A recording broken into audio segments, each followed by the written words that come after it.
Hi guys. I hope you enjoy listening to these stories. Don't forget to leave a comment, hit that like button and subscribe if you haven't already. Chapter 551, My Flamey is so adorable. Second floor of the Black Tower. Kyungchul, take this. Sejun handed the divine relic of the god of hunting, the relentless hunter's bow, to Kyungchul, who was feeling down after being called an uncle by Flamey. Ooh? What's this? Kyungchul, puzzled, received the bow. Oh.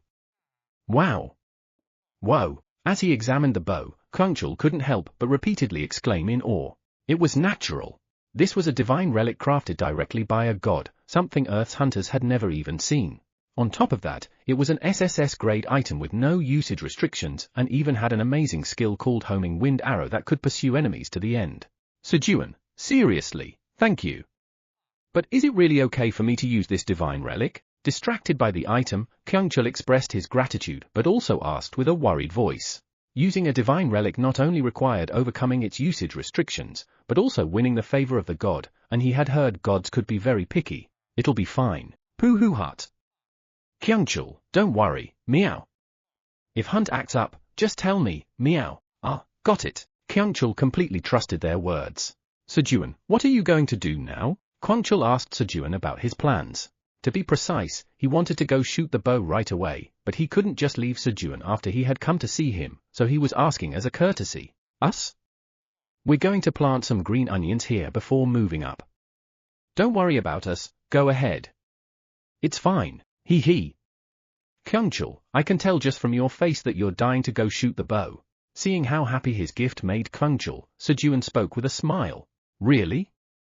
Are you sure? Yeah, thanks, take care, and see you next time. Yeah. You too, Sejun. With Sejun's permission, Kyungchul hurried off to hunt.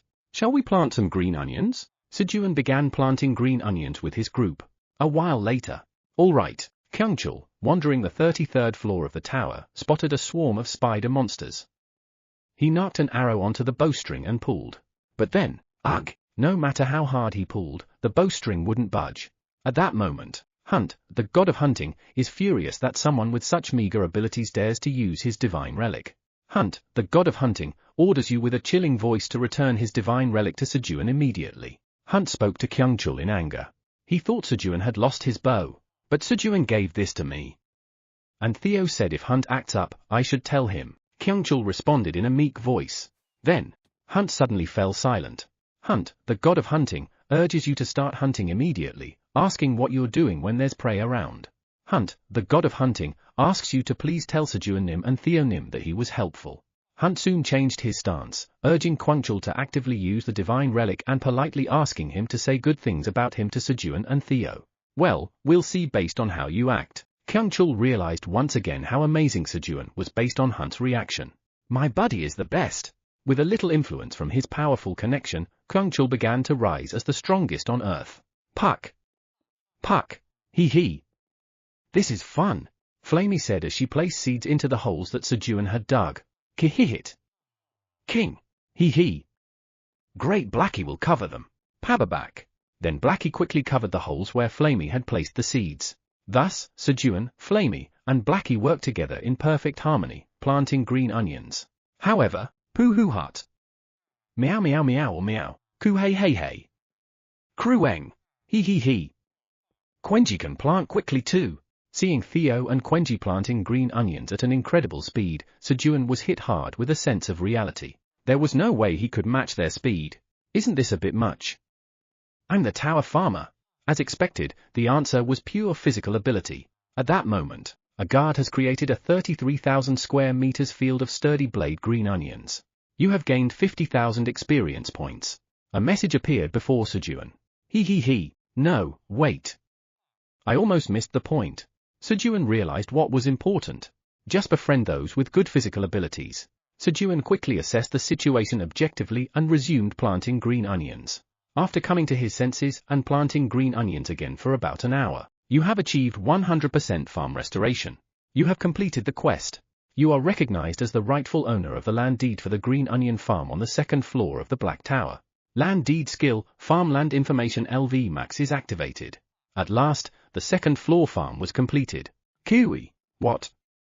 We have to stop working. Hamsters and people who suddenly lost their jobs were furious, but that would be Cybele the 18th's problem to handle.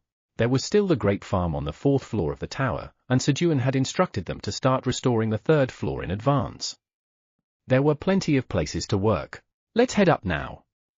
Guys, get into the void storage. Leaving Cybele the 18th surrounded by angry hamsters and people, Sejun quietly vanished, unfurling the land deed for the 89th floor of the Black Tower.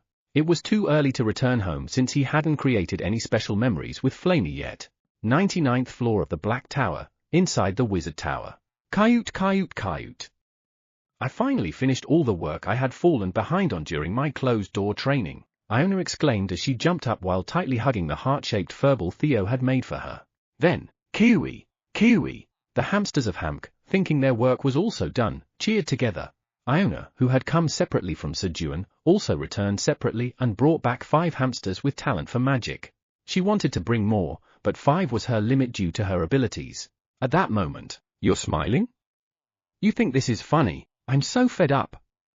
If you so much as touch me, I'll bite you.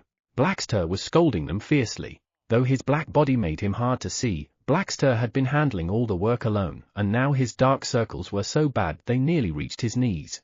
Kiwi! As the rookie hamsters endured Blackstar's scolding. Kayut. Blackstar, you've worked hard, so I'll give you a 3-day vacation. Go. Iona granted Blackstar a vacation and disappeared to find Theo. And then, he. What? You can smile. Shall we go eat? I'll treat you to something delicious. On his vacation, Blackstar transformed into a gentle senior and led the hamsters to the cafeteria. You have arrived at the 89th floor of the Black Tower. Ooh? It's cold? Why is it cold? Sejun hurriedly looked around. It's all ice. The transparent ground he was standing on, no, it turned out to be a massive frozen lake. It won't break, right? Thud. Sejun tapped the ice with his foot. Fortunately, the ice was quite thick. While Sejun was surveying the surroundings, clang. Pooh hut. Great hybrid Chairman Park. I missed you, meow. As the void storage opened, Theo jumped at Sejun's face, and, he. Sejun Nim, I missed you too. Flamey, who had been riding on Theo's head, also shouted. It's warm. Thanks to Theo's fur, Sejun's face felt warm. Krueng. King. Next, Quenji and Blackie also dashed out and attached themselves to Sejun's body, making him feel as if he was wearing a furry coat. After his companions came out of the void storage, there's no message about me becoming the landowner? Then that must mean something's here, right? Sejun carefully walked across the ice-covered lake, hoping for a quest to appear, trying not to slip. Of course, that didn't last long. Shwung. How's this?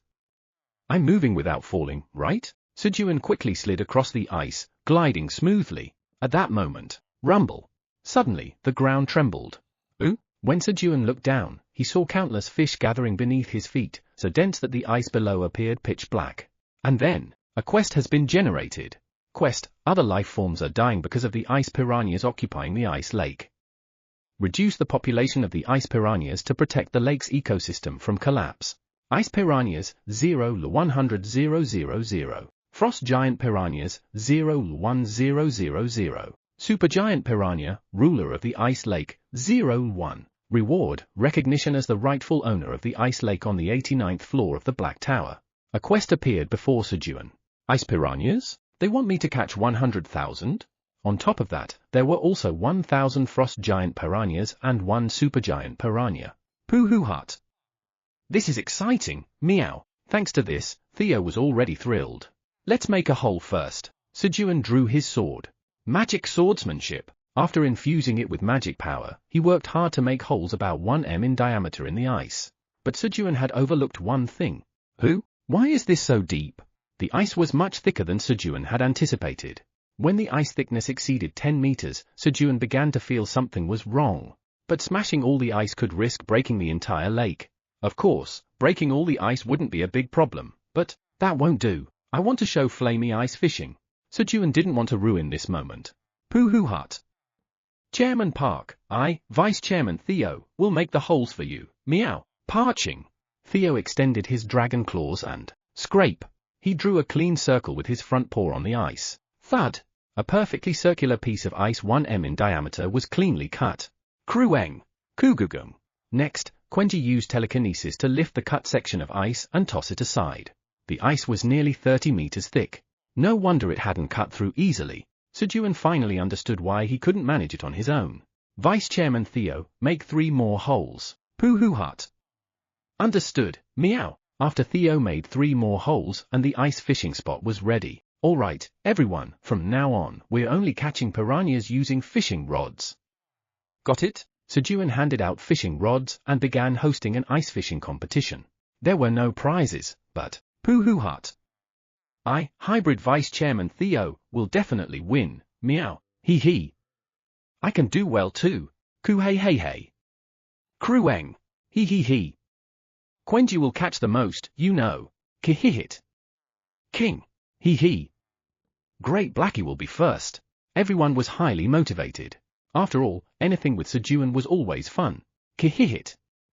King, hee. Go me. Make a net. Kiruk. Blackie, that's cheating. If you do that one more time, you're disqualified. King. Caught trying to use a net to catch the piranhas, Blackie reluctantly picked up a fishing rod again. I caught one, meow, Krueng. All they had to do was attach a chunk of slime meat to the fishing line. Since the target was piranhas, they bit the bait as soon as it entered the water. Every time they pulled up the fishing rod, dozens of piranhas, devouring the slime meat, were hauled up with it. Hee. Sejun Nim, we got one too. All right. Let's pull it up. Yes. At Flamey's call, Sejun and Flamey lifted their fishing rod together. Since Flamey couldn't lift the fishing rod alone, Sejun was assisting her. In the case of Blackie family, kihihit. King. Hee. Got one. Everyone, pull. Yes, Kiruk. Sharalarang. Yes, Kark. Piyak. Mew. Pooh. Everyone worked together to lift the fishing rod. After about 3 hours of fishing, the sun began to set. Let's stop for today. Sejun ended the competition. Ice piranhas, 10-0-13-100-000. They had caught about 10,000 piranhas. The rankings were Theo in first place with 4,500 fish, Quenji came in second by a small margin, Flamey was third with 900 fish, and Blackie family took fourth place. Kayut. Theo Nim, congratulations on first place. Pooh hut. My victory was only natural, meow. Iona, who had arrived midway and wrapped herself around Theo's tail to nap, rubbed her eyes and congratulated Theo. Time to eat dinner. Sejun took out wooden planks from the void storage to block the heat transfer, laid them on the ground, and then placed stone slabs on top. And then, whoosh! He started a campfire and began grilling the piranhas. You have defeated a ice piranha. You gained 100 experience points.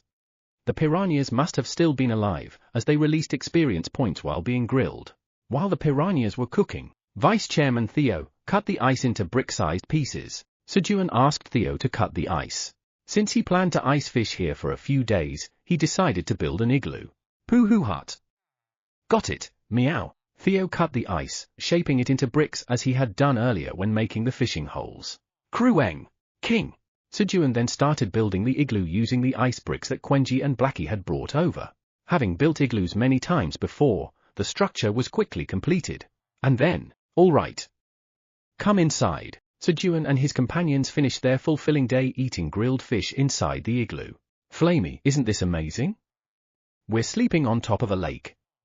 These are all memories. Sejun was trying to forcefully create memories for Flamey, but, hee. For me, everything has been a cherished memory ever since I met you, Sejun Nim. Sniff. My Flamey is so adorable. In the end, it was Sejun who felt moved and realized he was the one creating memories. Chapter 552, I'm just a sunfish, after all. Black Tower, 55th floor. Piak. Parek. Payak. Peep. When the rabbits who had left to meet Sejun returned much earlier than expected. Why are they back already? Did something happen to them on the way? Their parents were very worried, but, oh. That's a dragon tattoo. When they saw the dragon tattoos engraved on the baby rabbit's left front paws, they met Sejun Nim. That's why they came back so early. The parent rabbits were relieved. Only Sejun, Theo, and Quenji carried dragon scales that could engrave the dragon tattoos. Moreover, Theo and Quenji spent almost all of their time with Sejun. In other words, having the dragon tattoo most likely meant they had met Sejun. When the baby rabbits reunited with their parents, "Dad, I met Sejun Nim." "Mom, Sejun Nim doesn't have horns." "You didn't know that, did you? Sejun Nim has 2 arms. Uncle Theo is kind. He's not scary." As if they alone knew everything, the baby rabbits started chattering about Sejun and Theo to their parents. "I miss the times I used to play with Sejun Nim. There were moments when Theo Nim took care of us." Listening to the baby rabbits, the parent rabbits recalled their own childhoods. After all, they too had times like that. The baby rabbits and parent rabbits smiled as they reminisced about other memories they shared with Sejun. While the baby rabbits and parent rabbits smiled happily. "Wolher, I'm here." "Wolfgang, you're back?" Wolfgang and Wolher called each other's names and blushed. Calling each other by their new names felt a little awkward but also exciting. "But Wolfgang, did Sejun Nim name us?" "I was so surprised when he suddenly gave us names." "Yeah. I complained to Sejun Nim, saying, 'How can you not give us names?'" "Really?" "Yeah." Wolfgang had gotten a taste for bragging and lately told lies whenever he opened his mouth. "Wolfgang, you're so cool." "Whom?" "Well, it's nothing. Thanks to this, his status as the head of the household was greatly elevated." "Then shall we go to our room and talk?" But it seemed he had elevated it too much. "Who? Can't we just stay here?" "Follow me." "Ah. All right. I'll go, so let go of my ears." Wolfgang was being dragged away by Wolher by his ear. Morning on the 89th floor of the tower. "Ooh. It's hot." Sejun woke up sweating profusely in a damp state. Even though he had slept surrounded by ice on the frozen lake, Iona used magic to keep the bonfire burning all night and, being snuggled up with the furballs, Theo, Quenji, and Blackie, made him so warm that he ended up sweating. At that moment, he. "Sejun Nim, you're awake." A cool breeze brushed Sejun's face along with Flamey's voice. "Ah. I can breathe now." "Thanks, Flamey." Sejun placed Flamey, who had fanned him with her leaves, onto his palm and petted her gently. Then he gathered his companions and stepped outside. "Wow. It's so cool." The cold air quickly cooled his sweat, and soon, the sweat started to freeze. "Ooh. It's cold." Hurriedly, Sejun went back inside the igloo, shook off the frozen sweat, warmed up by the fire, and prepared breakfast. "In a place like this, we need to eat something warm." The menu was a spicy fish porridge made with the piranha they caught yesterday, with pieces of dough added in. When the ice attribute ice piranha was made into a dish, it had the effect of increasing cold resistance. A short while later, "Eileen, eat this." Sejun handed a huge pot of fish porridge to Eileen. Then, "Guys, come eat." He scooped portions of fish porridge into bowls and handed them out to Quenji and Blackie family. Sejun gave grilled fish and roasted peanuts to Theo and Iona, both of whom were quite particular about their food. Seeing them like this, they definitely looked like a well-matched couple. "Now it's my turn to eat." After taking care of everyone, Sejun scooped up a large spoonful of the fish porridge. "Woo!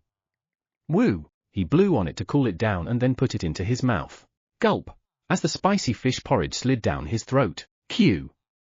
This hits the spot. The warmth spread through his body, and he couldn't help but exclaim in satisfaction. After warming himself up with the hot porridge, "Fireball!" He used Iona's magic to break the ice that had frozen over the lake overnight. "All right. Let the second ice fishing competition begin." And just like that, today's ice fishing contest started again. I'll add a new rule today. If you catch a frost giant piranha, it'll count as 5,000 regular piranhas, and if you catch an super giant piranha, it'll count as 15,000 regular ones. Since Theo and Quenji dominated the contest yesterday, Sejun added a new rule to make things more interesting. Although the rule was added for fun, there were always those who took even light-hearted competitions way too seriously. Kihihit. King. He. Great, Blackie has a brilliant idea. Muckboople, you'll be the bait to lure the supergiant piranha. Pooh. What? Me? Muckboople, startled by Blackie's words, began to back away. However, King. Guys, tie him up. The youngest had no choice in the matter. King. Muckboople, you can do it. Pooh. And so, with Blackie's encouragement, Muckboople was tossed into the ice lake instead of slime meat. Sploosh! As soon as he entered the water, the piranhas, attracted by Muckboople's scent, swarmed toward him. Pooh! You bastards! How dare you attack the great Muckboople, who can devour the seas? Unforgivable! Slap! Slap! Mukbupul easily defeated the approaching piranhas with his legs. Thanks to being named by Sejun, all of his stats had increased by 888. While taking down the swarming piranhas, Mukbupul activated his power, Inkate Shadow Clones. Poo! He spouted ink, creating clones that scattered in all directions. The ink clones, resembling Mukbupul, spread out to search for and lure the supergiant piranha. Though each clone only had 20% of the original's power, it was enough to fend off approaching piranhas while moving. While Mukbupul and his clones were busy searching for the supergiant piranha, he. Sejun Nim, I've got a bite. Got it. Acha, Poo Hut. I've caught one, meow. Krueng. Quenji caught another one too. Everyone except Blackie family was busy catching piranhas. Meanwhile, Kiu. Why aren't any fish biting my bait? Despite choosing an excellent spot where there were more fish than water, Iona somehow managed to catch very few piranhas. Ha. The world really is fair. Sejun chuckled as he watched Iona struggle. At that moment, boom! A hole in the ice lake shot up water like a fountain, and piranhas began to fall freely from the sky along with the water. Then, magic, move according to my command. Invisible hand. Iona caught the falling piranhas from the water in the air and declared triumphantly, Kayut. I'm first place now. She laughed happily. That's cheating. Only fish caught with fishing rods count in this competition. Kayut. As Sejun reminded Iona of the rules of the ice fishing contest. Pooh!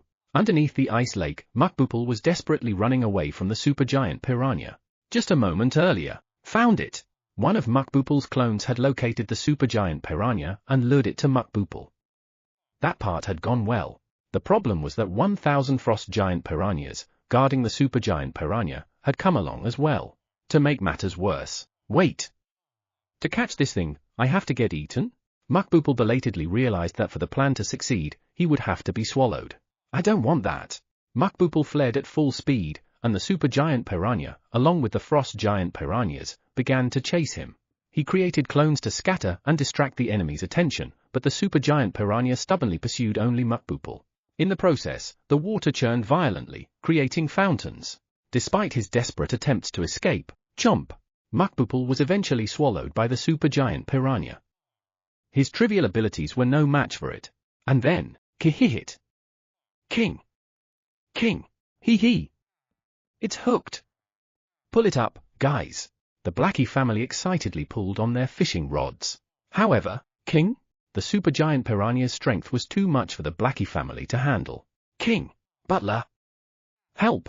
Swoosh. Blackie, being dragged along with the fishing rod, called out to Sejun. Who? Blackie. Sejun rushed forward and grabbed Blackie, but, who? Swoosh. He was dragged along too. King? Why are you coming with me, Butler? Sorry, I'm just a sunfish, after all. Finally, Sejun's true feelings came out. Just before Sejun and Blackie were about to plunge into the freezing lake, Krueng.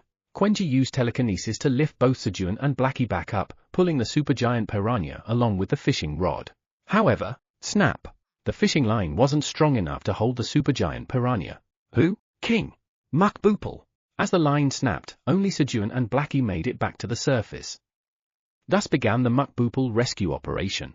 Of course, it wasn't anything fancy. After briefly pausing the ice fishing competition, let's go, Poo Hut. Got it, meow. Hurry, let's save Mukbupul. Krueng. King. Kayut. Everyone got into a waterproof bubble created by Theo and began searching the lake. Wow, why is it so empty? The lake bed was completely barren, a result of the piranhas having run wild. After about an hour of scouring the lake, Kugugum, the supergiant piranha and the frost giant piranha spotted Sejun's group and swam toward them with their enormous mouths wide open. Who? There's Mukbupul. Fortunately, Mukbupul was clinging to the supergiant piranha's gums, unharmed. King. Mukbupul. Pooh. Blackie Nim, you came to save me. King. Of course. We're family. Go me. Use your web. Kiruk. Swoosh. Following Blackie's command, Gogomi shot a spider web at Mukbupul and tied him up. King. Pull. The Blackie family and Sejun pulled Mukbupul into Theo's waterproof bubble. Krueng. They messed with our Mukbupul. Let's teach them a lesson. Crackle. Once Mukbupul was rescued, Quenji pulled out his thunderbolt staff and struck the supergiant piranha and the surrounding piranhas. Intermediate herbalist Quenji Park has defeated supergiant piranha, the ruler of the Ice Lake. You've gained 50 million experience points, which is 50% of the experience points earned by intermediate herbalist Quenji. Intermediate herbalist Quenji Park has defeated the frost giant piranhas. With the piranhas defeated, the Mukbupal rescue operation was successfully completed.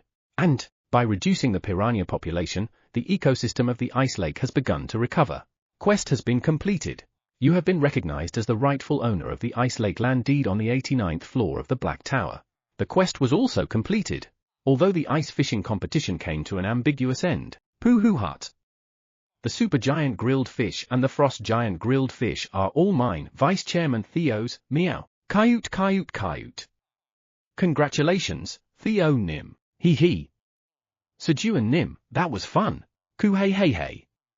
Krueng. Hee. There's so much to eat. Kihihit. King. Hee. This time, the stars were us, the Blackie family. Everyone seemed satisfied with the results.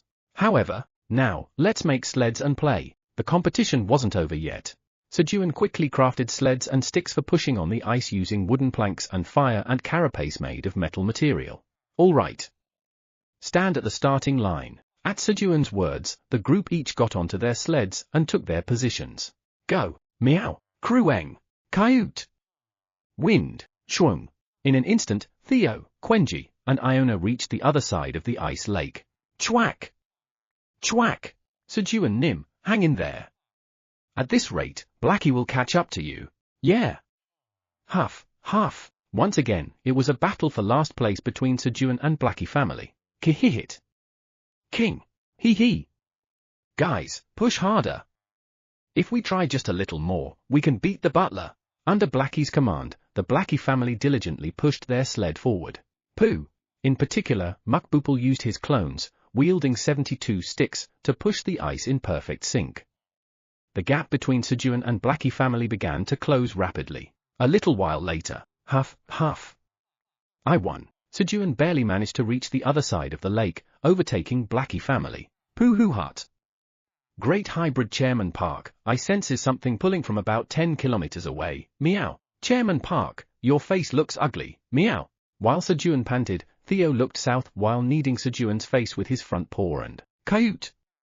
If it's 10 kilometers in that direction, that's where Amorlanga Nim, the second apostle of creation, once stayed. Following Theo's gaze, Iona spoke.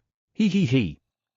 Is that so? If it's where the second apostle of creation stayed, there must be something valuable there. Sejun smiled as he began preparing for a new adventure. King. We lost to the butler, not knowing that the creation god's third apostle behind him was dejected from the wounds of defeat. Chapter 553, Theo is my friend. You can't take him away. Combat shop headquarters. What should I do? Is there no good solution? There are only a few hours left now. Battler grew increasingly anxious as the 3-day deadline that Theo had mentioned approached. And then, this is all Hunt's fault. Battler blamed Hunt. However, this time, Hunt was indeed partially at fault. Because he informed Battler a day late, one of the 3 days Theo gave had already been wasted. Should I go or not? Battler, agonizing over the decision for a while. Ah, that's right. Come to think of it.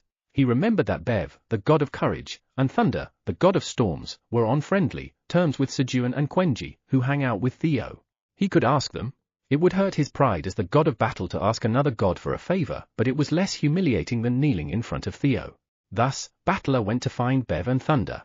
What? You want me to talk to Sejun to persuade Theo? What? You want me to ask Quenji to talk to Theo? Bev and Thunder, upon receiving Battler's request, hesitated. If I say something, will Sejun listen? I don't think so. Won't I just get blocked again? Quenji blocks me no matter what I say. They hesitated, worried about getting blocked. But then, you're so stingy. Fine. If you just tell him, I'll give you 100 million divine power each. Battler thought the two were trying to negotiate. He didn't realize that 2 gods were struggling because of 1 human and 1 bear, while he himself was struggling because of 1 cat. Of course, none of these individuals were ordinary beings. All right, I'll give it a try. I'll try talking to him too. Bev and Thunder were swayed by the 100 million divine power and tried asking Sejun and Quenji to cancel calling Battler despite risking getting blocked. but Black Tower's Tower Farmer Park Sejun has blocked conversation for 3 days. Quenji Park has blocked conversation for 3 days. As expected, they got blocked. Moreover, it had the opposite effect. Black Tower's legendary merchant Theo Park says he'll impeach you if you don't come right now. Battler was summoned immediately. Black Tower, 89th floor. On the way to Amorlanga's mansion. All right. Let's go, Shuong. Sejun and his companions were quickly sliding down the snow-covered mountain on sleds. They could have taken an easier route to Amorlanga's mansion without crossing the mountain, but they intentionally climbed to the top and slid down because Pooh Hut. Once again, Vice Chairman Theo is in first place, meow, hee. This is fun. Krueng. Quenji is fast too. Kihihit. King. Hee. The great Blackie is coming through. Kayut. I can't lose, because it was fun. While none of the party except Sejun had ridden sleds before, they all performed better than him. Sledding relied not only on physical ability but also on the instinct to descend without reducing speed, which they all naturally excelled at. Guys, wait for me, Sejun, who quickly fell behind. Hee. Sejun Nim, I'll stay with you. Only Flamey heard Sejun's cry, slowed down, and matched his pace. A short while later, meow? Great Hybrid Chairman Park, why are you still here, meow? I came back because I was worried, meow. Krueng. Dad said to do it, but why can't you? Theo and Quenji, who had already reached the bottom of the mountain, climbed back up to the middle of the slope to find Sejun and plop. They clung to Sejun's knee and side and went down together. When they reached the mountain's base, Kihihit. King. Hee. Butler. I won this time. Kayut. Well done. The Blackie family and Iona, who had been waiting below in case their paths diverged, welcomed Sejun warmly. Once everyone was gathered again, I'm hungry. Theo, help Philip the piranhas, and the rest go get some firewood. Sejun assigned tasks to the group and began preparing dinner. The menu for dinner was fish cutlet. It seemed they would be eating only fish for a while to consume the piranhas filling the void storage. Well, it wasn't that much anyway. If they wanted, they could finish it in just 2 or 3 meals.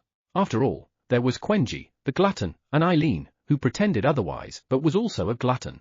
Sizzle. While frying the fish in oil, Sejun also prepared tartar sauce, grilled fish for Theo, and roasted peanuts for Iona. Eileen, here you go. The tower's administrator says thank you for the meal. Sejun handed the food to Eileen. Guys, let's eat. Gathering cozily around the campfire, the group started their meal. HM. This is delicious. Perhaps because they had played and worked hard, the food tasted even better. Just then, Bev, the god of courage, asks you to persuade Theo to not call Battler. Krueng. Bev and Thunder suddenly spoke to Sejun and Quenji. Theo, did you call Battler Nim? Sejun confirmed the truth. That's right, meow. Battler Nim is bad, meow. Battler Nim did. In response to Sejun's question, Theo revealed all the things Battler had done so far. And then, what? He tried to tame my Theo. How dare he? Krueng. He looked down on Big Brother. Go. King. How dare he? Butler, let's punish him. The group became enraged upon hearing Theo's story. I'll kill him. Especially Iona, who looked ready to become a godslayer on the spot. Block. Krueng. Sejun and Quenji immediately blocked Bev and Thunder, who had sided with Battler. Theo, call Battler Nim. And everyone gather. How dare you mess with my Theo, Battler Nim? This will be a very rough trip for you. Sejun prepared to confront Battler in the mental world. While all beings in the tower were precious to Sejun, Theo was special. Theo was the first being to place absolute trust in him when he was a nobody. Whenever he was ignored, Theo would get angrier than Sejun himself. Theo always brought him the best things first. That was Theo. That's why he was precious. Theo is my friend. You can't take him away. While Sejun was angry at Battler who tried to tame Theo. As expected, Chairman Park really cares about me, meow. Theo felt happy as he watched the angry Sejun. Pooh Hut. Battler Nim, hurry up and come, meow. If you don't, it's impeachment, meow. When Theo sent a final ultimatum to Battler, thud. A shield made of iron fell before Theo. Thorn's Shield of Agony. It was a divine relic sent as a vessel for descent. Clunk. As Theo grabbed the shield, Sejun and the group also grabbed Theo. And then, Gorarong. Krueng. They all fell asleep together. Quench's mental world. Get out. Cuke. The moment Battler descended, he was struck by a light roar from the beast of apocalypse. The impact nearly shredded his entire body, and he was kicked out. Come here. As Battler was expelled from Quench's mental world, Flamey, who had been waiting, intercepted him and dragged him into her own mental world. Although she had to hide her identity from Sejun, she was also angry and couldn't just let it go. How dare you try to tame Theo Oppa? Our Oppa is not a pet. Crash. Boom. Bang. Uff. Flamey hit Battler roughly 100 times with her roots before. Go and apologize. She sent him to Sejun's mental world, where Sejun and the others were waiting. And then, Pooh Hut. Supergiant Chairman Park will punish you. Meow. Key, disappear. Go. How dare you mess with our big brother? I'll bury you with stones. I'll seal you forever with my webs. My power can rot even souls. Theo, Iona, and the Blackie family who were waiting in Theo's mental realm severely punished Battler while intimidating him. Eek! Please spare me. Battler knelt, not only on his knees but also rubbing his hands together desperately. Normally, Sejun would have stopped them at this point, but this time, he was too angry. Instead, he stood far back and simply watched. He wanted to hit Battler himself, but since his strikes wouldn't harm Battler and would only get in the way of the others, he stayed behind. Meow. From now on, offer 3 shields every month. Meow. Yes. After a prolonged scolding, Battler barely managed to escape by agreeing to supply divine relics to Theo. Finally, he was able to return to the combat shop headquarters. Pooh Hut. Great Hybrid Chairman Park. This way. Meow. All right. Back in reality, Sejun followed Theo's lead as they resumed heading toward the mansion of a Morlanger. Outskirts of destruction. Crunch. It's over. We did it. Hydra and Leviathan shouted with ecstatic voices after successfully shedding their final skins. A life-risking molting. A single mistake could have cost them their lives or left them weaker than before. Thankfully, both succeeded, and now they had even larger bodies and greater strength. Phew, it's finally over. Jormungandr sighed in relief as he looked at the two. Since Kraken disappeared, he had been carefully commanding the remaining calamities for 10 days, ensuring nothing was lost. It had been exhausting. Of course, even though Hydra and Leviathan had finished their molting, they needed time to stabilize their bodies before they could move. I'll make use of your old skins. The molted skins, imbued with the energy of destruction, were excellent resources for creating new forces. Calamities, answer my call. As Jormungandr gathered and compressed the skins of Hydra and Leviathan with his power, from the first calamity, Locust, to the 8th calamity, Flesh-Eaters, excluding the 6th calamity, Ogres, tens of thousands of calamities were born. Hey. With this, I have enough troops. Jormungandr laughed as he looked at the massive army. Go. Show them the power of destruction. He sent the entire army to a world that had been troubling him lately. A level 10 world. Drakenia. A world inhabited by dragons. Pooh Hut. Here, meow. I feel a pull from here, meow. Theo pointed with his paw at a massive mansion. Unlike the snow-covered surroundings, the mansion had a beautiful garden full of flowers. There were no guards in sight, likely because a Morlanger had already left. All right, let's go inside. Clang. Sejun boldly opened the iron gate of the mansion. Then, welcome, Park Sejun, Tower Farmer of the Black Tower, and your companions. I am a Morlanger, the apostle of creation. The lingering thoughts of a Morlanger welcomed Sejun and his group. If you wish to obtain the reward I have left here, you must pass my trial. It seemed that a Morlanger had left something behind. As a Morlanger spoke, Sejun and his party's vision turned dark. And then, the trial began. Come at me. You must defeat me to obtain the reward. The lingering thoughts of a Morlanger appeared in each of their mental worlds. Krueng. Quenji woke up first as the beast of apocalypse tore apart Amorlanger's annoying thought with its gaze and, ha-yap. Flamey destroyed Amorlanger's thoughts next, regaining her consciousness.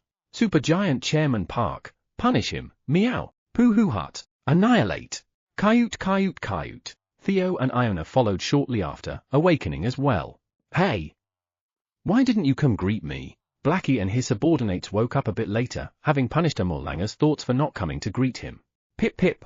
Even Peacebays, who was napping and caught off guard, defeated Amorlanger's lingering thoughts and passed the trial. And then, Kuu. The only one still asleep was Sejun, who snored loudly, unable to wake up. A sunfish in both body and soul, Sejun lagged behind as always. While his companions waited for Sejun to pass the test quickly and become stronger. Pooh Hut. Hee. Ku hey hey hey. Kihihit. Kayut kayut kayut. To keep Sejun warm, they found spots on his knee, palm, side, and chest as they waited patiently for him to wake up. Chapter 554 Audiovisual Class? This is the best. Inside Sejun's mental world. All right. Come at me. The expressionless thought projection of Amor Langer curled a finger at Sejun. Srrrng. Although Amor was unarmed, Sejun didn't let his guard down in the slightest and drew his sword. Magic swordsmanship. He infused magic power into it. Whoom! The sword hummed, and a transparent energy formed along the blade. Here I come! Sejun charged at Amor, swinging the sword with all his might. Whoom! A strong gust of wind blew along the path of Sejun's sword. A clean strike. This was the swordsmanship he had learned after getting pummeled by Master Bo. Thwack! Ugh! But what came back was Amor's solid fist. Ooh, that really hurts. Sejun's face twisted in pain as he shook it off and looked up. Again, Amor moved his finger in the same starting position. Seeing Amor like that made Sejun furious. So he charged in recklessly. Higher! Thwack! Eeyop! Thwack! Die dash! Thwack thwack thwack! Only Sejun ended up getting beaten to a pulp. And then, again, Amor's expressionless thought moved his finger again to provoke Sejun. However, how can someone be this bad? Inwardly, Amor was shocked at Sejun's skill level. Because Sejun was a farmer, Amor had left behind an extremely weak thought. But Sejun's skills were so lacking, Amor couldn't even pretend to lose. At this rate, there was no solution. While Amor's thought was feeling overwhelmed by Sejun's incompetence. I'm done. Something even more baffling happened. What? I'm not taking the test. You're saying you won't accept the reward? Yes. I'm just leaving. Sejun, who had been beaten too much, was now sulking. What's wrong with this guy?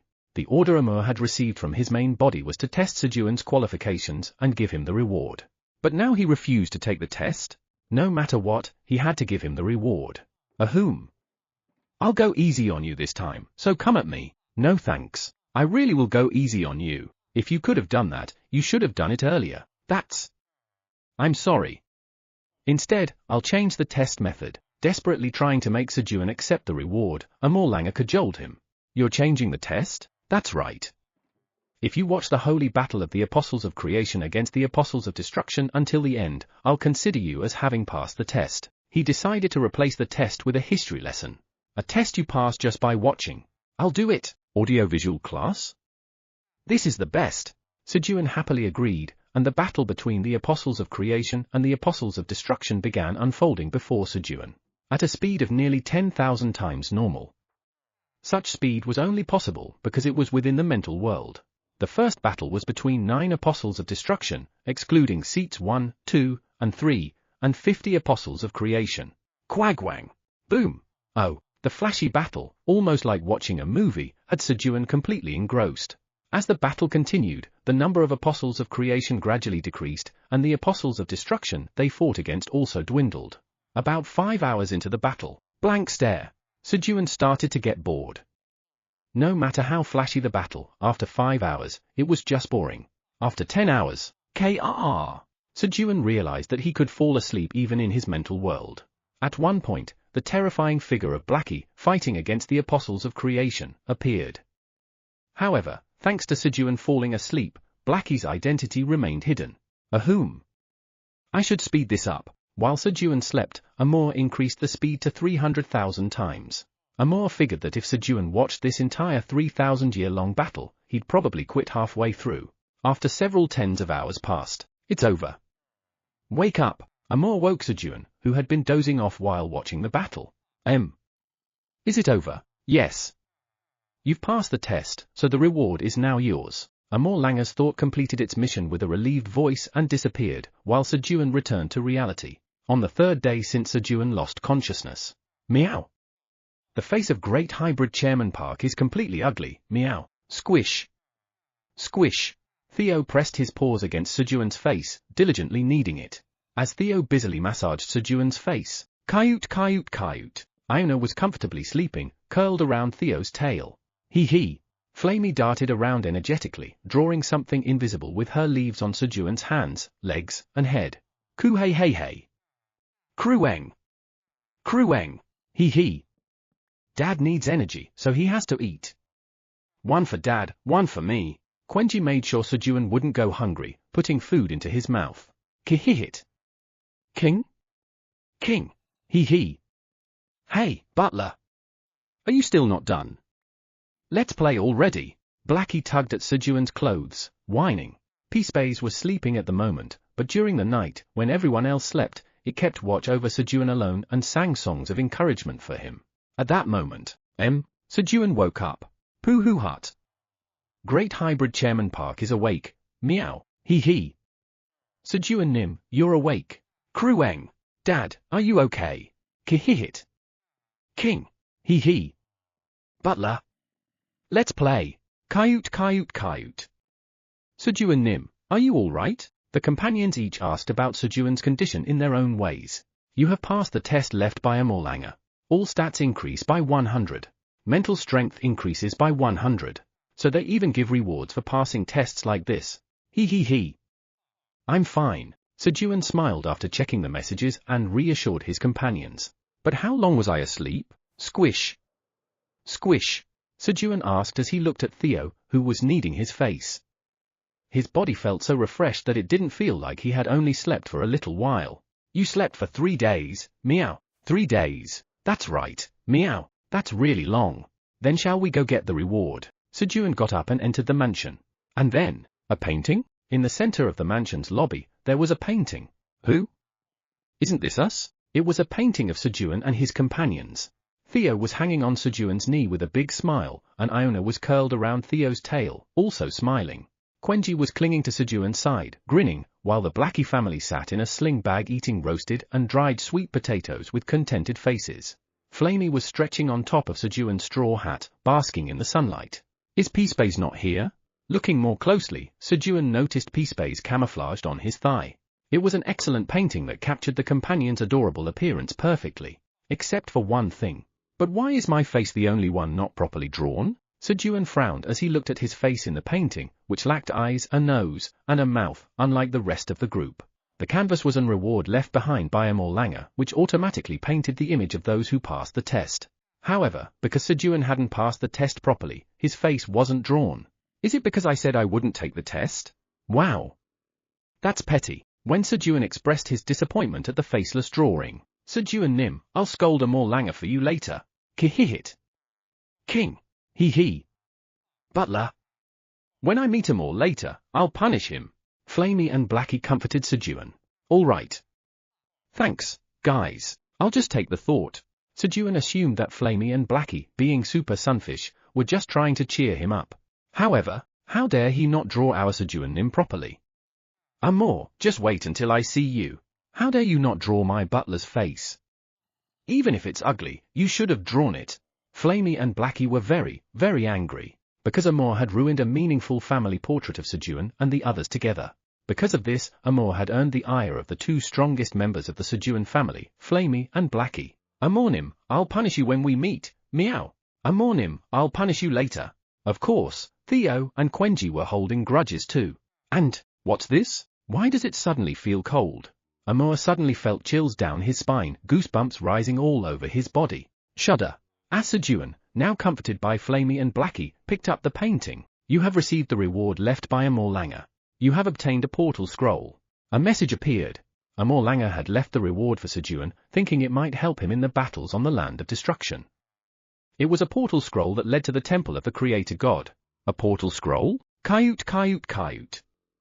A portal scroll creates a portal connected to a specific place. At Sejun's question, Iona explained.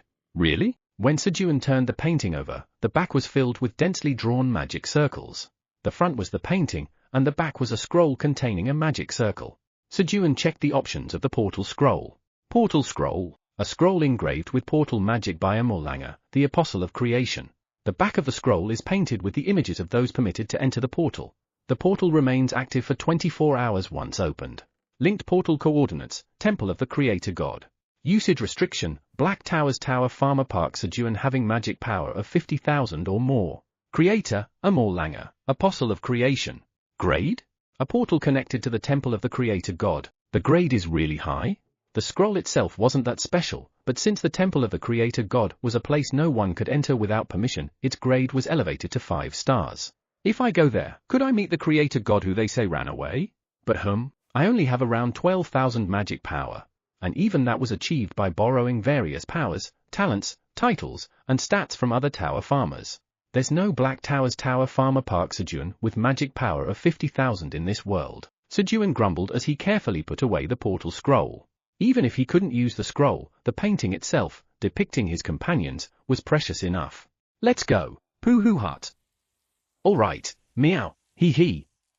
Yes, Krueng, king, Kayut. Yes, after collecting a Morlanger's reward, Sejun left the mansion with his companions. As Sejun and his companions departed, shhhk, the mansion disappeared, and snow began to gently pile up in its place. And then, wow, it's snowing! Sejun stopped and watched the falling snow with his companions. Gurgle. I'm hungry. Sejun boiled ramen, the fastest meal he could prepare. After starving for 3 days, his hunger was unbearable. Although Quenji had fed him bits of food while he was unconscious, he hadn't been able to chew properly, so he hadn't eaten much. A little while later, this is amazing! Sejun took a sip of the ramen broth and let out a sigh of satisfaction. Slurp. He began eating in earnest. The taste of ramen eaten while breathing out white puffs under the heavily snowing sky was truly the best. Hey. Krueng. Hee hee. Dad, drink some coffee. To top it off, Quenji made him a delicious cup of coffee. My son is the best. Hey. Sejun patted Quenji on the head as he sipped the coffee. Hee. I'm so happy, but why do I feel like I'm forgetting something? While Sejun was basking in slightly uneasy happiness. Sejun. What happened?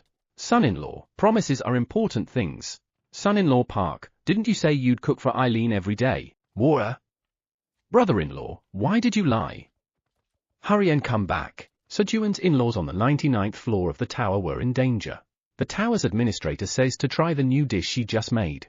This was all because Eileen had started cooking again while Sejun was unconscious for 3 days. At that moment, the tower's administrator shouts not to touch the food. The tower's administrator says this food is for my Sejun since he's awake now. Fortunately, Eileen noticed that Sejun had woken up, and the in-laws were freed from Eileen's cooking. Sejun, thank you. Son-in-law, we'll never forget your sacrifice. Son-in-law Park, thank you. Brother-in-law, you're the best. The in-laws expressed their gratitude to Sejun. And then, the tower's administrator says to try the food she made quickly. Sejun finally realized what he had forgotten. Lee Sias. Sejun ate the food while speaking more robotically than a robot. He put Eileen's food into his mouth, gulp, and washed it down by forcing it down his throat with a drink. Hee hee. Sejun Nim, you can do it. While Flamey cheered him on, enthusiastically waving her leaves, the night grew deeper. And then, there are only 5 days left that I can spend with Sejun Nim. Flamey felt sad as the vacation flew by in an instant and resolved to create even more memories with Sejun. However, but the more I think about it, the angrier I get. Sejun Nim fainted, and we lost 3 days of vacation. Flamey, still holding a grudge, couldn't forgive Amor no matter how hard she tried. Chapter 555, I have dragon bones. Would dragons treat me well if I go there? On the morning of the 6th day of Flamey's vacation.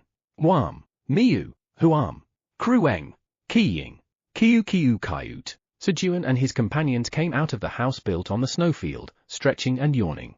Sejun was still on the 89th floor of the tower. He had completed the land deed quest, acquired a Morlanger's reward, and registered the waypoint, but he hadn't returned to the 99th floor of the tower, because there were still things to do here with his companions. A little while later, after breakfast, guys, today, we're going to build snowmen. Sejun demonstrated to his companions how to roll snowballs to increase their size and how to make snowmen. He also wanted to have a snowball fight, but considering the life-risking stakes involved, he held back. As soon as Sejun finished showing how to make a snowman, Pooh Hut. I shall build a supergiant Chairman Park snowman, meow, hey. Krueng, hee. Quenji will build a snowman of Dad bigger than Big Brother. Kayut. I'll make a snowman of Theo Nim. Thud. Theo, Quenji, and Iona immediately started rolling snowballs that were already over 5 meters in diameter, and they quickly grew larger. As expected, those 3 are on another scale. Watching them, Sejun turned his gaze elsewhere. Hee. Flamey was rolling a small snowball made with her leaves. However, halfway through, Flamey's leaves seemed to feel the cold, so she detached them from the snowball. Yup! Whoosh! Flamey ignited its leaves to warm them up before continuing to roll the snowball. So Flamey gets cold too, huh? Gloves would be good, but Sejun thought for a moment. He took out 4 pieces of cloth and roughly cut them into squares the size of Flamey's leaves, layered 2 pieces each, and sewed 3 sides to close the holes, making a pair of square mittens. Crude square mittens. These mittens were made by Black Tower's Tower Farmer Park Sejun using cloth and minimal sewing. Because they are square and mitten-like, they make it difficult to perform detailed tasks while wearing them. However, they retain heat for a bit longer on the covered parts. Usage restriction, none. Creator, Black Tower's Tower Farmer Park Sejun. Grade, F. This should do it, right? Since he made them in a hurry, the mittens were rated F, but they served their main purpose, keeping Flamey's leaves warm. Flamey, show me your leaves. Hee. Yes. Flamey happily extended her leaves at Sejun's words. Swoop. Sejun carefully put the mittens on Flamey's 2 leaves. Fortunately, they fit well. The square shape was a bit of an issue, but, hee. Thank you, Sejun Nim. I'll use them well. Flamey didn't seem to mind at all. Hee. These are the first gifts Sejun Nim has ever made for me. Instead, she spent a long time admiring the crude gloves Sejun made as if they were works of art, looking at them from different angles with moved eyes. But where did Blackie go? Sejun looked around, but Blackie was nowhere to be seen.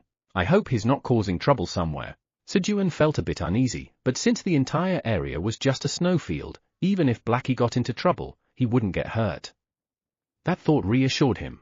Assuming Blackie was busy building a snowman somewhere, Sejun said, Flamey, let's make a snowman now. I'll help you, hee. Yes. Together, Sejun and Flamey started building a snowman.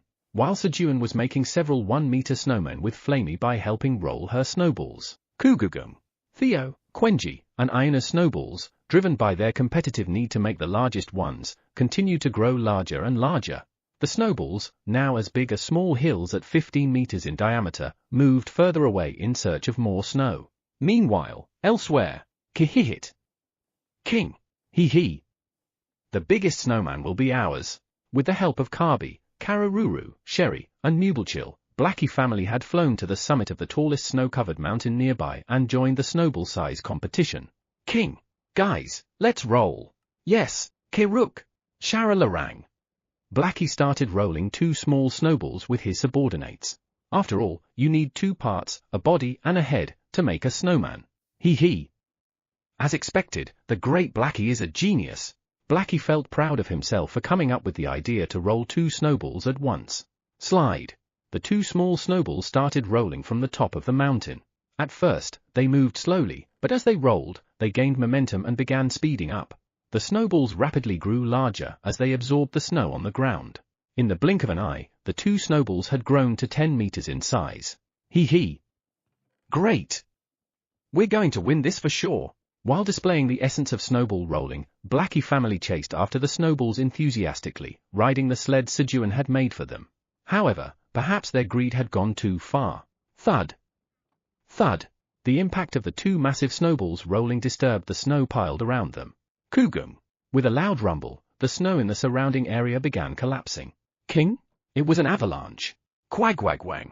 A massive wave of snow opened its gaping maw, high enough to swallow everything, and quickly began chasing Blackie family. King, guys, let's fly away. Blackie tried to escape with help from his subordinates who could fly, but, Puck, King. He was hit by the snowball that suddenly flew out from the avalanche and was buried in the snow. And then, Kugugum. He became part of the snowball and began rolling along with it. Kugugum. Who? Sejun looked up and surveyed his surroundings as he felt the ground shake. And then, oh, an avalanche. Sejun saw snow sweeping down from the mountain like a wave. Wow! Flamey, look at that! That's what an avalanche looks like. Sejun spoke as he placed Flamey on his straw hat. Since the avalanche occurred far from where they were, Sejun and Flamey could comfortably watch it. An avalanche? Yeah. When snow piles up a lot, it gets heavier. Then, if it's hit by an impact or the weight becomes too much to bear, it collapses all at once, creating an avalanche like that. Hee. I see. Sejun explained it to Flamey without suspecting that Blackie family had caused the avalanche. It's really cool, though, the grandeur of nature. Sejun couldn't take his eyes off the magnificent sight of the avalanche. Hee. It really is. Sejun Nim likes things like this. I'll remember that.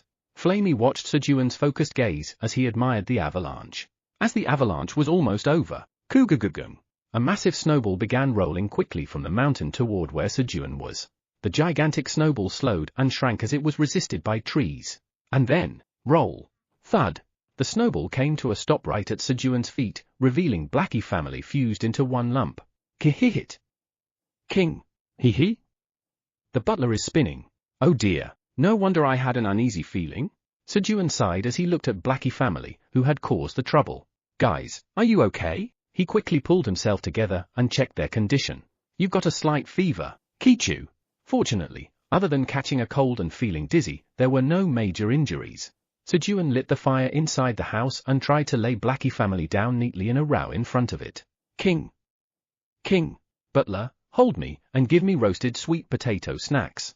Blackie whimpered as he looked up at Sejun. All right, plop. Sejun placed Blackie family into the sling bag and put roasted sweet potato snacks into their mouths. Kihihit. Despite shivering from chills, Blackie smiled and chewed on the roasted sweet potato snack Sejun had given him. Then, Kirarong. He soon drifted off to sleep.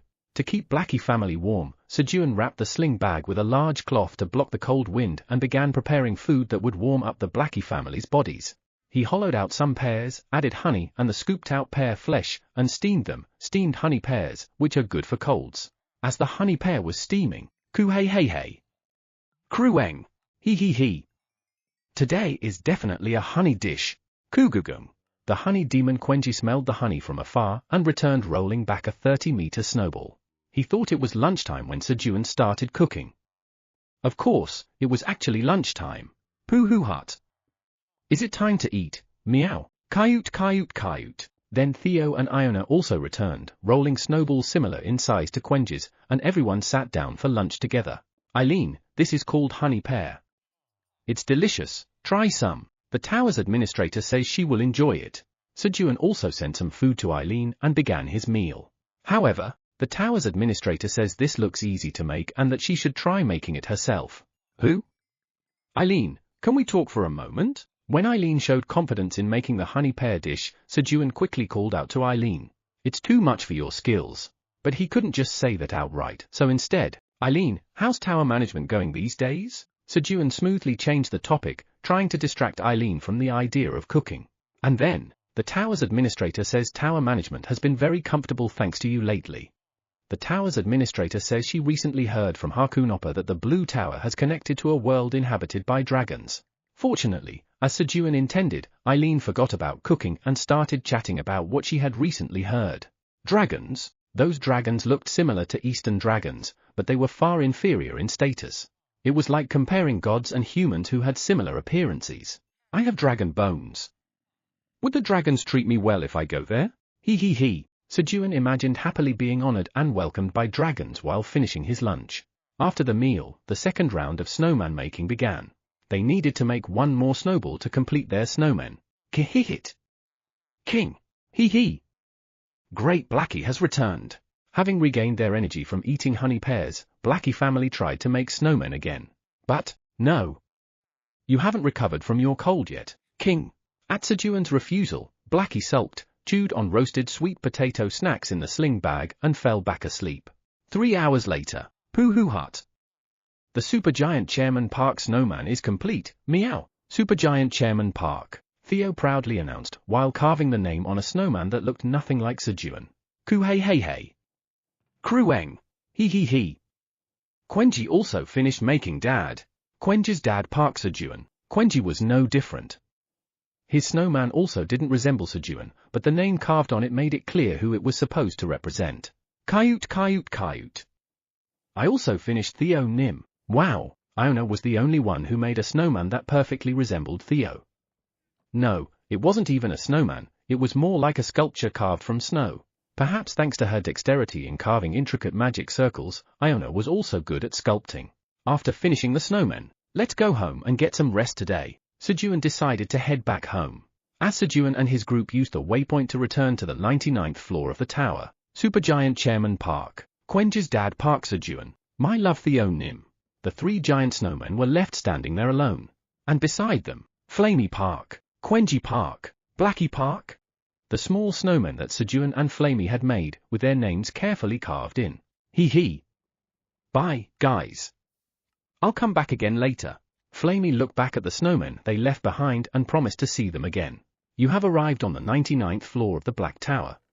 As Sejun arrived, brother-in-law, why did you come back so late? Thud. Thud. Thud. Thud. A very excited Ace ran towards Sejun, his heavy footsteps booming. Ace now had a massive body. Just a few days ago, he had been a complete tiny, but now he was close to 3 meters tall. Naturally, his strength had increased as well. However, Ace didn't seem to realize how big he had gotten, as he charged towards Sejun as usual. Crash! Ooh! Sejun felt a huge impact. You have taken a critical hit. You are in an invincible state. You take no damage. Fortunately, Sejun was still in an invincible state, so he avoided the embarrassment of collapsing in front of his baby brother-in-law. Brother-in-law, I've grown a lot now, so take me with you next time. No. I can't take you along. What? Why not? I'm much bigger now. You have to keep your promise. Ace pestered Sejun relentlessly. However, that's exactly why. You've grown too big. Ace had simply grown too much. Chapter 556, Pay Attention. Drake near. Boom. Crash. Kaboom. The dragons were currently engaged in a fierce war against the calamities. Fire. At the command of Evan Draken, the gold dragon who ruled over the 5 dragon clans of Drakenia. Kuu! Hundreds of thousands of dragons unleashed their breath attacks to kill the locusts, giant blood-sucking leeches, fire moths, petrifying spiders, and slimes that had recklessly invaded Drakenia. Quagwagwang! The 5-colored breath attacks, imbued with the power of fire, ice, storm, lightning, and light, swept through the calamities. The calamities were annihilated in an instant. At that moment, Kugugum! Suddenly, the surroundings darkened, and enormous entities began to fall from the sky. It was the 7th calamity, the planet-destroying turtles. And not just one, there were 10 of them. Moreover, the energy emanating from each of them was no ordinary power. We must take the upper hand, with a preemptive strike. Fire! Evan, who quickly assessed the situation, gave his command to the dragons. Kuu! The dragons once again fired their 5-colored breath attacks at the planet-destroying turtles. Quagwagwang! Boom! The immense explosion stirred up a cloud of dust, making it impossible to see anything. There's no way they die from just this. Don't stop. Keep firing, Evan commanded continued attacks. Quagwagwang! Boom! The dragons fired breath attacks until they were utterly exhausted. Zing! Beyond the dust cloud, 10 red dots appeared. Without a sound, red beams of light were fired.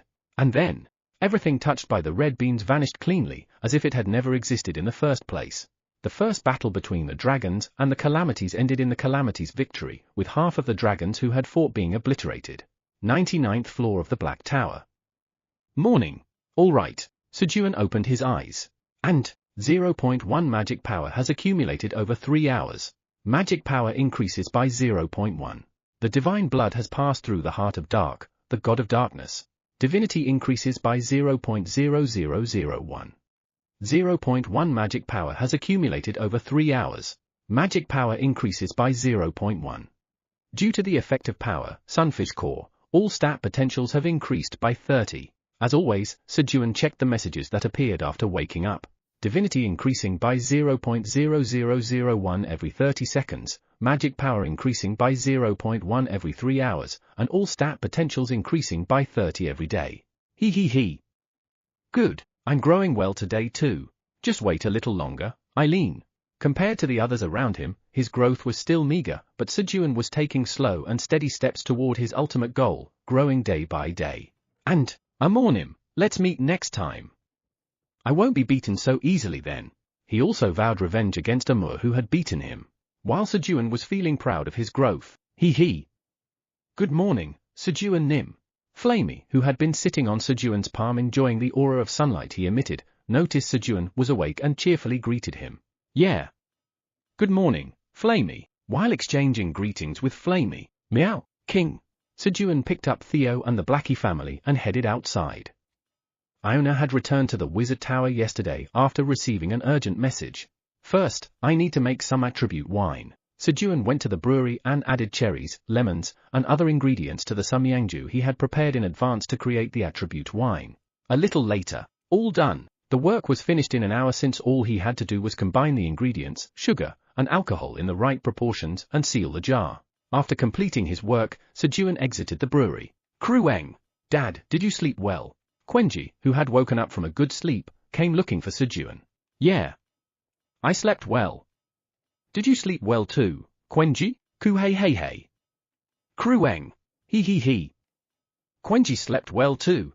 Quenji replied cheerfully, clinging to Sejun's side. Ku hey hey hey. Quenji rubbed its head against Sejun's body with a smile. Quenji seems to be in a good mood. Sejun also smiled, infected by Quenji's smile, and patted Quenji's head. Krueng. Quenji began to doze off under Sejun's gentle touch and soon fell asleep. After a while, I should go before breakfast. Summon door. After summoning the door leading to the 10th tower, Sejun asked, Patrick Nim, is it okay for me to go now? He checked with Patrick to ensure the first floor of the tower was safe. Patrick, the god of earth, says Stella Hizron is on the 4th floor, so it's fine to come.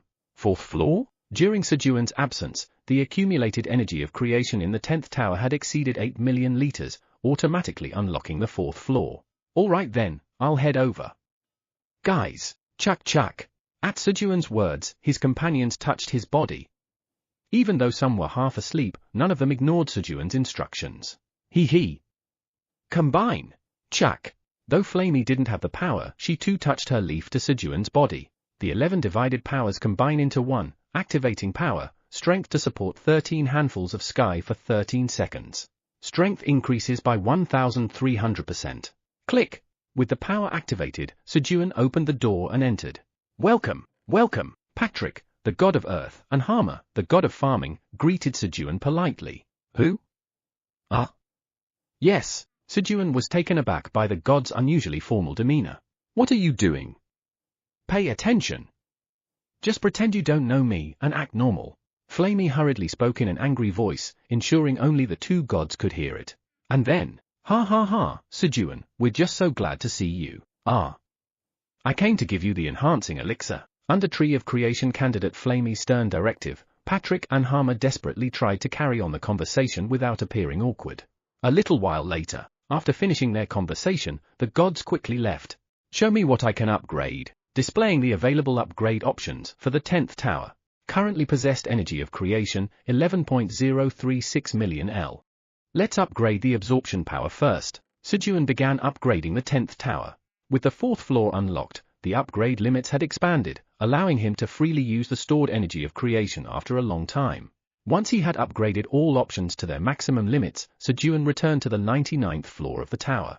Uham. Ace, who had been sleeping in his mother's embrace, let out a long yawn. Poohee-hee-hee. Today, I'm going to play with brother-in-law all day. Thump. Thump. Having grown another 10 centimeters overnight, Ace excitedly waddled his massive body towards Sejun's house, thinking about the fun he'd have. And then, knock. Knock. Knock. Ace tapped Sejun's bedroom window 3 times. His body had grown so large that he couldn't fit inside the house anymore. I knocked 3 times, so it should be okay to open it now, right? Muttering to himself, Ace carefully opened the window and peeked inside. Who? The bed was empty. Swoosh! Swoosh! Ace quickly looked around. But, brother-in-law isn't here. Sejun was nowhere to be seen. War? Brother-in-law left without me again. Mom, hurry and seal me. I want to be small again. Thump! Thump! Thump! Thump! Thinking Sejun had left again, Ace burst into tears and ran to Elizabeth. Ace, I told you that's not possible. Despite Ace's crying, Elizabeth spoke in a firm voice. Ace was still a baby dragon, not even a month old. Since his body and strength were growing rapidly day by day, using a seal to shrink him could cause side effects, such as deforming his original form.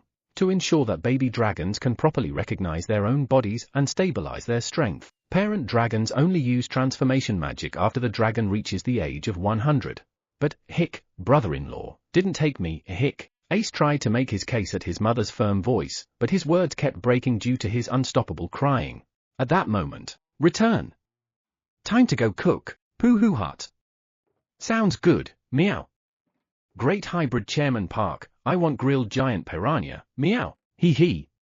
I want warm sunshine. Krueng. Quenji wants food dipped in honey, kihihit. King. Hee hee. Butler. I want roasted sweet potato slices. Okay. Orders taken. Ace caught sight of Sejun, who had just returned from the 10th tower, taking orders from his companions as he headed to the kitchen. Sniff. Who? Brother-in-law. Brother-in-law. The moment Ace spotted Sejun, his crying immediately stopped, and he ran toward him. Baby brother-in-law, stop! Since Sejun wasn't in an invincible state, he quickly stopped Ace from charging into him.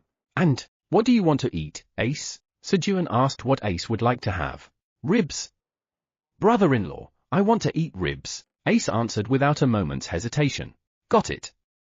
Just wait a bit. Yes. At Sejun's words, Ace waited quietly in front of the cooking area for Sejun's cooking. A little while later, Eileen, try this. Here, the food is ready. After sending the food to Eileen first, Sejun placed each dish his companions had requested on the dining table. These ribs are for you, Ace, and take this fish soup to your mom. Okay, brother-in-law. Sejun handed the food to Ace outside. At this point, Elizabeth had recovered so much of her strength that being near her would exhaust Sejun, so they could no longer eat together. After breakfast was finished, Krueng. Dad, coffee time. Quenji brewed coffee and brought it to Sejun. Yeah. Thanks. Slurp. Ah. My son makes the best coffee. Ku hey hey hey. Sejun gave Quenji a thumbs up as he sipped his coffee. Brother-in-law, is that tasty? Ace, eye sparkling with curiosity, asked Sejun. Hee hee. Want to try some? Yes, Krueng. Uncle Ace, here you go. Pooey hee hee. Big brother Quenji, thank you. Once Sejun gave permission, Quenji brewed coffee for Ace as well. Although their family tree was a tangled mess, Quenji and Ace adapted well, addressing each other as uncle and brother without issue. Who? Who? Ace gently blew on the steaming coffee to cool it down before taking a sip. Slurp. Tooey, it's bitter. Why does brother-in-law drink this? The moment the coffee hit his tongue, Ace grimaced and spat it out. Krueng. Krueng. Uncle, Quenji understand how you feel. Try this instead. Quenji offered a honey jelly to Ace who was suffering from the bitter taste. Hee hee hee. Ace, that's the taste of adulthood. Sejun smirked triumphantly as Ace, now munching happily on the honey jelly, smiled widely. No matter how he looked at it, Sejun didn't resemble an adult at all. After coffee time ended, Sejun started busily moving around gathering various things.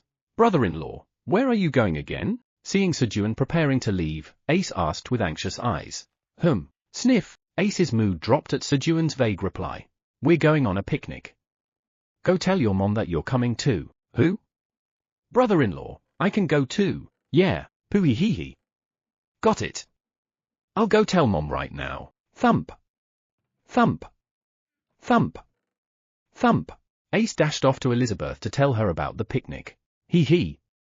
My baby brother-in-law sure is excited. Watching Ace run off, Sejun continued packing the remaining items for the picnic. Today, he was planning to go on a picnic to the Western Forest for Ace, who couldn't go to other places with them.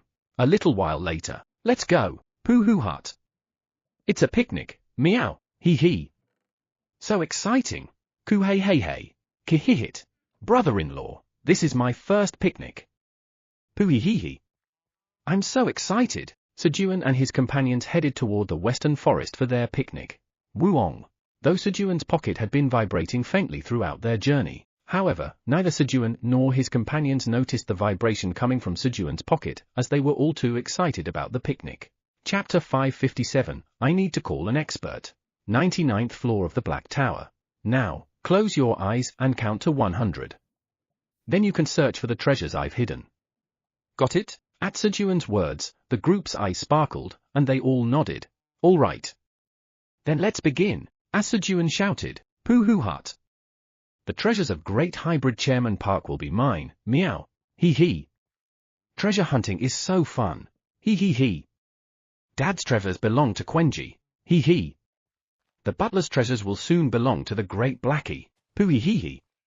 I don't know what treasure hunting is, but it must be playing with my brother-in-law, right?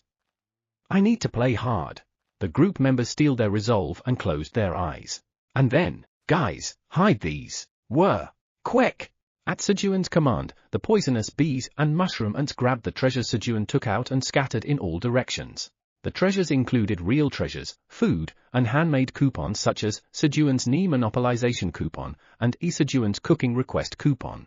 25, meow. 26, meow. Good. Still 70 seconds left. I need to hide quickly too. Sejun moved while listening to Theo's counting. At that moment, Kihihit. The butler is hiding things. I should secretly peek. Blackie quietly opened his eyes, and his gaze met Sejun's. Blackie, do you want to be disqualified? Cover your eyes now. King. No. I want to do the treasure hunt. At Sejun's words, Blackie hurriedly used his front paws to tightly cover his eyes. A little later, 100, meow. At Theo's shout, the group scattered in all directions to search for treasures. Pooh hut. I feel a strong pull, meow. It must be an incredible treasure, meow. Theo ran following the pull. And then, Pooh hut. Found it, meow. Theo pulled out a piece of paper hidden under a rock and celebrated. Sejun's knee monopolization coupon, 1 year. It was the longest duration knee monopolization coupon that Sejun had made. On to the next treasure, meow. Great hybrid Chairman Park's knee will never be taken away, meow. Theo hurried to find the remaining knee monopolization coupons. Hee. Did you see any treasures? Flamey asked the kudzu roots planted by Quenji while searching for the hidden treasures. Hey. Krueng. Hee. I can smell Dad's scent here. Kihihit. King. Hee. Guys, there's a roasted sweet potato smell here. Let's dig quickly. Quenji and Blackie tracked scents to find treasures. And then, pooey. This is fun. Baby brother-in-law, what are you doing here? I'm watching my brother-in-law cook. Ace leaned on Sejun's head, watching him prepare lunch. Aren't you going treasure hunting? Pooey. This is more fun though. Really? Among the treasures, there's also a coupon to order your favorite dishes from me. What? Really? Yeah. There's even a coupon to order whatever dish you want every day for a week. A whole week. Brother-in-law, wait a bit. Where is it? Hearing Sejun's words, Ace, a treasure hunt novice, began lifting random stones and digging through the ground to find the treasures. A little later, Pooh hut. Found them all, meow. Having found all the Sejun's knee monopolization coupons, Theo triumphantly approached Sejun. And then, shuck. Theo proudly handed over all the coupons he'd found and clung to Sejun's knees. 1 1-year coupon, 1 6-month coupon, 3 1-month coupons, 5 1-week coupons, and 10 1-day coupons. Wow! You found all of these. Sejun checked the 20 knee monopolization coupons and looked at Theo with admiration. As expected of a knee fanatic. While Sejun was checking Theo's coupons. Hee. Sejun Nim, I found treasures too. Flamey appeared holding small coupons. They were the smaller version Sejun had made for her. 5 1-hour sunbathing coupons, 5 30-minute coupons, and 10 10-minute coupons, totaling 20. Flamey found hers well too. Sejun, who had hidden coupons tailored to each member, felt relieved looking at what Flamey brought back. Hey. Krueng. Hee. Dad, Quenji found treasures too. Next, Quenji also returned with the real treasures, food, and 20 coupons Sejun had hidden. Sejun's cooking request coupons, 1 1-week full-course coupon, 1 3-day full-course coupon, 3 1-day full-course coupons, 5 3-time order coupons, and 10 1-time order coupons. Quenji had gathered every single cooking coupon Sejun had hidden. Quenji managed to secure both quality and quantity. And then, Kihihit. King. Hee-hit. Butler. Great Blackie has also found treasures. Blackie family triumphantly appeared, holding 20 pouches of roasted and dried sweet potatoes that Sejun had hidden. Judging by the yellow smudges around their mouths, it seemed like they had already eaten a few on their way. Pewing. Finally, Ace showed up tearfully, empty-handed. Well, his hands weren't completely empty. Having dug through too much dirt, they were covered in soil. For a treasure-hunting novice like him, the competitors were too formidable. Krueng. Uncle Ace, take this and cheer up. Quenji handed Ace none other than the 1-week full-course coupon. Quenji Hyung, are you really giving this to me? Krueng. That's right. So Uncle Ace, don't cry. Dad said that men shouldn't cry so easily. Yes. I got it. Quenji Hyung. If brother-in-law says so, then that's how it is. Ace hurriedly wiped his tears, carefully holding onto the coupon Quenji gave him so it wouldn't crumple. Once the treasure hunt was over, let's eat now. Sejun handed out the lunch he had prepared to everyone. Theo received a grilled giant piranha. The rest of the group enjoyed a variety of dishes Sejun had made, including tteokbokki, pizza, and rice balls. Poohihihi. This is so good, as Ace happily stomped his feet while eating Sejun's cooking. Thud. Boom. Thud. Boom. The ground shook. Poo-hoo-hut. Delicious, meow, hee-hee. The sun tastes great. Theo, sitting on Sejun's knee, and Flamey, perched on his straw hat, didn't feel much of the vibrations thanks to Sejun. But, Krueng! Krueng! Krueng! Uncle Ace, stop stomping. The food will spill. And the herbs Quenji grew will get hurt. Quenji wasn't so lucky and, Float, quickly used telekinesis to lift Ace into the air, preventing any further damage. And then, King? King, hey! Do you want to get scolded by the great Blackie? Because of you, I fell over. Blackie, who had lost his balance and tumbled over due to Ace's vibrations, sprang up and barked fiercely at Ace. Of course, it was so small and adorable that it only looked cute. There was a brief commotion, but lunch continued pleasantly after Ace apologized to everyone. Once the meal ended, Krueng, Dad, here's your coffee. Quenji brewed some coffee and brought it to Sejun. Thanks, Slurp. Ah, so good. Sejun gave an exaggerated reaction to Quenji, who was watching him with expectant eyes, and, Ku hey hey hey. Seeing Sejun's response, Quenji grinned widely. What does brother-in-law even like about that bitter stuff? Shake. Shake. Ace, unable to understand Sejun, shook his head in confusion. Slurp. As Sejun sipped his coffee, Poo-hoo-hut, hee-hee, Ku-hey-hey-hey, ki-hee-hit. Everyone climbed onto Sejun's body and settled in, preparing for a nap. Where should I sleep? Ace watched Sejun and the others, deep in thought. His large body made it impossible for him to snuggle with Sejun.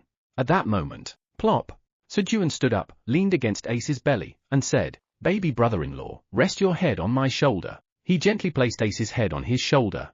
This created a comfortable position for everyone. Kerr, Gorarong, Krueng.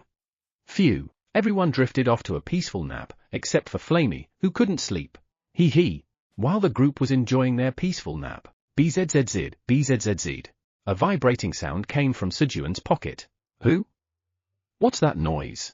This time, the vibration was quite strong, and since the surroundings were quiet, Flamey could clearly hear the sound. Woo-ong. Woo-ong. The sound grew stronger. Hop. Flamey, who had been listening closely to the sound, jumped off Sejun's straw hat and approached Sejun's pocket, pulling out the vibrating object. Pouch of abundance crafted with utmost sincerity, the divine relic given by Leah, the god of abundance, was vibrating. And, 3 hours remaining until the grand magic stream seed is complete. These words were written on the side of the pouch.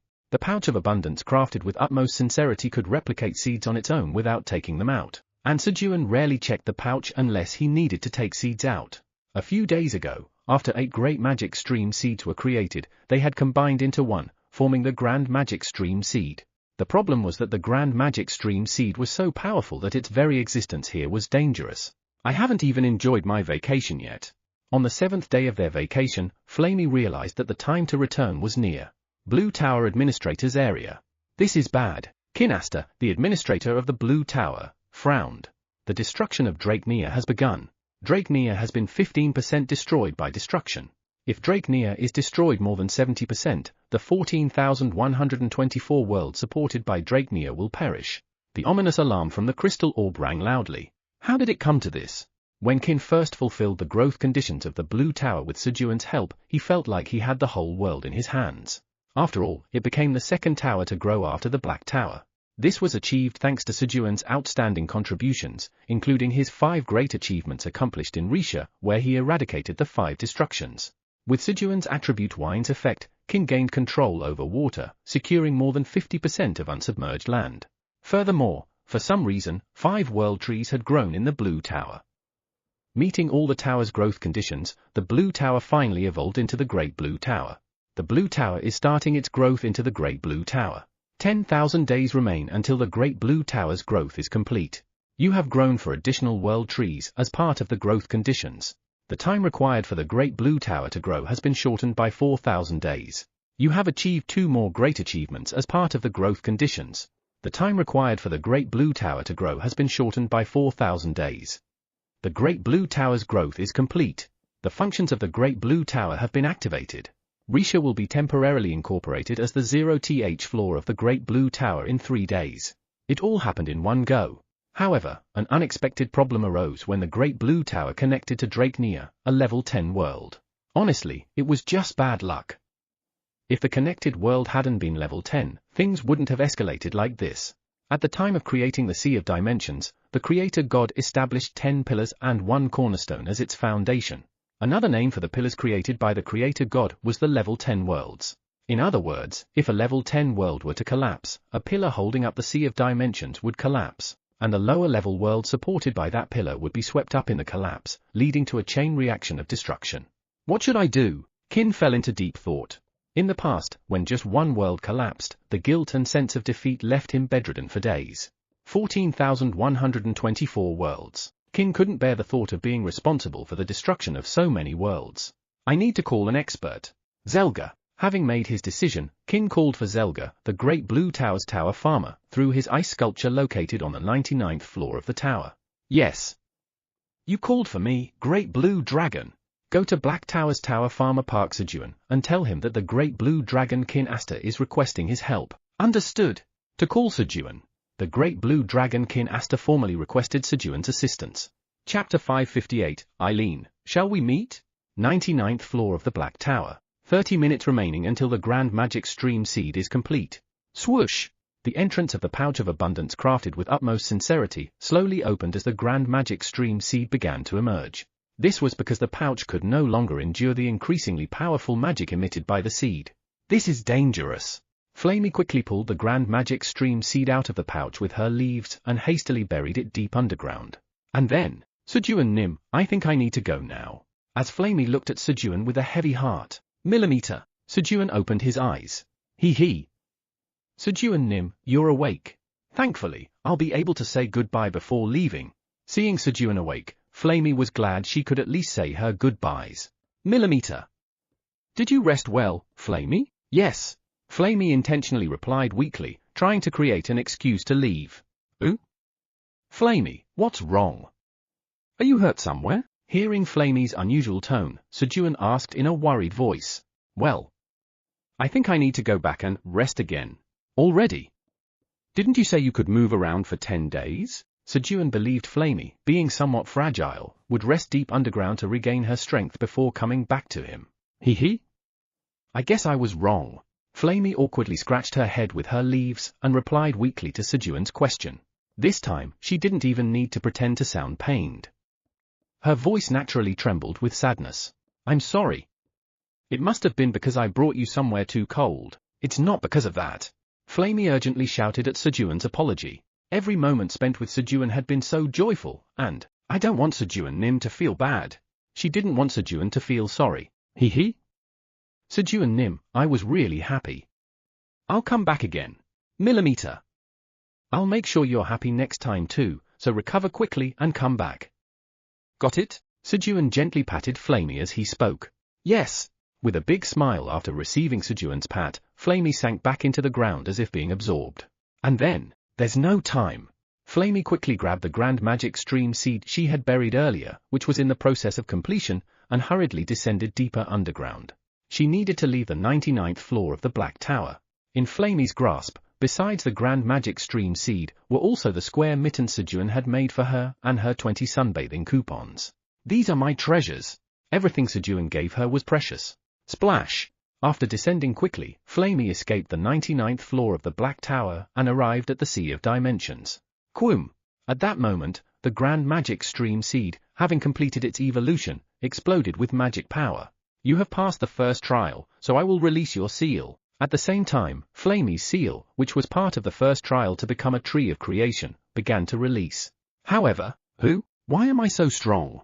Flamey was flustered by the immense power that surpassed her pre-sealed state. This was all due to the enhancing elixir Sejun had secretly used on Flamey. Not just 1 drop, but 2. With her power sealed, Flamey hadn't noticed any changes, but now that the seal was breaking, the effects were finally surfacing. And so, the upgraded Level 2 Flamey Park was born. Moreover, since you brought a seed 2 grades higher than the test required, I'll award you bonus points. With the voice of the trial statue, Flamey powered up once again, growing into a historically exceptional tree of creation candidate. No. At this rate, I won't be able to meet Sejun Nim. Though she had grown stronger, there was no joy at all. Unaware of her turmoil, the grand magic stream seed began rapidly extending its stems as it absorbed Flamey's overflowing power. Flamey, as Sejun looked at the spot where Flamey had disappeared, feeling sad, you have achieved the primordial feat of germinating a grand magic stream seed. As a reward for the primordial feat, you are granted power, Master of Grand Magic. This power cannot be obtained with your current abilities. Title, One who glimpsed the beginning twists causality to provide a reward. You are granted power, Master of Magic, Replica, for 1 week. Messages appeared before Sejun. Who? Did I germinate the Grand Magic Stream Seed? When Sejun hurriedly checked the pouch of abundance crafted with utmost sincerity, it's gone? The pouch was completely empty. What happened? No matter how much he thought about it, Sejun couldn't figure out how the seed had germinated on its own. Does the seed automatically germinate elsewhere once it becomes the Grand Magic Stream Seed? That explanation sounded somewhat plausible. After all, there was no way a seed that required immense magic to germinate would sprout on its own. But didn't it say replica? Isn't this unfair again? Sejun felt confused as he sensed the massive power coursing through his body. He felt an overwhelming surge of confidence, as if he could do anything. What is this? Sejun quickly checked the power details. Power, Master of Magic, Replica. A weakened, 1 week replica of the power to control all magic streams. All stats 20,000. Magic power 70,000. You can connect to the 9 magic streams and use unlimited magic power for 10 minutes. Can be used 3 times total. Wow, this is just the weakened replica? He couldn't help but marvel. He couldn't even begin to imagine how powerful the original power, Master of Grand Magic must be. But what does it matter? Flamey's not here. Sejun's initial excitement quickly turned into gloom. I guess I'll head back. Careful not to wake the sleeping Theo, Quenji, and Blackie family, Sejun quietly stood up, gently lifted Ace, who was also asleep, and slung him over his shoulder. He trudged back home.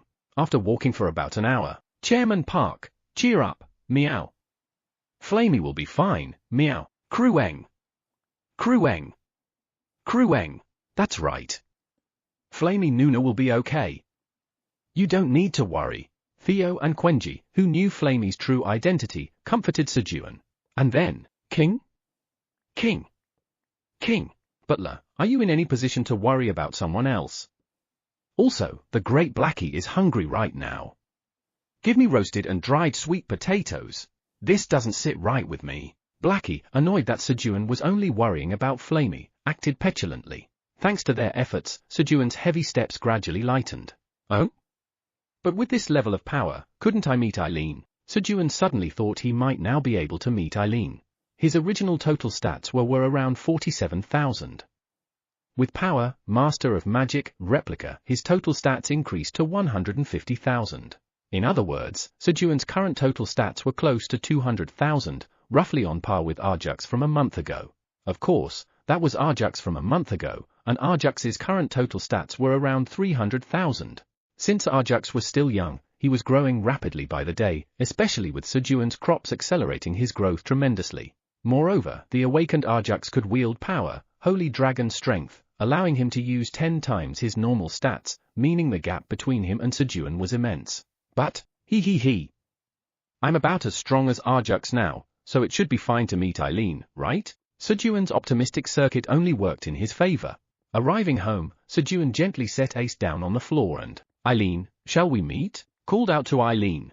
Sejun was recklessly risking his life. Perhaps this was a male's instinct. The tower's administrator sadly says that if you meet her, you will be in danger. Fortunately, Eileen stopped Sejun from being reckless. Who? But I have a total stat of 200,000 right now. The tower's administrator says that her total stats are twice yours. What? Then Eileen's total stats are 400,000. The tower's administrator says it's higher than that. Then 600,000? The tower's administrator says it's slightly higher than that. The tower's administrator says it's 700,000. Oh, I see. Ha ha.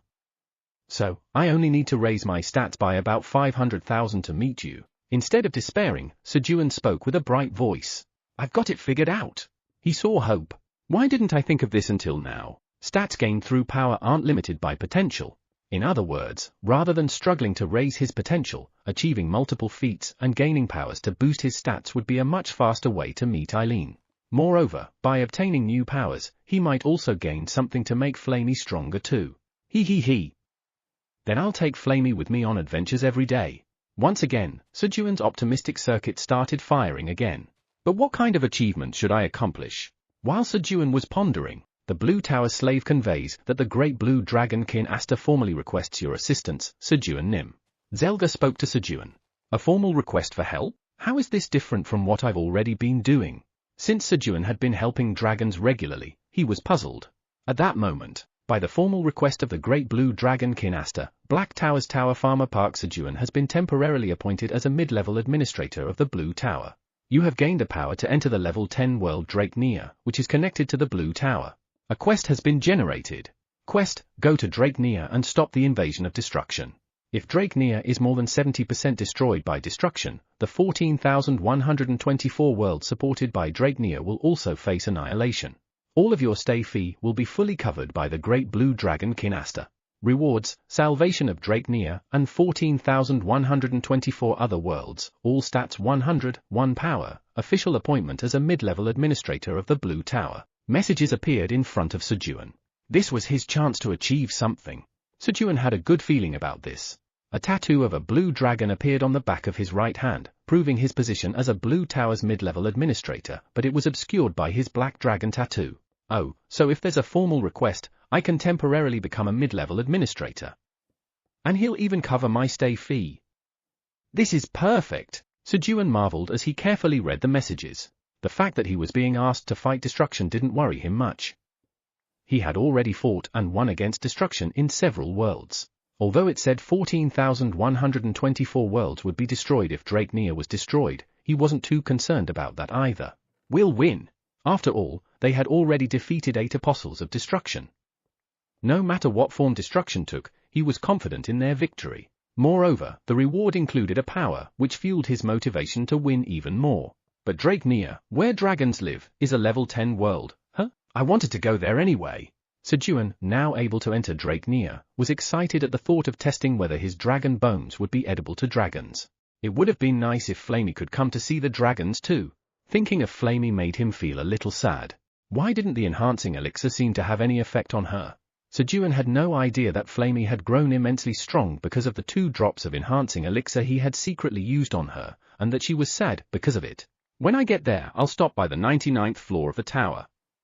What should I bring with me? While Sejun was preparing to leave for the Blue Tower, brother-in-law. Where are you going again? Ace, who had just woken up, asked in a sleepy voice. Millimeter, something suddenly came up, pewing. At Sejun's words, Ace immediately looked like he was about to cry. If Ace waits patiently, I'll take you on another picnic. Sejun patted Ace's head as he comforted him. Really? We'll play treasure hunt during the picnic too, right? Millimeter. Of course we will. Poohee. All right. Then I'll practice treasure hunting really hard until you come back, brother-in-law. Good. After making a promise to Ace to go on a picnic when he returned, Sejun turned his attention back. Eileen, He told Eileen that he had received a quest from the great blue dragon Kin Asta. The tower's administrator says to be careful and come back safely. Eileen wasn't overly worried. Sejun had grown significantly stronger, and with the title, Dragon Race's Helper, the dragons wouldn't dare look down on him. Millimeter. I'll be back soon. Swoosh! Sejun disappeared while unfolding the Blue Tower land deed. Chapter 559, He. If you have dragon bones, you can call yourself a dragon. You have arrived at the 53rd floor of the Blue Tower. Sejun arrived at the Blue Tower. Zelga, I've arrived. Come pick me up on the 53rd floor. First, he contacted Zelga. This was because Zelga had the land deeds for both the 1st floor and 99th floor of the Blue Tower. As soon as Sejun finished contacting Zelga, clang! Great Hybrid Chairman Park, I missed you, meow. Theo dashed out of the void storage and clung to Sejun's face. Krueng! Dad, I missed you. Quenji also clung to Sejun's side. King! Butler! Hop! Blackie also launched himself toward the sling bag Sejun was carrying. King? However, his jump fell short, and he failed to reach Sejun, crashing to the ground. Sharalang! Kaw! Piyak! Mew Mew! Fortunately, Kabi, Kararuru, Sherry, and Mubelchill caught Blackie as he fell, flapping their wings vigorously to move him into Sejun's sling bag. Kihihit! Once Blackie finally settled into Sejun's sling bag, you have been recognized as the rightful owner of the 53rd floor papaya farm land deed in the Blue Tower. Land deed skill, farm information LV Max is activated. A message appeared stating he was recognized as the land deed owner. He. Nice. Pluck. You have harvested papaya. Sejun smiled as he picked a perfectly ripened orange papaya. Slice. Guys, try this. He shared the papaya with Quenji and the Blackie family. Krueng. It's delicious. Kihihit. King. He. Butler. Give me more. He. I'm glad we came here. Sejun was satisfied seeing Quenji and Blackie's reactions. After eating 10 more papayas with his companions, guys, help me harvest the papayas. They began to quickly harvest the papayas together. Pooh hut. Got it, meow, Krueng. Theo harvested quickly with his speed, and Quenji used telekinesis to harvest large amounts at once. And, King, Gogomi, make a big net with your silk. The rest of you, shake the branches. For once, the Blackie family didn't cause trouble and instead helped with the harvest. Thanks to that, Sejun was able to harvest the papayas quickly and even register the waypoint before Zelga arrived. The water in the Blue Tower had largely disappeared, so there was no need to swim to the waypoint. A little while later, huff. Sejun Nim, Zelga came running towards Sejun from afar. And, Sejun Nim, here are the land deeds. Yes. Thank you. Sejun used the land deeds Zelga had prepared to move to the 99th floor of the tower and immediately registered the waypoint. Since Zelga had notified them in advance, the 99th floor boss didn't try to stop Sejun and his companions. After registering the 99th floor waypoint and obtaining title, one who reached the summit of 8 towers, Sejun used the land deed again to go down to the first floor to find the exclusive passage. Clack! When Sejun placed his hand on the blue hole in the floor, currently, there are 2 available destinations. Please choose your destination. Risha, LV3, Drakenia, LV10. The message appeared. Drakenia. Currently, 12 individuals are attempting to use the exclusive passage. Only temporary mid-level administrators have the authority to pass through the exclusive passage. The companions will travel to Drakenia through the temporary mid-level administrator's void storage. Phew. That's a relief. Sejun sighed in relief, thinking he would have to go alone. Would you like to pay the stay fees for all 12 and proceed to Drakenia? Yes, calculating the stay fee based on the stats and rank of Park Theo. The stay fee is 170,000 tower coins per hour. Since it was a level 10 world, the stay fee was 1/1000th of that of the level 7 world, Hamk. It was incredibly cheap. Moving to Drakenia. With the message, Sejun disappeared into the blue hole. Drakenia, the atmosphere of the temple, the holy land of dragons where the Blue Tower stood tall, was at its worst. Ka-Ion, the painful groans and screams of wounded dragons, voices murmuring the names of dead dragons. We're all going to die in the end. Let's evacuate to the tower now, at least. The temple was filled with the dragon's despair, overwhelmed by fear of the planet-destroying turtle's overwhelming strength. At that moment, everyone get a hold of yourselves. This is not the time for this. Evan Draken, the Dragon Lord, was struggling to rally the dragons. If he wanted to save even the remaining dragons, and to protect the other worlds that Drakenia bore the weight of, they could not afford the luxury of despair. However, what nerve do you have to step up after getting all the dragons killed? While they didn't outwardly voice it in the face of Evan's orders, there were dragons that were dissatisfied with Evan's orders. And, exactly. And why are we even bothering with those useless things? Yeah. Why do we have to protect those half-formed things? Their anger turned toward for dragons, black, brown, purple, and green who, while technically dragons, were so weak they could barely be considered as such. There were 9 types of dragons in Drakenia.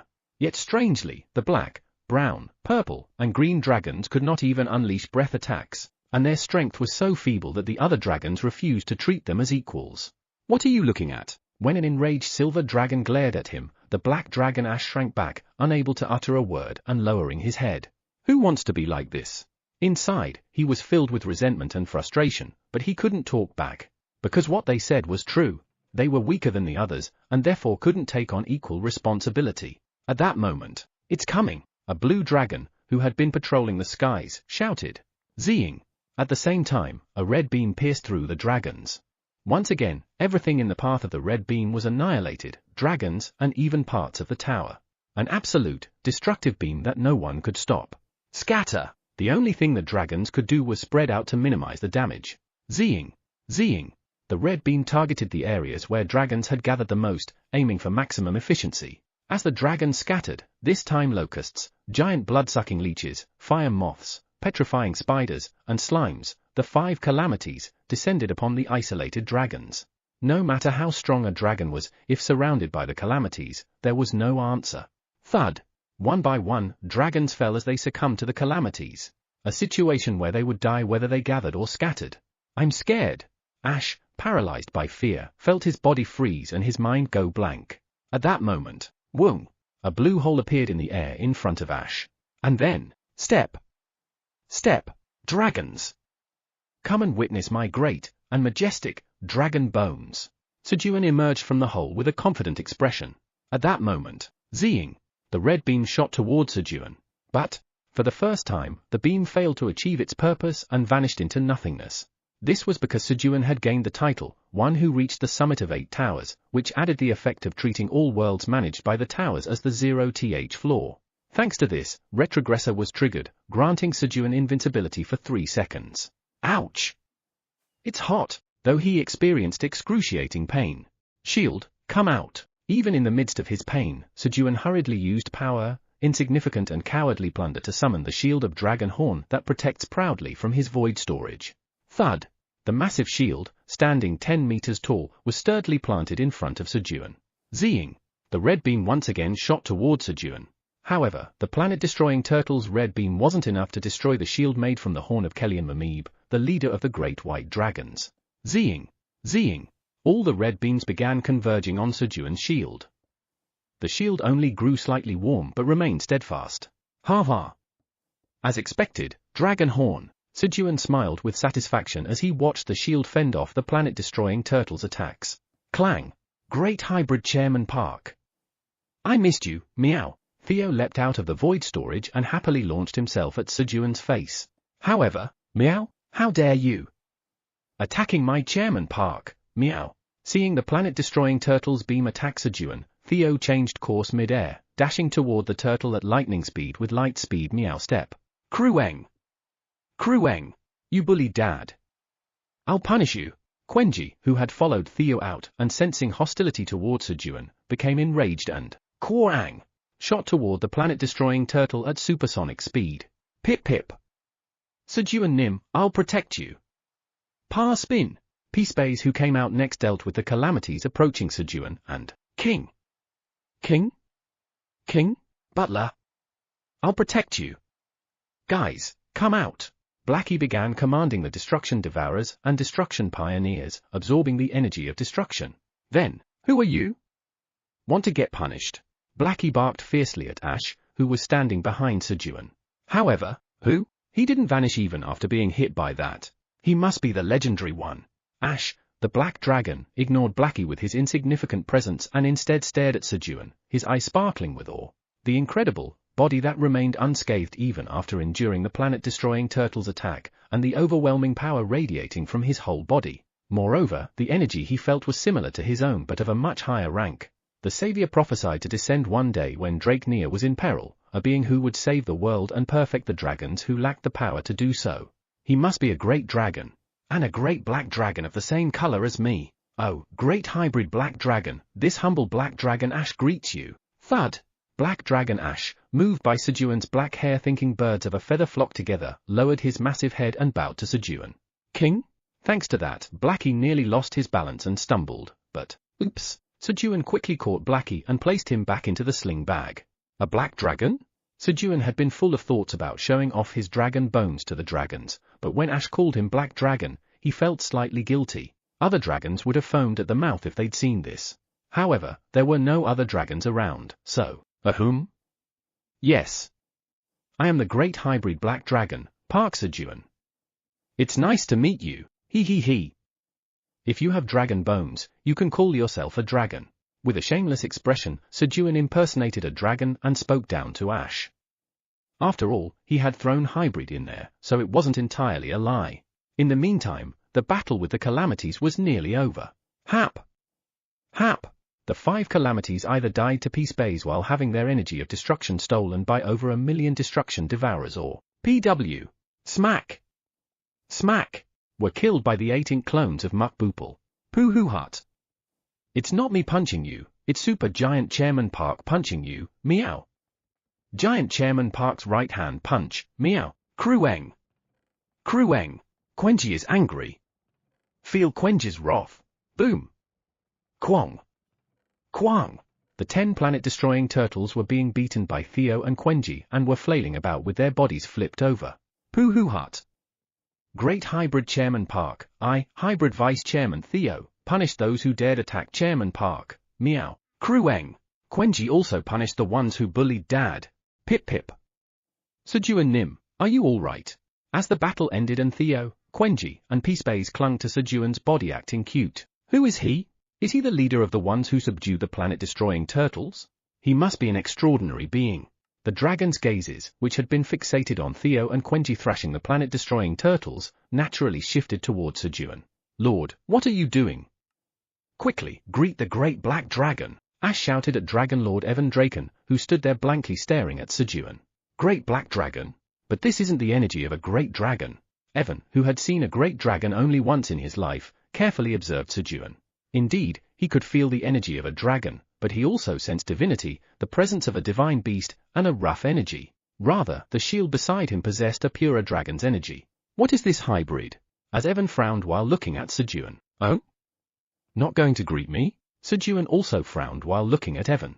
While the two glared at each other in an intense staring contest. Crash! Who dares oppose the power of destruction? Suddenly, the sky shattered, and the enraged voice of Leviathan echoed. And then, Mew Mew! Pooh! Nublechill and Mukboople cheered at the appearance of their new junior. In very hopeful voices. Chapter 560, Hee Hee. Butler! A new recruit is here. Outskirts of destruction. Eek! Why are the calamities decreasing again? Jormungandr became irritated as the number of calamities advancing on Draknir rapidly decreased. This time, they had expected a perfect victory and needed one. However, the results were leaning towards failure. This won't do. Leviathan, you need to go. What? Me? Leviathan, who had just recovered after shedding its skin, flinched and asked in surprise. You're the youngest, so you have to go. Or should I go instead? Hydra raised its voice at Leviathan's question. Otherwise, it meant Hydra would have to go instead. Since Kraken, who used to handle all the dirty work, gone, someone had to take its place. And that someone was Leviathan, the lowest ranked among the apostles of destruction. Ah. What a messed up snake life. Of course. Obviously I should go, Leviathan said, frowning and quickly managing its expression as it felt the two of them glare at it. And then, well, I'll be going then. Wuong. They opened a space leading to Draknir. If I come back early, they'll just give me more work, so I should take my time cleaning up.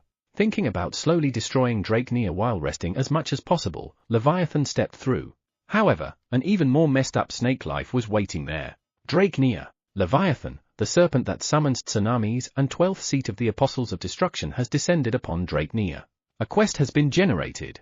Quest, expel Leviathan, the serpent that summons tsunamis and 12th seat of the Apostles of Destruction, from Draknir.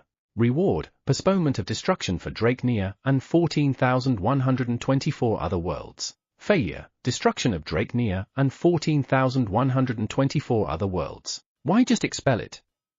We need to capture it. Heh. 12th seat of the Apostle of Destruction? That's nothing. Sejun smirked as he read the message. He was already a veteran hunter who had taken down 8 Apostles of Destruction. Technically 9, but Sejun still didn't know that Blackie was Fenrir. Here, everyone, take these. Sejun handed out bin sets to his companions and prepared for battle. A good hunter always gave their best, even when dealing with the smallest prey. While Sejun was distributing 5 bin sets each to his team. Tsunami.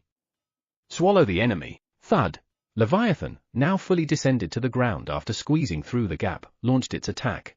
Unlike Kraken, Leviathan's thin body allowed it to pass through even the smallest spaces. Coo! In response to Leviathan's call, a massive tsunami suddenly rose from the ground with a monstrous roar. It looked like a tsunami at first glance, but upon closer inspection, it was an army of millions of water-formed monsters marching forward. Enemy. Fire! Kuu! At Evan's command, the dragons snapped out of their daze and unleashed their breath attacks on the tsunami wave. There were planet-destroying turtles flipped over where the tsunami was heading, and if the tsunami flipped them back over, the situation would worsen. However, the dragons' breath attacks were about as effective as sticking needles into fabric, barely doing any damage. That's when the dragons are in danger, huh? Heh.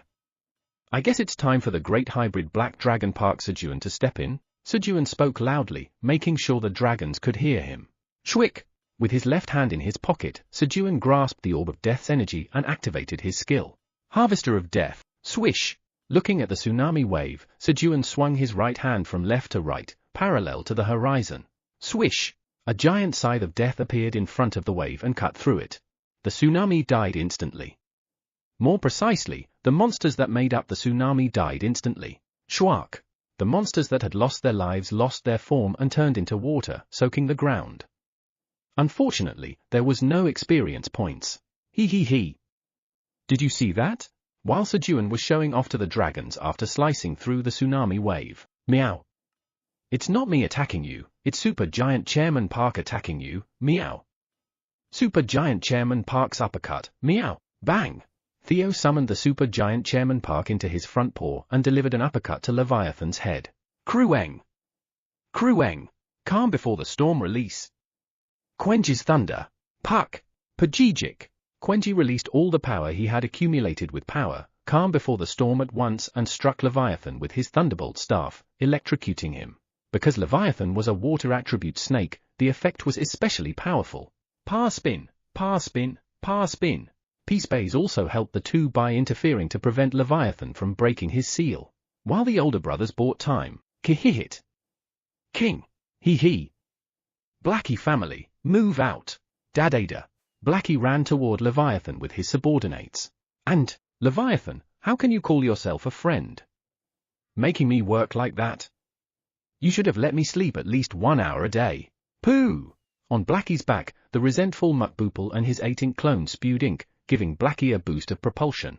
During his time with Sejun's group, Mukboople realized just how much he had been exploited by the snake faction. Fueled by angry ink booster's propulsion, Blackie quickly closed the distance to Leviathan. Thunk! He headbutted Leviathan and, Kung! Leviathan lost consciousness and collapsed, bringing the battle to an anticlimactic end. Kirarong! Iamrorong! Kararung! Kuhei! Krueng! He! Good work, little brothers. Thud! Quenji safely gathered Blackie family and stored Leviathan's body into the void storage. Kia! Thanks to the increased food supply, the Destruction Devourer and Destruction Pioneer were overjoyed. Pooh-hoo-hut! Was it you guys? Meow? I've memorized your faces who'll become my subordinates, meow. Theo smiled while looking at Jormungandr and Hydra through the small gap of the closing hole. At that moment, what is it? Feeling an unpleasant gaze, Jormungandr turned its head to look at Theo, but the gap had already completely closed. Jormungandr, what's wrong? When Hydra asked Jormungandr, who had suddenly turned its head. It's nothing, Jormungandr answered indifferently, refocusing on the destruction of other worlds. Meow? Theo, who had briefly lost consciousness under Jormungandr's gaze, came to his senses. And there was definitely a pull, meow. He looked at his front paw, which had felt drawn to the object Jormungandr was holding earlier. Pooh-hoo-hut. If I snatch what I felt drawn to from that guy, I'll be able to impeach the system, meow. Then Great Hybrid Chairman Park will become even greater, meow. As the fanatic Theo laughed sinisterly after discovering the location of an important puzzle piece for impeaching the system. I apologize. I failed to recognize you, Great Hybrid Black Dragon Park Sejun. I am Dragon Lord Evan Draken. Sejun was now receiving a bow of respect from Evan Draken, the Lord of the Dragons. After seeing Sejun's subordinates easily subdue both the Calamities and an Apostle of Destruction, Evan had no choice but to believe that Sejun was a black dragon, even if it sounded unbelievable. Is he really a black dragon? Honestly, he still had doubts, but he couldn't dare question it in this situation. He had no choice but to believe. It was a slightly coerced bow of greeting, but, all right. Nice to meet you. Sejun graciously accepted the greeting with a satisfied tone. As Sejun acknowledged Evan's greeting, a quest has been generated. Quest, the balance of the world has been disrupted, causing the black dragon, brown dragon, purple dragon, and green dragon to lose their elemental powers. Help them recover their strength. Reward, strengthening of power, sturdy young dragon solid bones. A new quest appeared before Sejun. Elemental powers? I can feed them crops with their attributes. For Sejun, this was an incredibly simple quest. And the reward was the enhancement of dragon bones. However, I'm not doing it. Sejun rejected the quest.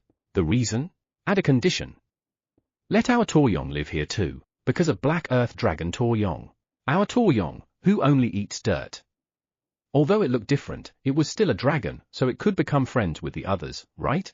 Sejun had always wanted to find friends for Toryong, who usually spent its time alone.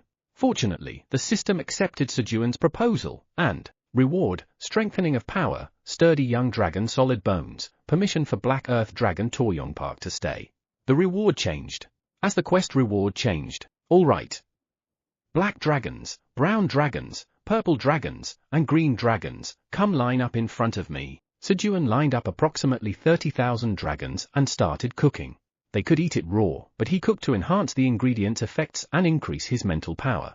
The menu was cherry tart, braised kidney beans, butter-roasted poisonous potatoes, and mugwort rice cakes. While Sejun was cooking, Poohoo Hut. Any dragon who wants to be reborn as a true dragon, come here and get this stamp first, meow. Quick-witted Theo diligently stamped the feet of the dragons waiting in line. You have acquired one dragon slave. Due to the effect of title, Slave King, all stats increase by 1. Who? This is dangerous. Sejun tensed up as he read the message. Usually, stats increase by 0.01 per employee, but maybe because they were dragons, stats increased by 1 each time. While it was a good thing, it was also bad for Sejun. If the stats filled up to their maximum potential, Sejun's battle aura would surge uncontrollably, leading to excruciating muscle pain. Please don't hurt too much. Sejun prayed for less pain and, Quenji, give me a massage. Before the muscle pain could fully set in, Sejun asked Quenji for a massage. A little while later, Poohoo Hut. Chairman Park, I finished stamping all of them, meow. Now we have so many dragon employees, meow. Theo proudly returned to Sejun's lap after stamping all 30,000 dragons. Yeah. Good job. Sejun praised Theo in a relaxed voice as he continued cooking. Meanwhile, even though Sejun's muscles strengthened due to the muscle strengthening technique from the enhanced battle aura, the resulting pain wasn't as bad as he expected. On top of that, Quenji's massages helped enough that Sejun could still move comfortably. In the process, the proficiency of muscle strengthening technique increased, and Sejun's stat potential rose by 5,000. This allowed his stalled stats to grow again, pushing Sejun's strength, stamina, agility, and magic stats all past 20,000. Nice. Perfect. Black dragons, take the cherry tarts.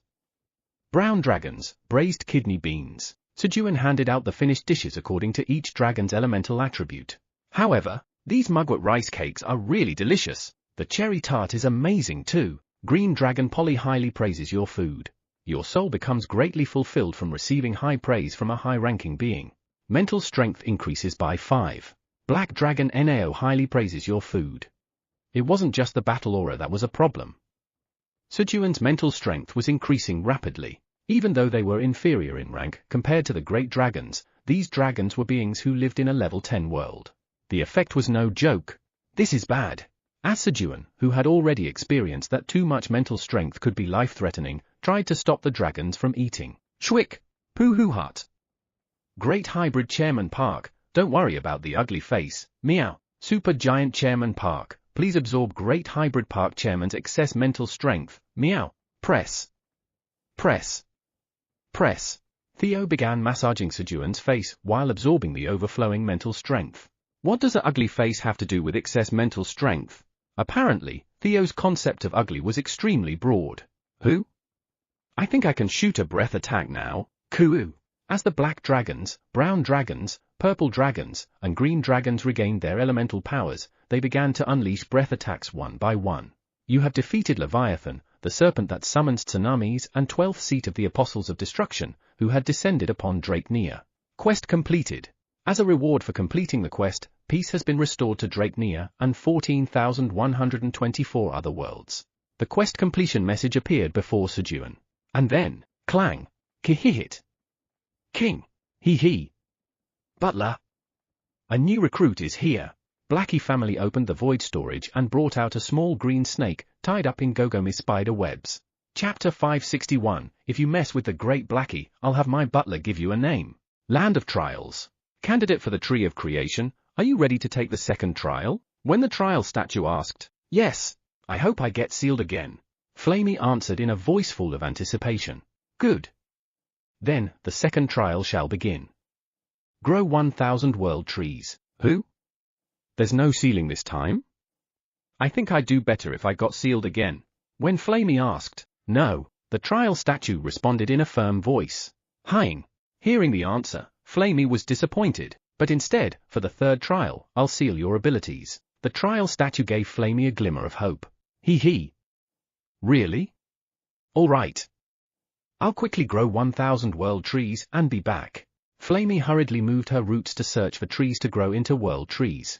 Meanwhile, the grand magic stream was still growing as it absorbed Flamey's magic power. Drake Nia, this is the Leviathan that worked our muckboople to the bone without letting it sleep, Sejun asked as he looked at the small green thread snake tied up in spider webs, unable to move. Pooh, that's right. Please scold it. Muckboople nodded his head vigorously, looking at Sejun with hopeful eyes. Want me to scold him? All right. Accepting Muckboople's request, Sejun said, You scoundrel. Do you admit your crimes? He shouted loudly at the Leviathan. Then, pooh! Muckboople's long-harbored resentment began to melt away, and his eyes grew wet with emotion. However, BB, what are you looking at? Got a problem? The Leviathan being scolded actually glared at Sejun and talked back. Originally, it had become a tradition in the Blackie family for the newest member to pass on the position of a rookie while briefing about Sejun, but, hoping Leviathan would get scolded more, Muckboople didn't tell him anything about Sejun. And then, King? Hey! Did you just glare at my butler? Looks like you haven't been scolded enough. Kuwuk. BB. Great Blackanim, I'm sorry. As angry Blackie stomped on him repeatedly, Leviathan screamed. A short while later, Kihihit. King. He. Butler. Give this one a name. After finishing the disciplinary education, Blackie asked Sejun to name the Leviathan, and Sejun's naming shop opened once again. All right. First, let's hear about your special traits. BB. Yes. I'm a water snake, I can call tsunamis, I recently shed my skin. Leviathan told Sejun all of his special traits. A water snake, tsunami, shedding skin, green thread snake, and he makes BB sounds. Should I put a number in the name this time, too? Although unintentional, after Mueblechill and Muckboople, adding a GU, 9, at the end would keep the order consistent. TL, if you remember my previous notes, Chill and Pal at the end of Mueblechill and Muckboople mean 7 and 8, respectively, in Korean. Then, as Sejun began to deliberate on the name, Thump. TL, heartbeat sounds. Blackie family watched Sejun with sparkling eyes. Muken. TL, heartbeat sounds. Puken. TL, heartbeat sounds. Especially Mueblechill and Muckboople, who had the highest expectations. Mueblechill wanted to escape the embarrassment of having the worst name, and Muckboople didn't want the Leviathan's name to be better than his own. With everyone's hopes riding on him, Sejun pondered deeply over the name. However, it's a green thread snake, so. Nokshilgu. TL? Nokshilgu in this? Nok comes from, which means green in Korean. Shil means thready yarn in Korean, and lastly, Gu, as you know by now, means a 9 in Korean, a snake that summons tsunamis. Hibengu. TL? Hibengu in this? Ha comes from, which means tsunami tidal wave in Korean. Bem means snake in Korean, and as for Gu, I don't think I need to repeat it again, right? A green snake that makes a BB sounds. Binocu. TL? Binocu in this? B comes from, which is the sound Leviathan is meaning BB, for? Knock, and? Gu, I don't think I need to repeat again. This doesn't feel right. As no satisfying name came to mind, Sejun's contemplation grew longer. A name that suits one who betrayed his friend. Sejun wanted to give Leviathan, who had tormented Muckboople for so long, to reflect on his actions. Sejun hoped to come up with a name that would bring tears of guilt just from hearing it. Am I too fixated on the GU? Unable to think of a good name, when Sejun was about to let go of the GU and start fresh. At that moment, The character for water. One Chinese character popped into Sejun's head. Thanks to that, he came up with a brilliant name. Since it's a snake with a water attribute that makes our BB sounds. Bisugu. TL? Bisugu, so the only thing left to explain in this is? Su, Hunja, which I hope some of you have already guessed means water. The other two have already been explained in the name explanations above. Also it doesn't have any specific meaning, but anyone hearing would be reminded of drain, shiver. Sejun felt chills as he said the name. It was such a perfect name that anyone hearing it would be moved to tears by guilt. He. As expected, I'm a genius. As Sejun was feeling pleased with the name he created, the effect of talent, Namer, has been activated. The name Bisugu has been imbued with a special effect. All stats increase by 999. Power, 9 damaging water streams has been granted. The Namer effect activated, giving stats and power to the name Bisugu. Then, Kihihit. King? He. See that? This is my butler's naming skill. If you mess with the great Blackie, I'll have my butler give you a name. As expected of Sejun Nim, Kiruk, Sharalang. You're amazing, Kararuk, Piyak, Mew, Pooh. Blackie family was in a completely festive mood after hearing the name Sejun gave, because it had been a really long time since a name that could make everyone laugh came out, except for the one who received the name. BB, my name is Bisugu. While the named party remained speechless, Kihihit. King, he. Congrats, Balchil, people, Mew, Pooh. While Blackie was congratulating Mubelchil and Mukboopel who escaped from having the worst names. Meanwhile, Kuhei, Krueng, he. What they taste like? Sew up. Quenji was drooling while looking at the planet-destroying turtles that were flipped over on their backs. Buck. The planet-destroying turtles trembled in fear, feeling Quenji's gaze. They didn't even dare think about attacking with their red beams. Not because Quenji was drooling while looking at them, but because they sensed the Beast of Apocalypse's power from Quenji. They were originally beings called the Apocalyptic Destruction Turtles who were supposed to help the Beast of Apocalypse end the world when the apocalypse came. In other words, they were Quenji's subordinates. So, trembling under Quenji's gaze was only natural. They knew they were guilty of abandoning their orders to wait for the apocalypse and instead succumbing to the power of destruction. Buck. As the Apocalyptic Destruction Turtles trembled in fear waiting for their master's judgment. Suraruk. I'll do anything to survive. One turtle shrank its body and struggled to flip itself over. Crawl. The miniaturized turtle crawled desperately toward Quenji and scratch. Oh, Beast of Apocalypse. Please spare me for my loyalty. The turtle rubbed its face against Quenji's leg to show its loyalty. Buck. You're trying to survive alone. Suraruk. The other Apocalyptic Destruction Turtles hurriedly reduced their size and rubbed their faces against Quenji's body. Krueng. What is this? Why are you getting smaller? Quenji was momentarily confused by the turtles getting smaller, but then, Krueng, eat a lot. Quenji started giving food to the 10 mini turtles. If you're small, they can't be eaten properly. Of course, the plan was to fatten them up and eat them later. Unaware of this, Buck. See? The Beast of Apocalypse has forgiven us. It's all thanks to me. The turtle that first showed loyalty bragged to its companions. Black Tower Administrator Area. All right. Everyone, to your positions. When Eileen gave commands while looking into the crystal orb. Queek, Wying, Kuong, Moo, the mushroom ants, poisonous bees, pink fur, Minotaur King, and black minotaurs all moved to their positions. Today was the night of the blue moon. Eileen had summoned everyone to harvest crops imbued with the energy of the blue moon. A short while later, as the blue moon rose and time passed, patches of blue crops began to appear across the farm. All right, harvest them. At Eileen's command, the farm members began harvesting the crops. Kuhihihi. After harvesting well.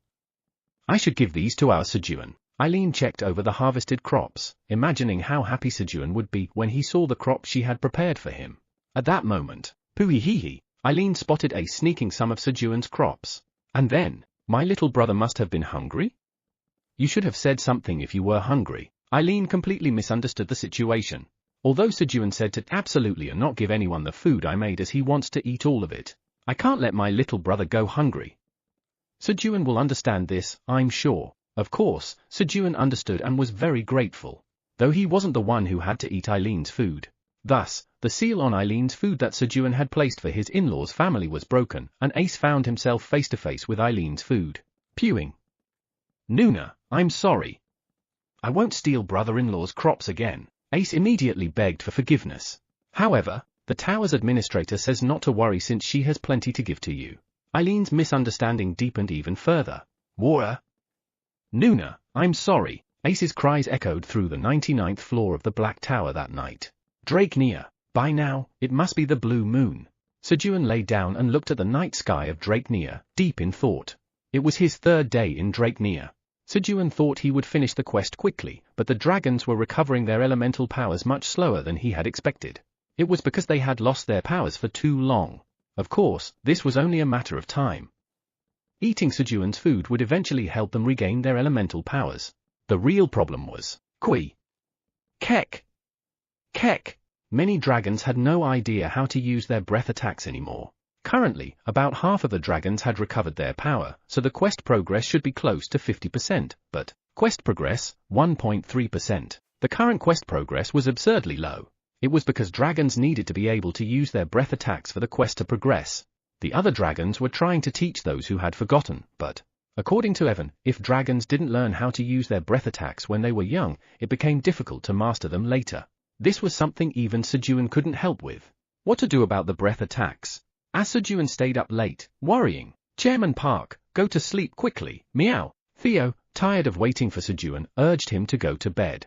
All right, Kyoyo. The moment Sejun replied, he fell asleep. Gororong. Theo followed suit and quickly dozed off. The next morning. All right. Sejun jumped up and prepared breakfast for his companions and the dragons. At first, he only cooked for the dragons recovering their elemental powers, but soon, the other dragons started drooling over his food.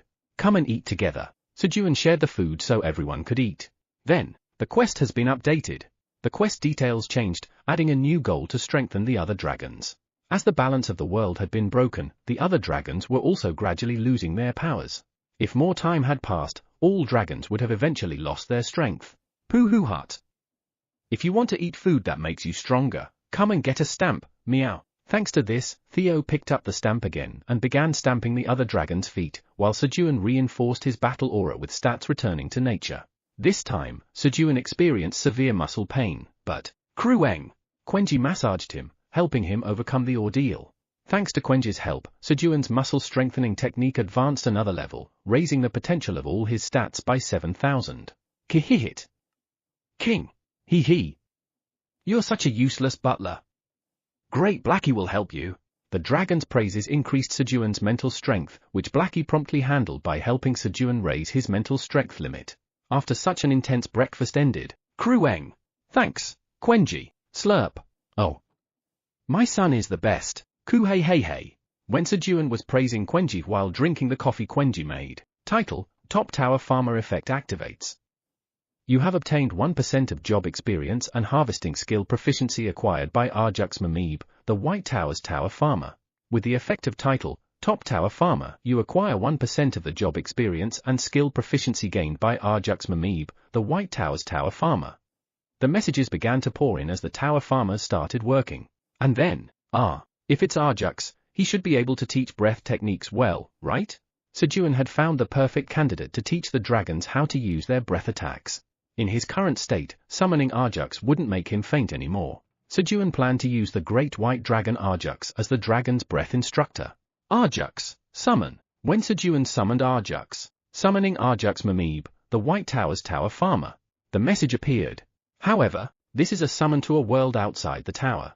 Ting stay fees considering the Great White Dragon stats and status. Since this was outside the tower, there was a cost for summoning. Then, the stay fee is 1 million tower coins per hour. Bloodline, Great White Dragon has been confirmed. An additional 500,000 tower coins are added to the stay fee per hour. Power, Holy Dragon Strength has been confirmed. An additional 300,000 tower coins are added to the stay fee per hour. Power, Guardian of Light has been confirmed. An additional 50,000 tower coins are added to the stay fee per hour. Power, Hardened Young Dragon Scales has been confirmed. The endless stream of messages continued. Right, Arjux is a dragon. TL, dragon used here is the Eastern Dragon. If you haven't read or don't remember, the dragons in the level 10 world where Sejun is currently staying are Western dragons. Sejun only now realized the true weight of Arjux being a dragon. Chapter 562, he is actually an ambiguous dragon. The stay fee for the 1 hour stay of the Great White Dragon Arjux Mamib is 3.5 million tower coins. The stay fee will be paid by the Great Blue Dragon Kinasta, summoning the Great White Dragon Arjux Mamib. Once the fee was calculated, the summoning of Arjux began. Wow! If the cost of a 1 hour stay in a level 10 world is 3.5 million, for Earth, you'd have to add 9 zeros to that cost. 3.5 quadrillion tower coins per hour. While Sejun was stunned by the enormous amount. Sejun Hyung. I missed you. Arjux jumped out of the blue portal with a delighted expression. Whoosh! Arjux shot straight into Sejun's arms at full speed. Meow! As Theo quickly absorbed Arjux's energy to protect Sejun. Come here, Arjux! Sejun opened his arms wide with a solemn expression to welcome Arjux. Boom! The sound was far too rough and destructive to be described as boom. However, talent as Master of Deflection deflects 99% of the power of the first attack. Thanks to his talent, Sejun managed to deflect 99% of the destructive force and emerged unharmed. Though it hurt because of the remaining 1%, this was still an incredible defense. Arjux, have you been well? Yes. Hyung. Have you been well too? Of course. I've been doing great. Haven't I gotten a bit stronger? Who? You really have. At Sejun's question, Arjux studied Sejun closely and showed a surprised expression. He was still quite weak, but for a sunfish, it was an extraordinary improvement. At that moment, this is the energy of a great dragon. I greet the Great White Dragon. I am Dragon Lord Evan Draken. Feeling the paralyzing energy of the Great Dragon, Evan hurriedly paid his respects to Arjux. Being with Arjux further convinced Evan that Sejun was not a great dragon. However, hey! Can't you see I'm talking with Sejun Hyung right now? Arjux snapped at Evan for interrupting his conversation, implying that Sejun's status was even greater than Evan had thought. And then, who? Sorry, Arjux, you can't embarrass someone who's just trying to greet you. You should accept their greeting. Oh. Got it, Hyung. Fine. Nice to meet you, Dragon Lord. I am the Great White Dragon Arjux Mamib. Yes. Thank you for sharing your esteemed name with me, Great One. He calls Sejun Nim Hyung. Then is Sejun Nim really a dragon? As Sejun gently scolded Arjux and Arjux obediently listened, Evan watched the scene unfold. A new great hybrid black dragon? Evan fully convinced himself that Sejun was indeed a dragon. A little while later, Sejun Hyung's pancakes are the best as always. Arjux happily ate the pancakes Sejun had made, dipping them in honey. Ku hey hey hey. Krueng. Krueng. He. That's right. Everything Daddy makes is delicious.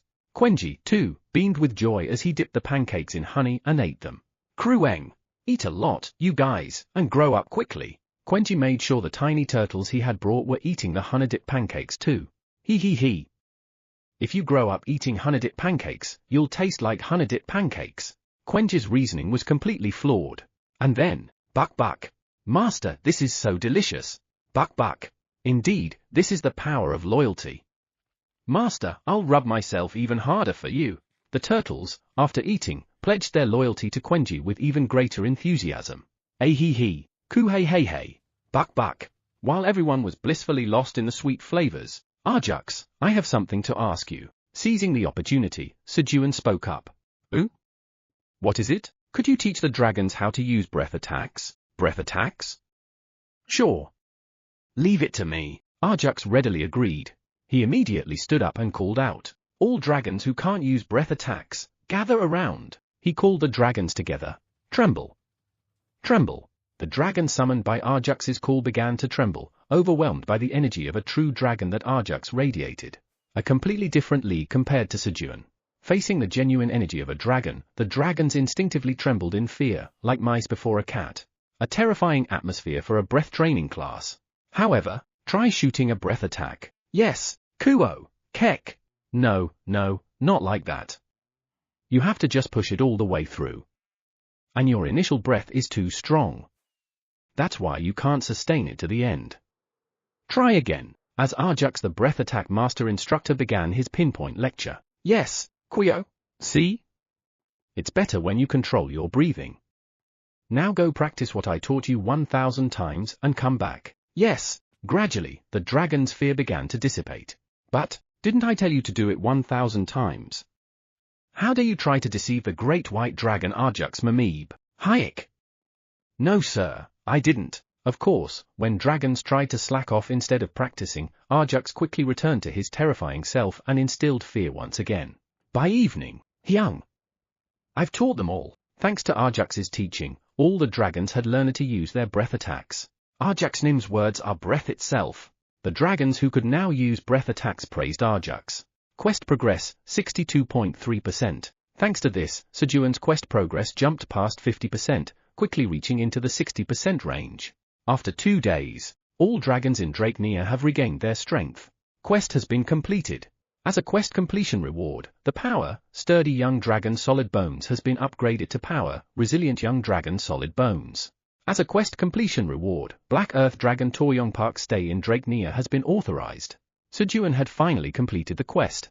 And then, summoning Black Earth Dragon Toryong Park. Toryong was summoned in front of Sejun. Because his stay had been authorized, there was no stay fee this time.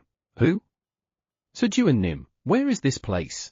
Toryong, who had been eating dirt on the 99th floor of the Black Tower, looked around and asked curiously. Toryong, this is Drakenia.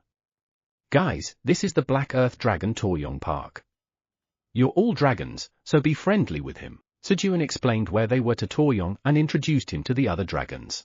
However, despite Sejun's introduction, an overwhelming awkwardness filled the space between Toryong and the other dragons. Sejun had misunderstood something. Not all dragons were the same. While some dragons resembled the dragon race, others, like earth dragons and sea dragons, took on very different forms. In short, Drakenia was not the kind of place where Earth Dragon Toryong could easily make friends. Sejun Nim, I don't think this is the right place for me. Shake! Shake! Toryong shook his head vigorously. Sorry about that. I'll find you some proper friends next time. Sejun promised to do better and Black Earth Dragon Toryong Park is returning. Toryong returned to the 99th floor of the Black Tower. We should head back too. Arjux, you go home as well. Okay. Hyung, see you next time. After Arjux left with lots of pancakes Sejun packed for him. Land moving. Sejun erected another monument using Mila's hoe. Achievement monument for the God of Dragons number 2. If you ever face a hard time, just come and pray here. Yes, Sejun thought, if it's a dragon god monument, it should provide some care for the dragons, right? With that, Sejun had set up a dragon god monument as well. Placing his hand on the nearby blue tower. Would you like to return to the blue tower? A message appeared. Yes. Returning to the blue tower. Sejun and his group disappeared. Seed Shop Headquarters. The ambiguous dragon has built the second temple for you in Drakenia. Divine power increases by 300. The dragons of Drakenia now revere the unknown you as their guardian deity under the command of the ambiguous dragon. 100,000 dragons have witnessed your temple. Divine power increases by 100,000. Who? I've become the guardian deity of a level 10 world. Wow! Myrna, the god of dragons, cheered as she read the messages. Ah. This isn't the time. I need to talk directly with the ambiguous dragon and praise him. Myrna quickly used the divine power she had just gained to establish a communication channel with the ambiguous dragon. Since she didn't know its name, the process consumed a lot of divine power. A moment later, when the communication channel with the ambiguous dragon was connected, "Oh ambiguous dragon, I am Myrna, the god of dragons. Thank you for building my temple. It has been of great help to me." But what is your name? Myrna expressed her gratitude and asked for the ambiguous dragon's name. And then, Black Tower's Tower Farmer Park Sejun replies that his name is Park Sejun. Who? If he's Park Sejun, he is actually an ambiguous dragon. Myrna finally realized that the ambiguous dragon was Sejun. Sniff, trust in Park's grace truly knows no bounds. For him to pretend to be a dragon and even act as her follower, all for the sake of a god who didn't have a single believer. Myrna, misunderstanding the situation completely on her own, was deeply moved. Park Sejun, here, take this divine relic I've created. She sent a divine relic to Sejun and then, trust in Park. Trust in Park. She ran outside, shouting the chant. At this, trust in Park, trust in Park, trust in Park, her colleagues began to gather one by one. Everyone, Park Sejun even went as far as to act like a dragon for my sake. Myrna began to share her testimony in front of the other non-combat gods. Temple of the Creator God. Amos has been destroyed by the invasion of the 7th Calamity planet-destroying turtle. Black Tower's Tower Farmer Park Sejun and his companions have defeated Leviathan, the serpent that summons tsunamis and 12th seat of the Apostles of Destruction, and completely saved Drake Nia. Ha ha, they've done it again? The Creator God let out a hollow laugh as he spotted the lone message of salvation among the flood of messages about destruction. It was truly incomprehensible. But Sejun and his companions had proven it not once or twice, but 10 times already. Even as the Creator God, it was hard to understand, yet he had no choice but to accept it, that they were capable of defeating the Apostles of Destruction. They had demonstrated it through their abilities, so there was no reason not to believe them. Moreover, Fenrir was managing the enormous influence created by Sejun far better than the Creator God had expected. To be precise, the other former Apostles of Destruction were also helping, though the Creator God didn't know that. I suppose I'll have to take a gamble and trust Sejun. Until now, the Creator God had desperately wanted Sejun's help. However, he had handled Sejun with great care, fearing that he might kill the goose that lays the golden eggs. But now, he had built a certain level of trust that Sejun would somehow resolve the problems. And there isn't much time left now. With 30% of the world he had created already destroyed, the power of destruction was growing stronger. Some worlds were now being destroyed on their own, even without an invasion of destruction. Moreover, since the forces of destruction had found Drake Nia, his hidden level 10 world, it was only a matter of time before the other level 10 worlds were discovered. If that happened, the Creator God decided to send Sejun as a countermeasure. It would be best to dig traps, wait, and send Sejun in whenever an Apostle of Destruction appears. He quickly devised a plan. Emila, Amul. As the Creator God summoned his apostles and began preparing the operation to lure the Apostles of Destruction, you have arrived at the 99th floor of the Black Tower. Sejun returned home. And then, brother-in-law, thud, thud, thud, thud. What greeted Sejun was Ace, who had grown even larger. In just a few days, Ace had grown to a towering 5 meters, striking fear into Sejun's heart. Of course, unaware of Sejun's terror, Ace expressed his joy with all his might. Bang! Ugh! Sejun was welcomed back home with a bang. At that moment, Myrna, the god of dragons, has sent down her divine relic. Myrna, who had recently introduced herself to Sejun, sent him a gleaming blue-green trident. Trident of fire, wind, and water. However, who? This is just a pitchfork. But why is it shaped like this? Quenji, can you bend this for me? To Sejun, a farmer, the trident gifted by Myrna just looked like farming equipment. Krueng. Following Sejun's instructions, Quenji bent the ends of the trident at a right angle, making it perfect for digging into the ground. Krueng. All done, Dad. Well done, Quenji. He. This will make tilling the ground a breeze. Sejun happily held Myrna's divine relic, now bent at a 90-degree angle, and smiled with satisfaction.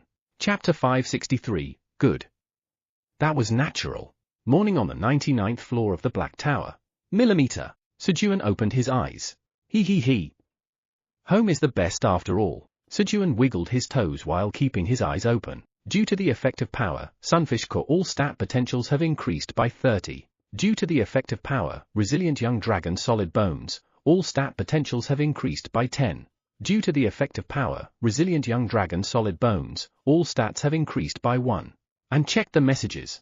Ooh, the effect of Resilient Young Dragon Solid Bones? Come to think of it, I didn't check the powers yesterday because I was busy reporting my return and playing with Ace. Sejun checked the options of power, Resilient Young Dragon Solid Bones. Power, Resilient Young Dragon Solid Bones. Level 15. All stats 300. All stat potential 5000. Every day, all stat potential increases by 10. Every day, all stats increase by 1. Greatly improves learning efficiency. Dragon bones greatly enhance resistance to external energy. Bone density increases further, making bones harder to break, and body weight increases. He. That's a significant improvement. After checking the options, Sejun grinned broadly. The power had been strengthened, increasing its level by 5, all stats by 200, and all stat potential by 400. Additionally, the option to increase all stats by 1 every 10 days had been changed to every day, and a new option was added that increased all stat potential by 10 daily. Even the options that don't show numerical values have improved a bit. After confirming the power, Sejun wiggled his toes for about 10 more minutes before getting up. And then, meow, king. He gently carried Theo and the Blackie family, who were still in dreamland, outside. Step. As he let the sound of his footsteps resonate across the crops to boost their growth speed, the radish of strong lower body expresses gratitude for the farmer's footsteps and lends its strength. The effect of great blessing of the crops, master, activates, increasing the potential of your magic power stat from 20,357 to 20,367. He increased his stat potential. As Sejun walked across the farm, Krueng, good morning, Dad. Quenji joined him, clinging to his side. Brother-in-law. Good morning. Ace also joined in, hopping onto Sejun's back. Even though Ace was 5 meters tall, his feet still dragged on the ground when Sejun carried him on his back. Poohee-hee-hee, brother-in-law's back is soft and warm. Still, Ace looked happy to be carried by Sejun. After a while, Sejun went to the kitchen with his companions and prepared breakfast. Baby brother-in-law, take this and eat it with mother-in-law. My baby brother-in-law. Mother-in-law. Sejun handed Ace an omuris with ketchup written letters on it. Yes. Poohee-hee-hee. Brother-in-law, I'll send you a heart too. Ace formed a heart with his arms for Sejun before taking the food to his mother. And then, all right. Let's eat. Sejun sat down to eat breakfast with Theo, Quenji, and Blackie family. If he only wrote messages on Ace's food, it would have caused an uprising, so Sejun wrote on everyone's food as well.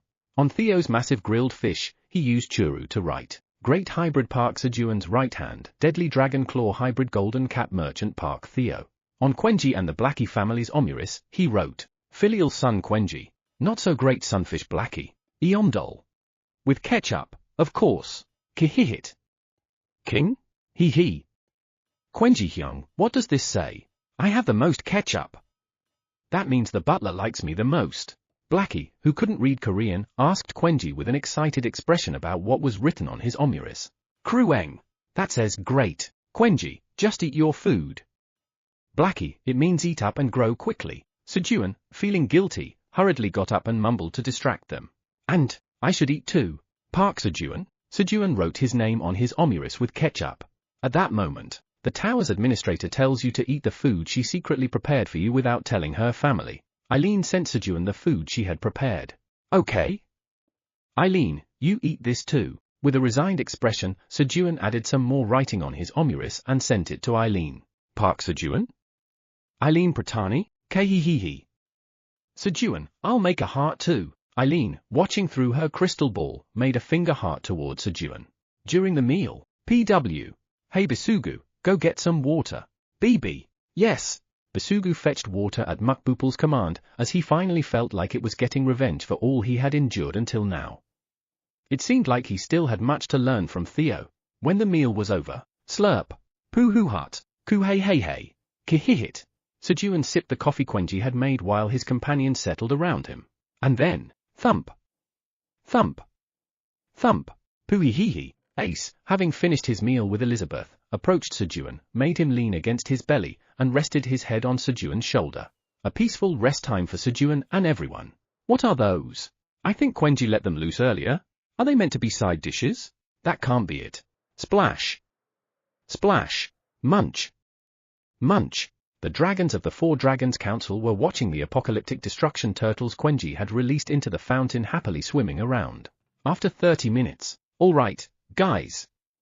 Let's get to work. When Sejun stood up, poo-hoo-hut. Great Hybrid Chairman Park, I'll go and make lots of money, meow, ku-hey-hey-hey. Krueng. Hee-hee-hee. Quenji will gather lots of herbs too. Theo went to work at Purple Tower 73rd floor and Quenji to the Western Forest, and, baby brother-in-law, I'm going to the 10th tower. Want to come along? Yes, brother-in-law. Sejun took Ace and headed to the 10th tower. Currently, Sejun's strength exceeded 40,000, and with Bin set, he could easily surpass 100,000 strength. Thump. Thump. He was worried about whether Ace would fit through the door, but fortunately, as Ace approached, the door expanded to accommodate him. Kihihit. King. King. Hee. Subordinates, your great leader, Blackie is back. I've had another amazing adventure. As soon as Blackie entered the 10th tower, he started bragging about his adventure to the remaining Destruction Devourers and Destruction Pioneers. Baby brother-in-law, I'm going to need some strength. Eat this. Yes. After eating 2 sets of Transcendence black beans and sturdy strength yellow beans with Ace, Sejun placed the bodies of the Kraken and Leviathan on the 2nd and 3rd floors of the 10th tower. Previously, Melpheus's body was on the first floor and Delia's body was on the second floor of the 10th tower. Since Alice's body's vitality was running out, they moved Delia's body, which was obtained after Alice, to the void storage. It was to gain experience points. Once the task of moving the Apostles of Destruction's bodies was complete, all right, everyone, shall we plant some seeds? Kia. Sejun returned to the first floor of the tower and decided to plant Destruction Devourer seeds with the Destruction Pioneers. And then, right. Guys, look at this. I got a new farming tool. Good. That was natural. Sejun pulled out the newly acquired pitchfork and began showing it off. This can do this too. Combine the 3 attributes of fire, wind, and water, fire wind water energy wave. Boom! When Sejun activated the divine relic embedded skill with his pitchfork, fire, wind, and water energy merged at the tip, creating a reddish silver blue energy wave that left a massive hole in the ground. Amazing, right? And now, water bomb. When Sejun used the skill again, water trickled out of the rightmost prong. Pooh hut! I can dig the ground and water it at the same time. Sejun demonstrated digging the ground while watering it with the pitchfork, smiling contentedly. Originally, the water bomb skill had immense destructive power, but because Sejun only injected a small amount of magic, its impact was pitiful. Fire bomb. I can use this to light fires. Wind bomb. I don't even need a fan when it's hot. Despite treating the divine relic like a mere farming tool, Sejun boasted about it grandly. Kihihit. King. Hee. The butler is being cute. Guys, hurry and clap for him. TL, being cute here is in the sense like when children show off something they have found. Seeing Sejun like that, Blackie made his subordinates clap, and the Destruction Devourers and Destruction Pioneers clapped with their leaves and then began working alongside Sejun. Meanwhile, crunch. Pooey. Delicious. Ace sat at the edge of the tower, munching on banana chips Sejun had given him, watching Sejun plant seeds. Since the upgrades had already reached their limit, there wasn't much else to do.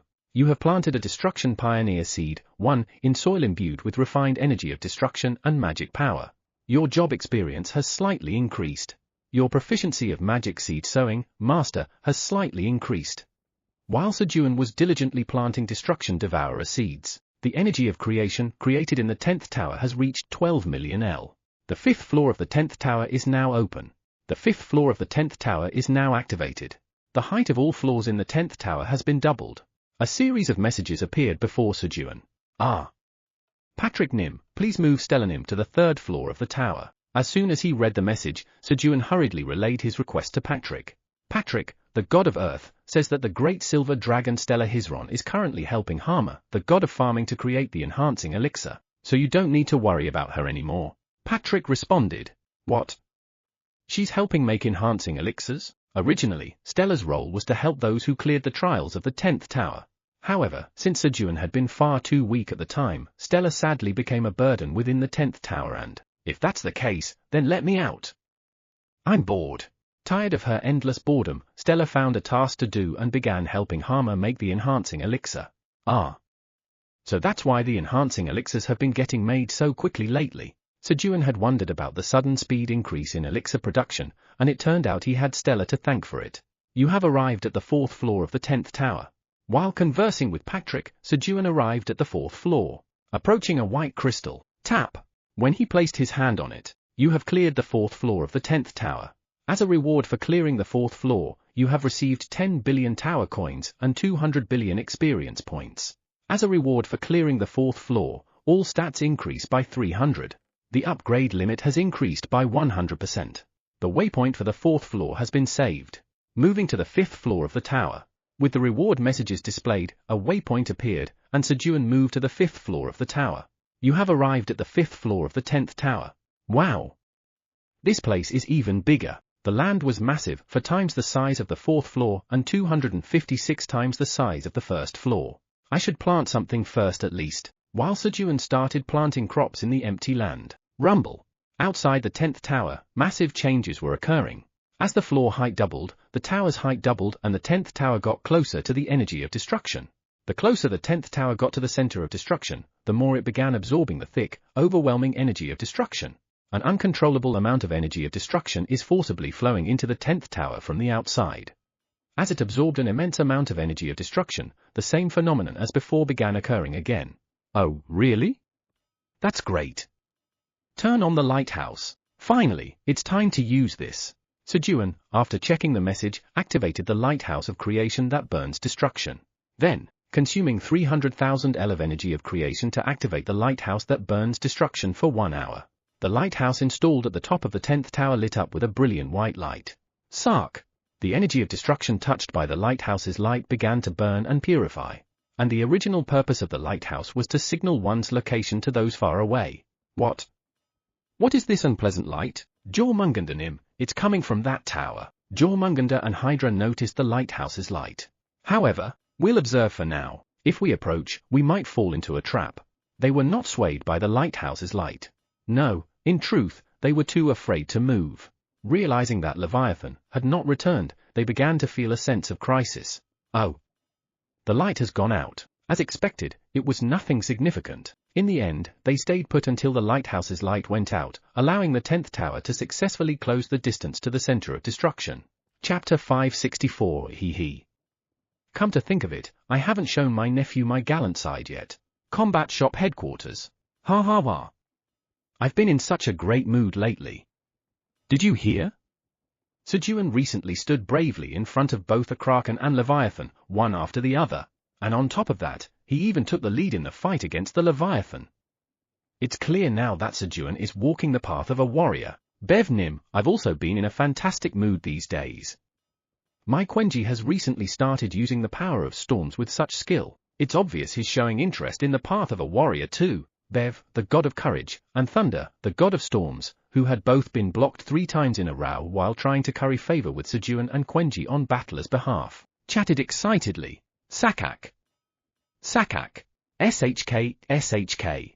In front of Battler, the god of battle, and Hunt, the god of hunting, who were crafting shields and bows to deliver to Theo.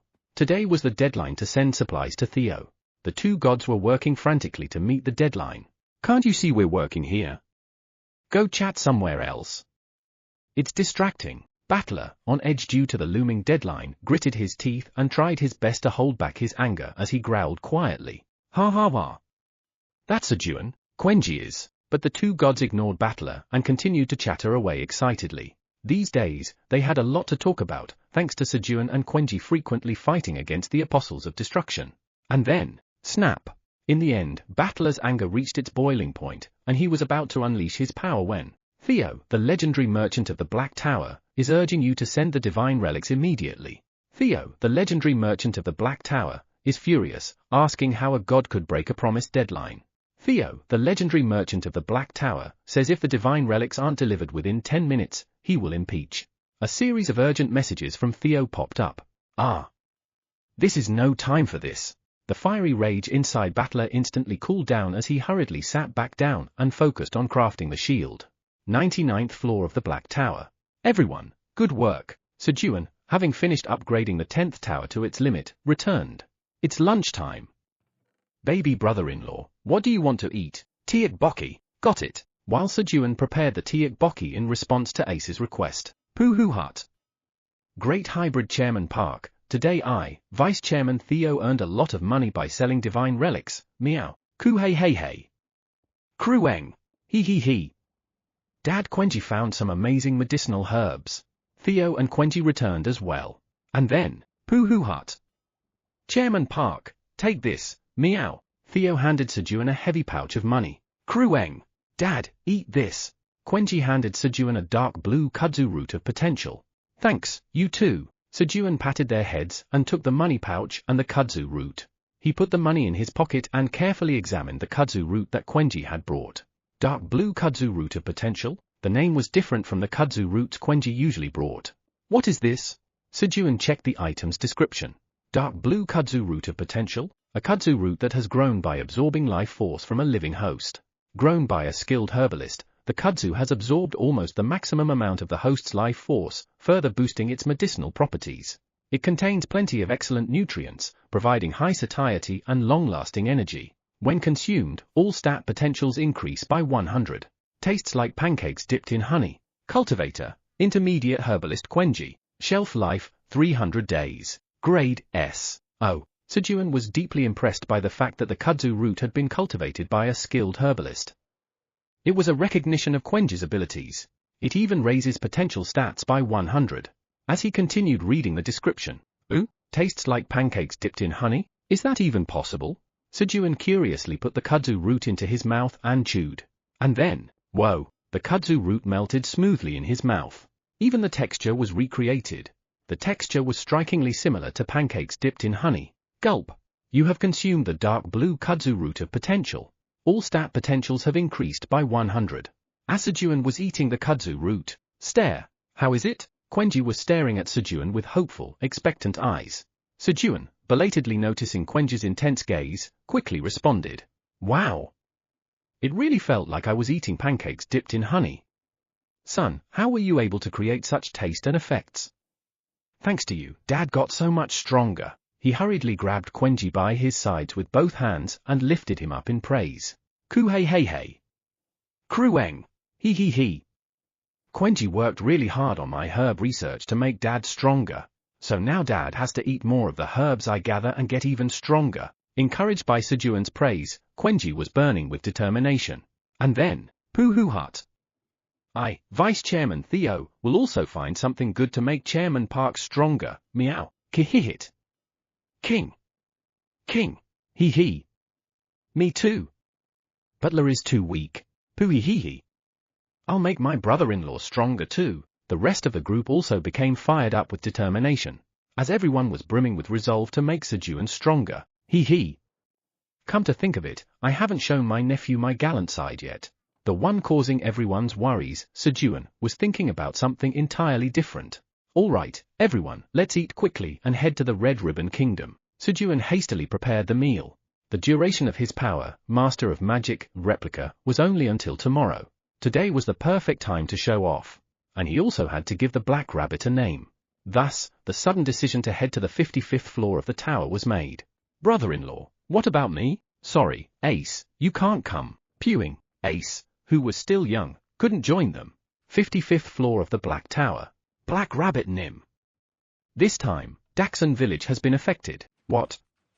Daxon Village has already been hit. The Black Rabbit was alarmed by the report from his subordinate. 5 days ago, after hearing that all the buildings and residents of a small village on the kingdom's outskirts had turned to stone, he had dispatched an investigation team.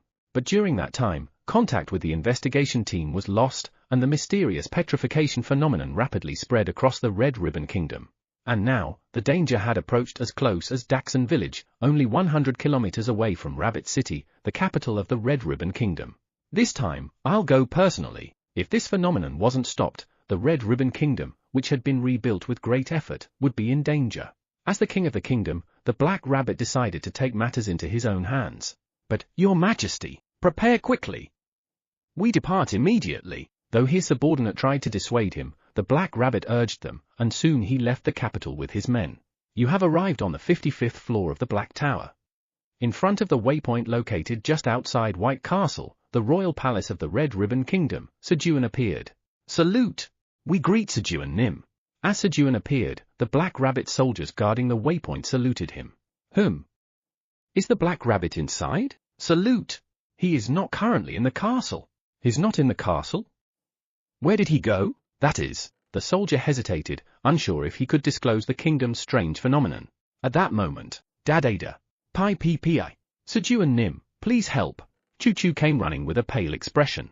Choo Choo, what's wrong? Sensing that something was amiss, Sejun quickly asked. Pi Ppi. I lost contact with Black Torch's father. With the Black Rabbit. Where did he go? Pi Ppi. It's because recently, in the kingdom, Choo Choo explained the strange phenomenon happening in the Red Ribbon Kingdom. I see.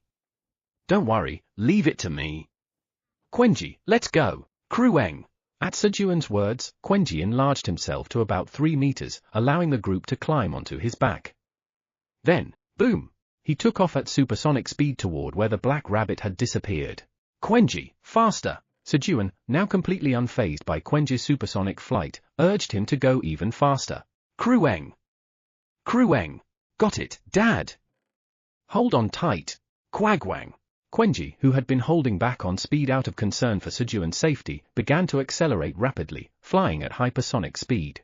Sejun, holding tightly onto Quench's fur with one hand to avoid falling. Keek eek. Blackie, just hang in there a little longer, used his other hand to shield the Blackie family nestled inside his sling bag. After 1 minute of travel, Sejun and his companions arrived at a place where everything had turned grey. Krueng! Over there! It's brother! Quenji pointed to the black rabbit and his subordinates, who had been turned to stone. And then, SSSSS! A grey aura could be seen creeping over the unpetrified ground, slowly encroaching upon it. The grey aura which turned anything it touched into stone. What is that? Sejun observed the aura closely. Who? In Sejun's eyes, he noticed something strange. The petrification caused by the grey aura slowed down significantly when it reached water. No, rather than slowing, the grey aura seemed to dissipate upon contact with water, as if it were removing the water instead of petrifying it. It couldn't turn water into stone. This is it.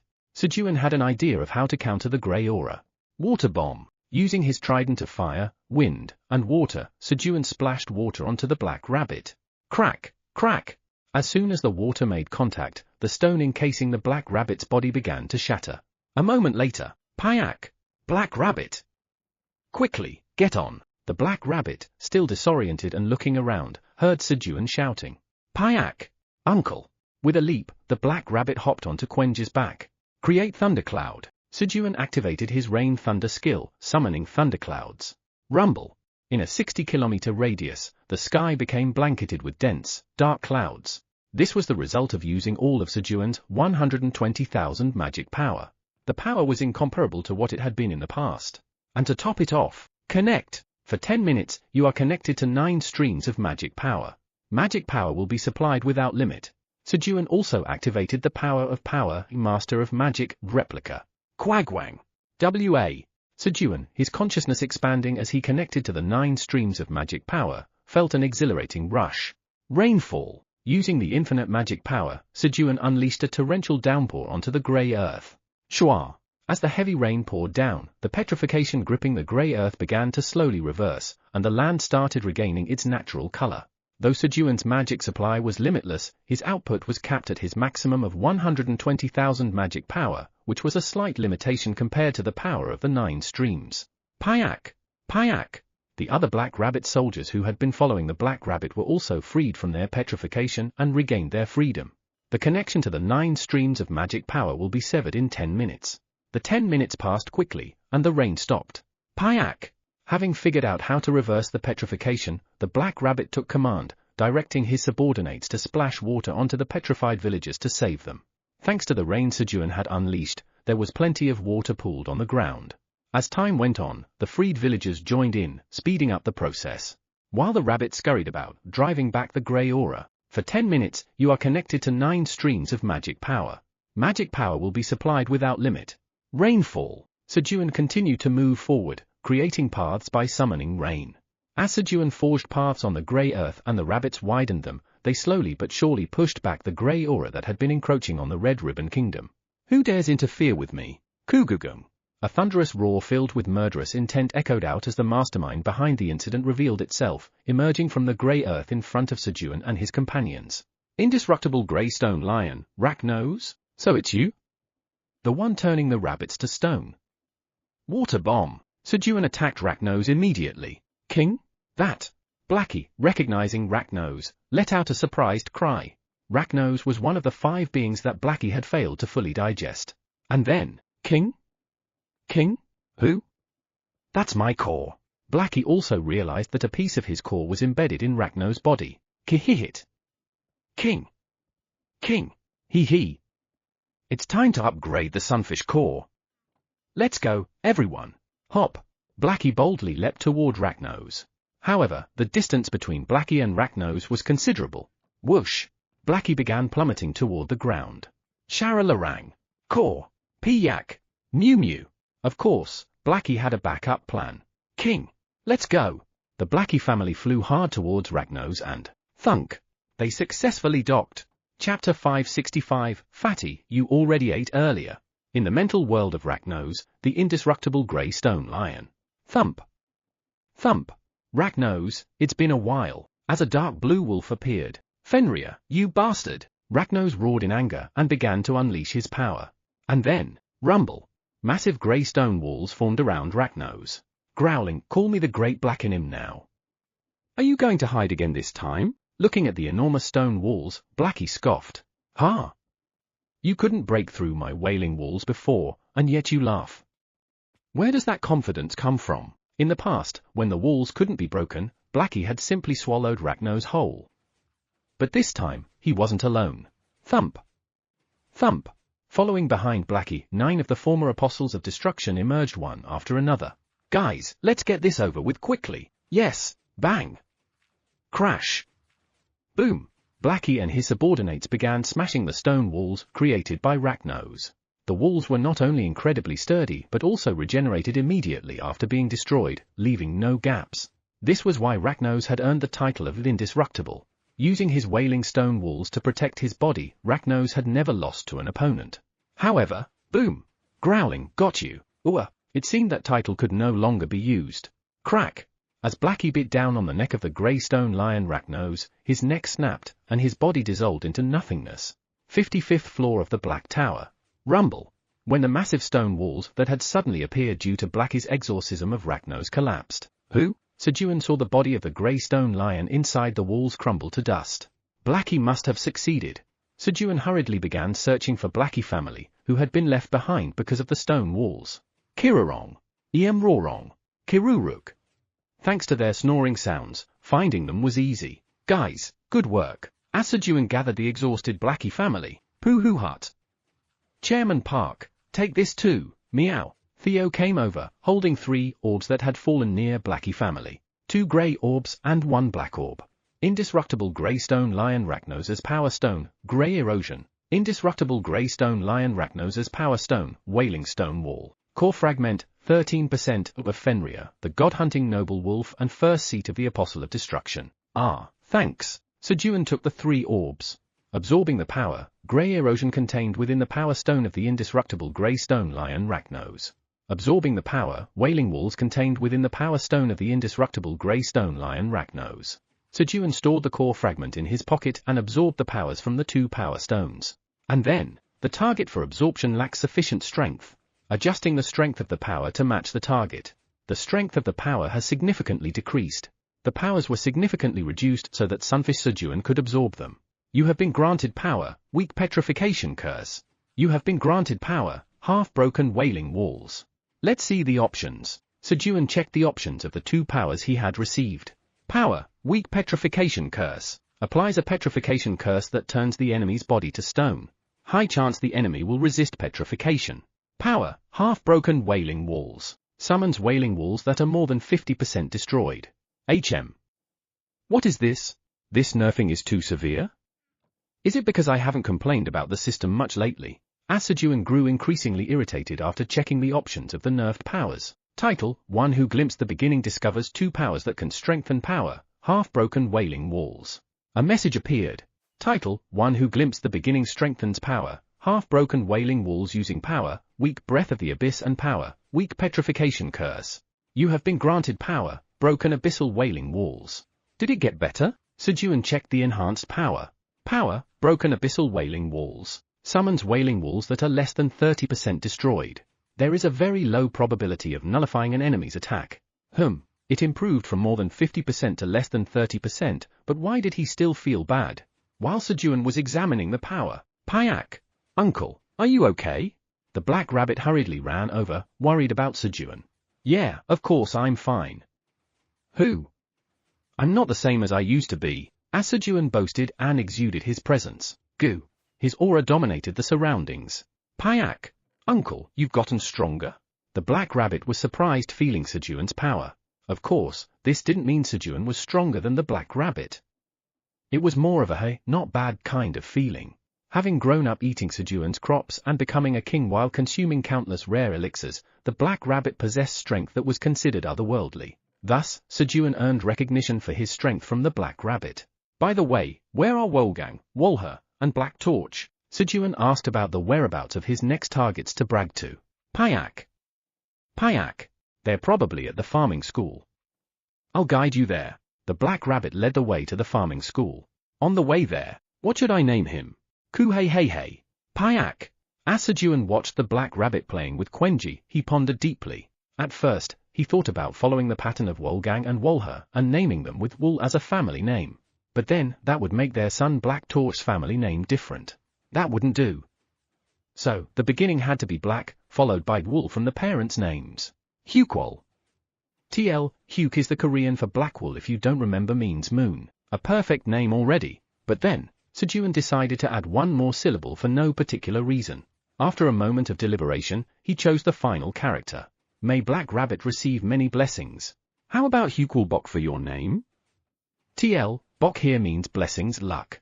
Black Rabbit, how about Hyukwol for your name? Thankfully, the overwhelming first two syllables made it a name that didn't sound too odd. Pyak. I like it. When Hyukwol received his name from Sejun, the effect of talent, Namer, has been activated. The name Hyukwol has been imbued with a special effect. All stats increase by 33. Power, Blessing of the Black Moon, has been granted. Special effects were imbued in the name Hyukwol. Power, Blessing of the Black Moon was a blessing that temporarily blocks moonlight to create an eclipse and uses that moonlight as one's own power. Who? Congratulations on your new name, Meow, Ku Hey Hey Hey. Krueng. Hee Hee Hee. Wool Hyung's name is so cool. Theo and Quenji congratulated Hyukwol on his new name. King. Hey, butler. You can do better than that. Of course, the Blackie family, who had hoped for a ridiculous name, were greatly disappointed. While they were celebrating the new name, Sejun and his group arrived at the farming school. And then, Piik. You plant it like this and water it afterward. Piik? Got it. Parek. Peepiap. Hey guys, how are you? Sejun greeted Wolfgang and Wolher, who were teaching the baby rabbits. Piik. Sejun Nim. Piik. Oh my. Is it really Sejun Nim? Wolfgang and Wolher were overwhelmed by the aura Sejun was unconsciously emanating. They were shocked at how much Sejun had grown stronger. However, his increased strength wasn't entirely a good thing. Parek. Peepiap. Piat. The baby rabbits fainted under Sejun's intense aura. Who? Piik. Sejun Nim, quickly lower your aura. Vice Chairman Theo, my aura. Poohoo Hut, got it, meow. Since Sejun didn't know how to control his aura, Theo helped suppress it. After a while, Parek. Peepiap. Piat. The fainted baby rabbits began to wake up one by one. And then, sniff, sniff. Parek. Peepiap. Piat. This is? The baby rabbits began excitedly looking around after smelling a sweet scent they had smelled somewhere before. And then, any rabbits who want carrot candy, come over here and line up. Spotting Sejun making carrot candy nearby. Thud thud thud. The baby rabbits hurried over and formed an orderly single file line in front of Sejun. This was Sejun's way of apologizing to the baby rabbits who had fainted because of him, by preparing and sharing snacks. Parek. Parek. Uncle, when did you get here? Hurry and give me some carrot candy. Black Torch, who was the first to reach Sejun, asked in an excited voice. I just got here. Here, take this. Sejun answered and handed one piece of carrot candy to each of Black Torch's front paws. He then gave 2 pieces of candy to the other baby rabbits as well. Crunch. Crunch. The baby rabbits gathered in small groups with their friends and happily munched on their carrot candy, while Sejun was distributing the candy to the rabbits lined up. Piik. Sejun Nim, hello. Fatty, you already ate earlier. Piik. Fatty, who was greeting Sejun pretending he hadn't eaten, got caught trying to line up twice but, growl. Hearing the sound of Fatty's stomach rumbling, Sejun sighed. Fatty, eat it where the others can't see you, alright? Piik. Yes. Sejun quietly placed 5 pieces of carrot candy in Fatty's front paws. A short while later, Sejun finished handing out snacks to the baby rabbits. Land moving. With a swing of Myla's hoe, Sejun erected a monument of achievement.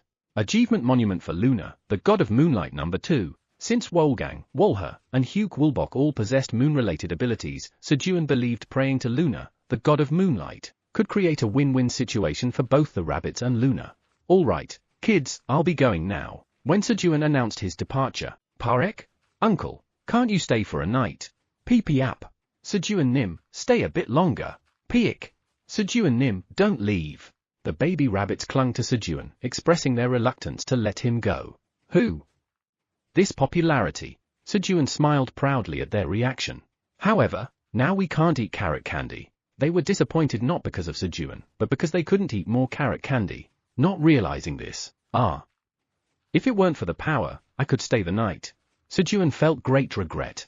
If he stayed and left tomorrow, they would find out his strength shown today was temporary when power, master of magic, replica, disappeared.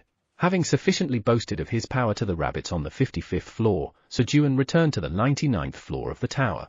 Temple of the Creator God. What's going on? Why aren't these guys attacking the level 10 world even though they can see it? The Creator God had intentionally exposed part of a level 10 world he had hidden to use as bait, but he grew frustrated as the Apostles of Destruction showed no interest in it. This can't be. They're not taking the bait? The Creator God couldn't understand. The Apostles of Destruction were all aggressive beings who would bite as soon as they saw something. But strangely, they were now holding back. At this rate, there's no way to proceed. As the Creator God was contemplating if there were other methods. Black Tower 99th floor at night. Pip pip. Good night, everyone. Peacebase began its activities. Slew up. Peacebase enjoyed the fruits that Sejun had prepared, then, pip pip. Open. Whoosh. It created a dimensional portal and stepped through to another dimension. Pip pip. Not here either. Pip pip. This place isn't right either. Peacebase opened and closed portals repeatedly, searching for something. Pooh-hoo hut. Peacebase, find the place I told you about. Meow. At Theo's request, Peacebase was searching for the outskirts of destruction, where Jormungandr and Hydra were located. As the Creator God cast his bait, waiting for Jormungandr and Hydra to take the bait, Theo prepared to head directly to the outskirts of destruction where Jormungandr and Hydra resided. No one knew who would succeed, but for Jormungandr and Hydra, neither scenario was good news. While Peacebase diligently searched for the outskirts of destruction, Kihihit. In the bedroom, Blackie quietly got up. Chomp. Blackie bit into his core fragment inside Sejun's pocket and took it out with his mouth. Hee. Butler. I'll strengthen your sunfish core for you. He placed his core fragment into Sejun's mouth. Thump. Gulp. Using his front paw, Blackie firmly pressed down, making Sejun swallow it. And then, Kirarong.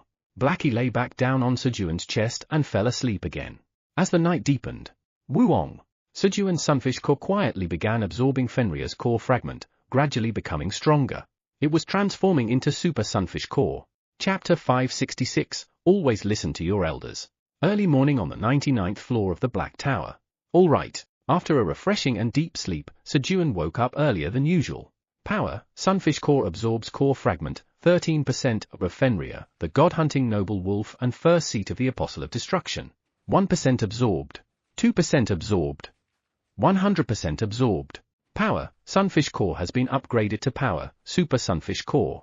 Who? Due to the effects of Power, Super Sunfish Core and Power, Resilient Young Dragon Solid Bone, all stat potentials have increased by 60. Due to the effects of Power, Super Sunfish Core and Power, Resilient Young Dragon Solid Bone, all stats have increased by 6. In front of Sejun, messages began to appear, informing him of the events that had occurred while he was asleep. Super Sunfish Core. Sejun, flustered upon reading the messages, immediately felt his temper rise. The culprit behind this. The image of the perpetrator appeared in his mind instantly. Was it you? K. Krueng. Sejun looked at Blackie, who was sprawled out and sleeping peacefully on his chest. Blackie, you little brat. With an irritated hand. Pat. Sejun scratched Blackie's belly. Then, Kihihit. Blackie giggled, seemingly pleased by Sejun's touch, completely oblivious to the tension in the air. You cheeky rascal, if you weren't so cute. Does being cute solve everything? Back. While giving Blackie a hearty belly rub, Sejun began to examine the details of the newly enhanced Power, Super Sunfish Core, the core created by Blackie Park and the 7 subordinates after long deliberation for Black Tower's Tower Farmer Park. Sejun has been enhanced. Butler. Get stronger. All stat potential 5000. All stat potential increases by 50 daily. All stats increase by 5 daily. Butler. Don't die. Vitality 700%. Butler. Never die. For 1 minute and 30 seconds, you can convert all stats into stamina. The stat potential had increased by 2000, and the daily stat potential increase had gone up by an additional 20. Moreover, a new feature had been added, increasing all stats by 5 daily. Vitality was boosted by an extra 200%, and the time for converting all stats into stamina was extended by 30 seconds. It's gotten much better. Even so, Sejun was still annoyed. This was clearly Blackie's revenge for Sejun calling him Super Sunfish. And to be fair, it was Sejun's fault for calling Blackie that, but he refused to consider it as his comeuppance. But since I'm a namer, Can't I just change the name of this power too? All right. I'll give it a great new name. Hyper Ultra Sejun Dual Super Core. As Sejun came up with this extravagant name, throwing in every good term he could think of, talent, Namer is not yet strong enough to change the name of powers. A message appeared, informing him that it was not possible for him to rename powers. However, he. Not yet to mean someday I'll be able to. Sejun saw hope in the message. As he continued to mull over names for the power, the tower's administrator asks if you're already awake. Eileen spoke to him. Yeah, I woke up early. Why? The tower's administrator says that Hamk has just begun being temporarily incorporated into the 0th floor of the Black Tower. What? Hamk is being moved to the 0th floor, then what about Earth? In a worried tone, Sejun asked. The tower's administrator checked the Black Tower manual and says that up to 5 worlds can be incorporated into the 0th floor, so you don't need to worry. Multiple worlds can coexist on the 0th floor? The tower's administrator explains that the 0th floor is merely a concept that divides the boundaries of the tower. There's no major issue with Earth and Hamk being on the same floor. Knowing what Sejun was worried about, Eileen provided a detailed explanation to ease his concerns. Really? Phew, that's a relief. The tower's administrator says that the reduction in 0th floor stay fees will also apply to Hamk, so it's actually an improvement. Oh. That's great. Sejun was delighted by Eileen's words. After chatting with Eileen for a while, meow, King, Sejun headed outside with Theo and the Blackie family. Step. The yuzu tree expresses its gratitude for the farmer's footsteps and lends its strength. Sejun let his footsteps resonate among the crops, accelerating their growth. In return, he received potential stat as a reward. A little while later, Krueng, brother-in-law, just like the day before, Quenji and Ace came to find Sejun, who took the two of them and headed to the cooking area. As Sejun was about to start cooking, hey. Krueng, he. Dad, Quenji has a dish he wants to eat today. Quenji is using his coupon. Quenji pulled out a Sejun's cooking request coupon, one day, from his treasure hunt and declared it confidently. All right. What does our Quenji want to eat? Sejun asked with a satisfied smile, seeing the seriousness on Quenji's face. Krueng. Today, Quenji wants to eat whatever Dad wants to eat. Since Dad never gets to eat what he wants, Quenji will use his coupon today so you can eat whatever you like. With a proud expression, Quenji looked at Sejun and said this. At that moment, Sejun was certain. There was no doubt about it. He must have saved the nation dozens of times in his previous life. The world's most beautiful woman, Eileen, as his girlfriend, and now a filial son like Quenji. There was no other explanation. My Quenji, you're using your coupon for Dad. Hey. Krueng. He. That's right. Sejun moved, hugged Quenji and rubbed his face against Quenji's. But does Quenji know that not cooking at all is the best? And even better than that is eating food cooked by others. Of course, Eileen's cooking is excluded. Then let's have Goretiok today. For Quenji, who used his coupon for him, Sejun chose Goretiok. Krueng. Quenji actually wanted to eat Goretiok dipped in honey today, and Dad and Quenji's thoughts matched perfectly. Quenji raised both of his front paws in celebration at Sejun's words. Quenji, you're just happy as long as you can dip something in honey, aren't you? As Sejun chuckled at Quenji, brother-in-law. Guess what I want to eat too? Ace shouted with wide eyes, clearly wanting to share a connection with Sejun like Quenji did. Jealousy was written all over his face. Sejun locked eyes with Ace and pretended to think for a moment. Then, Yongari chicken, he shouted confidently. That's right. Pooey. Ace burst into laughter, grinning widely at Sejun's answer. Knowing everyone's favorite food was far too easy for Sejun. Grilled fish, roasted and dried sweet potato. Riding the momentum, Sejun also guessed the foods that Theo and Blackie wanted to eat. Pooh hut. As expected, the great hybrid Chairman Park understands me perfectly. Meow. Kihihit. King. He. As expected, my butler knows what I like. Theo and Blackie were thrilled as well. He. Simple ones. Watching their reactions, Sejun smirked to himself. Then, he set about preparing the dishes, Goretiok, frying Yongari chicken, grilling fish, and taking roasted and dried sweet potatoes from the void storage.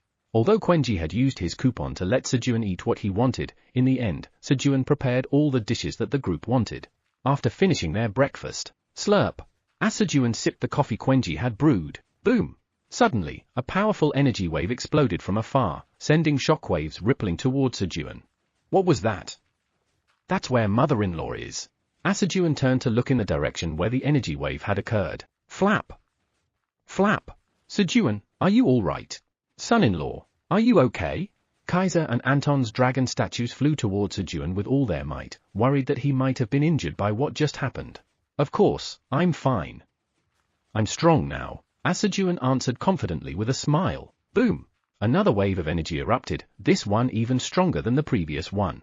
But are mother-in-law and Ace okay? When Sejun asked them, yes, it's because my daughter-in-law's body is recovering, and her power is surging. As for Ace, he's a dragon, so this much is nothing for him.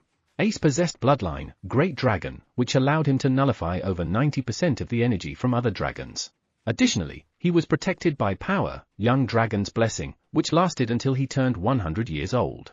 This blessing reduced the remaining 10% of energy that his bloodline couldn't offset to 1/10,000th of its original strength. On top of that, there were several other powers that specifically protected young dragons, such as absorbing the energy of surrounding dragons. Without these safeguards, a dragon would likely die from their parents' energy the moment they were born. Moreover, Ace had grown much stronger than other dragons his age, thanks to receiving a name from Sejun and eating Sejun's crops. Ace was born with both a dragon's silver spoon and Sejun's silver spoon.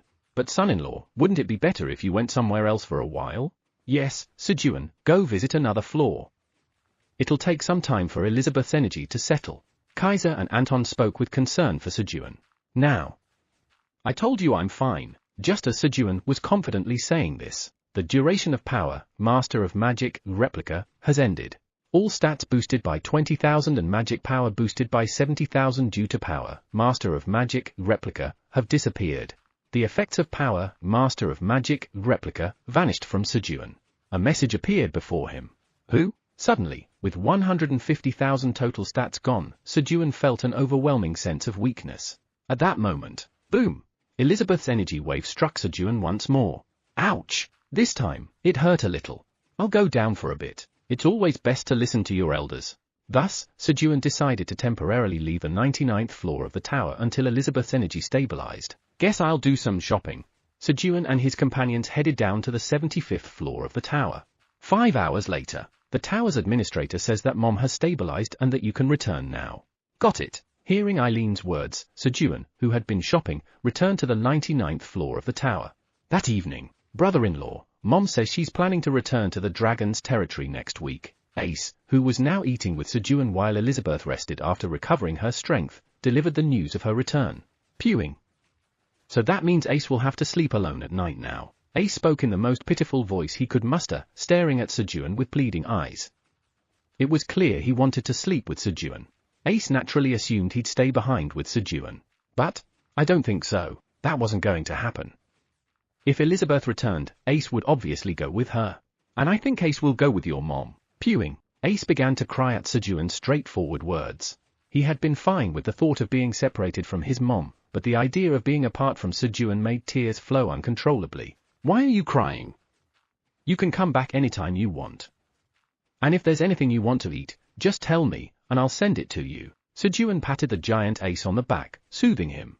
Poohee-hee-hee. Ace's spirits lifted, and a smile returned to his face as the corners of his mouth curled up.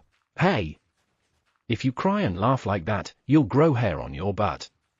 TL, check my note at the end on chapter 222. When Sejun teased Ace like this, Meow, Krueng, King, Theo, Quenji, and Blackie gave Sejun strange looks, as if to say, what's so weird about that? The three already had hair there. Realizing his joke had backfired, Sejun, embarrassed, tried to act like nothing had happened. Chapter 567, just endure till they get here. Drolia, at the center of the vast forest. Hang in there. Yes.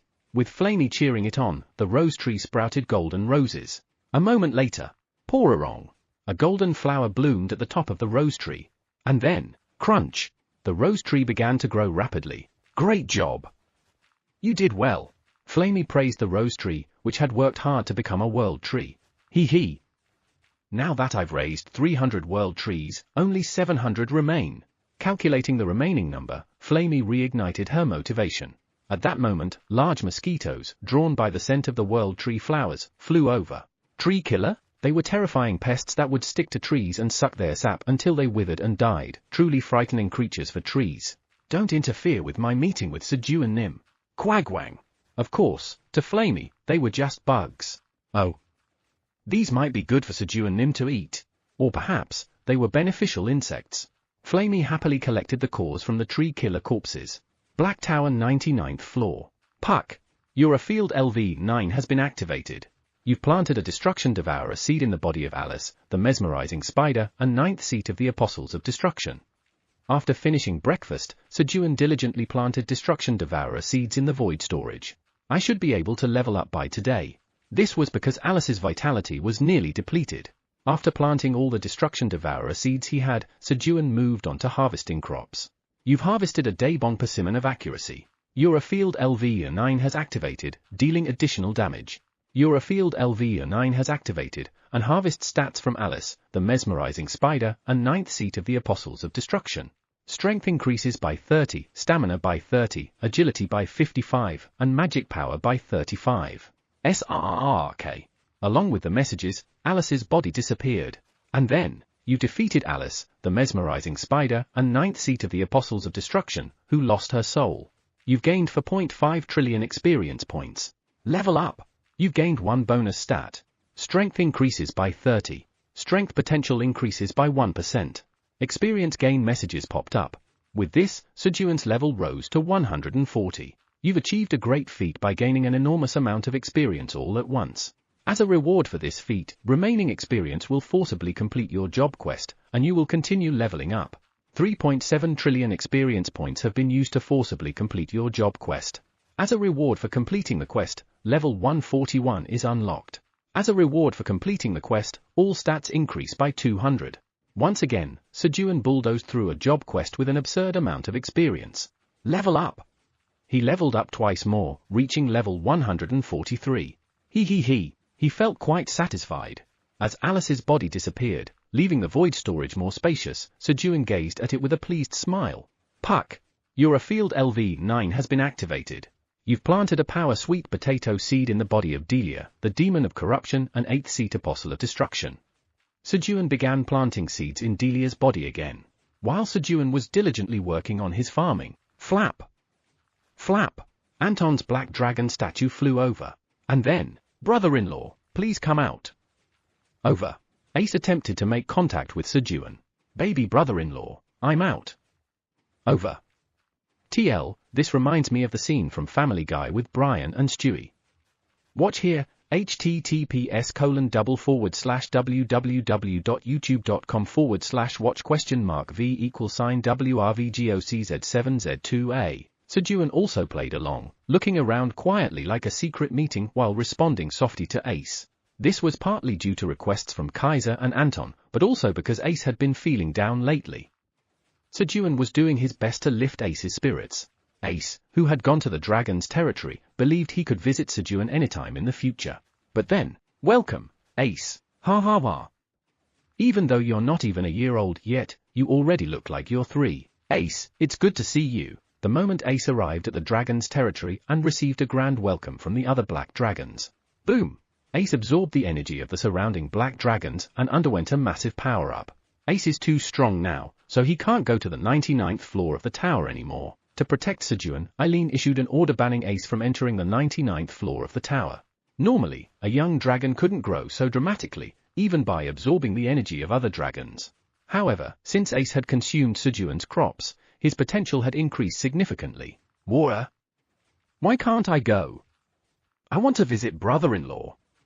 I hate you, Nuna. This led to Ace sobbing uncontrollably. Kaiser, Anton, and Elizabeth brainstormed ways to comfort him. And so, 3 days passed after Ace had left for the dragon's territory. Brother-in-law, what's on the menu for lunch today? Over. Today, it's your favorite, Yongari chicken. Over. Poohee. Brother-in-law, you're the best. Over. Ha ha. I know. And you're the best too. Over. Sejun and Ace spent their days playing around like this. A little while later, here. Take this to your parents and eat it together. Over. Poohee. Okay. Over. The black dragon statue swallowed the yongari chicken Sejun handed over. Pooey hee hee. Looks delicious. Ace grinned happily at the yongari chicken and sauce Sejun had prepared for him. Thump. Thump. Thump. Thump. He hurriedly ran to his parents because Sejun had told him to eat with them. After handing the yongari chicken to Ace, sizzle, Sejun continued frying more yongari chicken. Eileen, try this. I made gochujang sauce this time. Dip it in and see how it tastes. The tower's administrator says the food looks delicious. After giving Ace his food, Pooh hut. Great hybrid Chairman Park, I'm back. Meow, coo hey hey hey. Krueng. Hee hee. Dad, Quenji is back too. Theo and Quenji returned after finishing their work. Sniff sniff. Krueng. Krueng. Today's lunch is yongari chicken? And you made gochujang sauce too. True to his love for food, Quenji figured out the lunch menu just by its smell. Yes. I tried making something new. How is it? Sejun dipped a yongari chicken into the gochujang sauce and put it in Quenji's mouth. Krueng. Krueng. It's delicious. Thanks to the gochujang sauce, it's not greasy, so I can eat even more of it. Quenji gave a thumbs up with his toe while praising it highly. At that moment, Dad Ada. Kihihit. King. King. Hee hee. Butler. I'm hungry. Blackie, who had been playing outside, excitedly dashed into the cooking area. Come sit down quickly. Sejun spoke to Blackie while placing plates of grilled fish and yongari chicken in front of Theo and Quenji. He also served yongari chicken and roasted dried sweet potatoes to the Blackie family seated in front of him. As everyone enjoyed their meal, Pooh, water, BB, yes. As usual, Bisugu was running errands for Mukboopal, fetching water for him. Recently, Bisugu's workload had increased as he also occasionally delivered roasted dried sweet potatoes from Blackie's storage, making his life as the youngest even harder. Just hang in there a little longer. But there was still hope for Bisugu. There were two apostles of destruction who would come after him. Since hierarchy here was determined by the order of arrival, so, as soon as Jormungandanim and Hydranim arrive, he could escape being the youngest.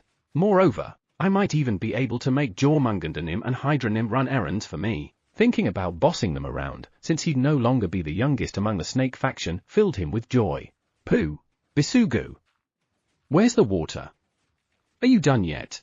Of course, for now, he was still the youngest. BB. BB, yes. Coming right away. Just endure till they get here. Bisugu endured today, dreaming of the youngest role passing to the new arrivals. And so, lunchtime came to an end. Hoo-ah, Mio, Cooing, Keying. After having lunch, Sejun yawned as he lay down on the bench. Next to him, Theo, Quenji, and Blackie yawned along with him. Should I take a nap? Kerr. As Sejun fell asleep, Gorarong, Krueng, Kirarong. The others soon drifted off to sleep as well, while Sejun and his companions were soundly asleep. Krueng. I forgot to feed the bukbukis. TL, Quenji is calling the turtles bukbuki as they make buck-buck sound. Quenji groggily got up and went to the fountain where the apocalypse destruction turtles were kept. And then, Krueng. Eat a lot and grow big. Buck-buck. Quenji took out some food from the snack pouch and fed the turtles. On his way back to Sejun, Quenji, come to the pond for a moment. Flamey Nuna? Quenji faintly heard Flamey's voice. Following the sound, Quenji dove into the pond inside the cave. Splash! Splash! Swimming to the bottom of the pond. Krueng! There, about 100 multicolored cores obtained by Flamey after defeating tree killers were lying scattered. Quenji, give these to Sejun Nim. Krueng! Got it! Hearing Flamey's words, Quenji started picking up the cores. Krueng! Flamey Nuna, but what should Quenji say when Dad asks where these came from? Flamey thought for a moment. Let's say Podori gave them to you. Krueng! Got it! After hearing Flamey's response, Quenji gathered the cores and returned to Sejun.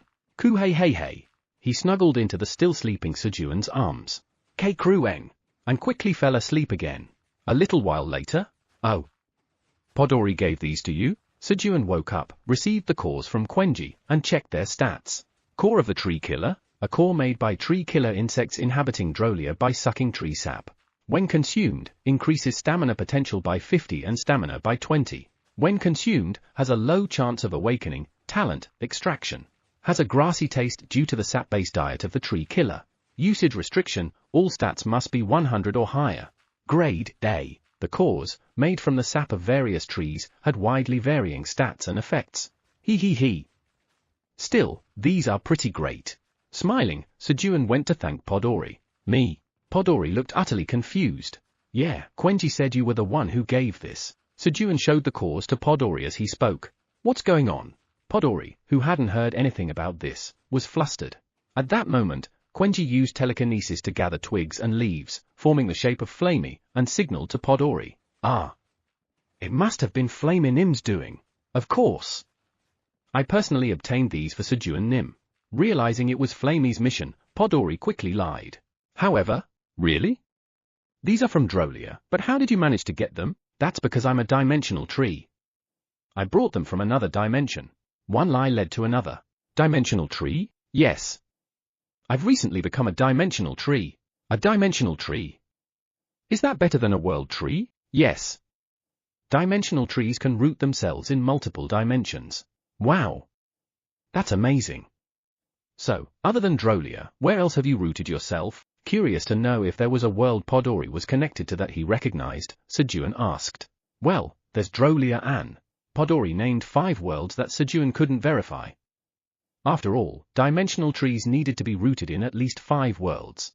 Podori paid close attention to the details to ensure the lie wasn't uncovered. Oh. So there's a tree even greater than the world tree. Anyway, thanks for this, Podori. I'll enjoy it. Yes. Enjoy. After Sejun left. Phew. I didn't get caught. Podori sighed in relief. At that moment. Shiver. What's this? Rustle. Podori's branches trembled as a sudden chill ran through them. He. It'll be convenient for Podori to be a dimension tree to keep delivering good things to Sejun Nim in the future. Unaware of what was happening, Podori had unwittingly opened a path toward becoming an actual dimensional tree. Chapter 568. He.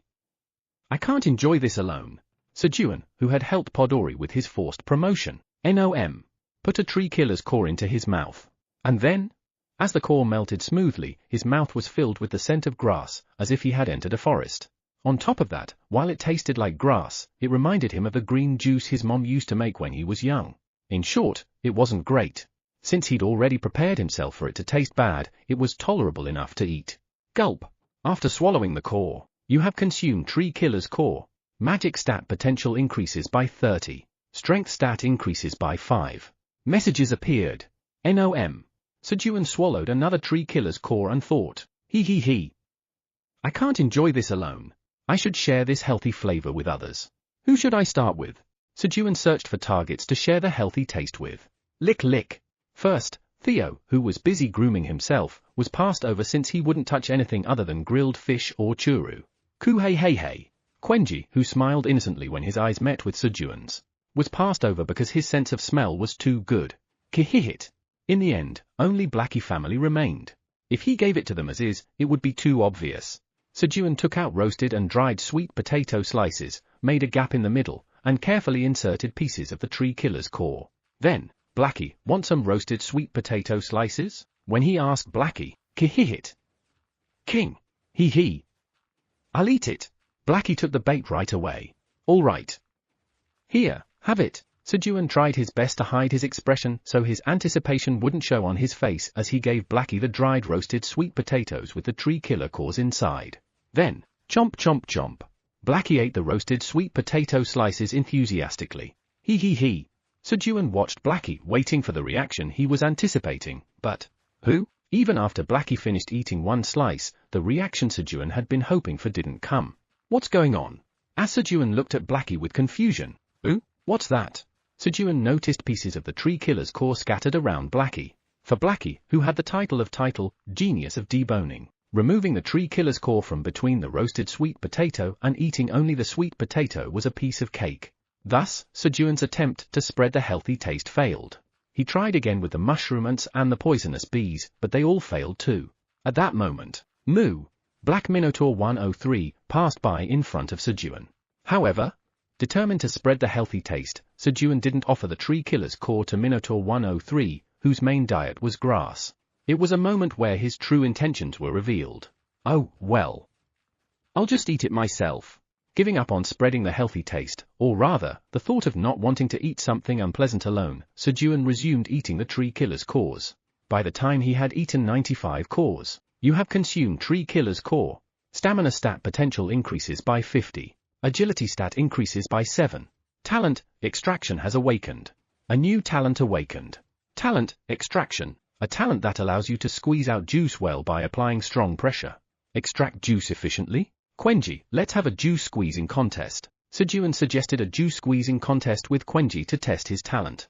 However, drip, gush. Quenji's overwhelming strength was too much for Sejun to compete with, even with his newfound talent. Sejun quietly ate the remaining tree killer's cores and moved to the golden rice fields, where the rice had ripened well, to start his afternoon farming. At that moment, Sejun, Ramter called out to him. Ramtanim, hello. Yes, Sejun. Come visit the Red Tower sometime. As soon as Sejun greeted him, Ramter got straight to the point. The Red Tower? That's Puhawa. Thanks to your watermelon wine, the temperature in the Red Tower has dropped significantly. Really? Then is the lava gone too? Yes, it's gone. So now you can come visit. All right, I'll definitely go. Sejun's face lit up at Ramter's words. The reason Sejun hadn't gone to the Red Tower until now was that all the waypoints of the Red Tower, for which he owned the land deeds, were inside lava zones.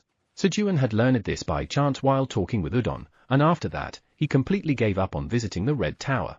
Of course, he could have gone if he really wanted to, but he didn't see the point of going through the trouble. If the 10th tower didn't exist, he might have gone with the goal of conquering the last tower and earning the title, who reached the summit of 9 towers. But that wasn't the case, so he hadn't rushed. Then I'll go after harvesting the rice. Puhawa. All right. When you arrive, call Udon, and he'll give you the land deed for the 99th floor of the tower. Got it. With that, Sejun ended the conversation with Ramter. SHHHK. You have harvested 5,619 grains of golden rice. 2. Your job experience has increased slightly. Your proficiency in harvesting LV9 has increased slightly. You have gained 674,280 experience points. Sejun diligently harvested the rice. Krueng, king. Meanwhile, Quenji and Blackie transported the harvested rice and, quek, the mushroom ants milled the rice with their front teeth, turning it into white rice. As everyone busily carried out their tasks, meow meow meow, Theo, like grasshopper, hung onto Sejun's knee, humming to himself. Of course, Theo was also working. Meow. Chairman Park, I feel a pull coming from over there, meow. Theo was acting as a new variety detector. Really? At Theo's words, Sejun hurried to the spot Theo's front paw was pointing to. Vice Chairman Theo, is it this one? Sejun pointed to a rice that didn't look particularly different from the others. Poohoo hut. That's the one, meow. Got it. SHHHK. Hearing Theo's confirmation, Sejun harvested the rice. You have harvested 3,781 grains of golden rice. 2. You have harvested 1 grain of golden glutinous rice. Who? Glutinous rice? It's sticky rice. That means I can make things like glutinous rice cakes and glutinous rice chili paste. While thinking happily about all the dishes he could make with sticky rice, you have achieved the feat of creating a new variety in the tower. Due to your job trait, all stats increase by 20. Messages appeared notifying him of the new variety's harvest. Since the rice didn't look visually distinct, Sejun carefully inspected each grain of rice to find the glutinous rice grains. And then, found it. He found the glutinous rice grain and checked its options. Golden glutinous rice, rice that grew in the Great Tower and underwent a mutation, transforming into glutinous rice with excellent stickiness and easy digestibility. It has been grown by an outstanding farmer, greatly enhancing its effects. Consuming 100,000 grains of glutinous rice triggers the glutinous rice as medicine effect. When activated, the glutinous rice as medicine effect randomly increases strength, stamina, agility, and magic stats by a total of 150. Cultivator, Tower Farmer Park Sejun. Shelf life, 180 days. Grade S. Unfortunately, the 2 effect of golden rice was gone, but because it was easier to digest, the medicinal effect was stronger than regular rice. If I enhance it to 2 here, it'll be even better than the 2 golden rice, right? Sejun smiled contentedly after checking the options and carefully placed 1 grain of glutinous rice into the pouch of abundance crafted with utmost sincerity. 1 day until 100 golden glutinous rice seeds are replicated. The text appeared on the side of the pouch. Great. Once I have about 500 grains, I'll plant them. After confirming the text, Sejun went back to harvesting rice. A short while later. Everyone, great job. When the rice harvest was finished, Sejun shared snacks with his companions and took a break. When Sejun sat down, Poo-hoo-hut, Ku-hey-hey. Theo and Quenji naturally took their places on Sejun's knee and sighed. King, butler, lift me up. Blackie, holding a piece of roasted and dried sweet potato in his mouth, barked, asking to be placed in the sling bag. All right. When Sejun lifted Blackie and put him into the sling bag, ki-hit, chomp, chomp, chomp. Inside the sling bag, Blackie and his subordinates happily munched on their roasted sweet potato snacks. While the group rested and enjoyed their snacks. Where should I go? Sejun reviewed the Red Tower land deeds he owned and the experienced farmer's plant encyclopedia to decide which floor to visit. The Red Tower land deeds he possessed were for floors 22, 53, 78, and 94. The plant encyclopedia revealed that Red Tower crops included fire beans planted on nearly every floor, the cold mangosteen on the 22nd floor, and aloe on the 57th floor. I guess I'll go to the 22nd floor, since the only overlap between the land deeds and the encyclopedia was the 22nd floor. Sejun decided on that as his destination. If there had been something like aloe instead of mangosteen on the 22nd floor, Sejun might have chosen a different floor just for the adventure.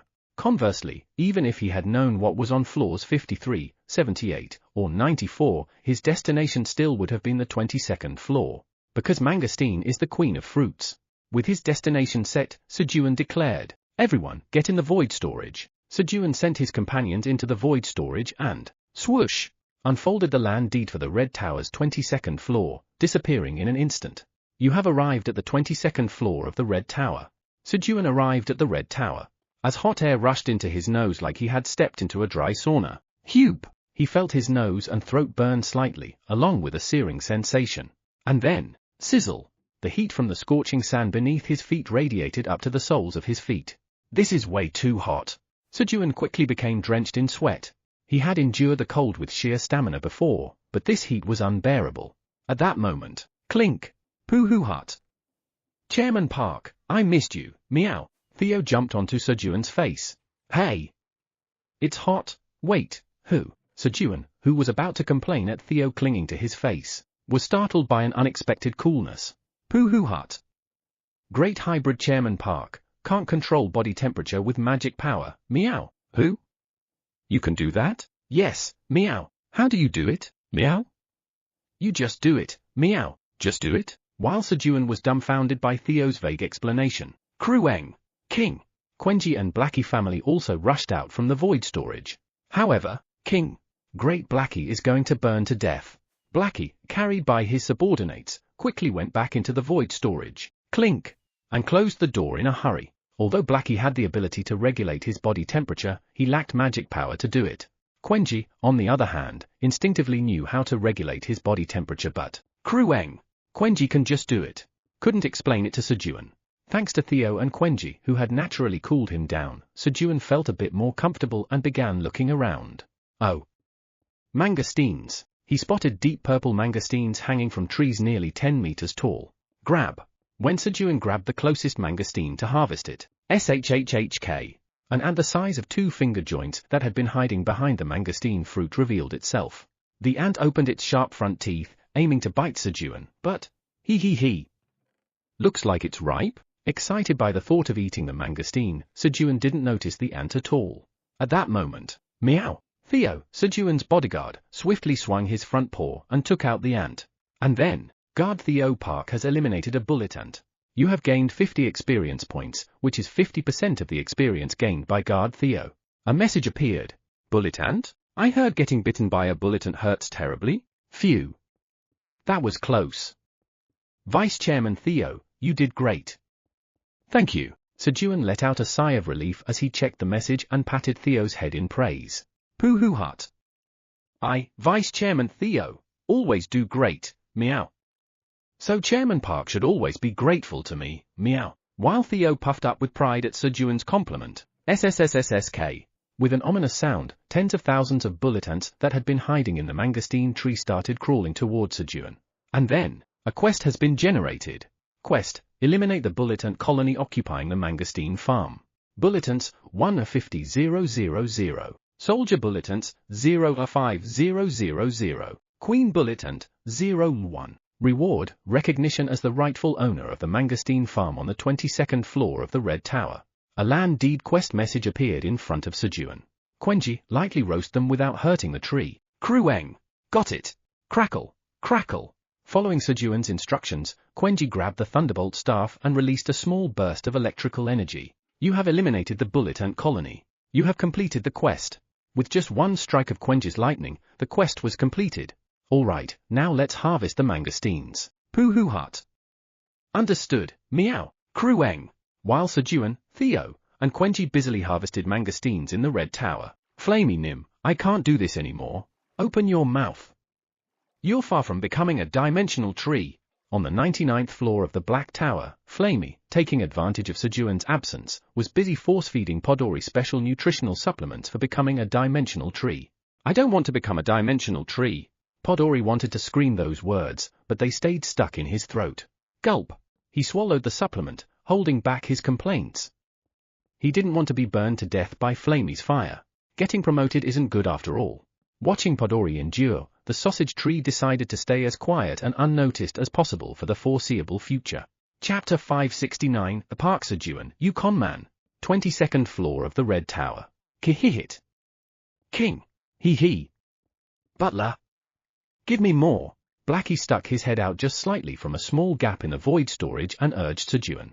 All right, plop. To help Blackie, who was suffering from the heat, Sejun peeled the skin off a mangosteen and placed the flesh into Blackie's mouth. Kihihit. King. Hee. So refreshing. Blackie immediately pulled his head back into the void storage and chomp. Chomp. Chomp. The sound of Blackie and his subordinates happily eating soon followed. The cold mangosteen, true to its name, had a naturally cool flesh and provided a heat resistance effect that kept the body cool for 1 hour. Are you feeling better now? Sejun looked at Blackie, who seemed to have regained some energy, and resumed harvesting mangosteens together with Theo and Quenji. A little while later. Kihihit. King. Hee. Great, Blackie has been revived. Blackie, now with heat resistance, came leaping out of the void storage with boundless energy. Perhaps too much energy. King. I smell something delicious here. Overflowing with energy, Blackie secretly jumped toward a basket full of harvested mangosteens while Sejun was busy harvesting. King. Blackie wiggled his body and crawled into the basket. King. Found it. Crunch. Crunch. Blackie, with his excellent deboning skills, peeled the mangosteen skin and kihihit. King. Hee. Guys, let's eat. He shared it with his subordinates, and they ate fervently. A short while later. King. Butler? My stomach hurts. I feel cold. Kiruk.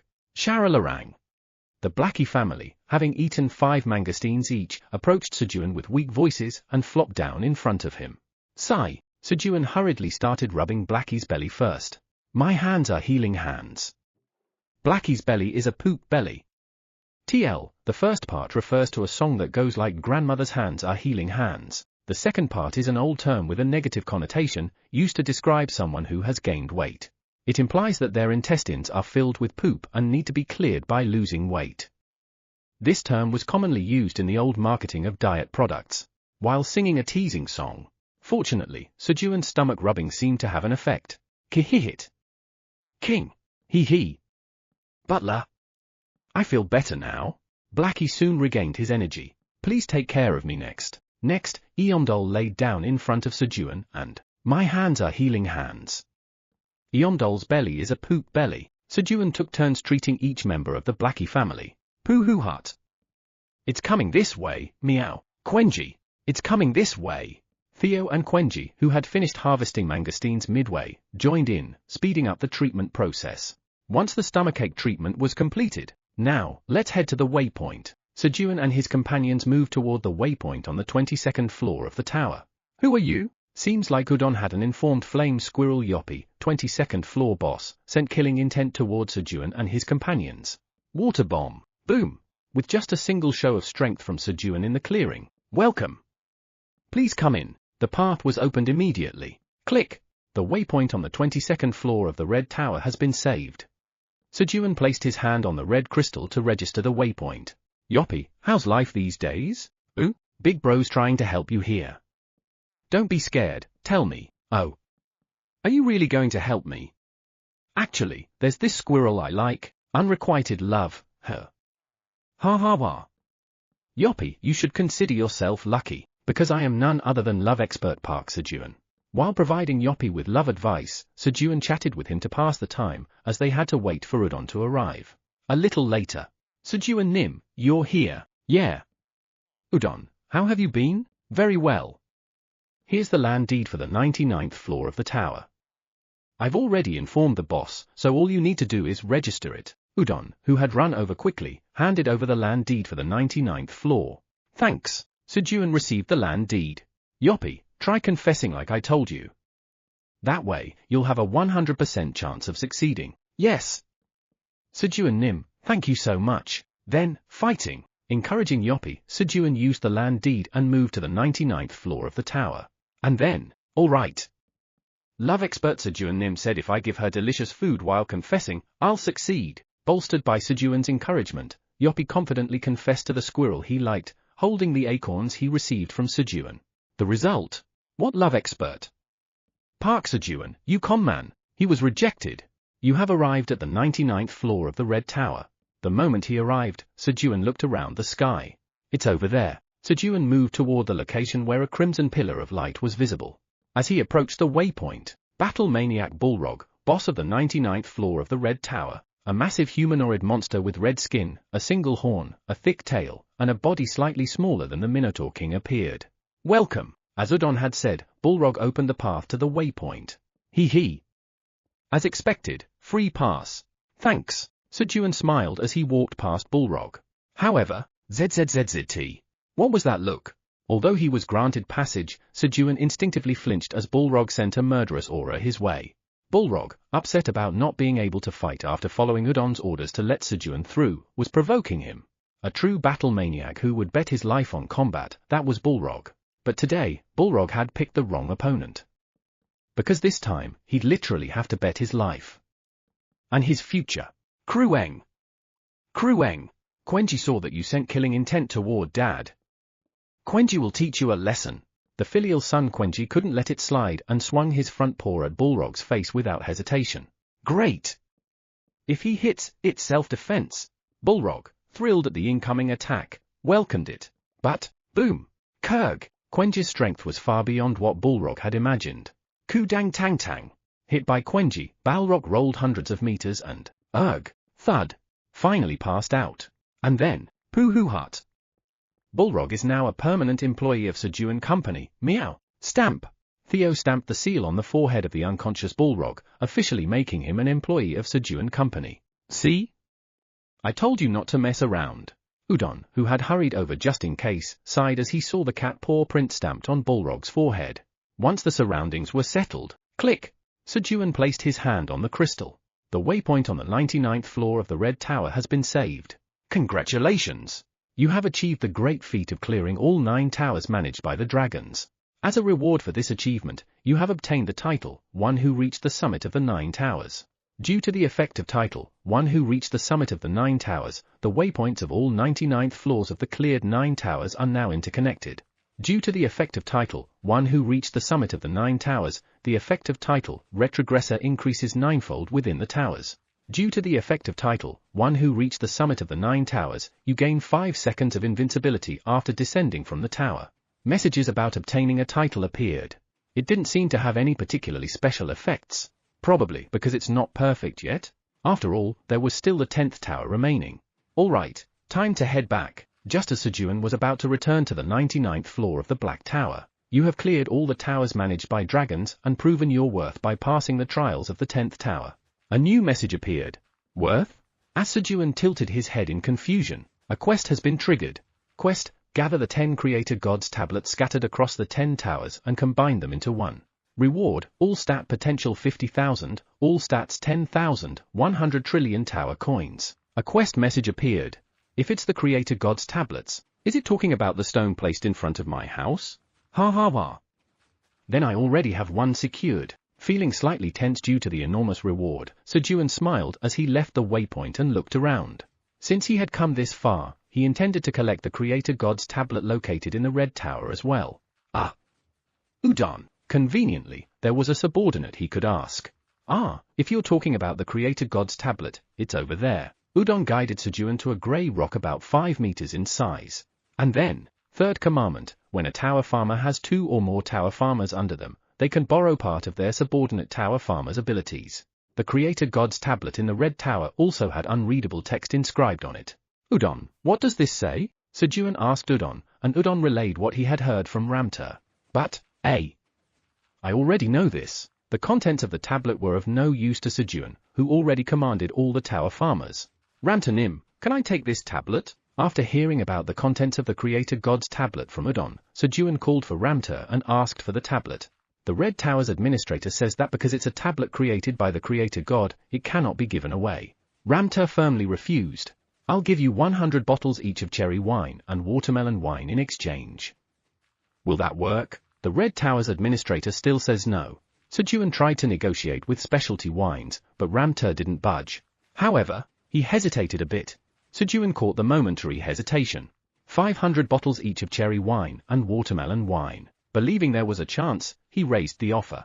Then, the Red Tower's administrator says it's difficult. Ramter was visibly wavering. Truthfully, the Creator God's tablet wasn't particularly important to Ramter. It was just something he kept because it had been made by the Creator God, more out of obligation than necessity. I'll also add 100 Transcendence black beans. The Red Tower's administrator says that although it's an important item, since you need it, he will make an exception just for you. Thank you. I'll deliver the wine and beans once I return. Sejun bowed his head in gratitude to Ramter. Quenji, load it up. Krueng. Sejun had Quenji load the Creator God's tablet into the void storage. And with that, Udon, see you next time. Sejun bid farewell to Udon and returned to the Black Tower. Once Sejun and his group disappeared, hey, Sejun is gone. So is Quenji. Udon approached the still unconscious Balrog and spoke. At that, really? Balrog, who had been pretending to be unconscious because he was too terrified of Quenji, suddenly sprang up. On Balrog's left cheek was a large, dark bruise in the shape of Quenji's paw, which stood out even more against his red skin. And on his forehead was a cat paw print. PFFFT. Udon couldn't hold back his laughter at Balrog's ridiculous appearance.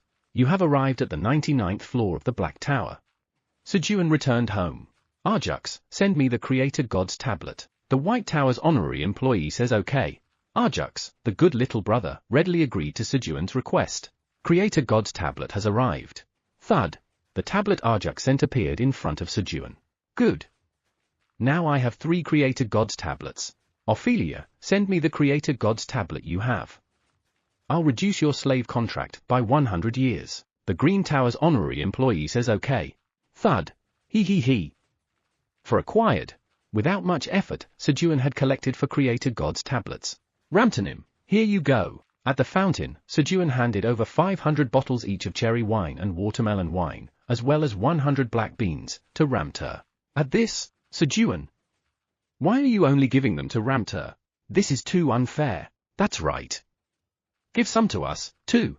Kaiser, Kellyan, and Tyr openly voiced their dissatisfaction towards Sejun. This isn't a gift. It's payment for a transaction. Indeed. It's fair compensation I received for giving Sejun the Creator God's tablet. Ramter spoke proudly, supporting Sejun's explanation. Whom? Kaiser, who didn't have a Creator God's tablet to offer for trade, swallowed his words, and, what? Sejun, then let's make a deal with me, too. Me too. Though Kellyan and Tyr shouted enthusiastically, I'm sorry. I already received the tablet from the White Tower through Arjux. What? My grandson did. Kellyan was immediately struck with despair. And then, ha. Sejun, I'll trade with you. I'll take 1,000 bottles of detoxifying wine and 100 black beans in exchange. Tyr, who could offer a deal, proposed his terms with a triumphant voice. The detoxifying wine was a type of liquor brewed by Sejun using the detoxifying green onions, capable of purifying poisonous energy, making it popular among the purple dragons. Yes, but I don't have any detoxifying wine prepared at the moment, so it'll take about 10 days. That much time is more than enough. Then, I'll send you the Creator God's tablet. A short while later, thud, the Creator God's tablet sent by Tyr through Veronica appeared in front of Sejun. I need to clean this quickly before it contaminates the other plants. Since the tablet from the purple tower was covered in poisonous energy, Sejun consumed a detoxifying green onion and maintain cleanliness. Water bomb. Using 2 skills simultaneously, he thoroughly cleaned the tablet. When Sejun had gathered a total of 5 Creator God's tablets in front of his house, 4 additional Creator God's tablets are placed around the temple. The divine power received through the blessing of the Creator God increases tenfold. Oh. As expected, trust in park, trust in park, trust in park. The non-combat gods at the seed shop headquarters were moved once again today by the grace of trust in park. Chapter 569, The Park. Sejun, Yukon Man. 22nd floor of the Red Tower. Kihihit. King. He. Butler. Give me more. Blackie stuck his head out just slightly from a small gap in the void storage and urged Sejun. All right, plop. To help Blackie, who was suffering from the heat, Sejun peeled the skin off a mangosteen and placed the flesh into Blackie's mouth. Kihihit. King. He. So refreshing. Blackie immediately pulled his head back into the void storage and chomp. Chomp. Chomp. The sound of Blackie and his subordinates happily eating soon followed. The cold mangosteen, true to its name, had a naturally cool flesh and provided a heat resistance effect that kept the body cool for 1 hour. Are you feeling better now? Sejun looked at Blackie, who seemed to have regained some energy, and resumed harvesting mangosteens together with Theo and Quenji. A little while later. Kihihit. King. He. Great, Blackie has been revived. Blackie, now with heat resistance, came leaping out of the void storage with boundless energy. Perhaps too much energy. King. I smell something delicious here. Overflowing with energy, Blackie secretly jumped toward a basket full of harvested mangosteens while Sejun was busy harvesting. King. Blackie wiggled his body and crawled into the basket. King. Found it. Crunch. Crunch. Blackie, with his excellent deboning skills, peeled the mangosteen skin and kihihit. King. He. Guys, let's eat. He shared it with his subordinates, and they ate fervently. A short while later. King. Butler? My stomach hurts. I feel cold. Kiruk. Sharalarang. The Blackie family, having eaten 5 mangosteens each, approached Sejun with weak voices and flopped down in front of him. Sigh. Sejun hurriedly started rubbing Blackie's belly first. My hands are healing hands. Blackie's belly is a poop belly. TL, the first part refers to a song that goes like grandmother's hands are healing hands. The second part is an old term with a negative connotation, used to describe someone who has gained weight. It implies that their intestines are filled with poop and need to be cleared by losing weight. This term was commonly used in the old marketing of diet products, while singing a teasing song. Fortunately, Sejun's stomach rubbing seemed to have an effect. Kihihit. King. He. Butler. I feel better now. Blackie soon regained his energy. Please take care of me next. Next, Eomdol laid down in front of Sejun and, my hands are healing hands. Eomdol's belly is a poop belly. Sejun took turns treating each member of the Blackie family. Poohoo hut. It's coming this way, meow. Quenji. It's coming this way. Theo and Quenji, who had finished harvesting mangosteens midway, joined in, speeding up the treatment process. Once the stomachache treatment was completed, now, let's head to the waypoint. Sejun and his companions moved toward the waypoint on the 22nd floor of the tower. Who are you? Seems like Udon had an informed flame squirrel Yoppie, 22nd floor boss, sent killing intent toward Sejun and his companions. Water bomb. Boom. With just a single show of strength from Sejun in the clearing. Welcome. Please come in. The path was opened immediately. Click. The waypoint on the 22nd floor of the Red Tower has been saved. Sejun placed his hand on the red crystal to register the waypoint. Yoppie, how's life these days? Ooh, big bro's trying to help you here. Don't be scared, tell me. Oh. Are you really going to help me? Actually, there's this squirrel I like, unrequited love, her. Ha ha ha. Yoppie, you should consider yourself lucky, because I am none other than love expert Park Sejun. While providing Yoppie with love advice, Sejun chatted with him to pass the time, as they had to wait for Udon to arrive. A little later. Sejun Nim, you're here. Yeah. Udon, how have you been? Very well. Here's the land deed for the 99th floor of the tower. I've already informed the boss, so all you need to do is register it. Udon, who had run over quickly, handed over the land deed for the 99th floor. Thanks. Sejun received the land deed. Yoppie, try confessing like I told you. That way, you'll have a 100% chance of succeeding. Yes. Sejun Nim, thank you so much. Then, fighting. Encouraging Yoppie, Sejun used the land deed and moved to the 99th floor of the tower. And then, all right. Love expert Sejun Nim said if I give her delicious food while confessing, I'll succeed. Bolstered by Sejun's encouragement, Yoppie confidently confessed to the squirrel he liked, holding the acorns he received from Sejun. The result? What love expert? Park Sejun, you con man. He was rejected. You have arrived at the 99th floor of the Red Tower. The moment he arrived, Sejun looked around the sky. It's over there. Sejun moved toward the location where a crimson pillar of light was visible. As he approached the waypoint, Battle Maniac Bullrog, boss of the 99th floor of the Red Tower, a massive humanoid monster with red skin, a single horn, a thick tail, and a body slightly smaller than the Minotaur King appeared. Welcome. As Udon had said, Bullrog opened the path to the waypoint. Hee. As expected, free pass. Thanks. Sejun smiled as he walked past Bullrog. However, ZZZZT. What was that look? Although he was granted passage, Sejun instinctively flinched as Bullrog sent a murderous aura his way. Bullrog, upset about not being able to fight after following Udon's orders to let Sejun through, was provoking him. A true battle maniac who would bet his life on combat, that was Bullrog. But today, Bullrog had picked the wrong opponent. Because this time, he'd literally have to bet his life. And his future. Krueng. Quenji saw that you sent killing intent toward Dad. Quenji will teach you a lesson. The filial son Quenji couldn't let it slide and swung his front paw at Bullrog's face without hesitation. Great! If he hits, it's self-defense. Bullrog, thrilled at the incoming attack, welcomed it. But, boom! Kurg! Quenji's strength was far beyond what Bullrog had imagined. Kudang Tang Tang. Hit by Quenji, Balrog rolled hundreds of meters and, thud, finally passed out. And then, Poo-hoo-hut. Bullrog is now a permanent employee of Sejun Company, meow, stamp. Theo stamped the seal on the forehead of the unconscious Bullrog, officially making him an employee of Sejun Company. See? I told you not to mess around. Udon, who had hurried over just in case, sighed as he saw the cat paw print stamped on Bullrog's forehead. Once the surroundings were settled, click! Sejun placed his hand on the crystal. The waypoint on the 99th floor of the Red Tower has been saved. Congratulations! You have achieved the great feat of clearing all 9 towers managed by the dragons. As a reward for this achievement, you have obtained the title, One Who Reached the Summit of the 9 Towers.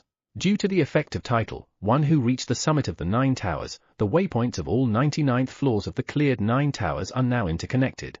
Due to the effective title, One Who Reached the Summit of the 9 Towers, the effective title, Retrogressor increases 9-fold within the towers. Due to the effective title, One Who Reached the Summit of the 9 Towers, you gain 5 seconds of invincibility after descending from the tower. Messages about obtaining a title appeared.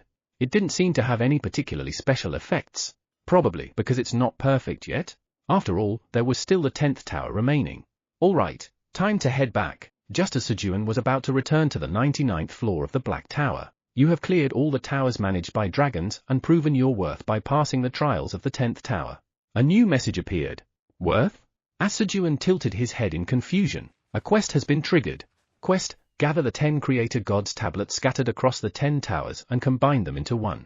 Reward, all stat potential 50,000, all stats 10,000, 100 trillion tower coins. A quest message appeared. If it's the Creator Gods tablets, is it talking about the stone placed in front of my house? Ha ha ha. Then I already have one secured. Feeling slightly tense due to the enormous reward, Sejun smiled as he left the waypoint and looked around. Since he had come this far, he intended to collect the Creator Gods tablet located in the Red Tower as well. Udon. Conveniently, there was a subordinate he could ask. If you're talking about the Creator Gods tablet, it's over there. Udon guided Sejun to a grey rock about 5 meters in size. And then, third commandment, when a tower farmer has 2 or more tower farmers under them, they can borrow part of their subordinate tower farmer's abilities. The Creator Gods tablet in the Red Tower also had unreadable text inscribed on it. Udon, what does this say? Sejun asked Udon, and Udon relayed what he had heard from Ramter. But, I already know this. The contents of the tablet were of no use to Sejun, who already commanded all the tower farmers. Ramter Nim, can I take this tablet? After hearing about the contents of the Creator Gods tablet from Udon, Sejun called for Ramter and asked for the tablet. The Red Tower's administrator says that because it's a tablet created by the creator god, it cannot be given away. Ramter firmly refused. I'll give you 100 bottles each of cherry wine and watermelon wine in exchange. Will that work? The Red Tower's administrator still says no. Sejun tried to negotiate with specialty wines, but Ramter didn't budge. However, he hesitated a bit. Sejun caught the momentary hesitation. 500 bottles each of cherry wine and watermelon wine. Believing there was a chance, he raised the offer. Then, the Red Tower's administrator says it's difficult. Ramter was visibly wavering. Truthfully, the creator god's tablet wasn't particularly important to Ramter. It was just something he kept because it had been made by the creator god, more out of obligation than necessity. I'll also add 100 transcendence black beans. The Red Tower's administrator says that although it's an important item, since you need it, he will make an exception just for you. Thank you. I'll deliver the wine and beans once I return. Sejun bowed his head in gratitude to Ramter. Quenji, load it up. Krueng. Sejun had Quenji load the creator god's tablet into the void storage. And with that, Udon, see you next time. Sejun bid farewell to Udon and returned to the Black Tower. Once Sejun and his group disappeared, hey, Sejun Nim is gone. So is Quenji. Udon approached the still unconscious Balrog and spoke. At that, really? Balrog, who had been pretending to be unconscious because he was too terrified of Quenji, suddenly sprang up. On Balrog's left cheek was a large, dark bruise in the shape of Quenji's paw, which stood out even more against his red skin. And on his forehead was a cat paw print. PFFFT. Udon couldn't hold back his laughter at Balrog's ridiculous appearance. You have arrived at the 99th floor of the Black Tower. Sejun returned home. Arjux, send me the creator god's tablet. The White Tower's honorary employee says okay. Arjux, the good little brother, readily agreed to Sejun's request. Creator god's tablet has arrived. Thud. The tablet Arjux sent appeared in front of Sejun. Good. Now I have 3 creator god's tablets. Ophelia, send me the creator god's tablet you have. I'll reduce your slave contract by 100 years. The Green Tower's honorary employee says okay. Thud. He. For acquired. Without much effort, Sejun had collected for creator god's tablets. Ramtanim, here you go. At the fountain, Sejun handed over 500 bottles each of cherry wine and watermelon wine, as well as 100 black beans, to Ramter. At this, Sejun. Why are you only giving them to Ramter? This is too unfair. That's right. Give some to us, too. Kaiser, Kellyan, and Tia openly voiced their dissatisfaction towards Sejun. This isn't a gift. It's payment for a transaction. Indeed. It's fair compensation I received for giving Sejun the creator god's tablet. Ramter spoke proudly, supporting Sejun's explanation. Ahum? Kaiser, who didn't have a creator god's tablet to offer for trade, swallowed his words, and, what? Sejun, then let's make a deal with me, too. Me too. Though Kellyan and Tia shouted enthusiastically, I'm sorry. I already received the tablet from the White Tower through Arjux. What? My grandson did. Kellyan was immediately struck with despair. And then, ha. Sejun, I'll trade with you. I'll take 1,000 bottles of detoxifying wine and 100 black beans in exchange. Tia, who could offer a deal, proposed his terms with a triumphant voice. The detoxifying wine was a type of liquor brewed by Sejun using the detoxifying green onions, capable of purifying poisonous energy, making it popular among the purple dragons. Yes, but I don't have any detoxifying wine prepared at the moment, so it'll take about 10 days. That much time is more than enough. Then, I'll send you the creator god's tablet. A short while later, thud. The creator god's tablet sent by Tia through Veronica appeared in front of Sejun. I need to clean this quickly before it contaminates the other plants. Since the tablet from the Purple Tower was covered in poisonous energy, Sejun consumed a detoxifying green onion and maintain cleanliness. Water bomb. Using 2 skills simultaneously, he thoroughly cleaned the tablet. When Sejun had gathered a total of 5 creator god's tablets in front of his house, 4 additional creator god's tablets are placed around the temple. The divine power received through the blessing of the creator god increases tenfold. Oh. As expected, Trust in Park. The non-combat gods at the seed shop headquarters were moved once again today by the grace of Trust in Park. Chapter 571, The Yellow Demon is Coming. 99th floor of the Black Tower. Your field LV9 has been activated. You have planted a destruction devourer seed in the body of Delia, the demon of corruption and 8th seat apostle of destruction. As usual, Sejun began his morning routine by planting destruction devourer seeds in Delia's body in the void storage. All right. All done. As soon as Sejun finished planting the destruction devourer seeds, he immediately harvested the crops planted in Delia's body. And then, you have harvested Yuzu. Your field LV9 has been activated, dealing additional damage. Your field LV9 has activated, harvesting the stats of Delia, the demon of corruption and 8th seat apostle of destruction. Strength increases by 40, stamina by 40, agility by 25, and magic power by 45. The first harvest triggered a stat harvest. Oh. What a good start. Feeling good, Sejun worked harder than usual on harvesting the crops, managing to trigger the stat harvest 3 more times over the next 3 hours. All right. Just one more to make it 5 times. With renewed motivation, Sejun continued to harvest crops when, flap, flap, Anton's black dragon statue quietly flew in. And then, brother-in-law, come out. Over. Ace quietly attempted contact. Brother-in-law is out. Did my baby brother-in-law sleep well? Over. Ace slept well. Over. What's your plan for today? Over. I'm going to eat and then sleep again. Over. As a young dragon just over a month old, Ace had a very desirable lifestyle of eating and sleeping, eating and sleeping. What do you want for lunch today? Over. Ace wants yongari chicken. Over. Got it. Then lunch today will be yongari chicken. Over. Pooey hee hee.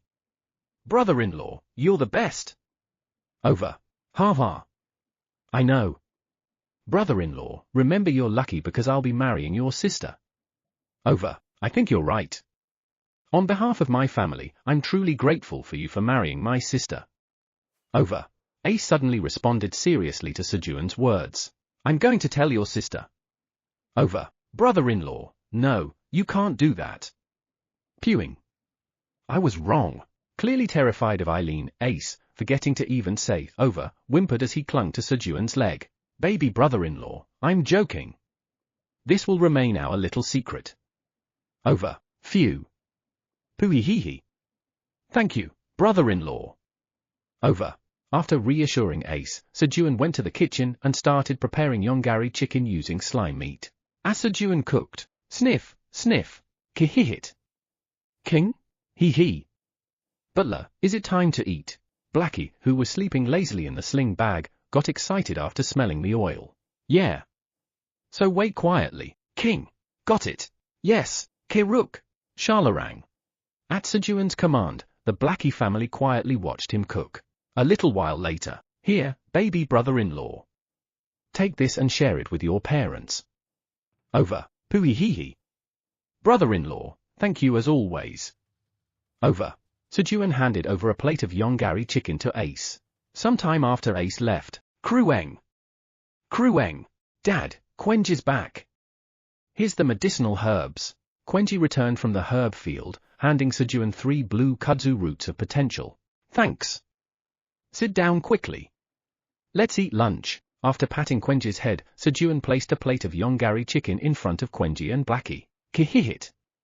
King. Hee hee. Food. Chomp, chomp, chomp. The Blackie family devoured the yongari chicken with excitement. However, Krueng. Dad, aren't you eating? Quenji didn't immediately eat and asked Sejun.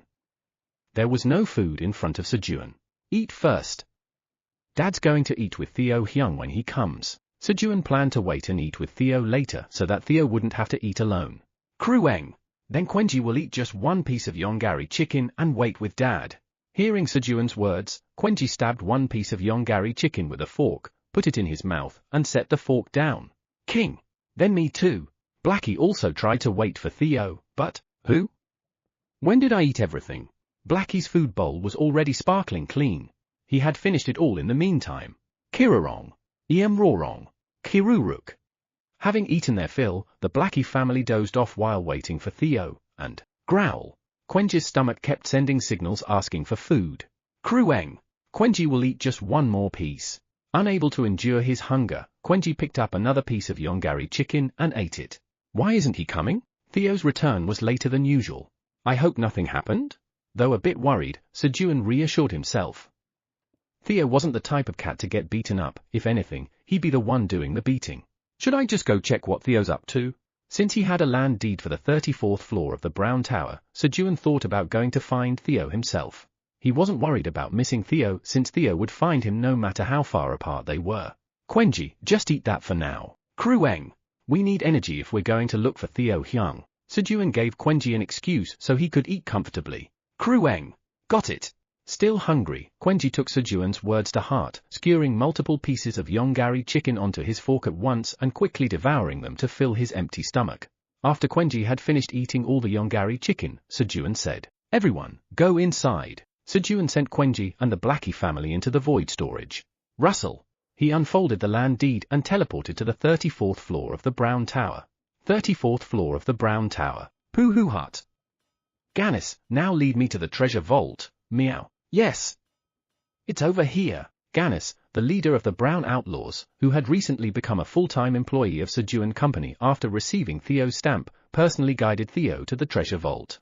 However, empty. Inside the treasure vault were just a few rusty swords scattered around. Are you kidding me, Meow? Why isn't there any treasure in the treasure vault, Meow? I can't go back to Chairman Park like this, Meow.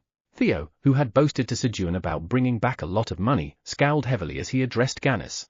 Well, recently, we had to make a tribute. If you give me a little time, I'll do my best to refill the vault, Gannis hurriedly explained. No time, Meow. Who did you pay tribute to, Meow? To a group called the Brown Demon Gang in the north. Lead me there, Meow. Yes.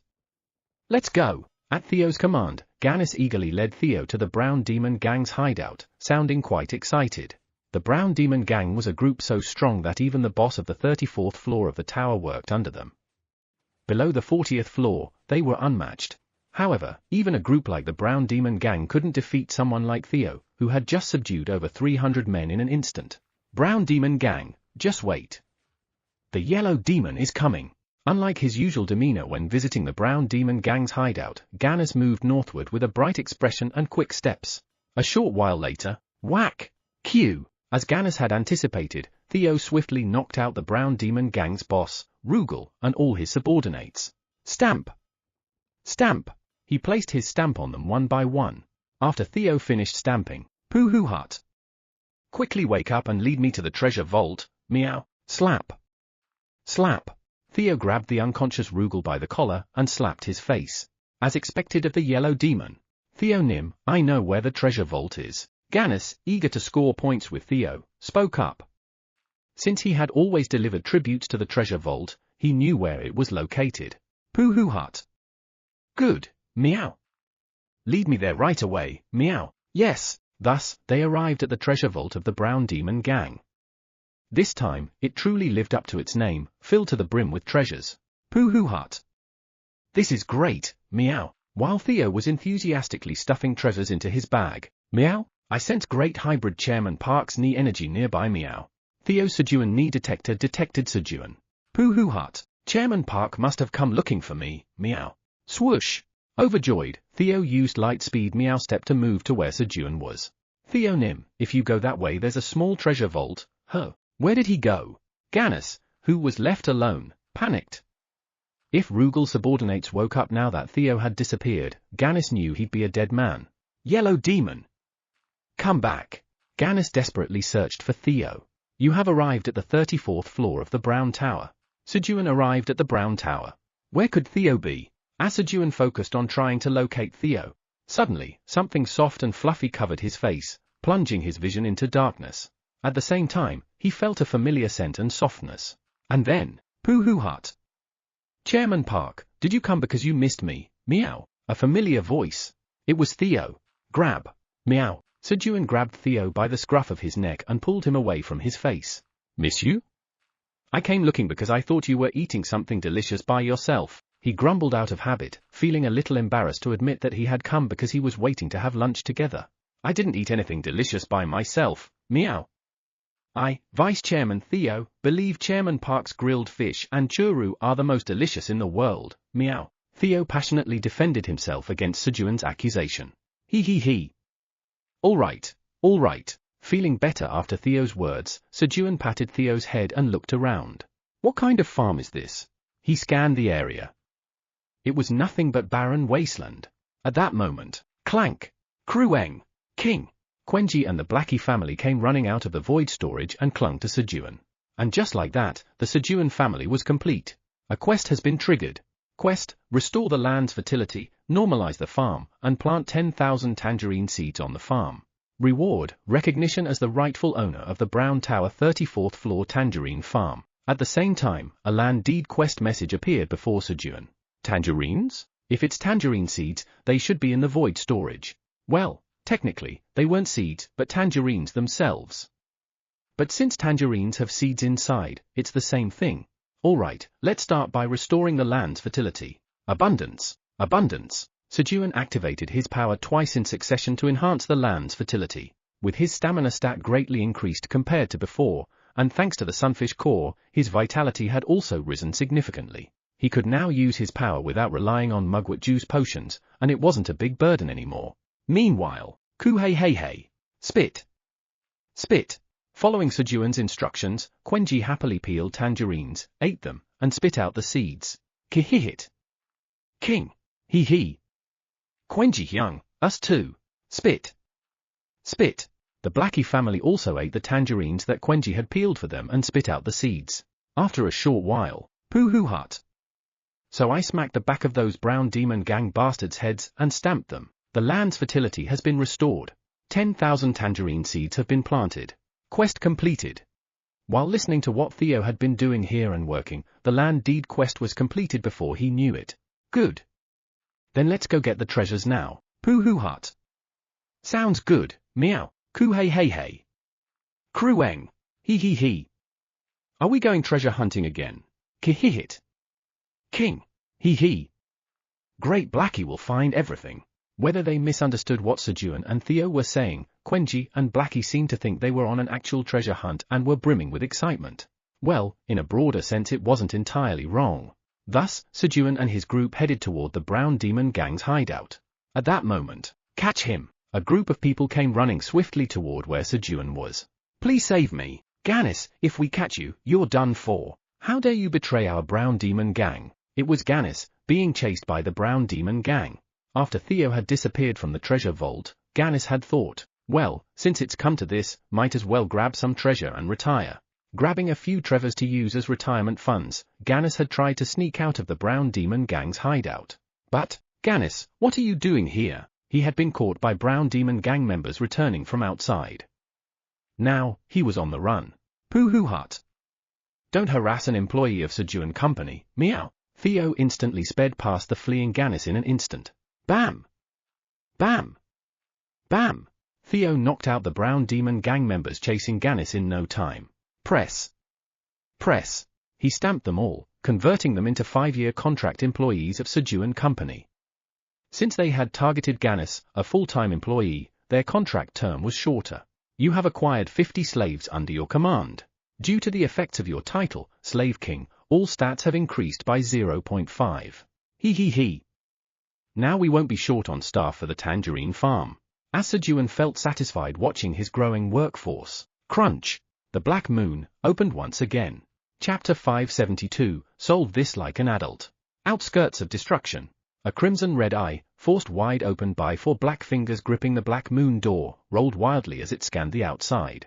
And then, what have you two done? After grasping the situation outside, Destruction angrily shouted at Jormungandr and Hydra. It was no wonder.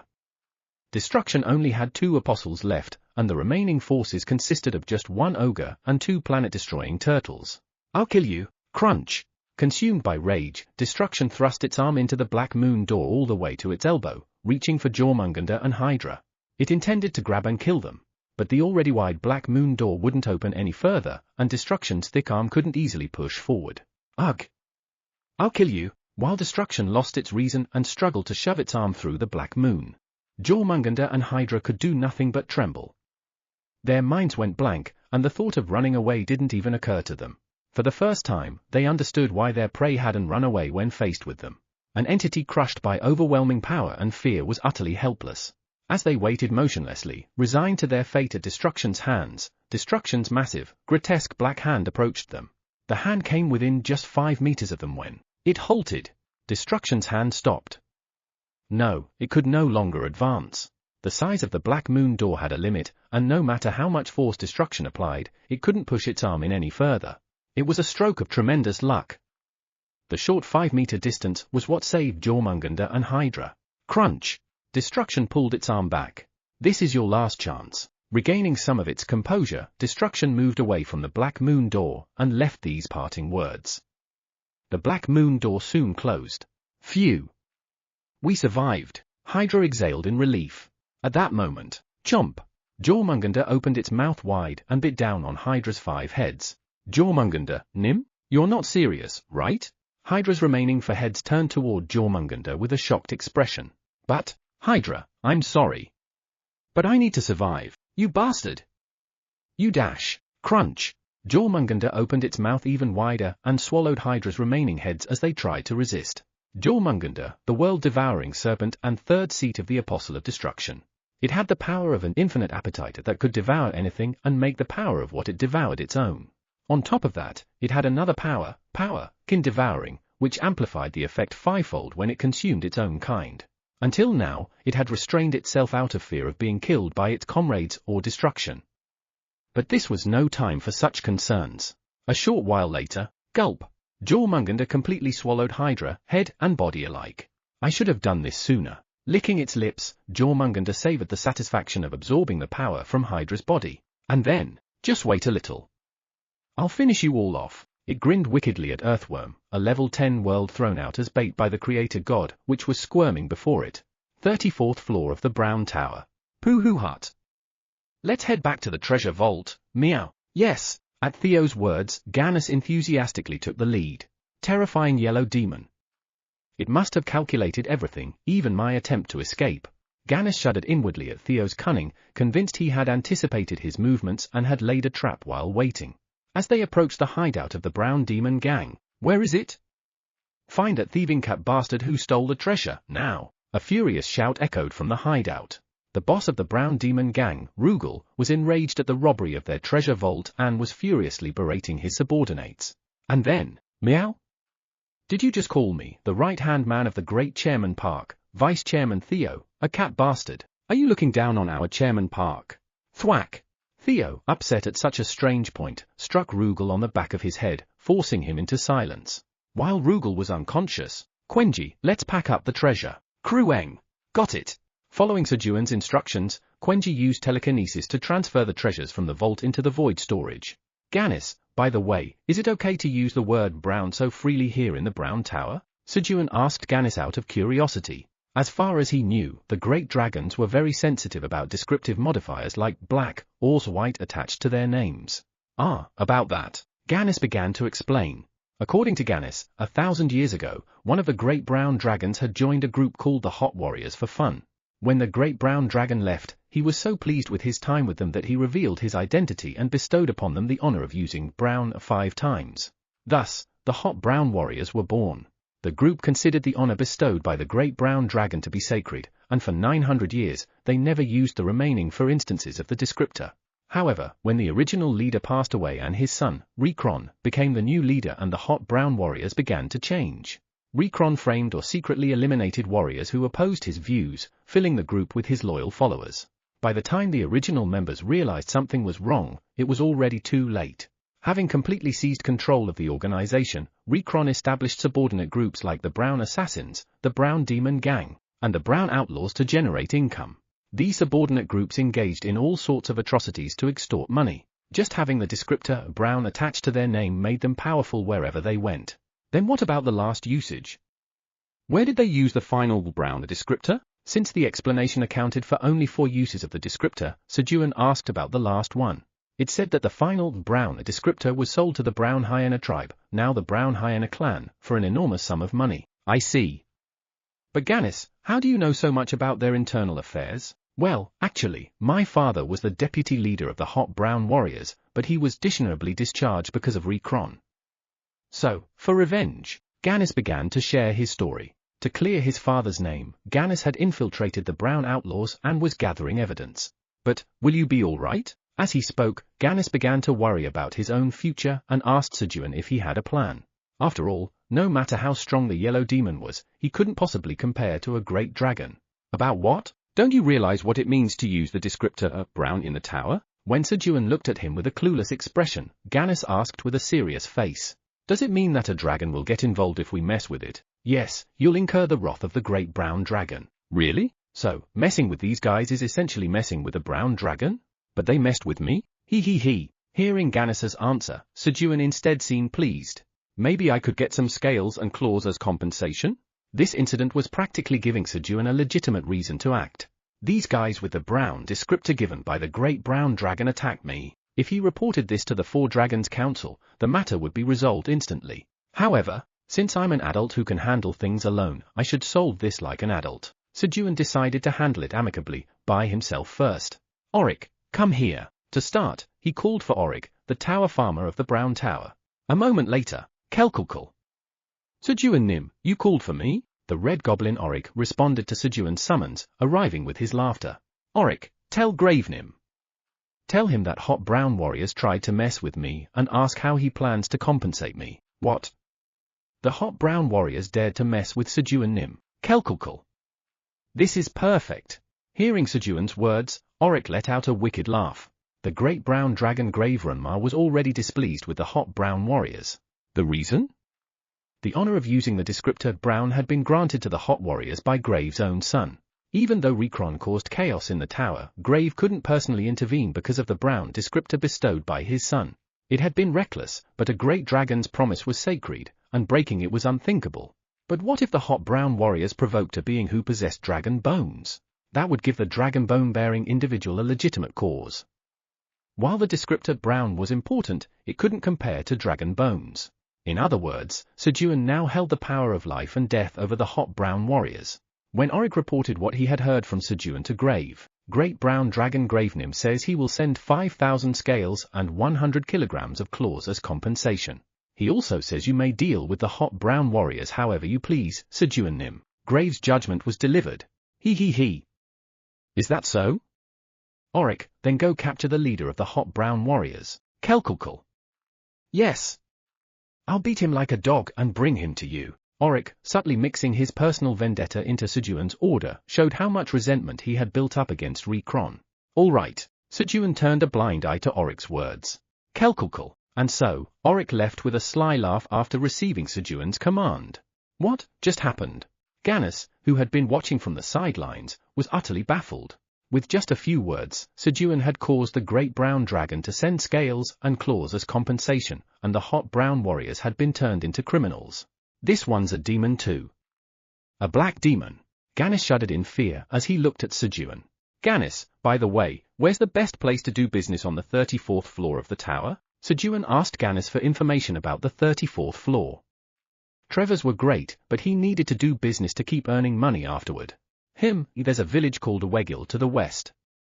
It's the most active commercial hub on the 34th floor. Wegil Village. Sejun repeated the name to commit it to memory. Oh, and when you head to Wegil Village, you'll come across areas with red ground. Those are quicksand. Don't try to cross them, go around. Gannis warned him about the quicksand along the way. At that moment, twitch, meow, Theo, who had been grooming himself enthusiastically while clinging to Sejun's knee, suddenly had his ears perk up involuntarily. Gannis, say that again, meow. Theo, sensing something, urged Gannis to repeat himself. Who? Again? Oh, I was saying, when you go to Wegil Village, you should avoid the quicksand. Gannis repeated his earlier words. Twitch. Again, Theo's ears perked up involuntarily. And then, poo-hoo-hut. It feels similar to a pull, meow. Theo realized what was happening. He had developed a new ability, a twitch radar that responded to clues about places he was drawn to based on the information he heard. Poo-hoo-hut. Chairman Park, we need to go to the quicksand, meow. Quicksand? Twitch. That's right, meow. My ears keep reacting every time I hear the word quicksand, meow. Got it. If Theo said so, Sejun trusted Theo's words without hesitation. No. I absolutely won't believe you when you say my face is ugly. Sejun trusted Theo about almost everything else. After completely looting both the treasure vault and a smaller stash Gannis had pointed out, they headed toward Wegil Village, where the quicksand was said to be. This must be it. Sejun looked at the patches of red ground, large and small, and spoke. And then, whoosh! He picked up a stone nearby and tossed it onto the red ground. Sink! The stone sank slowly. It was definitely quicksand. And then, pooh-hoo hut. Great hybrid Chairman Park, my front paws are being pulled, meow. Even Theo's front paws were being drawn downward, as if magnetized. A moment later, Krueng. Dad, I found it. Boom! The 100-meter-tall, gigantified Quenji dug up the quicksand with his massive front paw and pulled out a grey stone tablet, placing it on the ground. Creator God's tablet. The Creator God's tablet, buried within the brown tower, had finally revealed itself. Quenji, great job finding the tablet. Vice Chairman Theo, you did great figuring this out too. Pooh-hoo hut. Of course, meow. I worked hard, meow. Krueng. When Park Sejun praised Theo and Quenji for discovering the Creator God's tablet. King? Butler?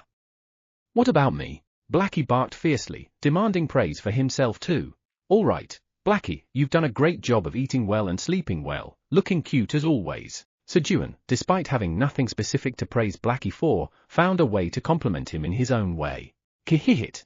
Blackie was very happy. And then, kihihit. King? King. Hee. Hey, everyone, did you hear what the butler said? From now on, eat even better and sleep even more. Yes, Kiruk. Sharalarang. Thus, the Blackie family resolved to become even lazier. Chapter 573, Don't you feel sorry for our Flamey? Fourth commandment, a tower farmer can simultaneously be a tower farmer of multiple towers. What does it say? I should quickly go ask Eileen to interpret it. Quenji, just as Sejun, curious about the content of the Creator God's tablet, was about to hurriedly store the tablet in his void storage. The Brown Tower's administrator says that the Creator God's tablet states, a tower farmer can simultaneously be a tower farmer of multiple towers. The Brown Tower's administrator and the leader of the Great Brown Dragons, Grave Runma, interpreted the Creator God's tablet and spoke to Sejun. And then, oh, is that so? Ah. Hello, Grave Nim. Sejun, who felt like a thief caught red-handed while trying to secretly take the Creator God's tablet, stammered and responded incoherently. The Brown Tower's administrator says that since you found the Creator God's tablet, he have no intention of complaining about you taking it. The Brown Tower's administrator says he has a favor to ask instead. A favor? Is he going to ask for alcohol? As Sejun wondered what kind of favor Grave might ask for, the Brown Tower's administrator says his favor is to have the Creator God's tablet delivered to the Black Great Tower by his grandson, Gerrick. Grave made a request that was completely different from what Sejun had expected. It was for his grandson, who had been crying all day to take the Creator God's tablet to Eileen and had fallen asleep out of exhaustion 2 days ago. All right. But I also have a favor to ask. Please keep it a secret that I was the one who found this Creator God's tablet. In response to Grave's request, Sejun also made a request of his own. Eileen shouldn't know he was the one who found it, so she could boast proudly. Eileen will be so happy. Thinking of how Eileen would send the Creator God's tablet brought by Gerrick to him, and how happy she would be, Sejun couldn't help but smile contentedly, a joyful grin spreading across his face. The Brown Tower's administrator agrees. Thank you. With mutual understanding established, they reached a satisfactory agreement. And since it feels wrong to just take this tablet for free, I'll give you 500 bottles of attribute wine and 50 black beans. Is there a specific attribute wine you'd like? As his mood improved and he became more generous, Sejun decided to give Grave compensation for the tablet. The Brown Tower's administrator says happily that he would like 250 bottles of wild pear wine and 250 bottles of kudzu wine. All right. Here you go. Sejun retrieved the wine, black beans, and the Creator God's tablet from his void storage and sent them to Grave. The Brown Tower's administrator says that it will take some time for Auric to arrive, so you should first register the waypoint. The Brown Tower's administrator adds that the timing should work out perfectly if you do so. Okay. After finishing his conversation with Grave, the waypoint on the 34th floor of the Brown Tower has been saved. When Sejun moved to the waypoint and finished registering, Kelkulkul. Sejun Nim, I've brought him. As Grave mentioned, Auric arrived, accompanied by Rekron, the leader of the Hot Brown Warriors. Rekron, a SPHYNX cat with no fur and a flesh-colored body, had a particularly swollen blue face. It seemed like he had been beaten by Auric, who probably had a lot of pent-up frustrations before coming. Vice Chairman Theo, stamp him. Pooh-hoo hut. Got it, meow. Rekron, don't disgrace cats by challenging our great hybrid Chairman Park again, meow. Stamp. Following Sejun's instructions, Theo scolded Recron and stamped the 9 Dragons employee contract seal on his forehead. Ooh? Even Sejun couldn't understand why Theo thought challenging him would disgrace cats, but it was probably just the logic of a fanatic. From now on, Gannis will lead the Hot Brown Warriors, and Recron will be the youngest member. When Sejun announced the personnel changes, What? Gannis and Recron exclaimed in shock, but the reasons for their surprise were completely different. Gannis rose from the bottom to the top, while Recron fell from the top to the bottom. Auric, help Gannis until he can properly lead the Hot Brown Warriors. Kelkulkul. Just trust me. Auric let out a sly laugh in response to Sejun's orders. Although his laugh didn't inspire much trust, there was no need to worry since Theo would be visiting every day to check on things. All right, let's head back. Return. Sejun set the Dragon Horn's return bracelet to an absolute coordinate and returned to the 99th floor of the Great Black Tower.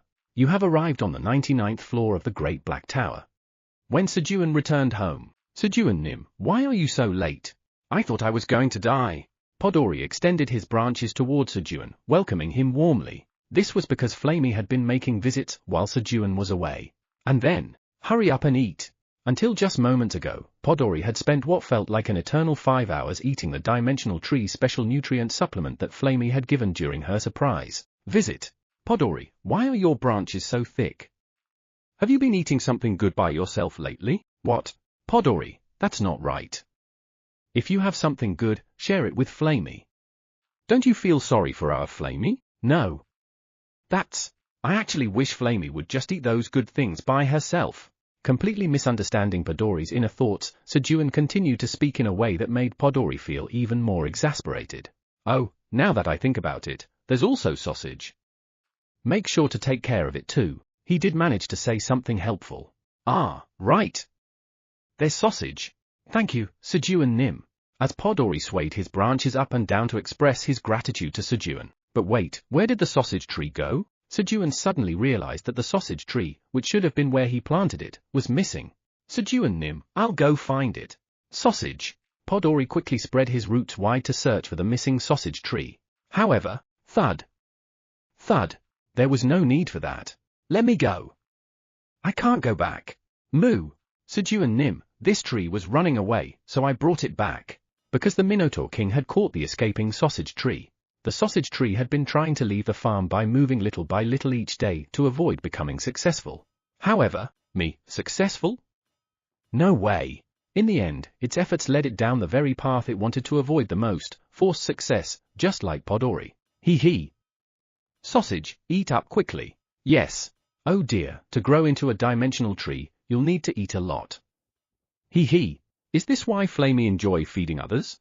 Excited, Podori showered sausage with the same affection he had received from Flamey, happily passing down the love. Meanwhile, Sejun, unaware of the commotion happening underground, said, should we have grilled sausages today? He harvested sausages from the sausage tree, which had been replanted in its original spot. At that moment, the tower's administrator says she has obtained another Creator God's tablet and excitedly asks how amazing she is. Eileen reached out to talk to him. It seems Garrick successfully delivered the Creator God's tablet. Of course, you're the best. I thought you were just pretty, but you're incredibly capable too. Truly the most talented dragon in the universe, Eileen. Sejun enthusiastically exaggerated his praise, reacting in the most dramatic way he could. The tower's administrator says with a confident expression and smug voice that she's not that great since there are many dragons better than her. What? Her words and actions are completely different. Sejun couldn't help but laugh at Eileen's contradictory behavior. Thud. The tower's administrator says she has urgent business to attend to and must leave. Embarrassed that Sejun had caught on to her true feelings, Eileen hastily delivered the Creator God's tablet and disappeared. One additional Creator God's tablet has been added near the temple. The divine power received through the blessing of the Creator God increases 12 times. Trust in Park did it again. Trust in Park. The seed shop headquarters erupted into uproar once more. 88th floor of the Blue Tower. Vice Chairman Theo, how is it? Meow. Nothing, meow. Chairman Park, I'm sorry, meow. In response to Sejun's question, Theo, who had quickly explored the 88th floor of the tower, replied in a dejected voice. It's not your fault, Vice Chairman Theo.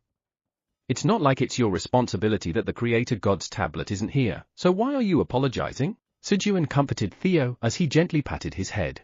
Whenever Sejun acquired a land deed for the Blue Tower, he would head there in search of the Creator God's tablet. However, even after using 20 land deeds for the Blue Tower, he still hadn't found it. But it's already been a month. Time really flies.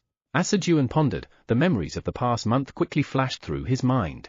First, the seed shop began selling Transcendence grade seeds like dragon fruit and starfruit seeds, allowing Sejun to meet with Sejun number 2. Additionally, by lighting up 7 stars in the sky, he gained the title, One Who Lights the Stars, increasing his divinity by 7. The only regret was that he couldn't assign Sejun number 2 to cooking this time. The duplicated skills this Sejun number 2 inherited were fermentation LV7 and maintaining cleanliness LV5. Thus, Sejun number 2 was tasked with managing the brewery and cleaning the surroundings. Additionally, Sejun had an incredibly peculiar experience during the latest blue moon. When the blue moon rose, peak, Payak, the 3 rabbits, Wolgang, Wolher, and Hugh Woolbok, TL, Father Rabbit, Mother Rabbit, and Black Rabbit if you forgot, who were supposed to be on the 55th floor of the tower, suddenly appeared on the 99th floor through the blue moon. According to the rabbits, they had been diligently praying every day at the monument dedicated to Luna, the god of moonlight, which Sejun had erected. Your prayers have been heard.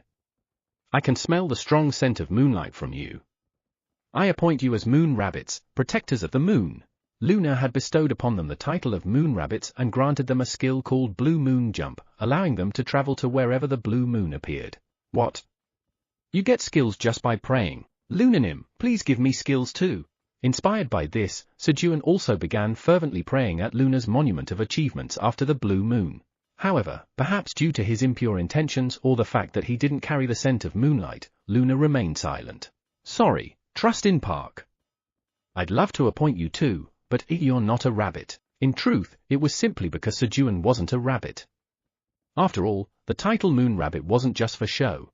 TL, read more about Moon Rabbit here, https://gwangju.us.gic.com/arts-culture/korean-culture/daltalki. On top of that, over the course of the past month, the White Tower and the Green Tower had both met the conditions for their growth and were in the process of evolving into the Great White Tower and Great Green Tower. By the way, I wonder if the White Tower has become a Great Tower by now. Arjux, how much time is left until the White Tower's completion? While reminiscing about the events of the past month, Sejun called out to Arjux. The White Tower's honorary employee says about an hour remains. Really? Got it. Then let's throw a celebration party today to commemorate the completion of the Great White Tower. The White Tower's honorary employee says he's really excited. The White Tower's honorary employee says he'll prepare the party venue. All right. Vice Chairman Theo, let's head back. Pooh Hut. Understood, meow. Theo, whose mood had improved after being continuously petted, responded in a bright voice to Sejun's words. With that, Sejun returned to the 99th floor of the Great Black Tower and began preparing food for the celebration party. White Tower Administrator's Area. The growth of the Great White Tower is complete. The Great White Tower's functions are activated. At last, White Tower's growth was complete. Where ha, there are 6 beneath me now. Kellyan burst into laughter as he watched the alert on his crystal orb. At that moment, the Great White Tower is now connected to Earthworm. The Great White Tower begins to protect Earthworm. Installing 120 Great White Towers in Earthworm. A notification appeared, indicating that the White Tower had connected to Earthworm.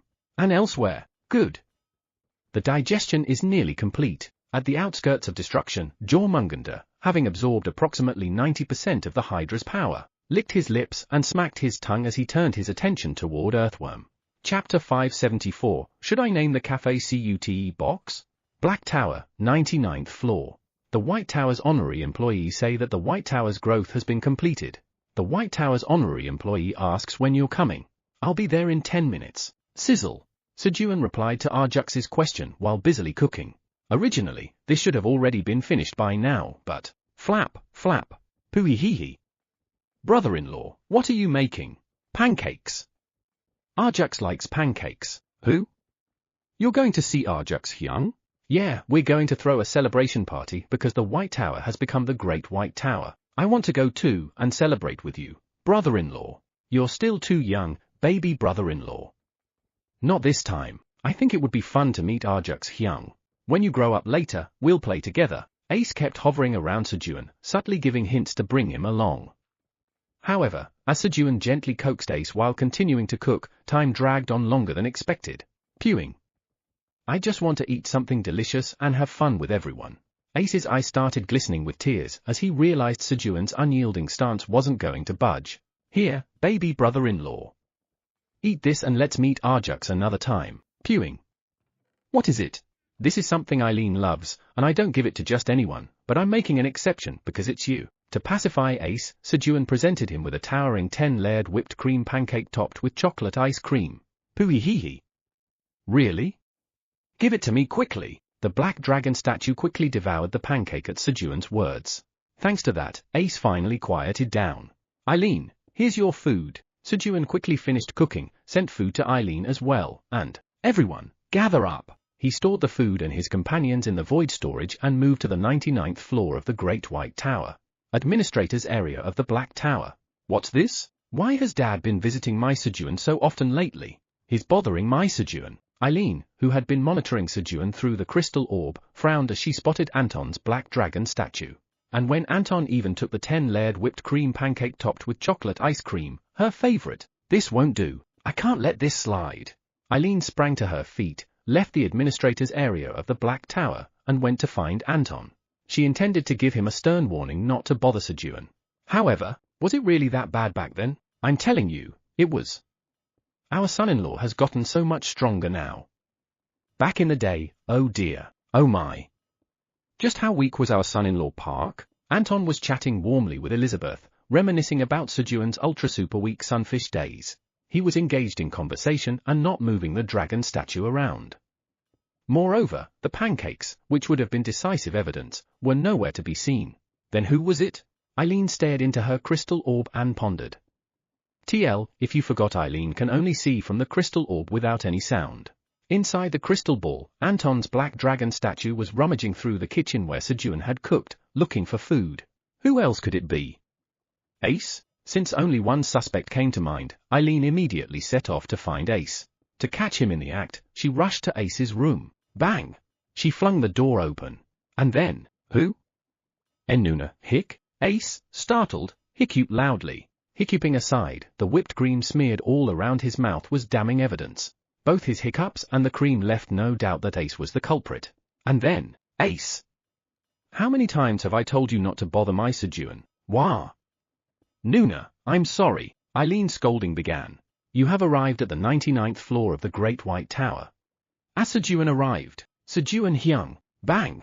Arjux immediately greeted Sejun with an enthusiastic body attack. You have taken a critical hit. You are in an invincible state. You do not take any damage. Thanks to the 5 seconds of invincibility, he didn't die. It hurts. Still, he couldn't help but tear up a little. At that moment, clink, poo-hoo hut. Great Hybrid Chairman Park, Repper. Meow? Chairman Park, what's wrong, meow? Your face looks absolutely ugly, meow. Theo came out of the void storage and started kneading Sejun's face energetically, easing much of the pain he felt. Although the impact had been to his chest, the fact that Theo was massaging his face was a mystery, but since it stopped hurting, Sejun didn't mind. Krueng, King. Next, Quenji and Blackie also dashed out of the void storage and each found their place. After Sejun, Theo, Quenji, and even Blackie had all come out. Sejun Hyung, it's over there. Okay. Arjux guided Sejun and the group to the party venue he had prepared.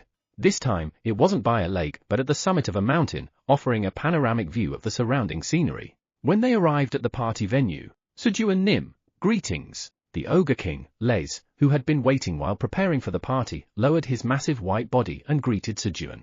And then, who? Sejun Nim, your muscle strengthening technique is? Les looked at Sejun in astonishment. Ha ha ha.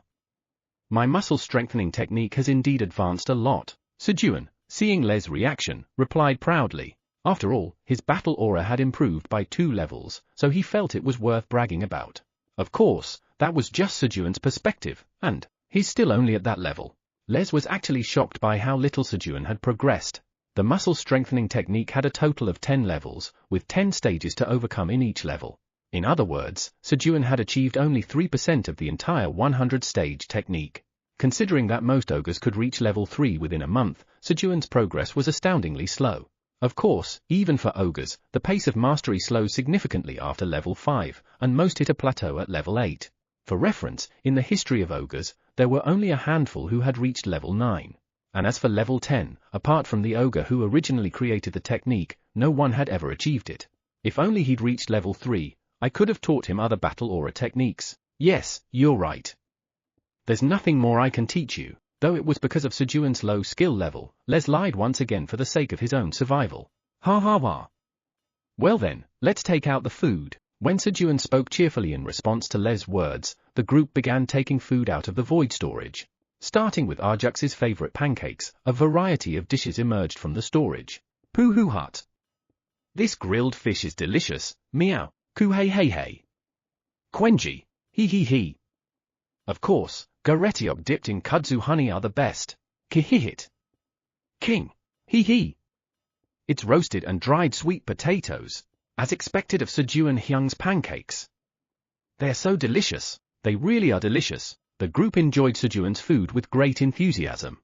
A little while later, after the meal ended, Krueng, here's Dad's coffee. Quenji brewed coffee and handed it to Sejun. Thanks, slurp. Ah. As expected, our barista CU's coffee is the best. The moment he took a sip, Sejun furrowed his brows in bliss and lavishly praised Quenji's coffee. At first, it had been mere flattery to make Quenji happy. But at some point, Quenji's coffee brewing skills had become astonishingly refined, and Sejun's compliments were now genuine. When we return to Earth later, I'll open a cafe with our Quenji. Then the money. Hee hee hee. Even though Sejun already had more money than he could spend in a lifetime, he still couldn't help but fantasize about earning more. Should I name the cafe CUT box? TL, Quenji Theo. While Sejun was contemplating the cafe's name, Krueng. Les, follow Quenji. Who? Me? Quenji led Les to a quiet area. And then, goo. As Quenji released his energy, what? This is battle aura? Les was stunned. Quenji had not only mastered battle aura and the muscle strengthening technique on his own but had achieved a level far above Sejun's. Level 9. In fact, Quenji was higher than Les, who was at level 8. Krueng. Les, teach Quenji other battle aura techniques. Quenji will learn first and teach Dad. Understood. Then let's start with the battle aura muscle amplification technique. Krueng. While Quenji was busy learning battle aura techniques from Les, Kuru, Sejun, who had been waiting for Quenji, fell asleep, and Gorarong, Ararong, Theo and Arjux also found their spots on Sejun's body and fell asleep. At that moment, Kihihit. King. Hee hee. Time to make my treasure stash here too. Blackie, who had been waiting for everyone to fall asleep, grabbed a half-eaten roasted and dried sweet potato and started looking for a place to hide it.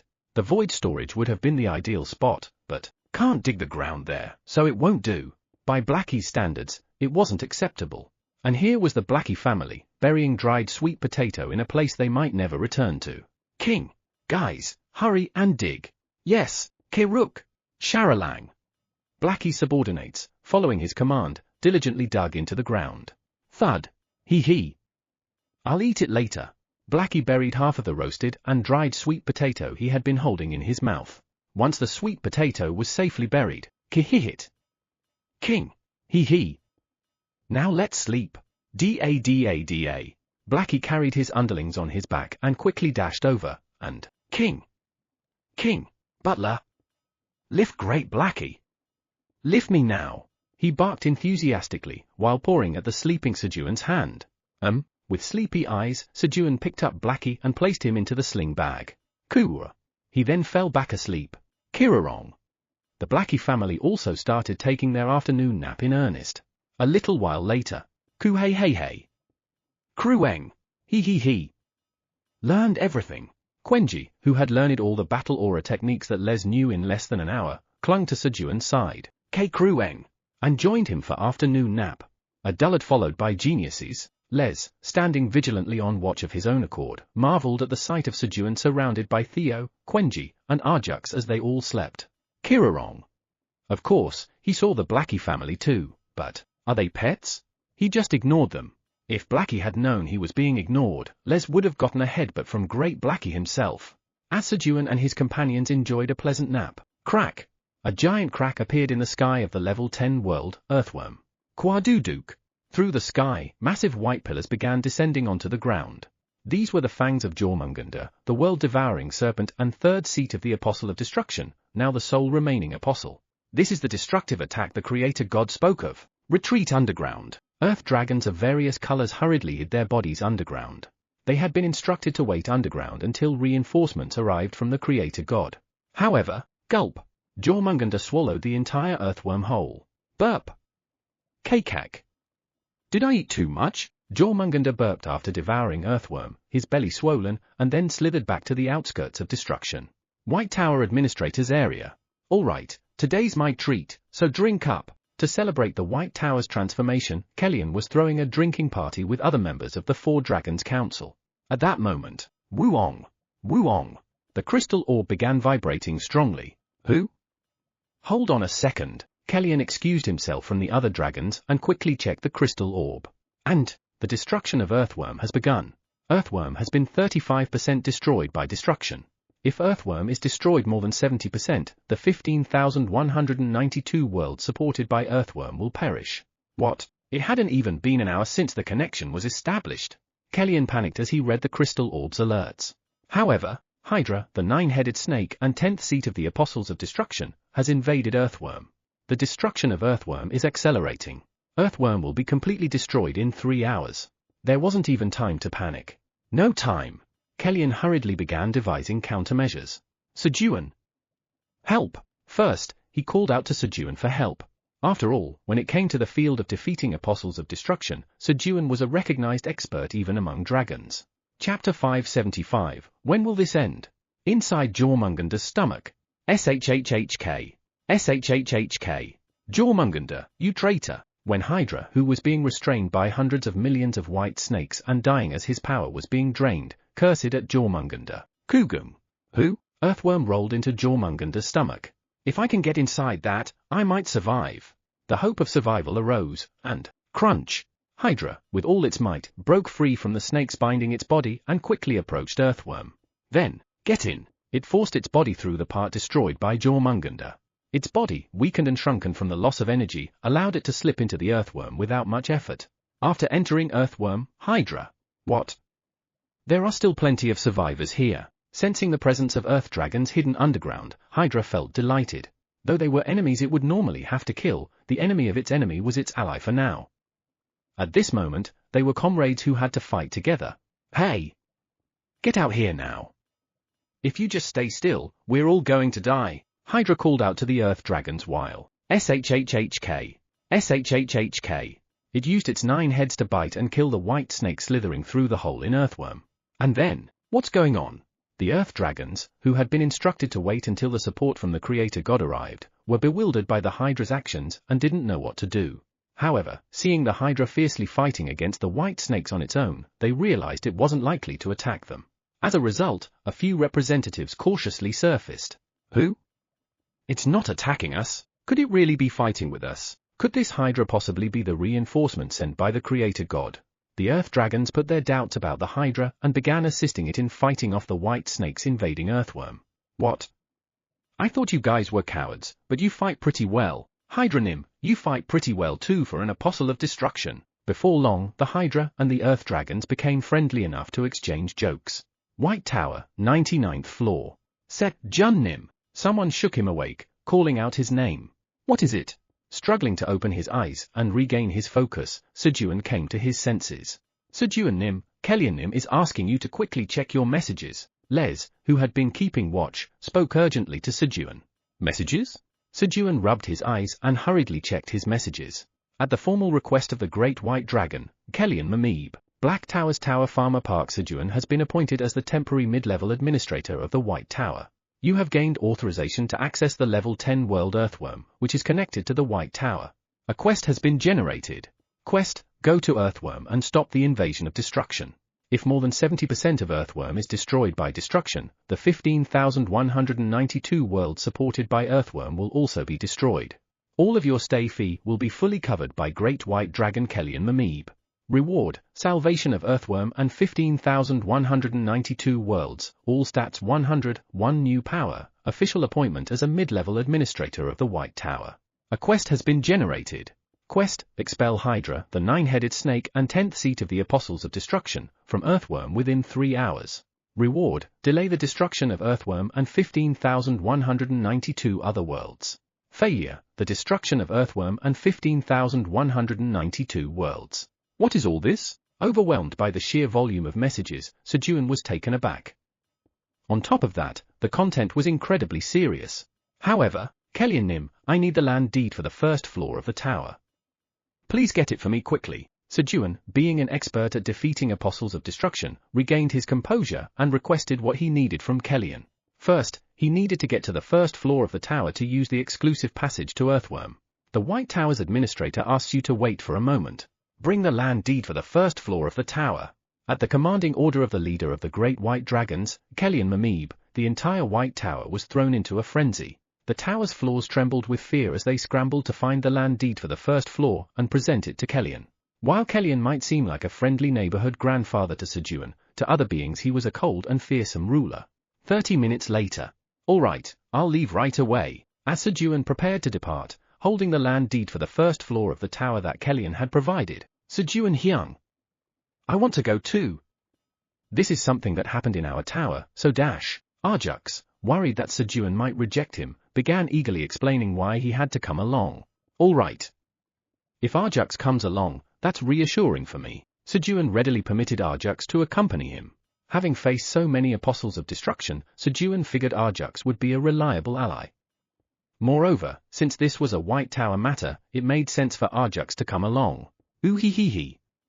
Sejun Hyung, you can count on me. Arjux wore a confident expression at Sejun's approval. Then let's go. Sejun put his companions in the void storage and, swoosh, he unfolded the land deed and teleported to the first floor of the tower. You have arrived at the first floor of the White Tower. Clink. Vice Chairman Theo, come out. As soon as Sejun arrived on the first floor, he opened the void storage and summoned Theo. Pooh hut. I, too, missed Great Hybrid Chairman Park. Meow, grab. Theo excitedly ran out at Sejun's call and clung to his knees. Meow meow meow. Chairman Park, your energy feels so warm. Meow. Humming a happy tune, Theo absorbed the energy emanating from Sejun. By now, Sejun had grown so strong that if he recklessly emitted energy on the tower's first floor, it could accidentally harm many people. With Theo's assistance, Sejun moved to the exclusive passageway, placing his hand on the white hole in the ground. Currently, 15 individuals are attempting to use the exclusive passage. As the message appeared, the stay fees were quickly calculated. Once again, Sejun's stay fees were the cheapest. After the calculations were completed, moving to Earthworm, Sejun disappeared into the white hole along with the message. Earthworm, Hydra Nim. They're heading your way, got it? Everyone, move aside, quow. One of Hydra's 9 heads fired a black breath attack at the white snakes being lured by the Earth Dragons. SSSSSHHH. The white snakes and the ground of Earthworm melted under Hydra's poisonous breath. While the attack caused more destruction to Earthworm, this wasn't the time to worry about such things. Crunch crunch. Even now, white snakes were endlessly infiltrating Earthworm, attempting to digest it. As Hydra and the Earth Dragons frantically fought off the invading white snakes, whoom! A white hole appeared in mid-air before Hydra, and Sejun and his companions emerged from it. What? It's Hydra. Guys, eat this quickly and attack. Unaware that Hydra and the Earth Dragons were allies, Sejun hastily took out a bin set and put them into his companions' mouths as he issued orders. Pooh hut. It's time for the supergiant Chairman Park punch. Meow. Krueng. Time for punishment. Take the breath of the great white dragon Arjux. The group immediately launched an attack on Hydra. Kihihit. King. Hee. Guys, let's go get the youngest. Yes, Kiruk. Sharalang. While Sejun's group distracted Hydra, the Blackie family charged toward it. Pooh. Hydra, good to see you. Time to put you to work. BB. Hooray. I'm free now. Among them, Mukbupal and Bisugu were the happiest to encounter Hydra. Boom. Kirarong. Iemrorong. Kirurung. The Blackie family headbutted Hydra, causing it to faint. Thud. Soon, Hydra also collapsed unconscious. And then, what? It was the reinforcement sent by the Creator God. The Earth Dragons glared at Sejun and his companions with eyes full of resentment for attacking Hydra. While Sejun was indeed the reinforcement sent by the Creator God, the situation had become quite complicated. "Oh, my friends for my Toyong. I can relax." Unaware of the Earth Dragon's feelings, Sejun greeted them warmly. At that moment, shhhk, a white snake fell from the sky, opening its massive jaws to swallow Sejun whole. "Meow. I, Vice Chairman Theo, will protect the great hybrid Chairman Park." Meow. Bang! Theo leapt forward and smashed the white snake's head. Then, Guard Park Theo has slain a digestive cell of Jormungandr, the world-devouring serpent and third seat of the Apostle of Destruction. You've gained 500,000 experience points, 50% of the experience points earned by Guard Park Theo. The message appeared. Jormungandr's digestive cell? Reading the message, Sejun realized something was off. Digestive cells would only be present inside its stomach. However, there wasn't much time to think. Crack! The sky shattered and, thud! Tens of thousands of white snakes invaded into Earthworm. Dealing with the enemy had to come first. Meow meow storm fist. Meow meow meow. Meow meow meow. Krueng. Quench's thunder. Pa spin. Pa spin. Kuu. Theo, Quenji, Peace Bays, and Arjux worked together to deal with the white snakes. Clang. Guys, come out. Kiki. Sejun summoned the destruction devourers stored in his void storage, instructing them to absorb the energy of destructive spreading throughout the area. Then, Harvester of Death, infusing magic into Orb of Death's energy, Sejun joined in the fight, taking down the white snakes. Swish! A scythe of death that was incomparably smaller than when instantly killing Leviathan Tsunami appeared. Even so, it managed to slice through 10 white snakes. At that moment, crack! The sky shattered again and, thud! A massive horde of white snakes surged into Earthworm. Crack! Thud! Another wave broke in. The destruction of Earthworm was worsening, making it easier for the invaders to infiltrate. The white snakes endlessly pouring down from the sky like that. It was like watching a white waterfall falling from the sky. Ha ha! Time to go all out. Summon Earth Blade. TL, if you forgot, it is the power granted by Patek's divine relic Earth Blade. Watching the swarms of white snakes, Sejun smirked and raised his right hand, summoning a crude stone blade into his hand. As Sejun imbued magic into the stone blade, whoom! It began growing larger and larger. The blade, absorbing Sejun's magic, expanded until it was massive enough to touch the sky. Earth Blade. Sejun used the power, Earth Blade embedded in the divine relic, while swinging the Earth Blade down strongly following the swordsmanship techniques he learned from Bochi. Kuung. Contrary to Sejun's expectations, the heavy stone blade fell excruciatingly slowly. Yet the white snakes did not evade it, or rather, they couldn't, because strong gravity was being generated along the sword path that Sejun was swinging. As the stone blade drew closer to the ground, the gravity intensified. Woo! Even the nearby white snakes were pulled toward it. Shhhk. Shhhk. The white snakes struggled to escape the descending blade, but the gravity was too strong to escape. And insufficient life force to maintain the power. One life orb has been consumed. When will this end? Even here, there was someone who was struggling to keep up. Sejun had thought he could wield the power simply by charging it with magic power and earth energy, but it was consuming a vast amount of life force. Chairman Park is dying, meow. Realizing Sejun's precarious state, Theo hurriedly clung to Sejun's face and, Chairman Park, quickly drink this, meow. Without hesitation, Theo poured a mugwort juice potion into Sejun's mouth. Gulp. Gulp. You have consumed mugwort juice of life. Life force has been restored by 10%. Thanks, Vice Chairman Theo. Thanks to Theo, Sejun barely managed to sustain himself. After a while, Kuung. The earth blade collided with the ground and, you have killed digestive cells of Jormungandr, the world-devouring serpent and third seat of the Apostle of Destruction. You gained 1 million experience points. Sejun had killed close to 1 million white snakes. Hee. How was that? I carried the team, didn't I? With a smug expression, Sejun looked at his companions. What are you talking about, meow? Krueng. Sejun Hyung, why? The group couldn't understand why Sejun was looking at them like that. And it was no wonder. The number of white snakes defeated by Theo, Quenji, and Arjux had exceeded 50 million. Just as Sejun was failing to earn recognition from his companions. You have defeated Hydra, the Apostle of Destruction 10th seat, the 9-headed serpent that descended upon Earthworm. Quest completed. As a reward for completing the quest, the destruction of Earthworm and the 15,192 worlds it supports is delayed by 12 hours. The quest completion message appeared. Kihihit. King. Hee. Butler, I brought a new recruit. Blackie came running to Sejun, holding a 9-headed lizard in his mouth. And at the same time, why does my stomach feel so unsettled? Did I eat too much? Having lost a large number of its digestive cells at once, Jormungandr suddenly began to experience indigestion. Chapter 576, He. It's all according to Great Blackie's plan. Inside the mental world of Hydra's first head. Growling. Do you want to come over here quickly and get beaten together? Or would you prefer to be beaten separately until you die? Gather quickly while I'm still being nice, Blackie roared with a menacing voice toward the surroundings. For the Mukboople, as long as you subdue the main mind located in the head, the auxiliary minds in the 8 legs would be subdued together. But in the case of Hydra, each head's consciousness was equal, so subduing just one was meaningless. All had to be subdued at once. After a short while, 1, 2, 9. Roll call complete. All 9 lizards of different colors gathered in one place. TL, Korean skink to be specific, growling. First, bow your heads. Yes, sir. Hydra, do you know what you did wrong? They started the conversation while bowing their heads first. The conversation started with Hydra's apology, followed by an apology to Mukboople, and ended with the humiliating process of receiving over the youngest subordinate's duties from Bisugu.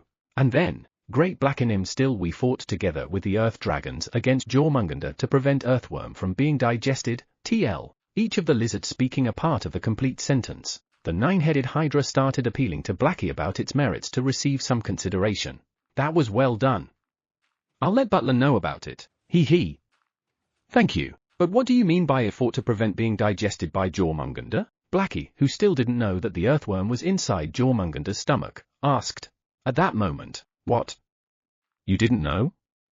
This is inside Jormungandr's stomach right now. Jormungandr ate me to save itself. That bastard is real trash. Great Blackenim, please take care of Jormungandr. Hydra ranted, tattling on Jormungandr to Blackie about the bad things Jormungandr had done.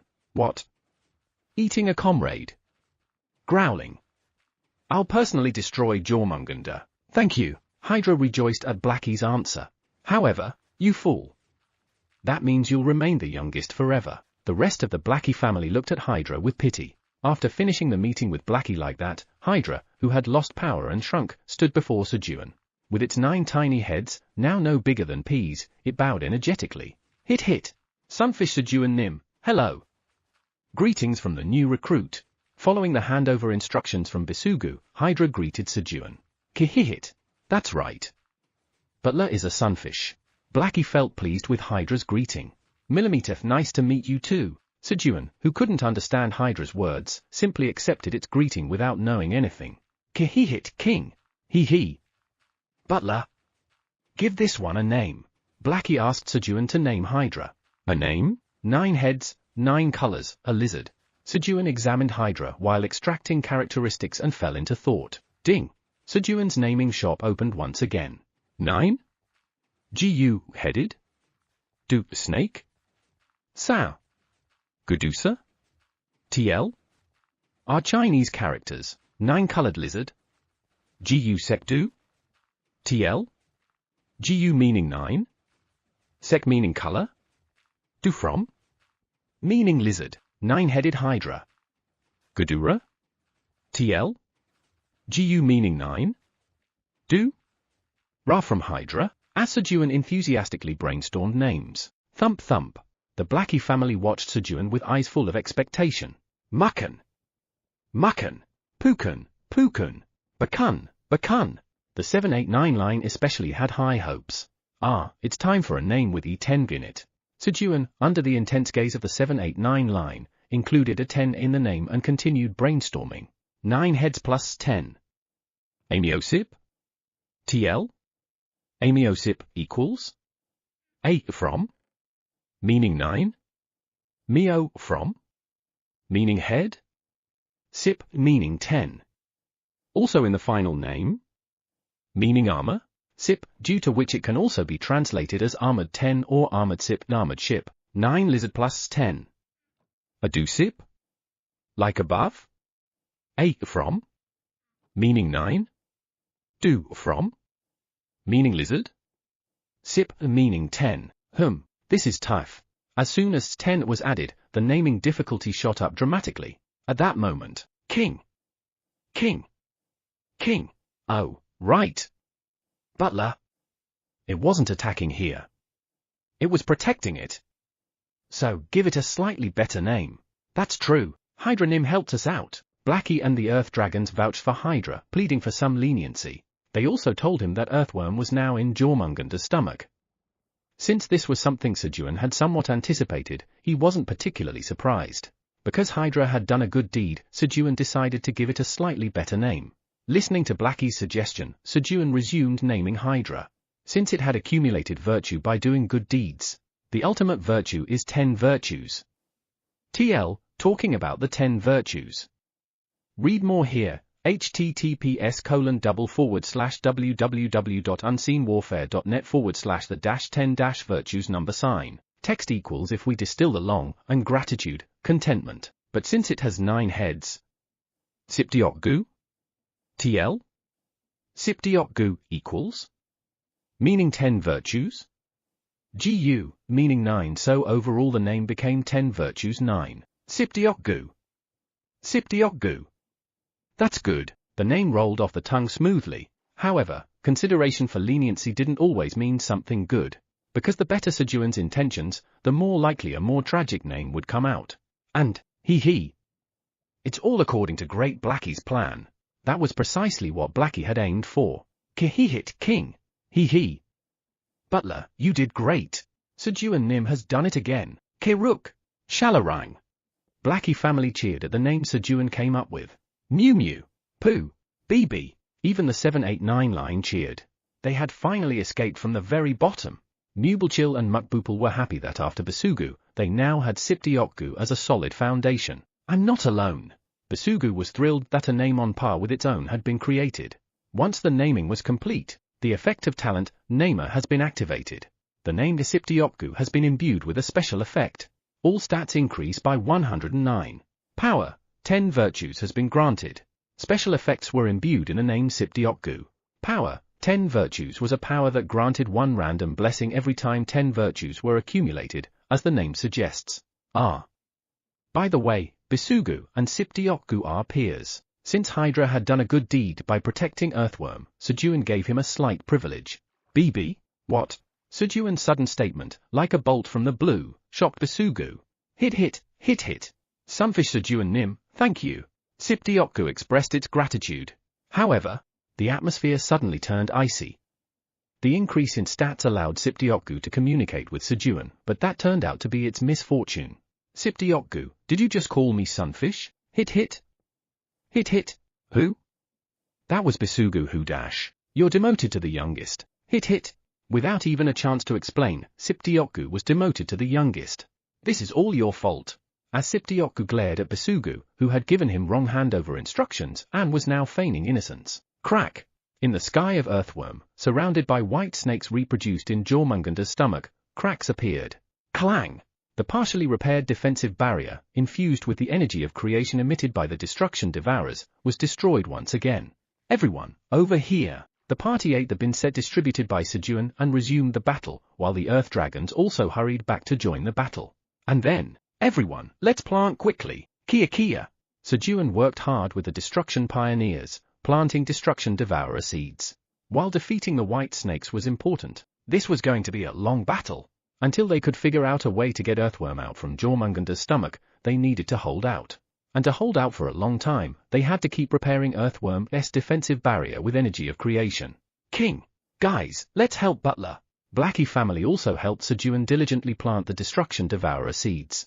Although they didn't have farming skills like Sejun, and the seeds didn't immediately sprout destruction devourers the moment they were planted, it was still helpful. Just like the saying, even a dog recites poetry after 3 years at the village school, Blackie had perfectly mastered the basics of farming after spending 6 months with Sejun. Thus began hours of tedious battles and farming. However, Guard Park Theo has defeated the digestive cells of Jormungander, the world-devouring serpent and third seat of the Apostle of Destruction. Intermediate herbalist Quenji has. White Tower's honorary employee Arjux. Your field LV9 has been activated. You have planted destruction devourer seeds in the body of Hydra, the 9-headed snake and 10th seat of the Apostles of Destruction. He. Sweet. So sweet. Thanks to the steadily accumulating experience points and the increasing number of destruction devourers, Sejun didn't feel bored at all. At that moment, bang! Gruel! A loud rumble came from Quench's stomach as he swung his thunder staff while fighting hard. It's already mealtime, huh? Land moving! Sejun quickly created a brazier and began cooking. Quenji, let's eat! Since they still needed to eat, they took turns eating one at a time. After Quenji, Arjux, and Peacebase had eaten their fill, Vice Chairman Theo, eat. It was now Theo's turn. Pooh-hoo hut. I'm so happy, meow. Theo lay on Sejun's lap, looking happily at the grilled fish Sejun had prepared. Vice Chairman Theo, isn't it tiring? Sejun asked Theo, who looked up at him. Pooh-hoo hut. It was a little tiring, but receiving the energy of great hybrid Chairman Park's lap has filled me with strength, meow. Theo responded energetically. Eat quickly, Pooh-hoo hut. Got it, meow. Pat, pat. Sejun gently patted Theo's bottom as Theo ate the grilled fish. Pooh-hoo hut. Chairman Park, I'll head back to fighting, meow. Theo hugged Sejun's lap tightly one last time before heading off to deal with the white snakes again. And then, you guys, come over quickly too. Sejun called out 100 earth dragons at a time. Are you giving us some too? We can just eat dirt, though? The earth dragon seemed puzzled. However, abundance. When Sejun used his power multiple times to upgrade the soil quality to the highest level. Who? Wow! This is so delicious. The earth dragons began eating the soil excitedly. Earthworm had soil of the worst quality since it had not been maintained at all. While the earth dragons were enjoying the highest quality soil, a quest has been generated. Quest, feed the earth dragons, whose strength has weakened from eating the low nutrient, lowest quality soil, with high nutrient, highest quality soil to help them recover their strength. Reward, strengthening of power, resilient young dragon solid bones, permission for black earth dragon Toryong Park to stay. A quest appeared in front of Sejun. This time, without even needing to ask, Toryong's residency permission was included as a reward. He. What's so difficult about this? Of course I'll do it. I'll do it. Abundance. Gulp, gulp. Sejun diligently drank mugwort juice potions and activated his power. I'm overflowing with strength. The strength of the earth dragons, who ate the highest quality soil, surged significantly, making the battle even easier. Administrator area of the White Tower. Is Sejun doing well? Kellyan, who was anxiously awaiting news, murmured to himself. At that moment, Wuong defeated Hydra, the nine-headed snake and 10th seat of the Apostles of Destruction in Earthworm. The destruction of Earthworm has been delayed. The crystal orb vibrated, and an alert appeared. Aha. Excellent. As expected of Sejun, Kellyan sighed in relief as he saw the notification on the crystal orb. Earthworm is being restored with energy of creation. Earthworm has been restored to 55%. Earthworm has been restored to 56%. Additionally, notifications about Earthworm's restoration kept appearing. He'll probably be back soon. Kellyan completely let go of his worries. At that moment, Earthworm, located inside Jormungander's stomach, is surrounded by the power of destruction. The power of destruction is severing the connection between Earthworm and the White Tower. The connection to Earthworm will be severed in 30 days. Another problem had arisen. What? Earthworm is inside Jormungander's stomach. Doesn't that mean both Arjux and Sejun are also inside Jormungander's stomach? This is bad. If the connection between Earthworm and the White Tower is severed, Sejun and Arjux will have no way to return to the tower. Then they'll end up being digested. No. Clan leaders. The Great White Dragon's hatchling is in danger. I request your help. Sejun is in danger too. Kellyan urgently sought help from the leaders of the other towers. The Great Dragons had a duty to help a hatchling in peril. As Kellyan requested assistance from the other dragons, Sejun Nim is in danger. Flamey, who sensed Sejun was in danger, also set out to help Sejun. Flamey Park dispatching. Flamey's roots that had climbed the tower like vines moved toward Jormungander at the outskirts of destruction. Chapter 577, Oh. It's home. 99th floor of the Black Tower. I'll feed them quickly before Sejun Nim arrives. Flamey once again seized the opportunity of Sejun's absence to visit the 99th floor of the tower. Flamey Nim, welcome. Podori greeted Flamey much more enthusiastically than usual. Flamey Nim, hello. Next to Podori was another tree. Oh. Sausage. It was Sausage, who had been caught while attempting to escape from Sejun's farm. Flamey Nim, Sausage tried to escape from Sejun Nim's farm in secret. Podori, who had been waiting for Flamey to arrive, immediately tattled on Sausage's misdeed. You tried to escape from Sejun Nim's farm. Sausage. Is this what I taught you? I'm sorry. Flamey exploded in fury and scolded Sausage with fiery reprimands. And then, pooh hee hee. Good. Watching Sausage getting scolded, Podori was in a great mood. A little while later. There's no time. Eat quickly. Yes. Understood. After finishing her scolding, Flamey began feeding nutrients to both Podori and Sausage. If it were any other day, Podori would have complained about feeling full after eating just a little. It's more bearable when eating with someone else. With a companion eating the nutrients alongside him, Podori consumed the nutrients without any complaints. Nominative nominate. Sausage ate well, too. Oh. Podori, you're eating well today. Flamey looked on in satisfaction as Podori ate properly without her nagging, beezing. Suddenly, Flamey felt a strong sense of foreboding. Oh, where is it? Flamey quickly sharpened her senses. Sejun Nim. At the end of her heightened senses was Sejun. Flamey had cast a tree spell on Sejun when they went on vacation so that she would know if he was in danger. Sejun Nim is in danger. I won't let anything that threatens Sejun Nim get away with it. Flamey hurriedly moved her roots. Outskirts of destruction. Bang! Just a little more. Bang! Almost there. Jormungandr was desperately struggling to break through his barrier and ascend to the next level of power. Originally, he had planned to break through the barrier in one go, using the tremendous power he gained by absorbing the remaining strength of the Hydra and the Earthworm. I need to break through this barrier right now. Unlike his usual lazy appearance, he became impatient due to the dragons approaching him while frantically shooting breaths toward destruction. With his current strength, he wouldn't lose as easily as before, but the damage was already severe. And if he were to die, this time, destruction wouldn't revive him, making it even more critical. As Jormungandr struggled to break through the barrier with all his might. Crunch! What the hell is that now? Whoosh! From afar, a massive tree root slowly approached, burning the dust of destruction in its path. The intense, murderous intent radiating from the root was far more dreadful than that of the dragons and made it clear it wasn't on his side. If that thing arrives, there's no way I can win. Jormungandr grew even more desperate. Please? With a desperate heart, he pushed his energy harder, attempting to break through the barrier. Boom! Boom! Even with his increased desperation, the wall of the barrier wouldn't budge. And then, there was a different sensation this time, and Jormungandr felt a faint crack forming in the barrier. It's working! Seeing a glimmer of hope, Jormungandr doubled down on his effort to break through the barrier. Boom! Finally, the barrier wall broke apart. Coo. Finally, I too. Crack! Jormungandr's eyes glowed red, and his body began to grow rapidly. Of course, it wasn't just his body that expanded. Breaking through the barrier meant transcending his limits.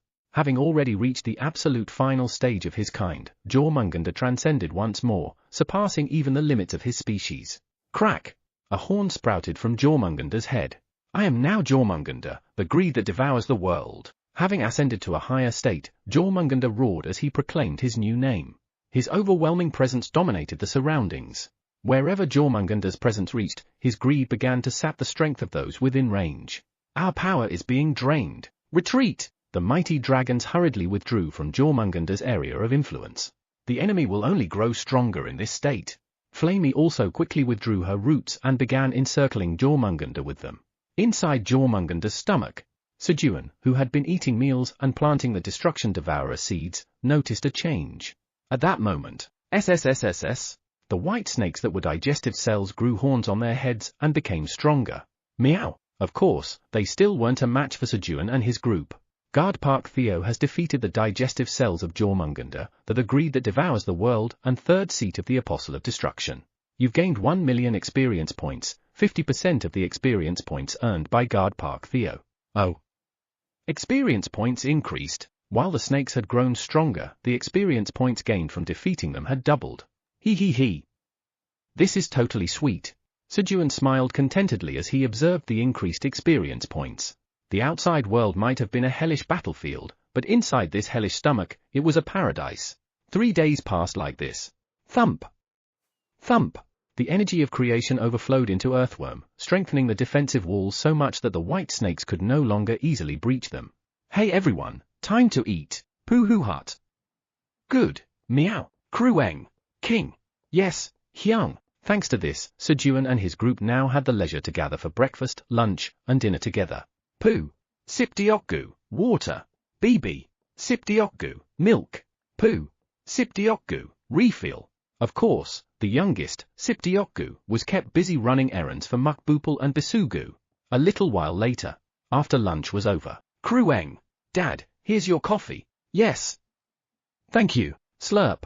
Ah. Sejun sipped the coffee that Quenji had prepared for him. Pooh hut. Even I, Vice Chairman Theo, also drink coffee, meow. Churu coffee, meow, ku hey hey hey. Krueng. He. Quenji drinks choco milk coffee, kihihit. King. He. Quenjihyung, thanks for making me sweet potato milk coffee, ooh he. I've got tomato juice coffee with honey. Following Sejun's example, the others each grabbed their own version of coffee and settled themselves around Sejun. Kumo, Q, Kiki, Kr. After taking a big sip of their coffee, they all mimicked the sound Sejun made. They enjoyed their coffee time together. Purr, Gorarong, Krueng, Kirarong, Ararong. After taking a nap, Sejun and his group started their afternoon work again. The afternoon tasks weren't anything special. Theo, Quenji, and Arjux patrolled alongside the earth dragons around Earthworm, defeating white snakes that tried to breach the defensive walls. You're a field. LV9 has been activated. You've planted a Destruction Devourer seed in the body of Hydra, the nine-headed snake and 10th seat of the Apostles of Destruction. Sejun continued planting seeds. When he ran out of Destruction Devourer seeds, he planted other seeds or harvested the fruits from crops he had already planted. It was almost no different from the life he had back in the Black Tower. If there was one thing he missed, it was the lack of conversations with Eileen. It's been so long since I last talked to Eileen. I really want to talk to her. As Sejun missed conversations with Eileen, since I'm feeling down, I should eat something spicy for dinner tonight. Pluck. Pluck. He began harvesting well-ripened peppers. At that moment, you have harvested a Kianyang chili pepper of calmness. You're a field. LV9 has been activated, inflicting additional damage. You're a field. LV9 has been activated, harvesting the stats of Hydra, the nine-headed snake and 10th seat of the Apostles of Destruction. Strength 10, Stamina 12, Agility 15, Magic Power 5. Stat harvesting was triggered. Hydra had weakened, so not many stats were harvested. Thus, Sejun continued harvesting chili peppers. You've defeated Hydra, the nine-headed snake and 10th seat of the Apostles of Destruction, who has been weakened and lost his soul. You have gained 430 billion experience points. You have leveled up. You have obtained one bonus stat point. Strength increases by 30. Strength potential increases by 1%. Hydra's body disappeared as its life force ran out. And then, a job quest has been triggered. Job quest, improve the soil quality of 3.3 million square meters of land to the highest grade. Land with top grade soil 0R3 300,000 square meters. Reward, level 151 unlocked, 100 billion tower coins, all stats 300. Sejun received a job quest upon reaching level 150. This is easy. The quest was nothing more than what Sejun did every day while feeding the earth dragons, so it wasn't difficult for him. Each time he fed the earth dragons, he improved about 660,000 square meters of land to top grade soil. As time passed, Pooh hut. Time to clock out for the day, meow. Starting with Theo, Quenji and Arjux returned to Sejun, clinging to his lap and sides. Together, they had dinner and fell asleep. Late at night. Pip. Good night, everyone. Peacebays woke up, ate the fruit lunchbox Sejun had prepared, and flew around Earthworm's skies on patrol to check for any breaches by the white snakes. Pip. All clear. After completing its patrol, Pip. Whoosh. Peacebays quickly flew and created a dimensional gate. However, since they were inside Jormungander's stomach, the dimensional gate attempts kept failing. Pip. I won't give up. Sejun Nim wants to see Eileen Nim. Peacebays refused to give up. Whoosh. It kept trying to open the dimensional gate. Pip. Success. When a familiar location came into view, it cheered in excitement. Sejun Nim. I did it. Peacebays returned through the dimensional gate to Earthworm and informed Sejun. Oh. It's home. Sejun led his companions through the dimensional gate and returned to the 99th floor of the Black Tower. Finally, they slept at home. The next morning. All right. When Sejun opened his eyes, the tower's administrator asks in a happy voice when you returned. The tower's administrator says tearfully that she thought she would never see you again after Earthworm was eaten by Jormungandr. The tower's administrator. The tower's administrator. Eileen, who had been waiting for Sejun to wake up, bombarded him with rapid-fire words. Eileen, calm down. Sejun soothed Eileen and continued the conversation. Really? Jormungandr got stronger? So that's why the digestive cells got stronger too. The tower's administrator says that's right. The tower's administrator says that's why the grandfathers were making plans to rescue you and Arjuxhopper. Ah. Does Kellyannim know Arjux is back too? The tower's administrator says he doesn't know yet. Really? Then let him know quickly. Given how much Kellyan loves his grandson, he must be out of his mind right now. The tower's administrator says she will. The tower's administrator says she'll be back quickly after telling him, so don't go anywhere. Okay, got it. After answering Eileen. He. Since Eileen told him not to go anywhere, Sejun stayed in bed, wiggling his toes under the blanket and relaxing. Ah, this is nice. In his arms were Theo, Quenji, the Blackie family, and Arjux, all held tightly. As Sejun was enjoying his healing morning time. Sejun. Are you hurt anywhere? My grandson. Are you okay? Ago. Sejun, you're alive. It's such a relief that both Sejun and Arjux are safe. The dragons of the Four-Dragon Council, informed by Eileen of Sejun and Arjux's return, stormed into Sejun's bedroom. The dragons thoroughly inspected Sejun and his companions, checking every corner of their bodies to ensure there were no injuries. Once they confirmed that nothing was amiss, they hurriedly left. They needed to inform the other dragons of Sejun and Arjux's safe return and prepare countermeasures against the suddenly strengthened Jormungandr. After the dragons departed, Krueng, it's Mom. Even Pinkfur came by to check on the condition of Sejun and Quenji before leaving. Once all the parents' visits were over, I'm hungry. Sejun and his companions ate breakfast. And then, Eileen, we'll be back. Pooh-hoo-hut. Eileen Nuna, we'll be back. Meow. The tower's administrator tells you to be careful. With Eileen sending them off, Sejun, his companions, and Peacebays used the dimensional gate to head back to Earthworm for work. As Sejun spent fulfilling days in Earthworm, defeating white snakes to gain experience, farming, and completing quests. Why can't I digest it yet? I can't eat anything else because of this. Jormungandr had indigestion and couldn't swallow anything. Chapter 578. That's possible. Inside Jormungandr's stomach, Earthworm. Bererong. Oh my. Peacebays is sleeping, so we need to shield him from the sun. Quenji, where's Peacebays? Krueng. On Dad's left arm. Really? Russell. After hearing Quenji's words, Sejun felt along his left arm.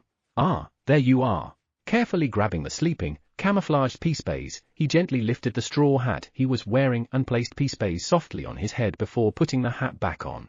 It was VIP treatment for Peacebays, who had saved everyone by creating a dimensional gate. And then, abundance. In a low voice, careful not to wake Peacebays, Sejun used his power to raise the soil quality to the highest grade, allowing the earth dragons to feed on the soil. My Peacebays is sleeping, so eat quietly, all right? Of course, he didn't forget to warn the earth dragons. As Sejun gave VIP treatment only to Peacebays. Meow, I don't like this, meow. A certain being was clearly displeased. It was Theo, who was barely containing his temper since he at least hadn't lost the most important spot, the lap. At times like this, I need to show my worth through my skills, meow. As Theo burned with determination to receive VIP treatment from Sejun. Swoosh! Meow, paperback. He quickly dealt with the white snakes invading Earthworm. 3 minutes later. Pooh-hoo-hut. Great Hybrid Chairman Park, I worked hard, meow. Vice Chairman Theo wants VIP treatment too, meow. Looking triumphant, Theo climbed onto Sejun's lap and lay down on his back. All right. Good job. Want some churu? When Sejun stroked Theo's head and offered him churu. Yes, meow. Slurp, slurp. Theo eagerly licked at the churu with his tongue. Pooh-hoo-hut. VIP treatment is the best, meow. Though there was nothing different from usual, Theo was delighted just by the notion of VIP treatment. It wasn't that he was insatiable, it was that he was too easily satisfied, making him a easy cat, Park Theo. Of course, he was only a easy cat when it came to Sejun. Sejun spent the morning inside Earthworm, feeding the earth dragons and planting destruction devourer seeds. And when lunchtime arrived, all right, guys, eat up. We're heading back. After creating the highest grade soil with his power to feed the earth dragons, Sejun used the dimensional gate to return to the 99th floor of the Black Tower for lunch. Sejun Hyung, I'm heading home for a bit. I think I need to rest, Arjuk said with sleepy eyes that he was forcing to stay open. All right. Go back and get some rest. Also, say hi to Kelly and Nim too. Okay, Hyung. I'll only sleep for one night, just one night. Feeling guilty about leaving to sleep alone, Arjux emphasized one night to Sejun. All right. Go ahead, Arjux. With Sejun's permission, Arjux was reverse summoned back to the White Tower. And then, Kelly and Nim, Arjux just went back. Even if he asks to be woken up, please don't wake him. Sejun made a request to Kellyan not to wake Arjux. He was still young, and growing children needed plenty of sleep.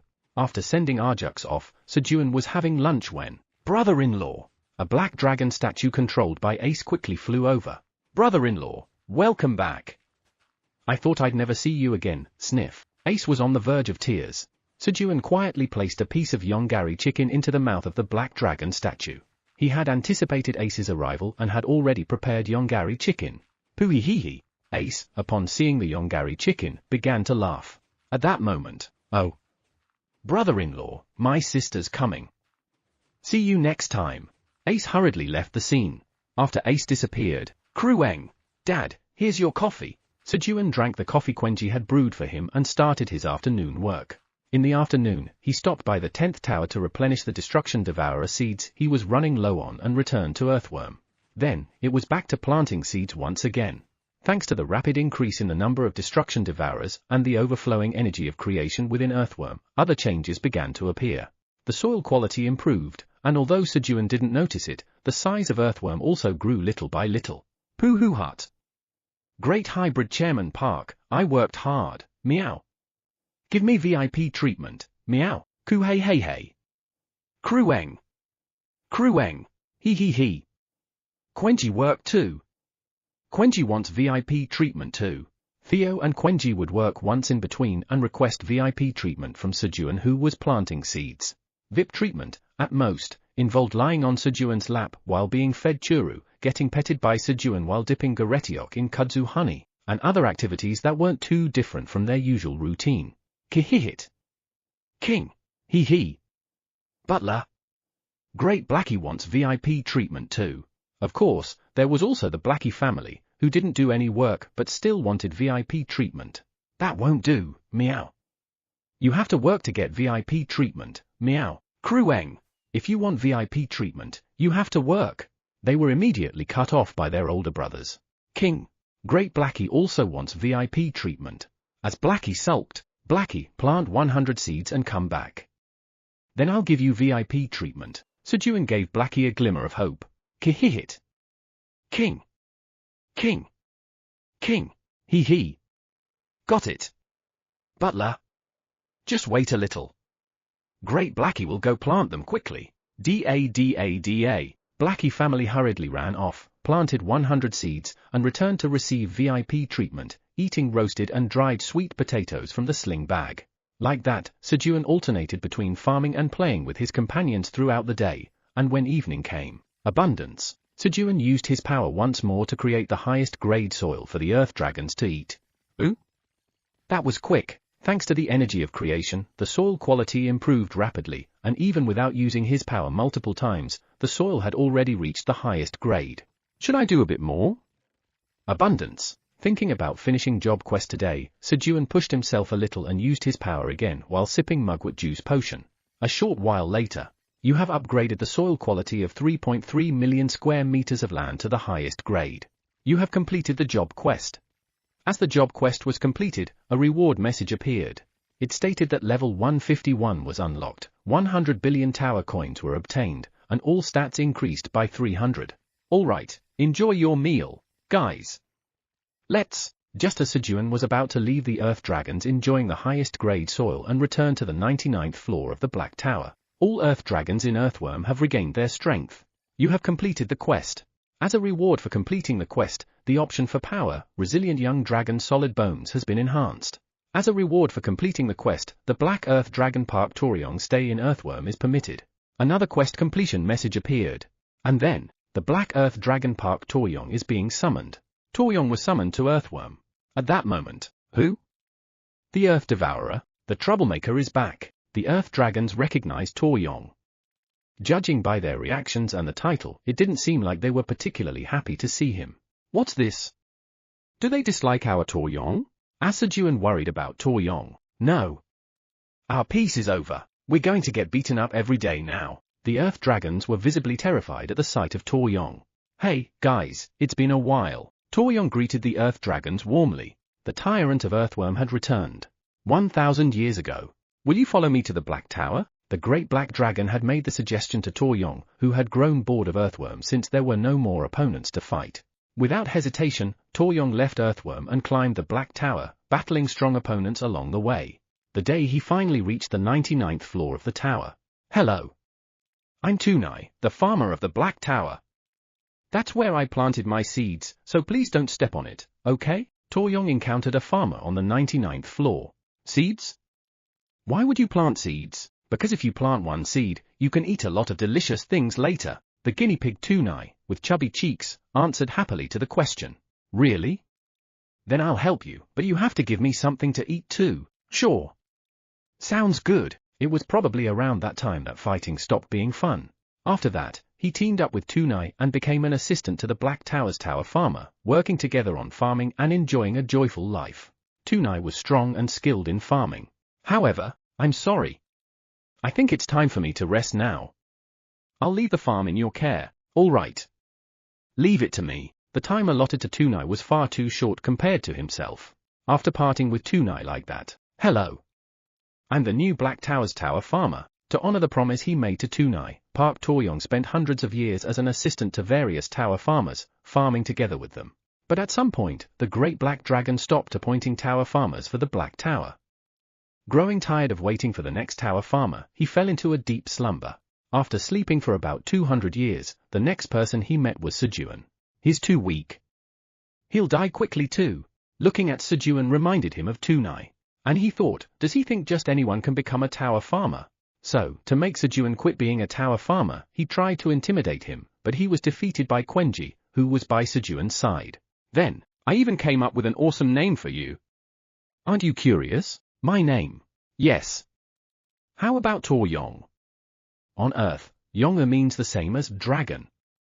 Yong here means Eastern Asian Chinese dragon. Accepting the name Toryong, he once again became an assistant to a tower farmer. Afterward, watching Sejun's achievements, Toryong realized that strength wasn't everything. Sejun had a unique quality that couldn't be measured by strength. A brilliance that no one else could see. The problem was that it couldn't be seen, but staying by Sejun's side allowed him to feel it. In short, you can't treat Sejun carelessly just because he's weak. Do you understand? Yes, we didn't even think of doing that. At Toryong's words, the Earth Dragons shouted their responses fearfully. And just like that, Park Toryong swiftly gained control over the Earth Dragons. First, I'll teach you how to till the soil and make fields. He began teaching the Earth Dragons how to farm. Earthworm was mostly flat, making it an easy land for farming. Expanding the farm quickly was a great way to increase Sejun's experience points. The next day. Guys, good morning. Who? When Sejun arrived at Earthworm for work, he was greeted by the sight of a vast, well-organized farm spanning several millions of square meters. It was the result of Toryong instructing the Earth Dragons to work through the night. Quack! Quack! Thanks to this, the farming scale had grown massively, and even the mushroom ants had to cross over to Earthworm to help with farming. Like that, everyone worked together to increase the size of the farm, and you have created a 33,000 square meters cherry tomato field. You have gained 30,000 experience points. You have created a 33,000 square meters green onion field. You have gained 30,000 experience points. Sejun's experience points soared rapidly. Because it wasn't within the tower, the crops planted were normal, but since they were grown by Sejun, they grew quickly and tasted excellent. Creator God's Temple. Should I say I caught it? The Creator God muttered as he observed Earthworm. The Apostles of Destruction had certainly taken his bait. Thanks to this, they had managed to defeat the Hydra. However, no matter how he looked at it, Jormungandr didn't appear to be the captured prey. Earthworm was inside Jormungandr's stomach. After all, there was no way to catch a fish that had taken the bait. At least Sejun is doing a good job keeping things in check. But as it stood now, defeating Jormungandr was impossible. Is there no solution? The creator god pondered deeply. At that moment, Earthworm began to undergo changes. And then, this can't be. That's possible. The creator god was greatly shocked by this unprecedented situation never heard of before. Earthworm's level is increasing. Because Earthworm was evolving into a level 11 world. Chapter 579, Hee. Such low levels. Jormungander's stomach. SHHHK. SHHHK. The white snakes, which were digestive cells, had completely surrounded the earthworm without leaving any gaps. Thud. Thud. Thud. With their sharp teeth and pointed horns protruding from their foreheads, they attacked, trying to break through Earthworm's defensive barrier. After a prolonged assault, crack! A fracture appeared in a part of the barrier which had accumulated damage. Clang! As the barrier shattered, white snakes began to fall from the sky of Earthworm. And then, poo-hoo-hut! It's work time, meow, coo-hey-hey-hey. Crueng, hee-hee-hee. Quenji can now get VIP treatment. Ki-hee-hit. King, hee-hee. Go, hyungs. The white snakes were annihilated by Theo and Quenji, who had been eagerly waiting for work to receive Sejun's VIP treatment. It was the Theo, Quenji, and Blackie family, fully immersed in the VIP treatment game. Swoosh! While Theo and Quenji were taking care of the white snakes, the energy of creation seeped into the damaged defensive barrier, reinforcing it to become thicker and sturdier. After the brief battle that didn't even last a minute, poo-hoo-hut. Great Hybrid Chairman Park. We finished working, meow. Give us the VIP treatment, meow, coo-hey-hey-hey. Crueng, hee-hee-hee. Give Quenji the VIP treatment. Theo and Quenji clung to Sejun, who was farming, demanding their VIP treatment. Ki-hee-hit. King, hee-hee. Butler. Great Blackie also needs VIP treatment. Even Blackie, who came running hard to catch up, joined in. But Blackie didn't work, did you? You have to work to get the VIP treatment. Sejun, with his right hand, fed Theo a churu as Theo lay flat on his lap, while his left hand petted Quenji, who was dipping Garetiok into kudzu honey and eating. Sejun teased Blackie. At that, King! King! King! Great Blackie cheered for his hyungs. Very hard. So he deserves the VIP treatment. Blackie, the self-proclaimed cheerleading captain, confidently barked, claiming that cheering was also work. All right. Sejun lifted Blackie into the sling bag and put a piece of roasted and dried sweet potato into his mouth. Poo-hoo-hut, coo-hey-hey-hey, ki-hee-hit. Such adorable little ones. While Sejun was playing with his companions under the pretense of VIP treatment. Why does the world look blue? The surroundings started to appear blue. No, they had been like this for a while, but the color became more intense, allowing Sejun to clearly perceive the blue. It was because the energy of creation produced by the destruction devourers was being trapped inside Earthworm, surrounded by the white snakes, and couldn't escape, causing its concentration to increase. Is it too much? Guys, let's dash. As Sejun was about to store the destruction devourers into the void storage, a quest has been generated. Quest, Earthworm has reached a stage that no world has ever achieved. Produce more energy of creation and evolve Earthworm into a level 11 world. Reward, all stats 1,500 billion tower coins, primordial spark. A quest message appeared. Oh. The rewards are great. All stats 1,500 billion tower coins. He wasn't sure what the primordial spark was, but it must be something good. Completely captivated by the rewards, Sejun exclaimed, Guys, let's eat more. Kiki. Encouraging the destruction devourers, he made them absorb the energy of destruction. The energy of destruction was being emitted in massive amounts from Delia's body and the corpses of the white snakes, so there was no shortage of food. Gulp. Gulp. Gulp. While the destruction devourers diligently absorbed the energy of destruction as instructed by Sejun. PTO. Sejun planted the seed spat out by the destruction devourers to increase their numbers. After about 3 hours had passed, the atmosphere within Earthworm became an even deeper shade of blue. The white snakes began to tie their bodies together to constrict Earthworm, trying to contain its growing size. This was because Earthworm's expansion was worsening Jormungander's indigestion.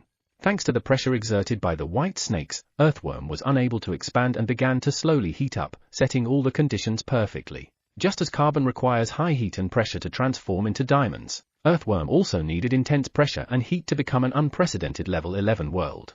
The temperature and pressure began to rise rapidly. Crueng. Dad is in danger. Sensing the crisis, Quenji hurriedly enlarged his body and wrapped it around Sejun and his companions to shield them. 1 second later, flash! An intensely bright blue light exploded, sweeping across the surroundings. While the Earth Dragon remained unaffected by the light, the crops planted by Sejun turned to dust and crumbled, as did the destruction devourers. Earthworm, in its effort to be reborn as a new world, burned away all impurities and absorbed them as its nourishment. Fortunately, the light dared not touch Quenji and Sejun's companions, who were surrounded by a crimson-black energy emitted by Quenji for protection. Thus, Earthworm eliminated most of its impurities. As the light faded, Quenji reduced his body size once again. Quenji, thank you. Sejun didn't know exactly what had happened, but he understood that Quenji had tried to protect him, so he patted Quenji's head with gratitude. Ooh, but where did everything go? Realizing that the crops he had planted and the destruction devourers had disappeared, Sejun grew puzzled. At that moment, rumble! Earthworm began its full-fledged evolution, causing the entire land to rise. Its size explosively increased, growing to 10 times its previous size in an instant. As a result, the white snakes, which had tried to stop Earthworm's expansion by entangling their bodies around it, were all torn apart and killed. You have defeated the digestive cells of Jormungandr, the greed that devours the world and third seat of the Apostle of Destruction. A massive amount of experience points poured into Sejun. You have leveled up. Hee.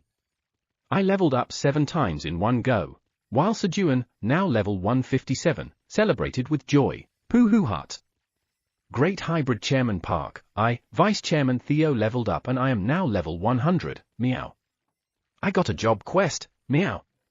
Let's complete it together, meow, coo hey. Krueng. Hee.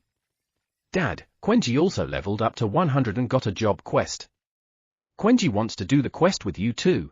Theo and Quenji, having leveled up to 100, received their job quests. And then, Kihihit. King. Hee. Butler. We also became level 2. Blackie family had leveled up to level 2. It seemed everyone in the group had received their fair share of experience points, not just Sejun. Hee. Such low levels. Sejun smirked, mocking his companions with an air of superiority. But thinking about it carefully, it wasn't something to be smug about. Everyone had received the same amount of experience, yet Theo, Quenji, and Blackie family had only gained 1 level, while Sejun had gained 7. And this was despite them being in lower level ranges where leveling up should have been easier. The fact that Sejun leveled up quickly wasn't necessarily a good thing. As the saying goes, the deeper the valley, the higher the mountain. His companions gained far more stats per level up compared to Sejun, and unlike Sejun, who received a job quest every 10 levels, his companions received job quests far less frequently. For instance, Theo and Quenji received their first job quest at level 100, and as former Apostles of Destruction, Blackie family might receive their job quests at much higher levels, or perhaps not at all. Hee. While Sejun was rejoicing without knowing this, Earthworm has successfully evolved into a level 11 world. Quest completed. As a reward for completing the quest, all your stats have increased by 1,000. As a reward for completing the quest, you have received 500 billion tower coins. As a reward for completing the quest, you have obtained the Primordial Spark. The Primordial Spark has attached itself to the title, One Who Glimpsed the Beginning, and is now burning brightly. Title, One Who Glimpsed the Beginning has been transformed by the Primordial Spark and has been reborn as title, One Who Glimpsed Long into the Beginning. Along with the quest completion message, Sejun received his rewards. What the? One Who Glimpsed Long into the Beginning? Sejun felt strangely insulted, as if he had been labeled sneaky, and it left a bad taste in his mouth. Can't I just look? I'm supposed to be a bold person. Sejun grumbled as he checked his title. Title, One Who Glimpsed Long into the Beginning. By glimpsing deeply into a fragment of the beginning, which exists beyond the realm of cognition, you have gained insight. Within the limits allowed, you can perceive and reconstruct the essence of things. You can combine similar titles into one. You can merge multiple powers into one, strengthening them. If you receive a reward that is excessive and beyond your capacity, you can subtly twist causality to receive the best possible reward. Except for the first sentence, the rest of the description was merely an explanation of what had happened in the past. Moreover, there were still contents that remained unrevealed. Still, one thing was certain. This title was far more remarkable than Sejun had initially thought. Merging powers and titles and twisting causality to alter rewards were not tasks easily accomplished without directly interfering with the system. Perhaps, the key to the system's impeachment that Theo had been longing for might lie with Sejun. While Sejun was checking his title, Who? What's this? I feel overflowing with strength. The Earth Dragons, checking their own conditions, were elated with joy. With Earthworm evolving into a level 11 world, the Earth Dragons had also evolved to match the new world, becoming beings fit for a level 11 world. You are now bestowed with a status befitting the ruler of Earthworm. You will evolve into a demigod. Once a month, for 1 hour, your soul can visit the realm where the gods reside. I've become a demigod. Moreover, Taoyong, upon ascending to the rank of a demigod, gained the ability to visit the realm of the gods for a short time. Now, I can directly deliver Sejun Nim's words to the gods. Taoyong, who had always felt regretful for not being much help to Sejun, was delighted with his newfound ability. At that moment, there are 5 places you can visit. Seed Shop Headquarters, Combat Shop Headquarters, Hell's Pawn Shop. For the next 5 months, you will be forced to visit these 5 places in order. The ability was being used as a guided tour to determine whether demigod Taoyong would belong in the future. Your soul is moving to the Seed Shop Headquarters. Demigod Taoyong's soul arrived at the Seed Shop Headquarters. Seed Shop Headquarters. Demigod Earth Dragon, Park Taoyong, guardian of Black Tower's Tower Farmer Park Sejun, has visited to determine their future path. Trust in Park's guardian. Then that means a subordinate of Trust in Park. While the non-combat gods were stunned by the message, a small earthworm appeared in the central plaza of the Seed Shop Headquarters. Huh? Hello. My name is Park Taoyong. It was Taoyong's soul. When Taoyong greeted them, welcome, Park Taoyong Nim. Please, come in. Welcome. The non-combat gods enthusiastically welcomed Taoyong. Park Taoyong Nim, I will guide you. Among the non-combat gods, Uncle, the god of grapevines, stepped forward as the representative, carefully lifting Taoyong with both hands and escorting him to the finest building in the Seed Shop Headquarters. Once inside the building, Then, I shall explain the Seed Shop Headquarters. Leah began introducing the Seed Shop Headquarters to Taoyong in a nervous voice. Taoyong was one of Sejun's closest companions. Whatever was discussed today would likely be relayed to Sejun, so it was natural for Leah to feel tense. 50 minutes later, that concludes the explanation. Good. Perfect. As Leah finished her introduction to the Seed Shop Headquarters, clatter clatter clatter. The non-combat gods, who had been waiting for Leah to finish, swarmed around Taoyong. I am Plum, the god of plums. Please, tell Trust in Park my name. He. I'm Pierre, the god of pears. Please make sure to tell Trust in Park my NA. They wanted their names to be known to Sejun. At that moment, how could you make Taoyong feel so uncomfortable? Order, the god of order, strode over and lifted Taoyong, who was surrounded by non-combat gods, onto his shoulder. Taoyong, I'm sorry. Our folks aren't usually like this. Order apologized to Taoyong and quickly exited the building. And then, good. No one else is around. After confirming there were no other non-combat gods nearby. Order? Yes? My name is Order, the god of order. Order quietly revealed his name to Taoyong. Chapter 580, We Must Save Jormungandr. 99th floor of the Black Tower. Thud. Flamey, who had been surrounding Jormungandr with roots, came to feed nutrients to Podori and Sausage. Everyone, hurry and eat. Especially Sausage, today you're absolutely becoming a world tree. Flamey rushed the two. Sejun and Nim, just hold on a little longer. Only 195 trees to go. Flamey was in a hurry to cultivate 1,000 world trees to pass the second trial to become the Tree of Creation. Her plan was to power up with the trial's reward, cleanly deal with Jormungandr, and save Sejun. What? Of course, Sausage was horrified at Flamey's words. At that moment, Flamey Nim, calm down. Sejun Nim is safe. In fact, these days, he's commuting to work from here. Your Hyung just saved you. Podori, knowing why Flamey was in such a rush, stepped in to rescue Sausage. What? Commuting? Really? Yes. Look over there. Podori pointed with a branch to the dimensional gate connected to Earthworm. Oh. It's true. Phew. That's a relief. Flamey sighed in relief as she looked at the dimensional gate connected to Earthworm. Right. So, you need to hurry back before Sejun Nim finishes work. Yes, that's right. You must hurry back. Not wanting to eat the nutrients, Podori and Sausage used Sejun as an excuse to try to send Flamey away. However, it's fine. Today, Sejun Nim said he's sleeping over at Earthworm. Flamey, somehow having heard that Sejun would be staying overnight at Earthworm, dismissed their excuse. And then, what? That's, how could that? He. A new world tree has grown in Earthworm, so now I can access its information. That means we have plenty of time. Come on, eat the nutrients diligently. The two were in danger of having to eat nutrients all night from Flamey. Earthworm, our poor devourers. King. Great Blackie subordinates. I'm sorry I couldn't protect you. Sejun and Blackie grieved, realizing that the destruction devourers had perished, swept away in Earthworm's evolution. At that moment, Goo-goo-gum. Kiki. Along with a faint vibration, the loud and resonant sound of destruction devourers could be heard from afar. Koogum. Kiki. The vibration grew stronger, and the sound drew closer. Who? These are the voices of our devourers. Realizing the cries were from the destruction devourers, Sejun and his companions ran toward the source. Kiki. Sejun Nim, I've become a world tree. A destruction devourer who had grown gigantic enough to reach the sky greeted Sejun while waving its massive branches.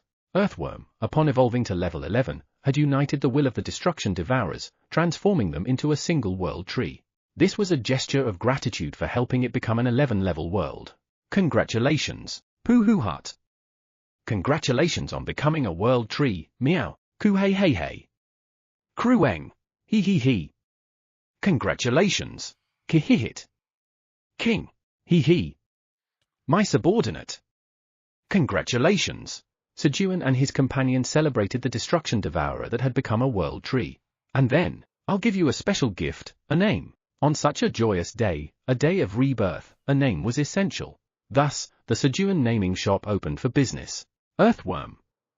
World tree. Destruction devourer. Devourer. Sejun pondered the traits of the destruction devourer reborn as a world tree. As various traits swirled around in his mind, they coalesced into a single word. Since it's the world tree of Earthworm and a devourer. Eosepo.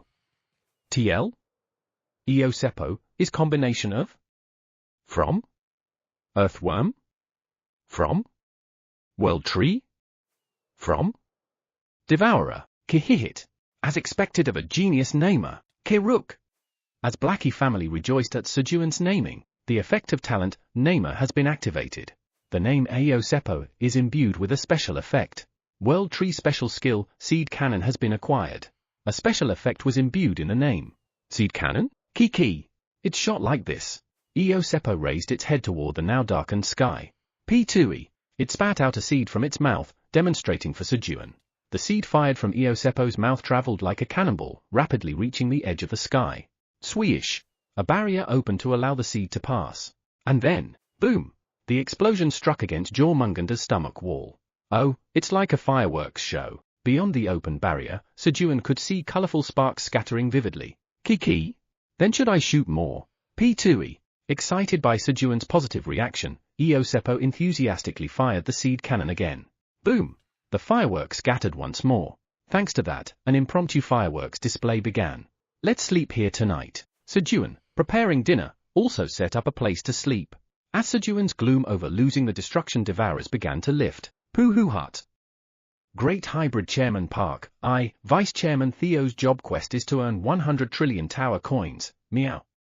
Let's go get it, meow, coo hey hey hey. Krueng, hee hee hee. Dad, Quenji's job quest is to cultivate 5 new types of herbs. Let's go find medicinal herbs together with Quenji. Theo and Quenji, who had been watching Sejun's mood, suggested doing job quests together. All right. Once we've completely saved Earthworm, let's do it together. Poohoo Hut. Got it, meow, coo hey hey hey. Krueng, hee hee hee. Understood. And then, kihihit. King. King? Hee hee. Butler. Great Blackie's job quest is to eat 100 roasted sweet potatoes. You'll help me, right? Blackie, too, tried to ride along with his older siblings, but, Blackie, who told you to lie? I told you lying is bad. No roasted and dried sweet potatoes for you for a week. King? King? Who? No way. Instead, Blackie got caught and was punished by Sejun. As a result, Blackie's dinner wasn't roasted and dried sweet potatoes but plain garetiok, the same as Quenji's. Chomp. Chomp. Chomp. Of course, the garetiok were tasty, but something's missing. They couldn't replace his soul food, roasted and dried sweet potatoes. While everyone was eating dinner, Sejun Nim. I've become a demigod. A demigod? Yes. Toryong, who had returned after touring the seed shop headquarters, reported his current state and shared what he saw and heard at the headquarters with Sejun. Really? So the god of plum's name is Plum, and the god of order is someone named Order. Sejun confirmed the names of about 10 gods he had heard from Toryong. I should erect an achievement monument for them later when we return. After Toryong finished his story, you must be hungry, Toryong. Hurry and eat. Abundance. Sejun used his power to elevate the soil quality to the highest grade. With Earthworm becoming an 11-level world, the basic soil quality had improved significantly, so a single use of his power could make the soil top grade. Yes. Thank you for the meal. Tuck. Tuck. Toryong eagerly dug into the soil and burrowed underground. A short while later, after dinner was finished, that was satisfying. Pooh-hoo hut. I'm full, meow. Coo hey hey hey. Krueng. Hee hee hee. It was delicious. King. My stomach's full, but something's missing. Theo, Quenji, and Blackie clung to Sejun, who was patting his belly. And then, Eo Seppo, let's have a fireworks show. Yes. Boom. Boom. While watching the fireworks created by Eo Seppo's seed cannon, Sejun and his companions enjoyed a moment of rest. Pooh. Hurry up and finish the dishes and clean up. BB. Hee hee. Under Mugbupal's supervision, Bisugo and Siptiokgu took care of the cleaning. Of course, the youngest, Siptiokgu, was tasked with the harder work. Bisugo and Siptiokgu diligently handled the cleanup. Damn it, one subordinate isn't enough. I can't live as the youngest forever. Though they each had different thoughts, they arrived at the same conclusion. We must save Jormungandr. If Jormungandr returned and became the youngest, their workload would lighten significantly. But how? With Blackie openly declaring his intention to annihilate Jormungandr, they needed a solid justification to overturn Blackie's decision and save him. Isn't there something? The two desperately racked their brains for a reason to save Jormungandr, but couldn't think of anything special. Pooh! Stop daydreaming and get back to work. Instead, they only got scolded by Mugbupal. Pooh hee hee. Scolded. Mugbupal grinned in satisfaction as he scolded the two. After all, he'd been on the receiving end every day until very recently. Once the cleanup was complete, Pooh. Pooh. Pooh. All right. Good job. Now go and sleep. Mugbupal took Bisugo and Siptiokgu to where Sejun was. Ker. Gorarong. Krueng. Kirarong. Sejun and his companions were already asleep. They're all asleep. Creak. Creak. The three quietly climbed onto Sejun's body, careful not to wake the others. This is nice. As expected, the fur of Great Blackenim is so cozy. They nestled into Blackie's fluffy fur. Purarong. Bu. Hyderong. Perhaps tired from the cleanup, they soon fell asleep. Outskirts of destruction. Huff. Huff. What the hell is going on? As Earthworm grew larger inside its stomach, Jormungandr swelled up like a pufferfish. Grrk. I need to spit this out to survive. For hours, Jormungandr desperately tried to expel Earthworm, but Earthworm showed no signs of budging. As Jormungandr flailed in an effort to spit out Earthworm. King? King? Really? Jormungandr has hidden treasure? BB. BB. Yes. I've seen Jormungandr secretly hiding shiny objects. Bisugo whispered to Blackie, sharing the justification he had come up with overnight to save Jormungandr. However, Kihihit. King. King. Hee hee. Then we can just steal it and get rid of him. Butler will love that. Blackie, once the first seat of the Apostles of Destruction, might have mellowed out lately, but he was far from a softie. BB. It's hopeless. Disheartened, Bisugo, realizing he couldn't change Blackie's mind, retreated in disappointment. All right. My turn now? Siptiokgu approached Blackie's ear. And then, whisper. Whisper. He shared the idea he had thought of. King? King? Really? Jormungandr was beside Lord Destruction when he fell. Hee hee. Yes. King? But why are you telling me this now? Hee hee. I didn't think it was that important. King. King. You're right. It's not that important. Hee hee. Of course, Blackie's opinion didn't change. As Blackie listened to his subordinates' arguments, everyone, let's eat, Sejun called out to his companions, having finished preparing breakfast. Kihihit. King? Hee hee. Butler. How many roasted and dried sweet potatoes do I get today? Overflowing with anticipation, Blackie ran to Sejun. However, oh, right. I can't eat roasted and dried sweet potatoes for a week. Looking at the Yongari chicken nuggets in his bowl, Blackie was soon confronted with reality and became despondent. After breakfast and coffee time ended, all right, let's go catch the youngest. Sejun stood up and addressed his companions. When they looked outside after the barrier vanished, the white snakes were no longer visible. Since Blackie only needed to crash into Jormungandr to handle the situation, there wasn't much danger. However, King,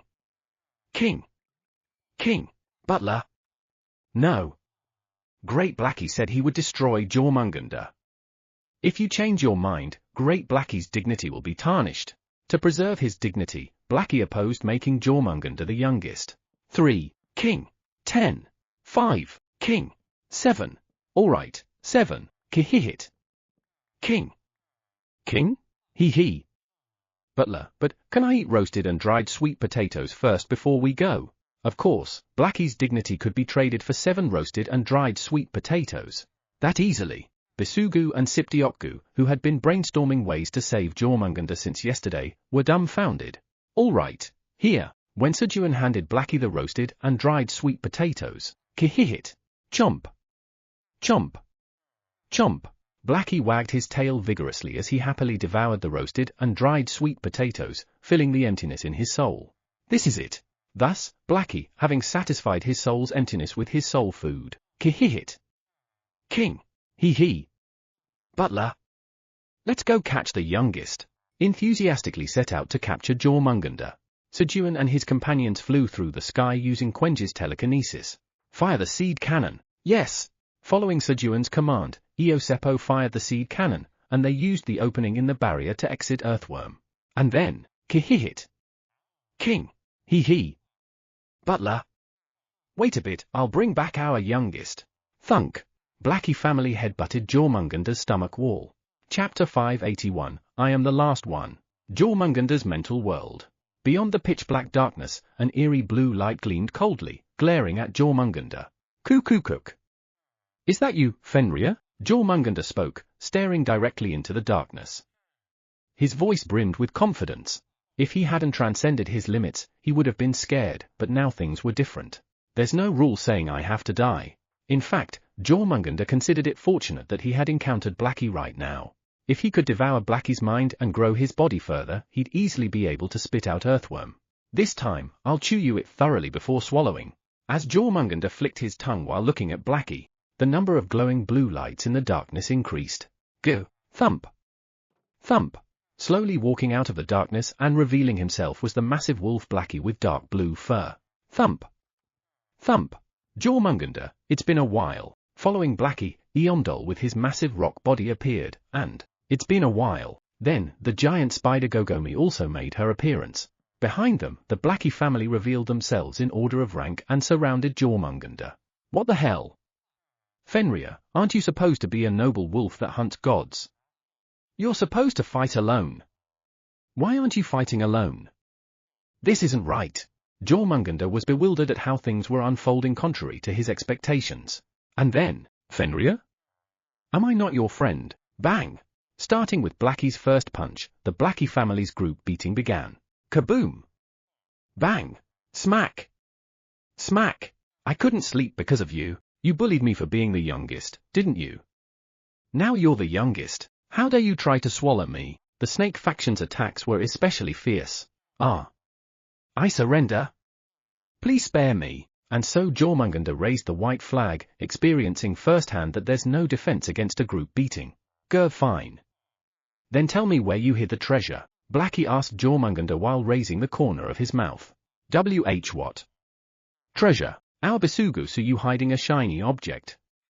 If you claim ignorance, things might get very interesting. Go. When Blackie growled and threatened, Mukbupal, Bisugu, and Siptiokgu silently prepared to attack. If it's the shiny object. I know what you're talking about. I'll give it to you. Having gotten a hint from Blackie's words, Jormungandr hurriedly took out a shiny black object. Stone of 10,000 poisons. A stone formed from the condensed remnants of poisons left over after Jormungandr digested his prey. It contains over 10,000 kinds of poisons and is lethal enough to poison even gods or great dragons upon contact. In other words, if it were given to Sejun, he would die instantly. Growling, "Bisugu, bow your head." Blackie glared murderously at Bisugu, who had almost provided information that could have killed Sejun, and ordered, "Yes." Bisugu immediately slammed his head to the ground. Saying anything unnecessary here would only earn a beating. It's ruined. The grand plan of bringing the beautiful gemstone to Sejun and exchanging it for roasted and dried sweet potato snacks was now ruined for Blackie. Thwack! Ugh! In his frustration, Blackie smacked the back of Jormungander's head. "Why hit me after I gave it to you?" While Jormungander was feeling wronged. Now, the next question. "I heard you were nearby when Destruction Nim fell. Was that your doing?" Blackie asked another question. "Me? I was elsewhere at the time." "Liar. I saw you. You were right next to Destruction Nim when he fell." Siptioku shouted vehemently at Jormungander's answer. If he made a mistake, he might end up like Bisugu, slamming his head to the ground. "It wasn't me. It wasn't me." How dare the youngest speak so informally? "I wasn't." Jormungander hurriedly tried to adjust his speech, but, "This is insubordination. The youngest needs to be taught a lesson." Whack! Thwack thwack! Mukbupal and Siptioku, who had been looking for any excuse to hit him, eagerly raised their fists against Jormungander. "Let's hit him first." Bisugu, who had been bowing his head, secretly joined in. A moment later, sob sob. "But it really wasn't me. At that time, I was somewhere else on an errand for the Creator God." Jormungander, whose white body had turned blue with bruises becoming a blue snake, spoke while sniffling. "Go.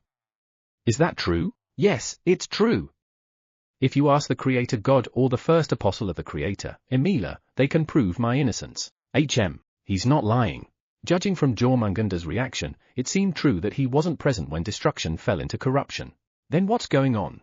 It wasn't possible that Siptioku would lie to him either. This is very suspicious. Blackie had a strong feeling that there was something going on that they didn't yet understand. But that wasn't the most important matter at the moment. He. I wonder what name the butler will give him? Blackie was far more curious about the new name Sejun would come up with for Jormungander. "Everyone, let's go out." With that, Blackie led his subordinates out. Inside Jormungander's stomach. "You're a field. LV9 has been activated. You've planted a detoxifying green onion seed in the body of Jormungander, the greed that devours the world and third seat of the Apostle of Destruction." While waiting for Blackie family to wake up, Sejun was busy planting crops inside Jormungander's stomach lining. As he was deeply engrossed in planting, "You have prevented the invasion of destruction into Earthworm. You have completed the quest. As a quest completion reward, peace has returned to Earthworm and 15,192 other worlds." Upon completing the quest, rewards began to appear. The rewards included 100 to all stats, power, sturdy body, an official appointment as a mid-level administrator of the White Tower. However, title, one who glimpsed long into the beginning was activated, and power, sturdy body was absorbed. Power, mighty strength. Power, mighty stamina. Along with 4 other powers. And then, power, indestructible, sturdy body. Even if you suffer fatal damage, as long as you have remaining magic power and vitality, your body will not break. Your body becomes sturdier, reducing damage received. All stat potential 1000. All stats 300. All of these effects combined into a single upgraded power. Oh. This is nice. While Sejun was reviewing the enhanced powers options. Kihihit. King. He. Butler. The great Blackie has exorcised this one. Blackie, who had regained consciousness, called out to Sejun while holding a blue snake about the thickness of a finger and as long as a handspan in his mouth. Yol. It was Jormungander, whose white body had turned blue even in reality, reflecting how badly he was beaten in the mental world. "Good job, my little Blackie." When Sejun fed Blackie a piece of roasted and dried sweet potato as a reward for his hard work. Chomp. Chomp. Chomp. He. King. He. Butler. Give him a name.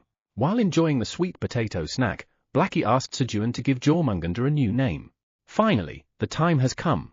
Sejun braced himself as he began to scrutinize Jormungander carefully, determined to pick the perfect name based on his traits. No matter how great the first 11 names he had come up with were, if he messed up the 12th, it would all be for nothing. Adding the eyes to the dragon's painting. TL, this and the next line are both idioms borrowed from Chinese. The first one means adding finishing touches. It comes from a story about a painter who painted for dragons but did not paint their eyes. He claimed that if he did, the dragons would fly away. When asked to prove it, he drew eyes on two of them, and both came to life and flew away, ending things beautifully.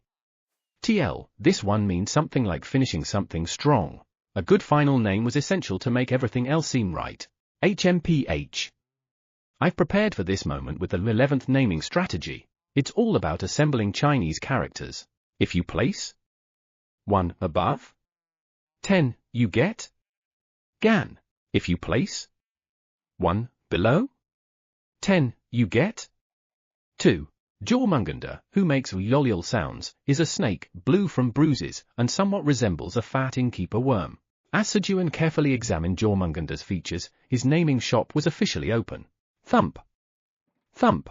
Blackie family gazed at Sejun with sparkling eyes, their expressions brimming with anticipation. And then, Pukun. Pukun. Sukun. Sukun. Diokun. Diokun. The excitement from the 8, 9, 10 line members, who had been waiting for this moment, was especially high. Amid everyone's eager expectations, Sejun began the task of naming. Let's see. It's blue and looks like a fat innkeeper worm, so how about Pagaito? Pagaito equals pa from, which means blue, gay from, which means fat innkeeper worm or pen s fish hunja. 2. Or maybe, combining Jormungandr and its bruises. Jomyeongto? Jomyeongto equals Jo from Jormungandr, Myeong means bruise hunja. 2. Since it has blue bruises, Pamyeongan? Pamyeongan equals pa from, which means blue, Myeong means bruise hunja. Gan, or since it's a snake resembling a fat innkeeper worm, Gaysagan? Gaysagan equals gay from, which means fat innkeeper worm or pen s fish, sap probably from, meaning apostle hunja? Gan, him, none of these are good. None of the names had that spark of inspiration. Nyarori? For a moment, he recalled the name of the snake character from an old cartoon about the 12 zodiac animals he had watched as a child.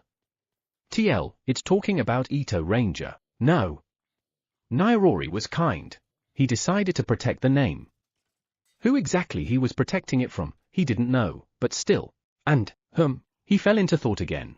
This needs some storytelling. Sejun began recalling Jormungandr's story. He ate his friend. Blackie spared his life in exchange for 7 roasted and dried sweet potato snacks, and he has blue bruises from being beaten. He looks like a fat innkeeper worm. Since he's the last one to join the Apostles of Destruction, he'll be the youngest forever. Perfect. Something's coming to me now.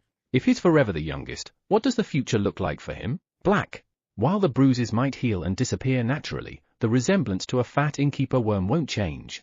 So, a black fat innkeeper worm means Ka. Bulto. Kabulto. Wow. Kabulto equals Ka from, meaning black, bull, is from, which means to don't act out or not mess around, which is the taken from the above storytelling.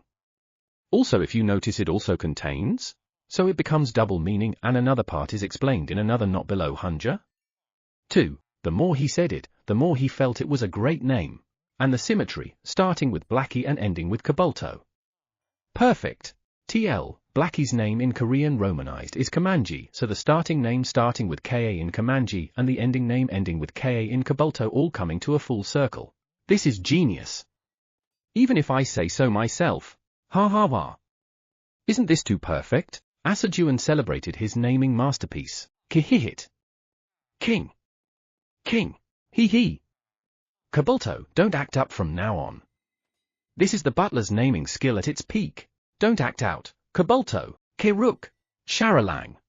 Blackie family began teasing Kabulto about his new name, excited and full of energy. And then, the effect of talent, Namer has been activated. The name Kabultos has been imbued with a special effect. All stats increase by 101. Power, Black Flame has been granted. Special effects were imbued in the name Kabulto.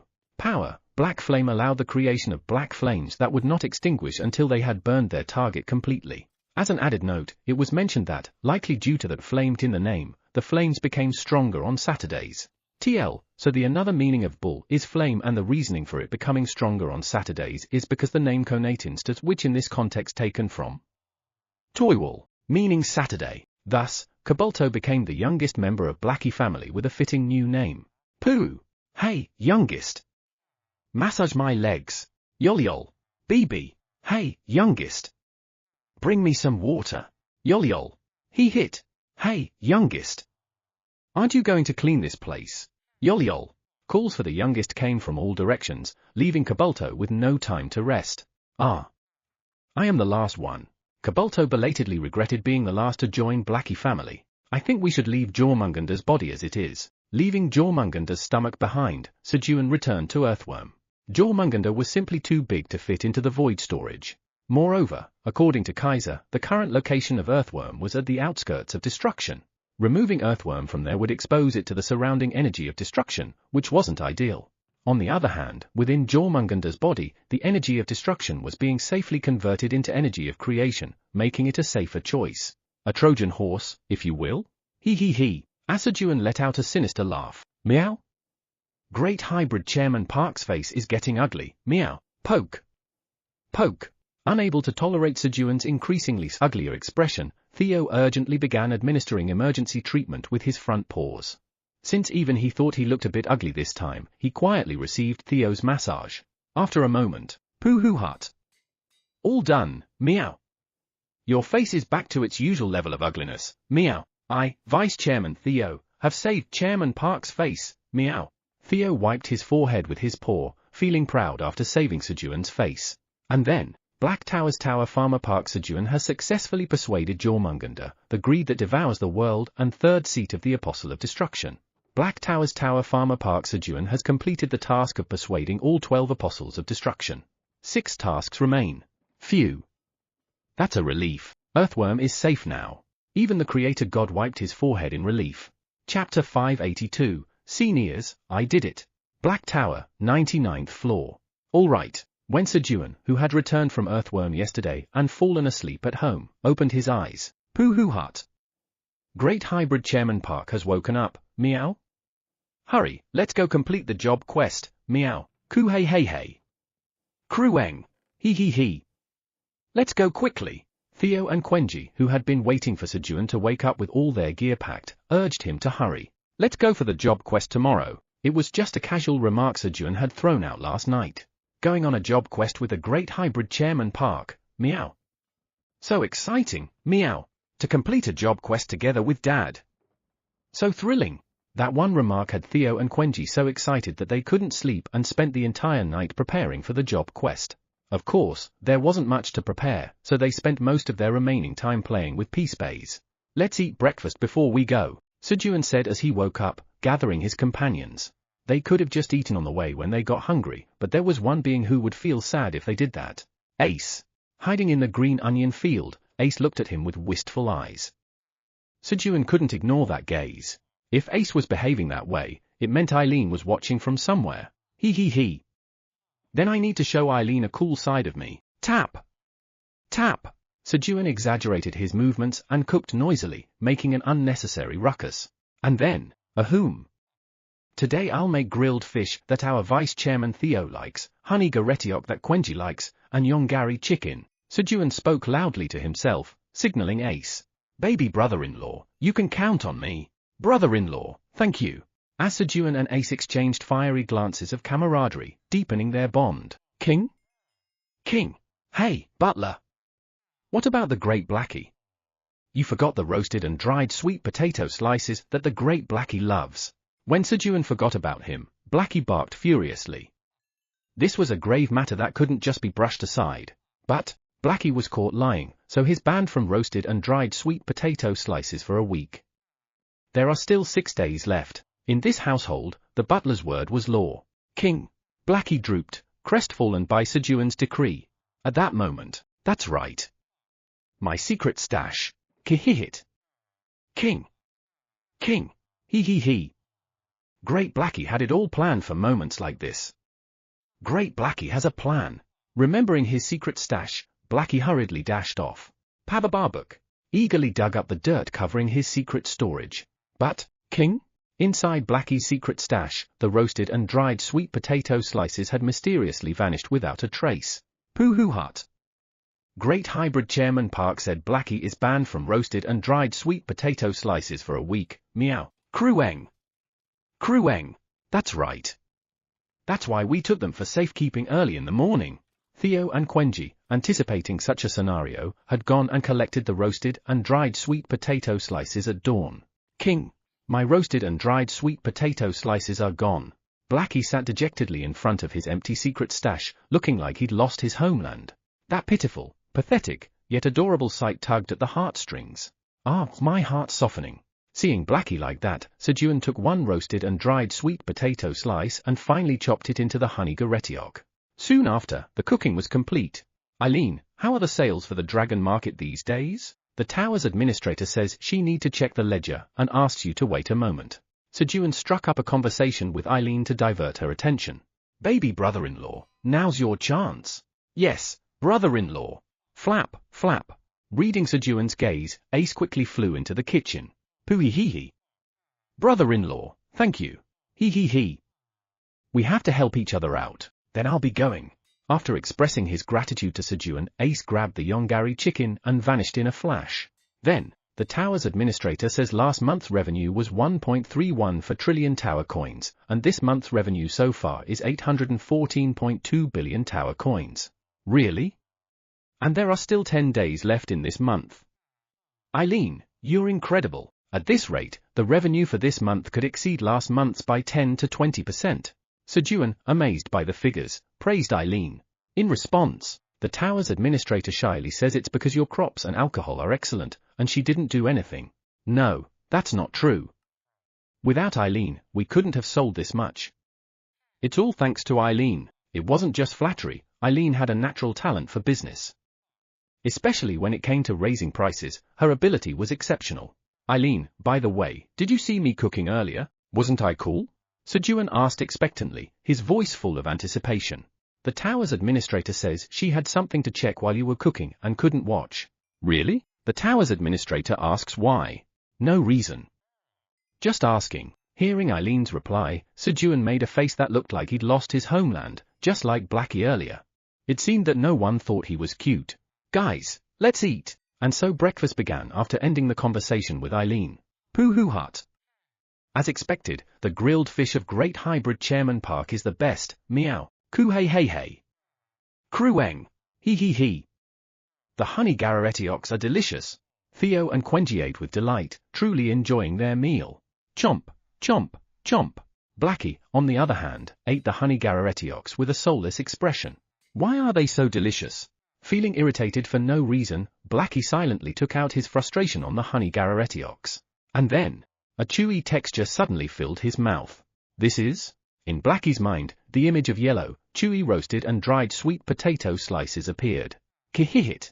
The occasional bites of roasted and dried sweet potato slices made the corners of Blackie's mouth twitch upwards. I'll let it slide just this once. Watching Blackie, Sejun couldn't help but smile as the corners of his own mouth curled up too. Temple of the Creator God. Good. With the Apostles of Destruction gone, all that's left is to conquer the land of destruction. Thanks to Sejun, we've lightened our burden considerably. The Creator God smiled as he spoke.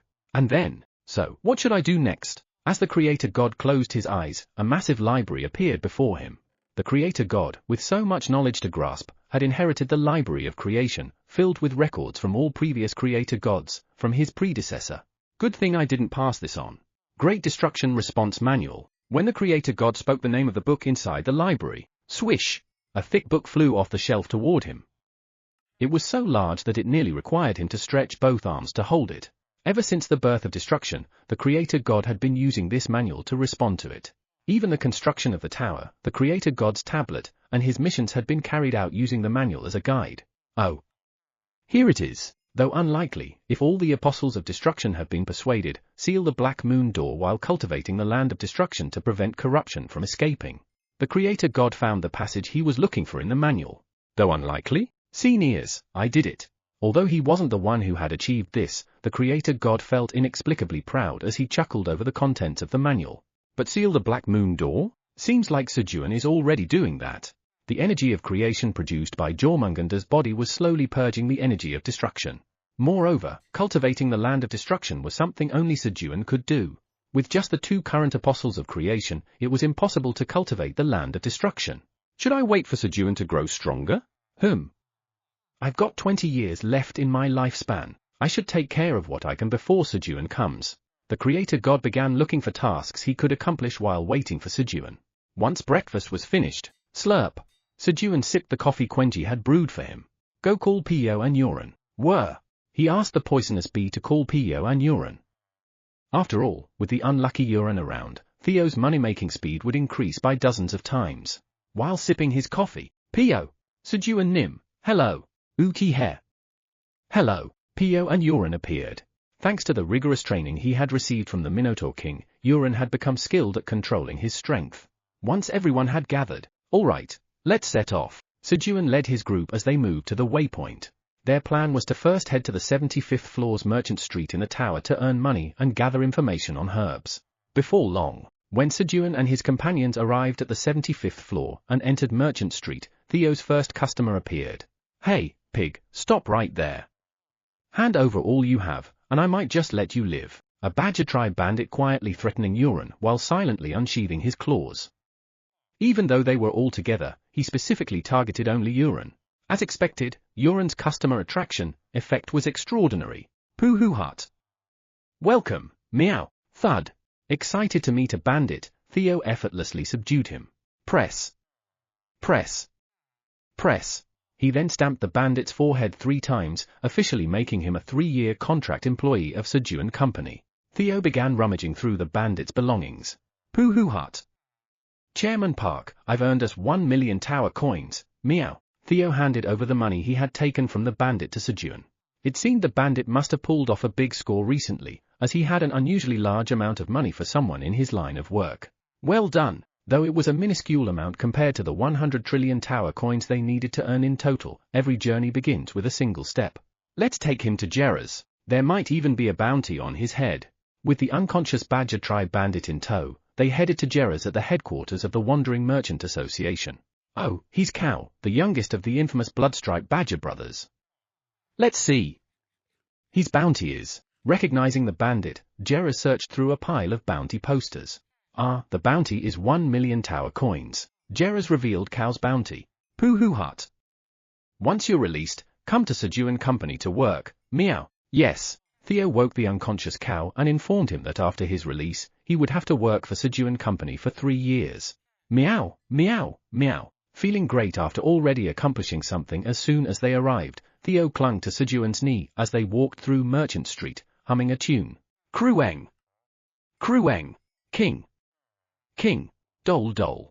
Kiruk. Kiruk. Even Quenji and the Blackie family joined in with their songs. Pio. Pio. Kook. Kook.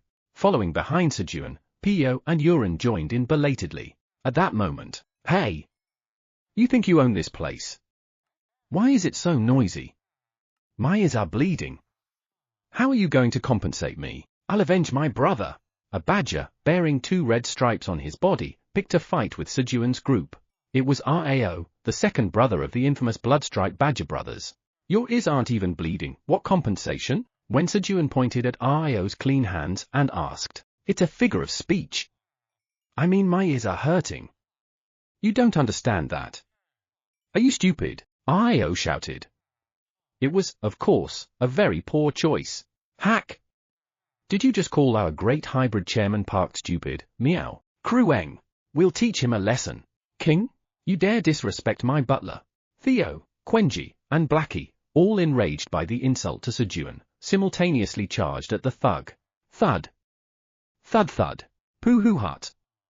Great hybrid Chairman Park, here's 3 million tower coins, meow, while Theo knocked out the badger and retrieved the money from his belongings to hand over to Sejun, growling. So you dared call my butler stupid? Even while unconscious, Rao was subjected to further punishment. A short while later, Poo-hoo-hut. Jera's, how much is the bounty for this one, meow? Theo pointed at Rao and asked Jera's upon their return. This guy is the second brother of the Bloodstripe Badger brothers, a con artist named Rao. His bounty is 7 million tower coins. Poo-hoo-hut. Hurry up and hand it over, meow. Yes, here it is. Thus, without doing much, Theo earned 12 million tower coins. As he exited the headquarters of the Wandering Merchant Association, for my brother's revenge, a giant honey badger came charging at them. Thud! Naturally, he was subdued immediately and pooh-hoo-hut. You dare to target Great Hybrid Chairman Park, meow? You're now a permanent employee, meow. Press. Theo stamped the honey badger's forehead and headed back to Jerra's office. And then, Jerra's case log. The notorious Bloodstripe Badger brothers, infamous for their robberies on the 70th floor of the tower. With the help of Sejun Nim and his companions, all three brothers, Gao, Rao, and Kao, were successfully captured. Total bounty of 22 million tower coins paid in full. Jerra's was able to comfortably solve one case while just sitting in his office. Chapter 583, Pooh-hoo-hut. Chairman Park has grown a lot, meow. Black Tower, 75th floor. Soup. As Sejun entered the alley in the shopping district where herbs were being sold, he took a deep breath, and the strong smell of medicinal herbs filled his nose. Wow! It smells healthy, Sejun said with sparkling eyes, a very typical sunfish-like reaction. However, meow. I don't like it, meow. Krueng. It's not great, but Quenji will endure it. King. I'd rather sleep. Pio. I've lost my appetite. The reactions of his companions weren't so favorable. The reason Sejun and his companions had come here, of course, was to gather herbs for Quenji's job quest. Alright, let's look for some herbs. Sejun and his group entered the herbal shop located at the very entrance of the alley. Quenji, what about this one? Sejun picked up one of the displayed herbs and placed it in Quenji's paws. However, Krueng. No, it's not this.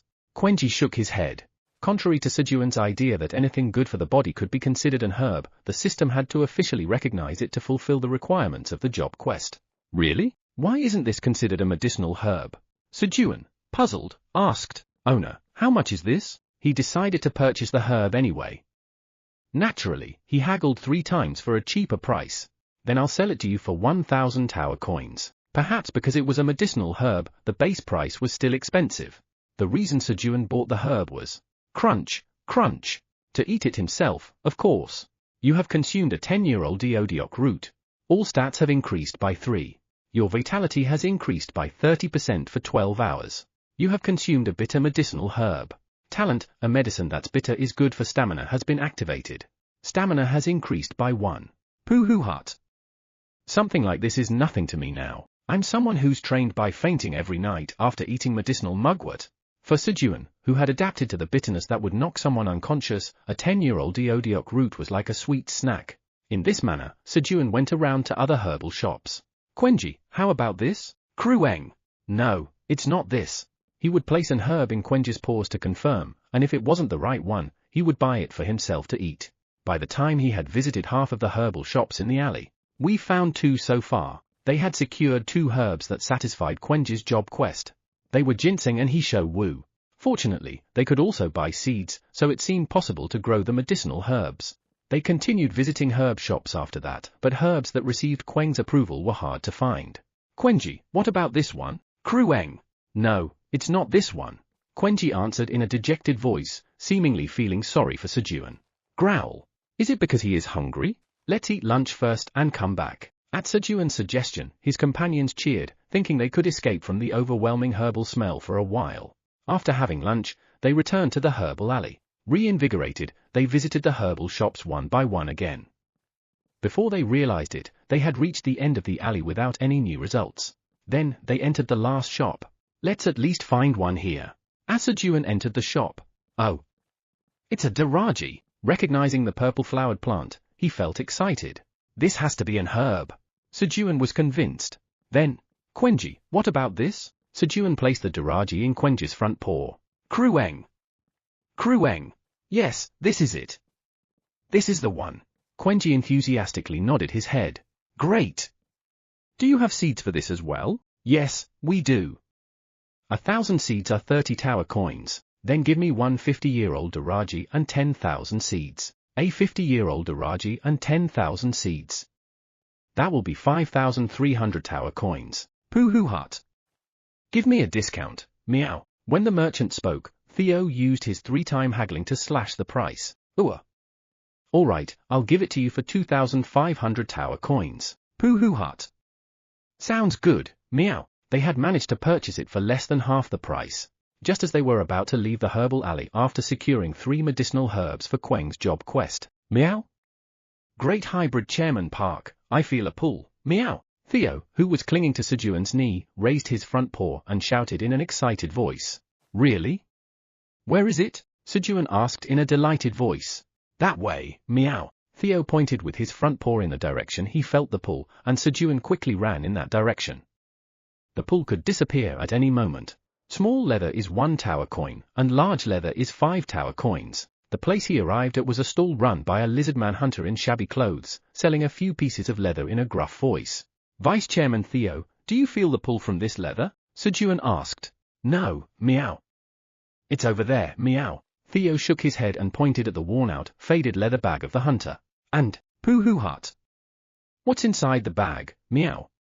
Show us, meow. Theo asked the hunter to show the bag with an innocent face. What is this rude cat? And why is it so curious about what's in my bag? The lizardman hunter, Olivo, looked at Theo with a disapproving expression but, surprisingly, opened his bag obediently. Rattle! He emptied everything inside the bag. Despite his expression, he was very polite. What came out of the bag were tools used for hunting and skinning, along with fresh meat wrapped in bark of a dark hue, which fell onto the leathers displayed on the ground. Suddenly, a sweet and slightly spicy scent wafted through the air. Oh! It's cinnamon. Sejun recognized the cinnamon smell and followed the scent to the tree bark that had wrapped the raw meat. Oh! You know cinnamon? If you place it around fresh meat, it prevents the meat from spoiling, so in our village, we always store meat this way. Surprised that Sejun recognized cinnamon, Olivo kindly explained. Can I touch it for a moment? Of course. Here you go. Olivo handed 1 piece of cinnamon-wrapped meat to Sejun. Quenji, how about this? Sejun placed the cinnamon bark into Quenji's front paw. Krueng! Krueng! This is it. Queng only needs to find 1 more. Quenji, holding the cinnamon bark, nodded vigorously with excitement. Excuse me, would it be possible to get seeds for this cinnamon? I don't have any now, but there are plenty on the mountain behind our village. Where is your village? It's in the northern area of the 63rd floor of the tower. Really? Then could you bring me some seeds? Since Sejun didn't have a land deed for the 63rd floor, he asked Olivo to bring him cinnamon seeds. How much do you need? I need about 10,000 seeds. In that case, considering the time it takes to go back and forth, and the labor involved, you'd have to pay 12 tower coins. 12 tower coins is enough to support my family for 4 months. Thinking about earning for months' worth of living expenses in one go, Olivo spoke with a slightly nervous voice. It would take 10 days to travel back and forth, plus 2 days to gather the seeds on Mount Simon with the help of his entire family. The 12 tower coins were calculated without taking into account the labor involved, simply valuing each day at 1 tower coin. While the price might seem unreasonable to others, for Olivo, it was a perfectly rational amount. At that moment, that won't do, meow. Theo stepped forward. Although Theo usually liked to exploit easy deals, he couldn't stand something this severe. That's right. I'll pay 200 tower coins for the cinnamon seeds. Sejun also stepped in, raising the price. He had adjusted the price based on the market rate of herb seeds he had checked while visiting herbal shops, adding extra for the effort of traveling to the 63rd floor. Oh. Really? Olivo asked, astonished at the offer that raised the price by more than 10 times. Pooh-hoo hut. That's right, meow. Our great hybrid Chairman Park never lies, meow. Because Chairman Park has fur on his butt, Theo shouted boastfully. Hey! Sejun hurriedly stopped Theo by covering his mouth. Meanwhile, Olivo, worried that Sejun might change his mind, quickly packed his belongings into his bag and prepared to leave. Then, oh. Now that I think about it, I haven't introduced myself. My name is Olivo. So, shall we meet back here in 12 days? Yes. And my name is Park Sejun. Here's the advance payment. Sejun, after introducing himself, handed 50 tower coins to Olivo.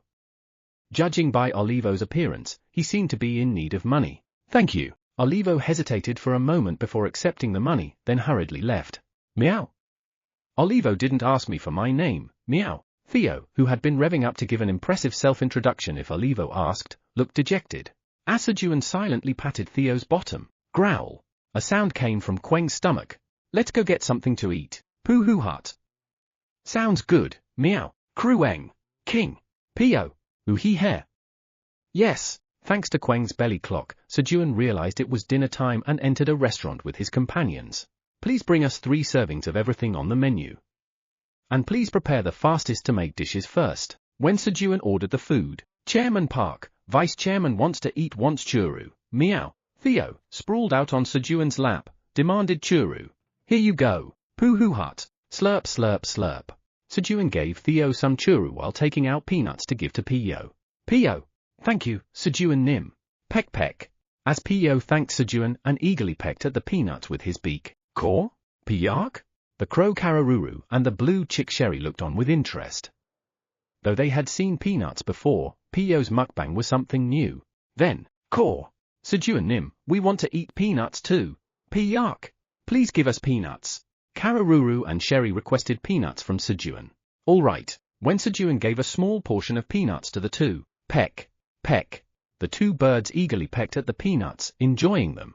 However, their eating pace gradually slowed, and soon they stopped eating altogether. After all, Sejun Nim's roasted and dried sweet potatoes are the best. Peanuts were delicious, but they couldn't compare to their soul food, roasted and dried sweet potatoes. A short while later, the food started coming out one by one, and Sejun and his companions enjoyed their meal. When about half the dishes had arrived, hey, piggy friend, you're eating a lot of good stuff. Share some with us. Bang! 5 raccoons, who looked like troublemakers at a glance, slammed the table and surrounded Uran. Theo Nim, should I take care of them? When Uran, who had brought in customers, looked at Theo, who was lying on Sejun's lap, enjoying churu. Hack-a-hack. Theo was in a state of great anger, even raising his fur. Drip, because the food that splashed when the raccoons hit the table was dripping down Sejun's head. Krueng. King. Realizing the situation a moment too late, both Quenji and Blackie became enraged. The result of angering Theo, Quenji, and Blackie? Bam bam bam. Stomp. Thud. A 3-hit combo of fainting, stamping, and nightmares. Maintain cleanliness. Poo-hoo hut. Chairman Park, here's 1,000 tower coins. Meow. Theo handed over the money he had searched from the raccoons to Sejun, who had cleaned himself using his skill. Thanks to this, their dinner expenses were covered. When the meal was over, Poo-hoo hut. Let's go to Jera's, meow. Carrying the unconscious raccoons, they headed to claim the bounty. Ooh, a familiar bag was lying on the ground. Next to it was a collapsed lizard man. It was none other than the lizard man hunter Olivo, who should have left long ago. Olivo! Sejun called out Olivo's name as he rushed over. Sejun Nim? Olivo regained consciousness. Thankfully, his life wasn't in immediate danger. Olivo, what happened? When Sejun asked, Sejun Nim, it's dangerous. They're nearby. You must leave quickly. What?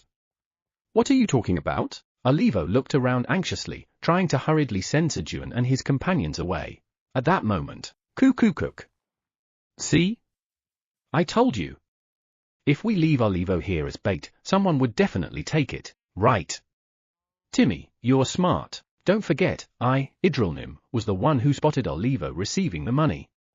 Kekak, 10 black lizard men with black scales appeared, surrounding Sejun and his group. They joked leisurely as if enjoying the situation. And then, you dare interfere with my Queng's job quest. Water bomb. Boom. Boom. Boom. They fainted after being hit by angry parent Sejun's water bomb attack. Poo-hoo hut. Chairman Park has grown a lot, meow. Now I can coordinate with Chairman Park, meow. Theo looked on proudly as Sejun rendered the black lizard men unconscious and pulled out the seal to stamp them. Chapter 584, this is for your fare, meow. Jeraz's office.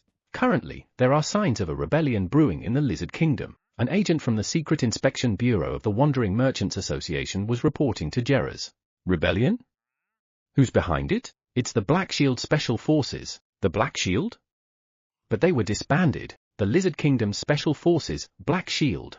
They were highly skilled, but their overconfidence in their abilities led them to commit numerous atrocities, which eventually resulted in their disbandment by the Lizard Kingdom, and the members were arrested. However, there were Black Shield members who had evaded capture, and the Lizardman Kingdom had placed a high bounty on their heads. Harboring resentment towards the kingdom for abandoning them, Captain Ulkan and his escaped members are leading the rebellion, and several residents of the tower have joined them. I understand for now. Yes, then I'll take my leave. Swoosh! With a polite bow, the agent from the Secret Inspection Bureau disappeared. Looks like I won't be going home tonight. Jera sighed, realizing he'd be working overtime to prepare a report on this new information. Black Tower, 75th floor. Poohoo Hut. For obstructing my little brother Quenji and angering the great hybrid chairman Park, you're now a permanent employee, meow. Press.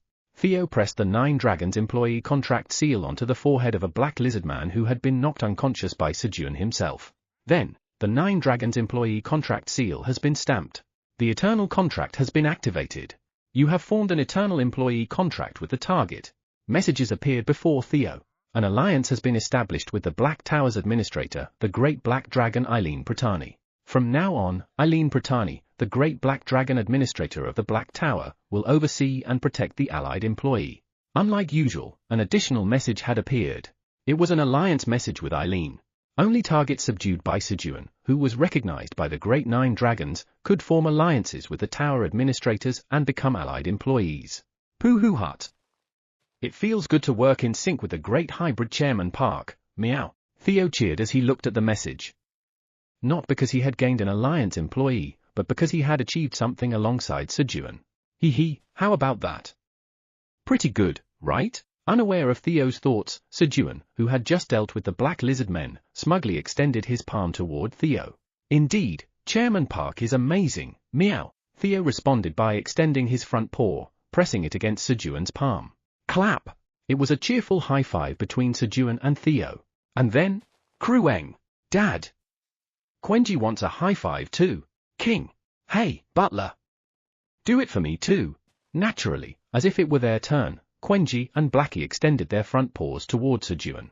Clap, clap. Sejun also gave high fives to their front paws. Once the high fives were done, Sejun Nim, thank you so much for your help. Olivo, who had finally recovered, bowed his head to Sejun to express his gratitude. But who are these guys? They seem to know you, Olivo Nim. They're subordinates of Herova Nim, the lord who collects taxes from our village. They probably came here on some business and then targeted me when they saw that you, Sejun Nim, were giving me a large sum of money. Is that so? It's already late, so I think you should stay at a hotel tonight and leave tomorrow. I'll book a room for you. Sejun took Olivo to the best hotel on the 75th floor of the tower, the Golden Ship, and booked a room for him. Since it was run by Mima, Sejun and his party could use it for free anytime. After booking Olivo's room and returning, meow. Chairman Park, these guys are broke, meow. They hardly have any money, meow. Theo, who had searched through the Black Lizardman's possessions, was angry. King? King? Dog fur. What's wrong with dogs? TL, so Theo used? Which is a slang for broke but taken literally means dog fur. Blackie barked in indignation at Theo's words. Blackie, you're a wolf, though. Sejun corrected Blackie's sense of identity. King. King. King. That's right. Great Blackie is a noble wolf. Great Blackie, you're a noble wolf. Blackie, who came to his senses at Sejun's words, seemed angry at himself for getting upset about dogs and growled to himself. What are you mad about now? Sejun patted the huffing Blackie before placing him into the sling bag. Let's go to Jera's. With his companions, 5 delinquent raccoons, and 10 black lizard men, Sejun returned to Jera's. When they arrived at Jera's office, Sejun Nim, you're back again. Jera's welcomed them enthusiastically. That's because Sejun and his party had brought individuals who looked like criminals. Another case to solve? Looks like working overtime tonight wasn't such a bad idea. While Jera's was filled with anticipation, Jera's, do these guys have any bounties on their heads? Sejun asked. Let me check. These ones. They're just petty criminals, so there's no bounty on them. Jera's shook his head after checking the raccoons' faces. What about these guys then? Sejun pointed at the black lizard men. Jera's carefully examined the black lizard men. At that moment, through a torn section on the back of one of their armors, a portion of a tattoo was visible. It looks familiar. To confirm, Jera's removed the black lizardman's armor, revealing a tattoo, a massive shield with a square top and pointed bottom, with 2 swords crossing in an X shape at the center. This is? Jera's exclaimed in shock after identifying the tattoo. It was the symbol of the Black Shield Special Forces, which he had been busily drawing in his report just moments ago. As expected of the Sejun family, Jera's rejoiced internally. It seemed like he might not have to write the report after all. Jera's, do you recognize the tattoo? Sejun asked expectantly. Just a moment. These guys are members of Black Shield. Ah, here it is. Each of them has a bounty of 10 million tower coins, making the total bounty 100 million tower coins. Hee hee hee. Really? Pooh-hoo hut. This is great, meow. Sejun and Theo grinned at Jerez's reply. For reference, the bounty for Ulcan, the captain of Black Shield, is 350 billion tower coins, and the bounty for the vice captain, Mocius, is 150 billion tower coins. Jerez dangled an even bigger bait in front of the two, but, shall we go get some sleep now? Pooh-hoo hut. Sounds good, meow. I'm sleepy, meow. Krueng. King. The Sejun family didn't react. They had only captured these wanted criminals because they had picked a fight with them first, but actively seeking them out was a different matter. And if you retrieve the seal ring stolen by Ulcan from the Lizardman Kingdom, they've offered an additional 1.5 trillion tower coins as a reward. Where is Ulcan? Where is he, meow? Of course, if the amount was significant, the story changed. Catching the captain and vice captain, along with recovering the seal ring, would bring the total reward to 2 trillion tower coins. It was an amount worth the effort. He's on the 65th floor of the tower. Is that so? But we don't have a land deed for that floor. Pooh-hoo hut. Great hybrid Chairman Park. Leave it to me, Vice Chairman Theo, meow. All right. We'll figure it out. Jerez, just leave it to us. Yes. I'll trust the Sejun family. In the meantime, we'll also try to get the land deed. At Sejun's words, Jerez shouted happily. Well then, we'll get going. Have a good night. With that, Sejun and his companions left Jerez's office. They headed to the Golden Ship to sleep. On their way to the hotel, thud! Yoren bumped into a drunken, giant hippopotamus. Ack! The hippo fell down. Eek! You pig bastard! Believing in his own strength, the hippo had collided with full force, only to find Yoren's strength far superior, making him fall flat on his back in a comical fashion. Do you know who I am? I'm Kobo, the richest man on the 71st floor of the tower. Apologize to me immediately. Kobo showed off his wealth and raged at Yoren despite being the one who picked a fight and lost, but, shut up. I'm Yoren, the legendary merchant. In the face of Yoren's wealth, Kobo's bragging seemed insignificant. Moreover, Yoren was no longer the pushover he used to be. Thud! Ooh! Yoren delivered a sidekick to Kobo's face, knocking him unconscious. Pooh-hoo hut. We've got another employee, meow. Press. Theo stamped Kobo's unconscious body with the employee contract seal and rummaged through his belongings. Since Kobo hadn't been subdued by Sejun himself, he didn't qualify as an Alliance employee. As Theo searched Kobo's belongings, Pooh-hoo hut. This guy's loaded, meow. Theo gleefully exclaimed upon discovering 3 trillion tower coins in Kobo's void storage pouch. The money Kobo had was an astonishingly large sum, far beyond what someone of his stature as a wealthy man on the 71st floor of the tower should possess. In reality, it was military funding meant to be delivered to the Black Shield members that Sejun had handed over to Jerez earlier. At that moment, meow, Theo pulled out 2 land deeds from Kobo's possessions. They were none other than the land deeds for the 63rd and 65th floors of the tower, exactly what Sejun needed. As expected, the synergy between Theo, the King of Luck, and Yoren, the King of Misfortune, was truly incredible. Pooh-hoo hut. Great hybrid Chairman Park, I, Vice Chairman Theo have done it, meow. Holding the money and the land deeds, Theo leapt onto Sejun's lap. Oh. Vice Chairman Theo, great work. When Sejun praised Theo after confirming the money and land deeds, Pooh-hoo hut. Of course, I, Vice Chairman Theo, always do well, meow. Didn't I tell you to just leave it to me, meow? Or did I not? Chairman Park, give me some churu. I want a late-night snack today, meow. Theo boasted loudly, puffing himself up. He was in such a good mood that he even asked for a late-night snack, which he usually didn't eat. All right, since he did something praiseworthy today, Sejun indulged Theo's bragging and patted his head. And then, ku-hey-hey-hey. Krueng. Hee-hee-hee. Quenji wants a late-night snack too. Ki-hit. King. Hee-hee. Butler. Me too, late-night snack. Pee-hee. Pio. Pew-ha-hut. If Vice Chairman Theo eats a snack, as his right front paw, I can't just sit still. Ooh-hee-hee. Are we having a late-night snacks? Even the rest of the group became excited at the mention of late-night snacks. First, let's take this guy back to Jerez. Dragging Kobo behind them, Sejun and the group made their way back to Jerez's office. So this is Kobo, the nouveau riche of the 71st floor. Unfortunately, this guy doesn't have a bounty. He's settled all his disputes with money. There was no bounty. Is that so? What a shame. What a shame, meow. Despite having taken 3 trillion tower coins from Kobo, both Sejun and Theo looked regretful. Dragging Kobo back out, Sejun and the group left him lying by the main gate of the Wandering Merchants Association headquarters. This is for your fare, meow. Theo kindly placed 1 tower coin tightly in Kobo's hand, making sure it wouldn't slip out. Theo was unusually generous today. After leaving Kobo behind, Sejun and the group entered the golden ship and were guided to the best room available. All right. Let's wash up. Eager to soak in hot water for the first time in a while, Sejun led the group into a large bathhouse filled with rising steam. Come on. Over here. He washed each of his companions one by one as they played in the water. A short while later. Phew. That feels refreshing. Sejun, the last to finish washing up, emerged from the bath. Gorarong, Krueng, Kirarong, Theo, Quenji, Blackie, Piyo, Uran, and the rest of the family were all bundled up together, fast asleep. It had taken so long to wash everyone that they had fallen asleep while waiting for Sejun to finish. I guess I'll have to eat the late-night snack by myself. How about something simple, like ramen? Clink. Sejun carefully boiled some water and opened his void storage as quietly as possible. Pip pip. Sejun Nim, good evening. Peacebase woke up and greeted Sejun. My Peacebase is awake? Are you hungry? Wait a moment. Sejun quickly took out some fruit and began preparing it. Pip pip. Thank you for the meal. Slurp. Slurp. While Peacebase sipped the juice of the pear. What kind of ramen should I have?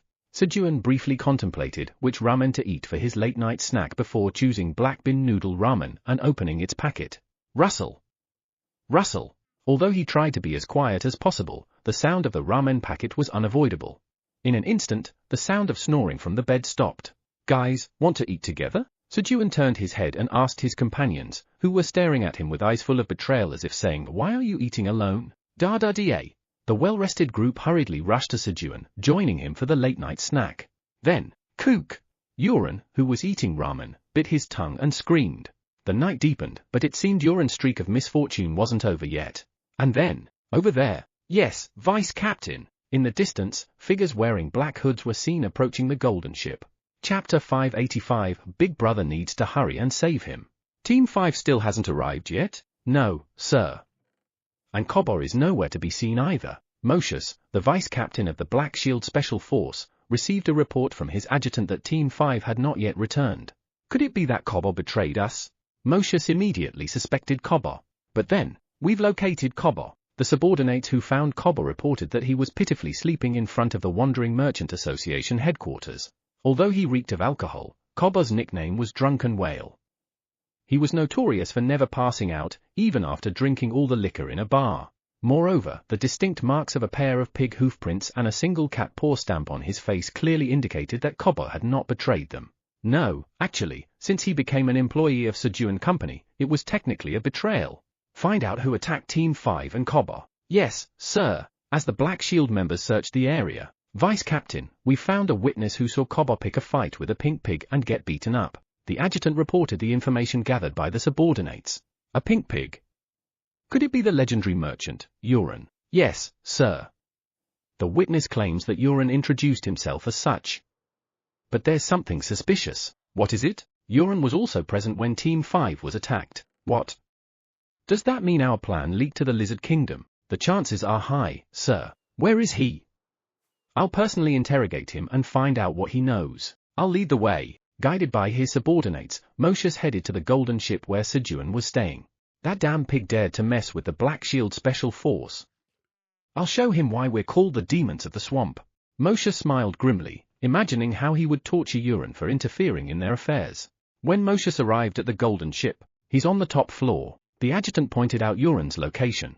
We'll infiltrate by scaling the walls. Yes, sir. At Mosius' command, 100 Black Shield members began climbing the building walls.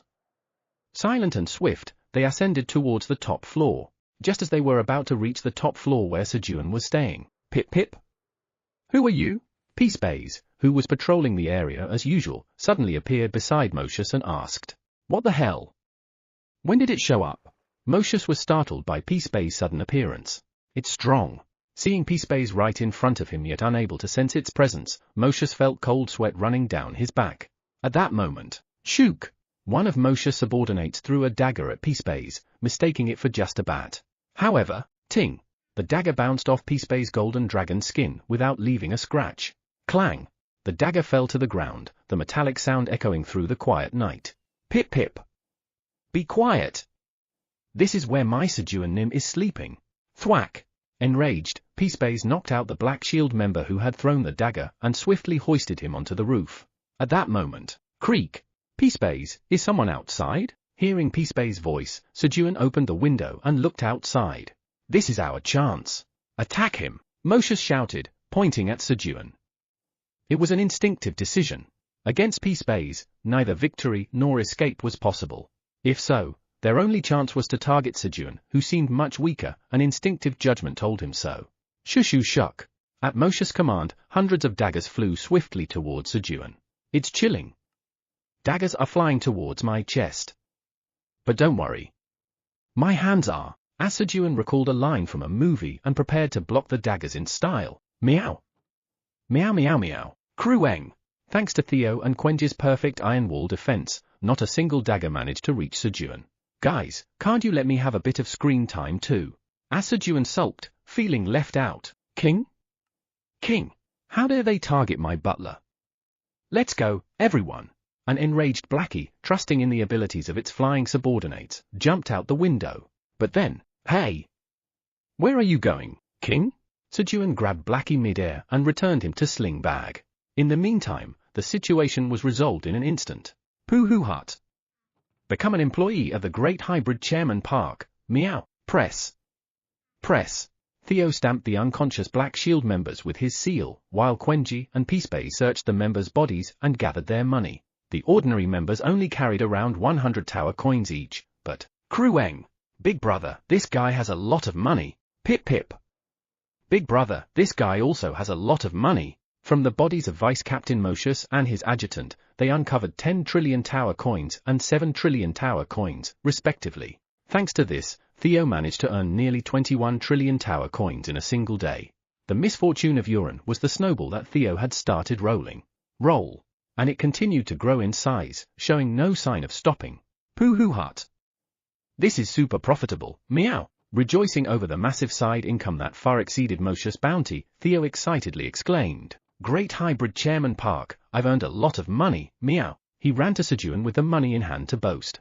And then, Pooh hut. Chairman Park, take this, meow. He handed the money to Sejun. Despite his love for money, Theo didn't actually desire to own it. No, his obsession with monopolizing Sejun's lap left him no room to develop any other desires. All right. You did well, Pooh hut. I'm always great at what I do, meow. On top of that, Theo enjoyed the sense of happiness that surged every time he showed off to Sejun. After cheerfully celebrating on Sejun's lap, Theo eventually yawned widely. Meow. Chairman Park, I'm sleepy. Gororong. Theo stretched out with a big yawn, then clung to Sejun's lap and fell asleep. Quenji, let's go to sleep. Peace, come in too. It's cold outside. Krueng. Pip pip. Yes.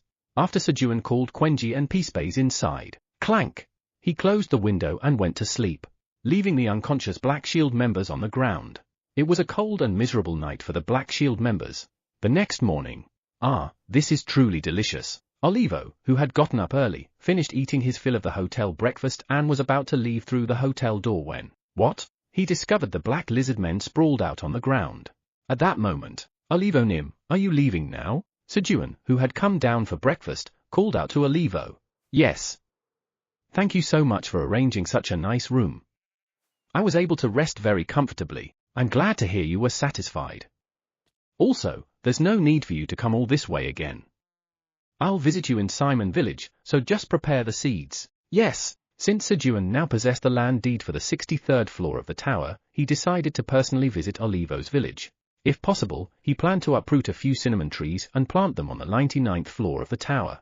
Well then, see you later. With that, Olivo left, and Sejun and his party also enjoyed their breakfast. When breakfast was over, Pooh hut. Wake up, meow, slap. Slap. Theo woke up the unconscious Mosheus with a few light slaps. If they were just planning to take him to Jerez for the bounty, they could have simply stored him in the void storage like the other Black Shield members, but, before that, they intended to get the exact location of Black Shield's captain, Ulkan. While Jerez had informed them that Ulkan was on the 65th floor of the tower, he hadn't provided exact details. As Mosheus regained consciousness. "Where is Ulkan?" Sejun asked. "HMPH. I am an elite among elites, trained in mental fortitude to withstand any form of torture." "Do you think I'd reveal the captain's location?" Mosheus sneered defiantly. "Yeah, I think you will." "What? Blackie, you're up." Thud. Sejun placed Blackie on the ground. "Kihihit. King. King. Hee. Butler. Leave it to me. You were the one who bothered my butler yesterday, weren't you?" "Da-da-da. Thunk." Blackie charged at Mosheus and headbutted him, causing both Blackie family and Mosheus to faint simultaneously. Inside Mosheus' mental world. "Who? Where is this?" Mosheus looked around his mental world, which he was seeing for the first time. At that moment, growling, thump, thump, thump, Blackie appeared, growling fiercely, followed by its subordinates. Mosheus was paralyzed with fear. No amount of mental fortitude training could prepare him to face the former apostles of destruction. Just the presence emanating from Blackie family felt like it could annihilate his soul. "Bow your head." "Yes, sir." At Blackie's single command, Mosheus flinched in shock and quickly bowed his head to the ground. He couldn't even fathom the thought of refusing Blackie's words. Moments later, "Wah! I'll tell you everything. Ulkan is at the Reading Fortress on the 65th floor of the tower," Mosheus cried out, wailing as he revealed Ulkan's exact location. "And the rebellion is planned for 1 week from now." He spilled everything, even information no one had asked for. Having obtained all the intel he needed from Mosheus, Sejun spoke. "Now, let's head to Jerez and claim the bounty." Early that morning, Sejun gave Jerez this big gift and proceeded to head to the 65th floor of the tower. Seed Shop Headquarters. Grading result is 72 points. You have surpassed the passing score of 70 points. Congratulations. You have become an executive of the Seed Shop Headquarters. "I did it. I passed. I am now one of the 4 top executives of the Seed Shop." Dark, the god of darkness, who had just passed the Seed Shop executive exam, cheered in delight. With Trust in Park around, the Seed Shop will undoubtedly flourish. "When the time comes, I'll be in the heart of power." As soon as Dark entered the Seed Shop headquarters, he had begun preparing for the executive exam and had proudly risen to become one of its top 4 executives. Kriak.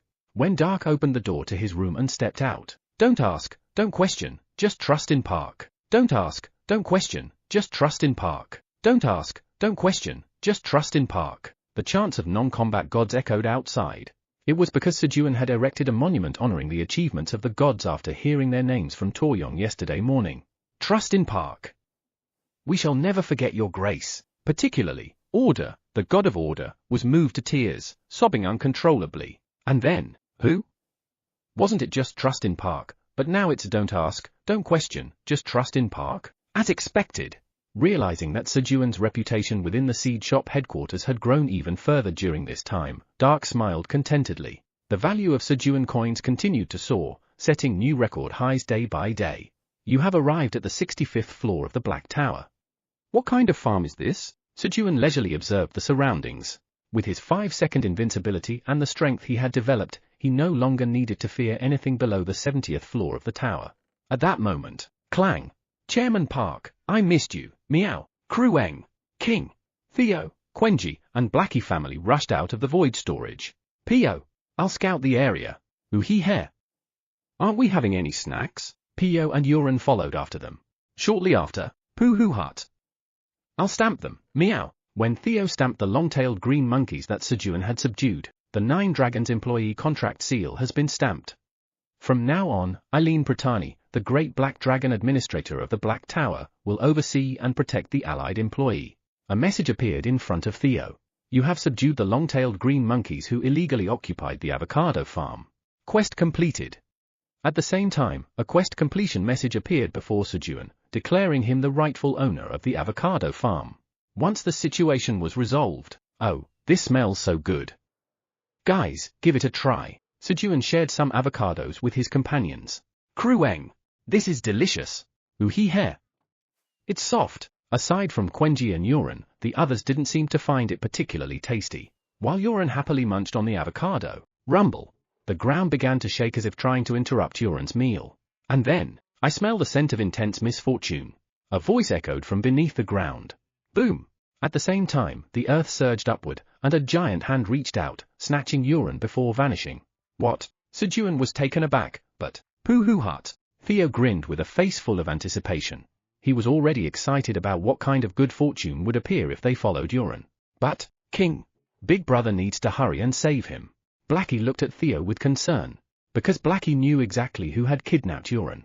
Agony, the sand wraith, devourer of misfortune. An evil spirit that grows stronger by devouring unfortunate fates. It was one of the 5 beings, which even Blackie had been unable to digest. Chapter 586, Blackie, are you really Fenrir, the Apostle of Destruction? As his world was being devoured by Fenrir, the god-hunting noble wolf and first seat of the Apostle of Destruction. Huh? Where is this place? Agony, the sand wraith, devourer of misfortune, naturally ended up living inside Fenrir's stomach.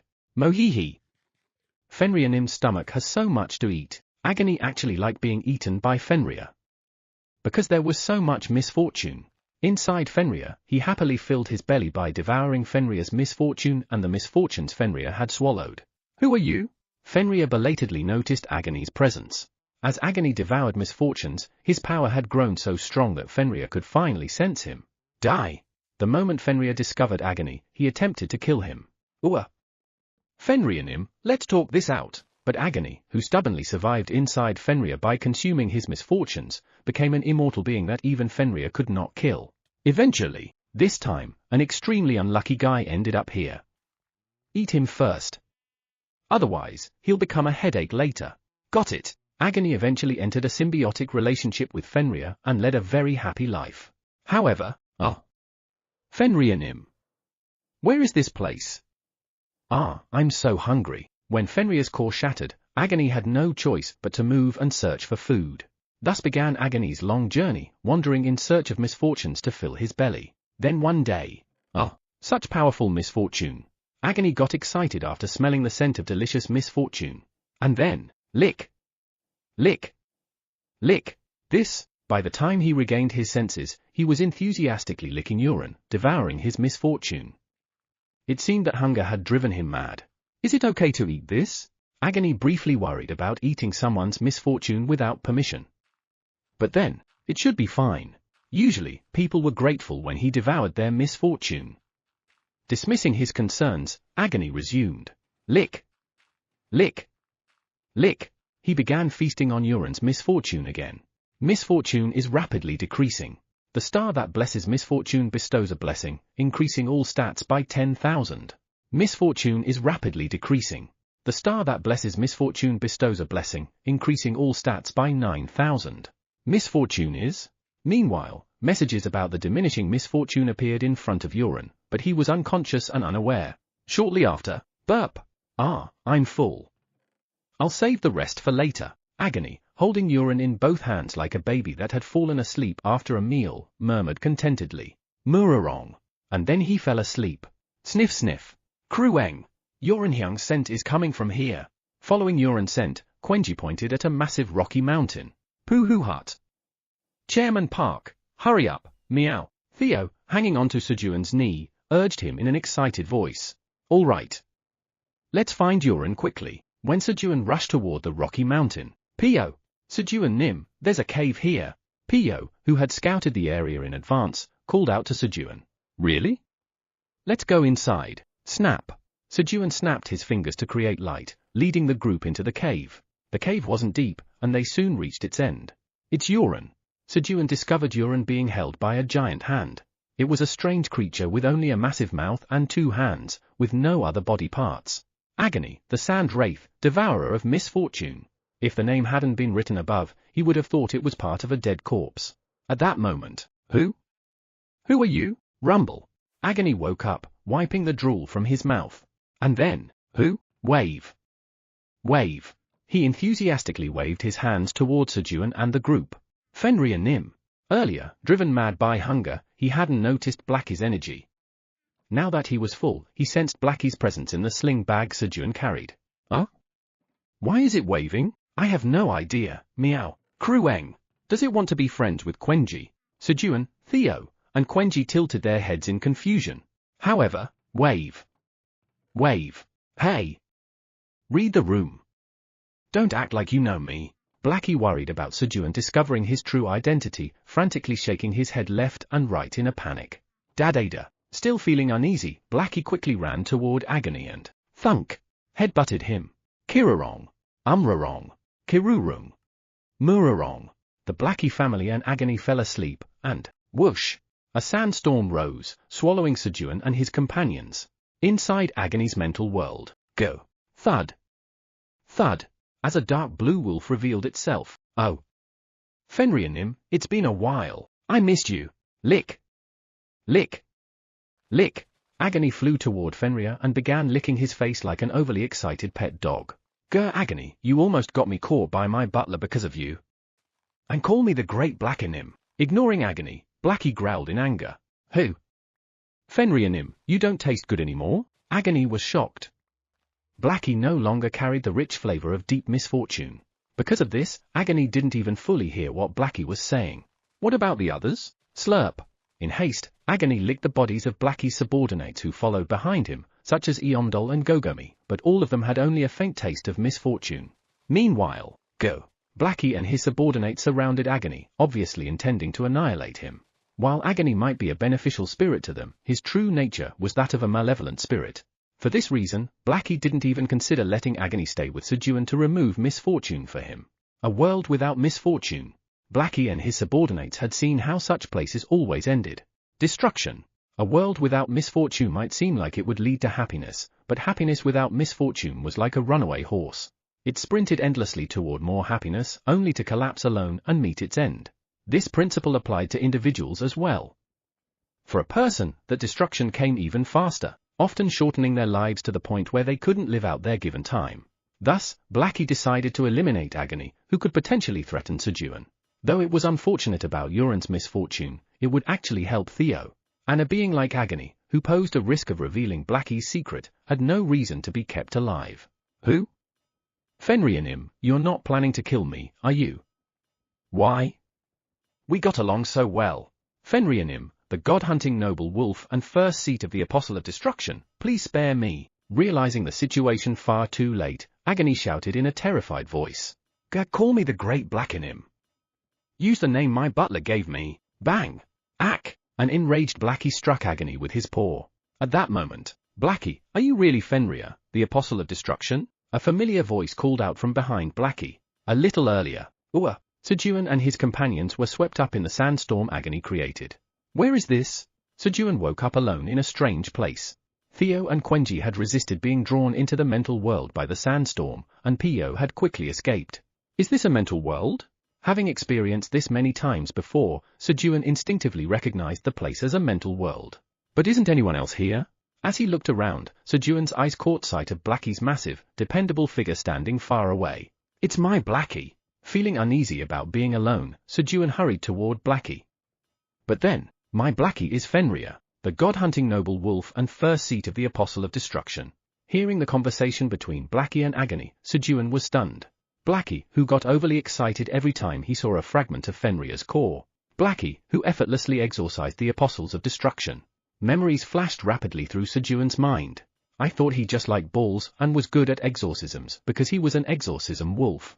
Why didn't I ever suspect him of being an Apostle of Destruction? Sejun berated himself.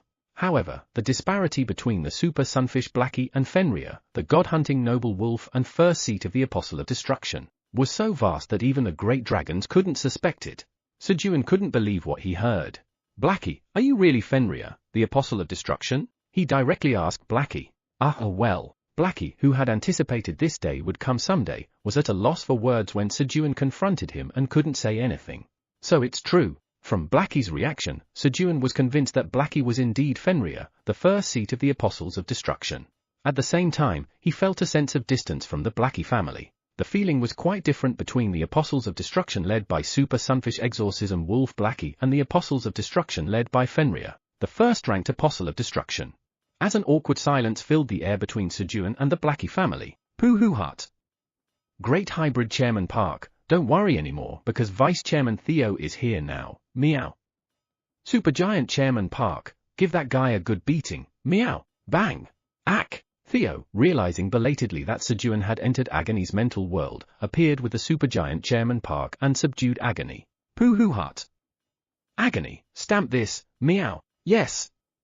I'll stamp it, just please spare me. Agony became a permanent employee of Sejun Company after being stamped by Theo. And then, meow? Agony, spit Uran's misfortune back out, meow, I'm sorry. It's already been digested, give Uran's misfortune back, meow. Back in the real world, Theo, now extremely angry, grabbed the now baseball-sized Agony by the scruff and shook him furiously. Ooh-hoo-hoo-hey.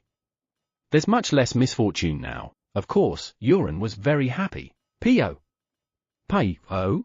Finally, life will be a bit more comfortable. Or maybe not. P.O., who was initially thrilled about Uran's reduced misfortune, pretended not to care after noticing Theo's reaction. While Theo, Agony, Uran, and P.O. were causing a commotion, Sejun stood silently, gazing up at the sky with a hardened expression. And then, King, guys, let's pack. Blackie quietly began packing up his belongings along with his subordinates, preparing to leave. He had wanted to enjoy more happiness by staying by Sejun's side, but it seemed like too much to ask for considering all the sins they had committed. The butler will probably feel burdened by beings like us. As the Blackie family each slung their small bundles over their shoulders and prepared to leave, the tower's administrator says that, to be honest, there have been far too many worlds destroyed by the Apostles of Destruction, and it's impossible for them to be forgiven as if they were innocent. I figured as much. Sejun was discussing with Eileen about ways to save Blackie and the Blackie family. The tower's administrator adds that Blackie made great contributions by persuading the other Apostles of Destruction, and the others have been helping as well, so there's room for leniency. The tower's administrator also says she will think of ways to reduce the Blackie family's sins, so stay strong. All right. Thanks. After finishing his conversation with Eileen, Sejun turned around. Hey! Blackie!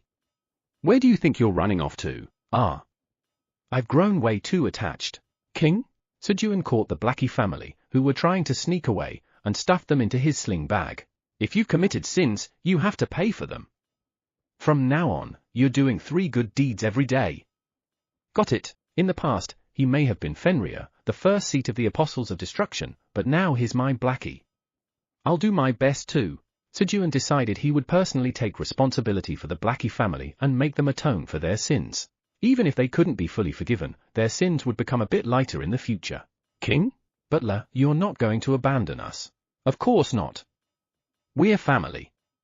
From now on, don't hide anything from me, okay? Ki Anuyuing, King. King. King. King. Sniff, sniff. Got it. Great, Blackie won't deceive the butler. And I'll work hard to do good deeds from now on. I'll do 5 good deeds every day. Kiruk. Sharalang.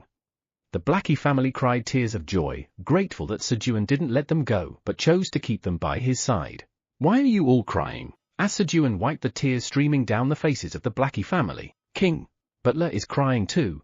Blackie licked away the tears rolling down Sejun's cheeks. And then, Chairman Park, why are you crying? Meow. Krueng. Who bullied Dad? Theo and Quenji quickly rushed to Sejun, clinging to his face to wipe away his tears. You guys, stop putting saliva all over me. On the 561st day since entering the tower, the bond of the Sejun family was as strong as ever. Chapter 587, Can't Resist a Sucker. Someone else's misfortune is my happiness. And someone else's misfortune is my luck. Caught between eating and being eaten in the balance of happiness and misfortune. What does this mean? Pooh-hoo-hut. Stamp it, meow. The lucky being drawn to Uran's misfortune met Theo and experienced a roller coaster-like plunge into great misfortune. Oh. Looks delicious. For Agony, this meant there was now plenty to eat. Stamp. Especially at the moment when Theo stamped him, it became twice as delicious. Die. Oh. Let me get one too. Sejun was about to attack the black lizard man who had attacked him, but Krueng. Bang. Quenji took care of it first. Quenji, thank you. Ku-hey-hey-hey. Krueng. He. Dad, Quenji will protect you. Currently, Sejun and his companions were attacking the Redding fortress where the leader of Black Shield, Ulkan, resided. When Sejun and his companion subdued the soldiers guarding Reading Fortress and entered the interior, who dares recklessly invade this place? A massive black lizard man appeared. It was Ulkan, the leader of Black Shield. Pooh Hut. If you ask who I am, it's only polite to answer. I am Great Hybrid Chairman Park's right-hand man. Theo, excited, began to introduce himself in response to Ulkan's question. Silence. Ulkan tried to cut him off by attacking Theo, but, meow. Listen till the end, meow. I'm the deadly hybrid golden cat legendary merchant, Park Theo, meow, Pooh Hut. Introduction complete, meow. Dodging the attack, Theo finished his introduction to the end. And then, thwack! Theo struck the back of Ulkan's head, knocking him out. Thus, the rebellion of the Lizard Kingdom ended before it even began. Pooh Hut. Stamp! Theo laughed as he stamped Ulkan's nape and began searching his body. However, meow, there wasn't a single coin on Ulkan. If it's not here, it must be somewhere else, meow. Meow, stretching out his paw in concentration. Pooh Hut. Chairman Park, I sent something over there, meow. Really? Theo led Sejun to the source of the sensation. Following Theo's guidance, Sejun arrived at a massive room. It was Ulkan's room, with a desk for work, bookshelves, and several chests filled with money piled in the corner. Oh. Let's hurry and pack it up, Pooh Hut. Got it, meow, Krueng, King. The group moved the money from the chests into the void storage. A little while later, meow. It's less money than expected, meow. After counting the total from the chests, Theo had a disappointed expression. The total amount from the money chests was 5 trillion tower coins. Since they had taken 17 trillion tower coins from the vice captain, they expected the captain to have more, but the amount was far below expectations. At that moment, Kihihit. King. Hee. Butler. We cleaned up the trash and put it in the trash can. Blackie proudly reported the good deed they had done to Sejun. Why they were cleaning someone else's room was unclear, but, good job. Just 2 more good deeds left to go. Sejun praised them for now. And, Kihihit. Sejun's praise made the Blackie family dance with joy. After gathering all the money, Kihihit. King. Hee. Butler. Give this one a name too. Morrow Long. Blackie pointed at Agony, who was hanging limply over Uran's head while devouring Misfortune. Since it had become part of Sejun's family, it needed a new name. A name? Thump. Thump. The Blackie family looked at Sejun with expectant eyes, eagerly awaiting what name he would come up with. Balkoon. Balkoon. Am I finally no longer the youngest? Especially Kabolto, who gazed at Sejun with anticipation, but that was wishful thinking. The Blackie family wouldn't grow any larger beyond Kabolto. It only had 2 hands and a mouth, ate Misfortune to survive, and was an evil sand spirit. As Sejun observed the characteristics of Agony, who was sleeping, he pondered on a name. Sejun's naming shop opened once again. Since it's a sand spirit that devours Misfortune, Bulryong? TL? Bulryong equals? From? Meaning Misfortune? Meaning spirit. Since it only has a mouth and 2 hands, Ipsondu? TL? Ipsondu equals? Means mouth? Means hand? Means 2. As Sejun continued to deliberate, I wonder if changing evil spirits to Tferia when naming would have any effect? A curious thought arose. Changing its defining characteristic. This was something he had never tried before. Then, since it's a sand fairy that devours Misfortune, Poyo. TL? Poyo equals? From? Meaning devour? From? Meaning fairy. I'll go with Poyo. As Sejun decided on the name. King. It seems like Butler isn't in good condition today. It could be because of us. Kiruk. Kiruk. That's right. The earlier shock must have been too much. The disappointed Blackie family, as if understanding Sejun, began searching for another good deed to do. And then, the effect of talent, Namer, has been activated. The Namer Poyo has been imbued with a special effect. Bloodline, Sand Fairy that devours Misfortune has been granted. With the special effect of the name Poyo, Agony, the Sand Wraith, Devourer of Misfortune, was reborn as Poyo, the Sand Fairy that devours Misfortune. The bloodline option couldn't be asked about since Poyo was sleeping, but it didn't seem to be significantly different from his existing abilities. When Sejun's naming was completed, Sejun Nim, we apologize for being so late. Jera's arrived with 1,000 mercenaries. No, you've arrived just on time. Here, the seal. Sejun handed Jeras the Lizard Kingdom's seal ring. Before heading to Reading Fortress, Sejun had sent the messenger bird, P.O., to contact Jeras. In response, Jeras had hurried over with the mercenaries permanently employed by the Wandering Merchant Guild. Then I'll leave the cleanup here to you. Yes. We'll calculate and send the bounty as soon as the area is cleared. Okay. Take care, then. Sejun left the cleanup to Jeras and moved to the waypoint. He planned to activate the waypoint and travel to the 63rd floor of the tower. On the way to the waypoint, "Hey, pig, stop right there." 30 black lizard men, lying in ambush, blocked Sejun's path. Once again, Uran was the first pick of the bandits.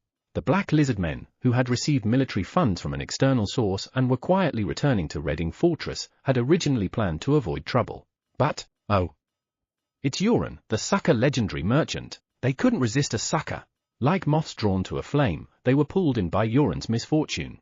Uran, the misfortune millionaire with an endless spring of misfortune. His misfortune had already started recovering. Pooh-hoo hut. Chairman Park, these guys have a lot of money, meow. Thanks to that, the 30 trillion tower coins in military funds passed from the black lizardman's hands into Theo's front paw and then into Sejun's hands.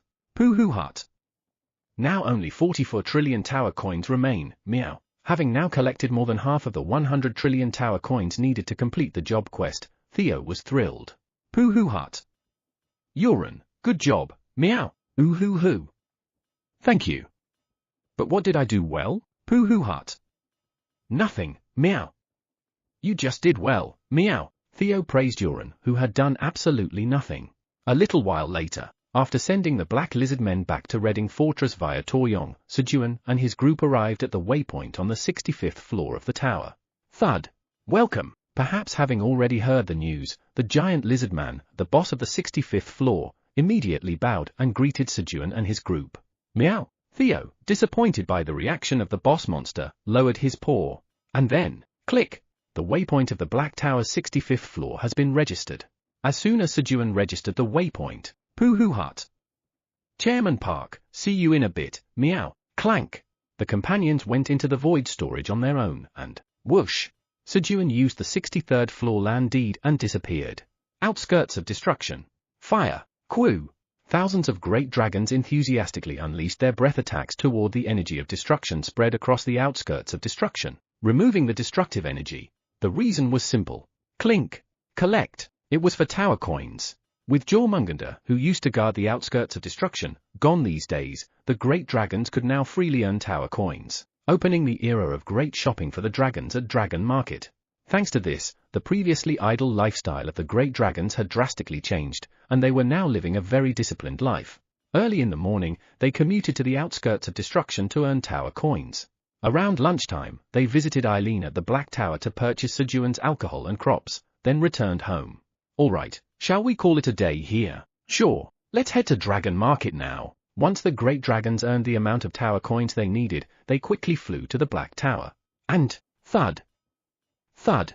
The line is long today too. They stood in line behind other great dragons who had already arrived and were waiting for their turn. Eileen, can I get 3 bottles of watermelon wine and 106 clove garlic of mental strength? Yes. Just a moment. Ace. 3 bottles of watermelon wine and 100 mental garlics. Got it, Nuna. There were so many customers that Eileen couldn't handle it alone, so Ace also worked part-time at Dragon Market to help her out. His payment was 1 hour of playtime with Sejun for every hour he helped, so Ace worked diligently without any complaints. Sylvia, could I get 5 bottles of lemon wine and 100 wind cabbage? Additionally, other hatchlings occasionally visited Dragon Market to help Eileen as well. Once they finished helping, they could play with Eileen. Yes. But what about Sylvia's snack? Sylvia wants some cherry tomato juice. All right. I'll add 1 glass of that too. Hee hee hee. Thank you. And they could extort plenty of snacks from the adult dragons as well. As the great dragons joined in removing the energy of destruction spread around Black Moon, along with the 10th tower, level 11 world earthworm, they were gradually sealing the Black Moon without even realizing it themselves. You have arrived on the 63rd floor of the Black Tower. Where is this? Sejun looked around and saw tall trees towering above him. What kind of trees are these? As Sejun's gaze followed the trees upward, thud. You have been attacked. You are in an invincible state. You have taken no damage. Ooh. Sejun groaned as he was struck by something that fell from the sky. What the heck? Sejun checked what had hit his head and fallen to the ground. Oh. This is a coconut. As Sejun realized what had struck him. Pooh-hoo-hut. Great. Meow? Chairman Park, why is your face getting ugly again? Meow. Theo, who had excitedly opened the void storage and come out, noticed Sejun clutching his head with a grimace and immediately began emergency first aid on his face. Squish. Squish. Squish. Meanwhile, coconuts continued to fall. Crueng. Quenji used telekinesis to catch the falling coconuts. Sejun grabbed one coconut and, guys, you make a hole like this and drink it. Pop. Gulp. Gulp. Sejun demonstrated by poking a hole in the coconut with his finger, putting his mouth to the hole, and drinking the coconut water. Sejun had the strength to easily pierce a coconut with just his finger. Poke. Poke. He punctured the coconuts, handed them out to his companions one by one, and let them taste the coconut water. Ku-hey-hey-hey. Crueng. Hee-hee-hee. It's sweet. Ki-hee-hit. King. King. Hee-hee. Butler. It's delicious. Great Blackie will drink only this instead of water from now on. Ooh-hoo-hoo. It's so good. Quenji, the Blackie family, and Yoren loved it immensely, but once again, Theo and Pio showed little interest. Crunch. Crunch. When you're done drinking, split it in half like this.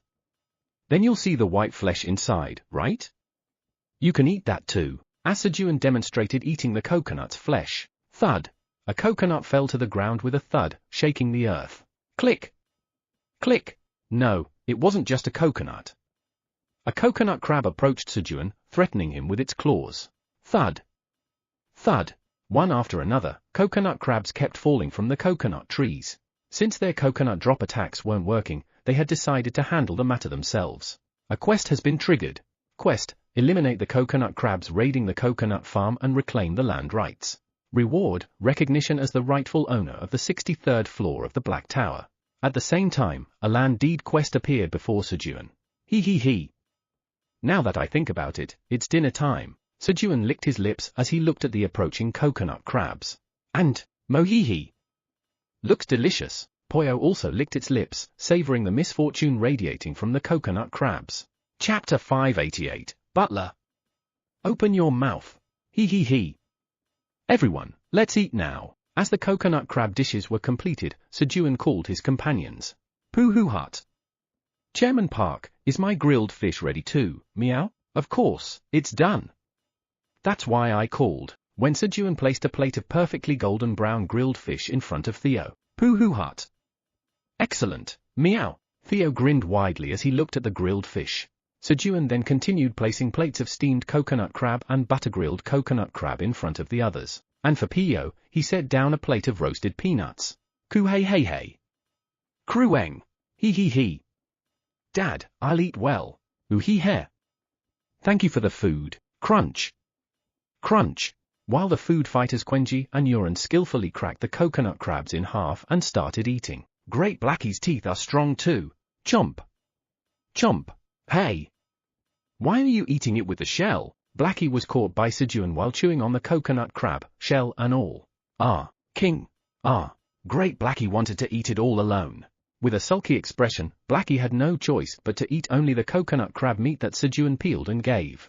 Even though his teeth were strong, the rest of him wasn't as tough. Hee. This is easier? Of course, eventually, Blackie gave in to the convenience of being fed and sat like a baby bird with his mouth open. Here, say ah, King. Ah. Every time Sejun peeled and fed Blackie a piece of coconut crab, Blackie grinned broadly. A little while later, when the dinner was over. Ah, I'm full. Ku-hey-hey-hey. Crueng. Hee. Dad, coffee time. Sure. Thanks. Slurp. Sejun drank the coffee that Quenji brewed for him. As expected of our barista CU. Ku-hey-hey-hey. Personally, the coffee Quenji brewed tasted 100 times better than the one served at Mima's Golden Ship Hotel. Slurp. Ah, so good. As Sejun leaned against the coconut tree while drinking his coffee. Pooh-hoo-hut. Ku-hey-hey-hey. Theo and Quenji settled themselves by Sejun's lap and sighed. However, the Blackie family couldn't rest inside Sejun's sling bag. We're still short one good deed. What should we do? They had promised to do 3 good deeds a day with Sejun, but they had only done 2 so far. For reference, today's good deeds were throwing trash into Ulkan's room trash can and quietly eating coconut crab in Sejun's arms. Hee. Because I listened well to the butler, that counts as a good deed too. Anyway, it was an emergency situation. There's not much time left. Since there wasn't much time left in the day, the Blackie family ran around until their paws were sweating looking for good deeds to do. But, what counts as a good deed? The Blackie family didn't really understand the concept of good deeds. At that moment, that's right. Great Blackie has a core fragment. Kihihit. King. Hee. Everyone, Great Blackie found a good deed. Remembering the core fragment Poyo had given to him, Blackie barked excitedly. Oh. Magnificent. As expected of the Great Blackenim, Kiruk. Sharalang. The subordinates praised Blackie. King. All right. Now, to the butler. Dadada. The Blackie family ran towards Sejun, who was lying down and resting. The good deed Blackie thought of was making Sejun stronger. In Blackie's opinion, helping someone become stronger was an extremely good deed. Right at that moment, Sejun let out a yawn. King. Butler. Open your mouth. Great Blackie's core fragment is coming in. At last, Blackie could proudly declare Fenrir's core fragment as his own.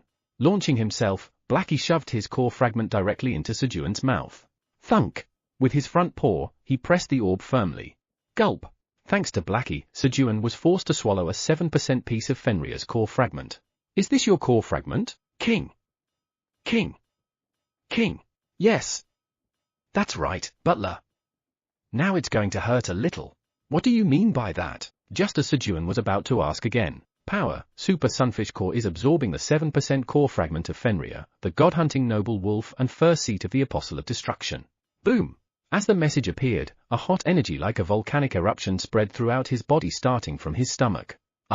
It hurt so much. It was a burning pain, as if his whole body were on fire. King!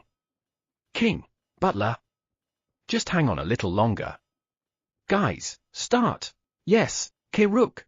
Sharalang! Blackie and his subordinates quickly climbed onto Sejun's stomach to help guide the Fenrir's core fragment so it wouldn't run wild. 1% absorbed. 2% absorbed. With Sejun's screams, the power continued to grow. And then, 100% absorbed. Power, Super Sunfish Core has? Was it supposed to hurt this much? Thud. Exhausted from the pain, Sejun passed out. Kihihit. King. Hee. Great Blackie has completed 3 good deeds today. Pooh-hoo-hut. Blackie, well done, meow. Now Great Hybrid Chairman Park has become even stronger, meow. Coo-hey-hey-hey. Crueng. Hee. Thanks to Blackie, Dad got stronger. Blackie, great job. Having completed his good deeds for the day, Blackie received praise from his older brothers. Hee. Now I won't get kicked out. Satisfied with completing his tasks for the day, Blackie lay down on Sejun's chest. Thump. Listening to Sejun's heartbeat, Kirarong. Blackie sprawled out comfortably and fell asleep. Although he had 3 good deeds to do tomorrow, that was tomorrow's Blackie's problem. As Sejun and the Blackie family fell asleep, Gorarong, Crueng, Theo and Quenji also settled down on Sejun's lap and by his side to sleep. Pirarong, Urarong. Pio and Uran found spots to sleep on Theo's right and left. Lick. Muhi. This is a delicacy, too. Only Poyo stayed awake, licking the misery off the discarded coconut crab shells while ensuring the campfire didn't go out. Where is this? A beautiful sky, layered with shades of blue and pink. Countless shooting stars fell from the sky, and as they touched the ground, they transformed into majestic dragons and gods who roamed the earth. As Sejun's gaze followed the shooting stars to the ground, he saw vast golden fields stretching endlessly, colorful farmland planted with a variety of crops, a blue river cutting through the farm, a small hut beside the river, and the farm members huddled together playing joyfully. This is my mental world. Sejun realized this was his own mental world. Since he had visited a few times before, he recognized it immediately. But why am I here? Blackie fed me his core. That rascal, Blackie. He should have told me it had hurt before making me eat it. As Sejun recalled the situation before he passed out and felt indignant toward Blackie. Flash! Sejun, you've grown a little stronger. Once again, the brightly glowing being appeared before Sejun, speaking in a warm voice. Unlike before, when it appeared as a simple round sun, this time its silhouette faintly resembled a figure with arms and legs. "Are you perhaps that person from before?" Sejun asked, looking at the light. "Yes, it's me." When the creator god answered in a kind voice, "Hello." "But why are you here?" Sejun asked cautiously, his tone laced with a hint of wariness. After all, last time they clearly tried to give him work and ended up getting angry by themselves at the end. "Well, the thing is, as I said before, I'm not going to work hard." Before the creator god could even start speaking, Sejun preemptively cut him off. "Yes, Sejun. Just keep doing exactly as you are now. And take this." The creator god sent a glowing blue orb of light towards Sejun. Srrk. The orb of light was absorbed into Sejun's body, and then, the energy of creation is transforming into the ability most suitable for Black Tower's Tower Farmer Park Sejun's survival. All stats have increased by 1000. Job skill, transplanting LV, 5 has been acquired. A series of messages appeared before Sejun. Because Sejun had grown slightly stronger, the skill was granted at level 5 from the start. However, frown. The expression on Sejun's face, after receiving the gift, was far from pleased. "Keep doing exactly as I am now. Does that mean you have no expectations for me at all?" Sejun was upset because the creator god had said, "just like now," implying no particular hope for his improvement. "I can do even better." "Why are you looking down on me?" "No, I didn't mean it like that. What is with this contrarian brat? He didn't want to work hard when I told him to, so I said he could just stay as he is, and now he's mad. What do you even want?" The creator god was flustered. "Whom?" "Well then, see you next time." Sensing that he might lose his temper if he stayed any longer, the creator god quickly vanished, determined to come better prepared to deal with Sejun the next time. As the radiant figure, the creator god, disappeared. HMPH. "So you have zero expectations of me, huh? Just wait and see. I'll show you the untapped potential the unscratched lottery ticket Park Sejun." Fueled by his wounded pride, Sejun burned with motivation all by himself. The next morning. All right, Sejun woke up.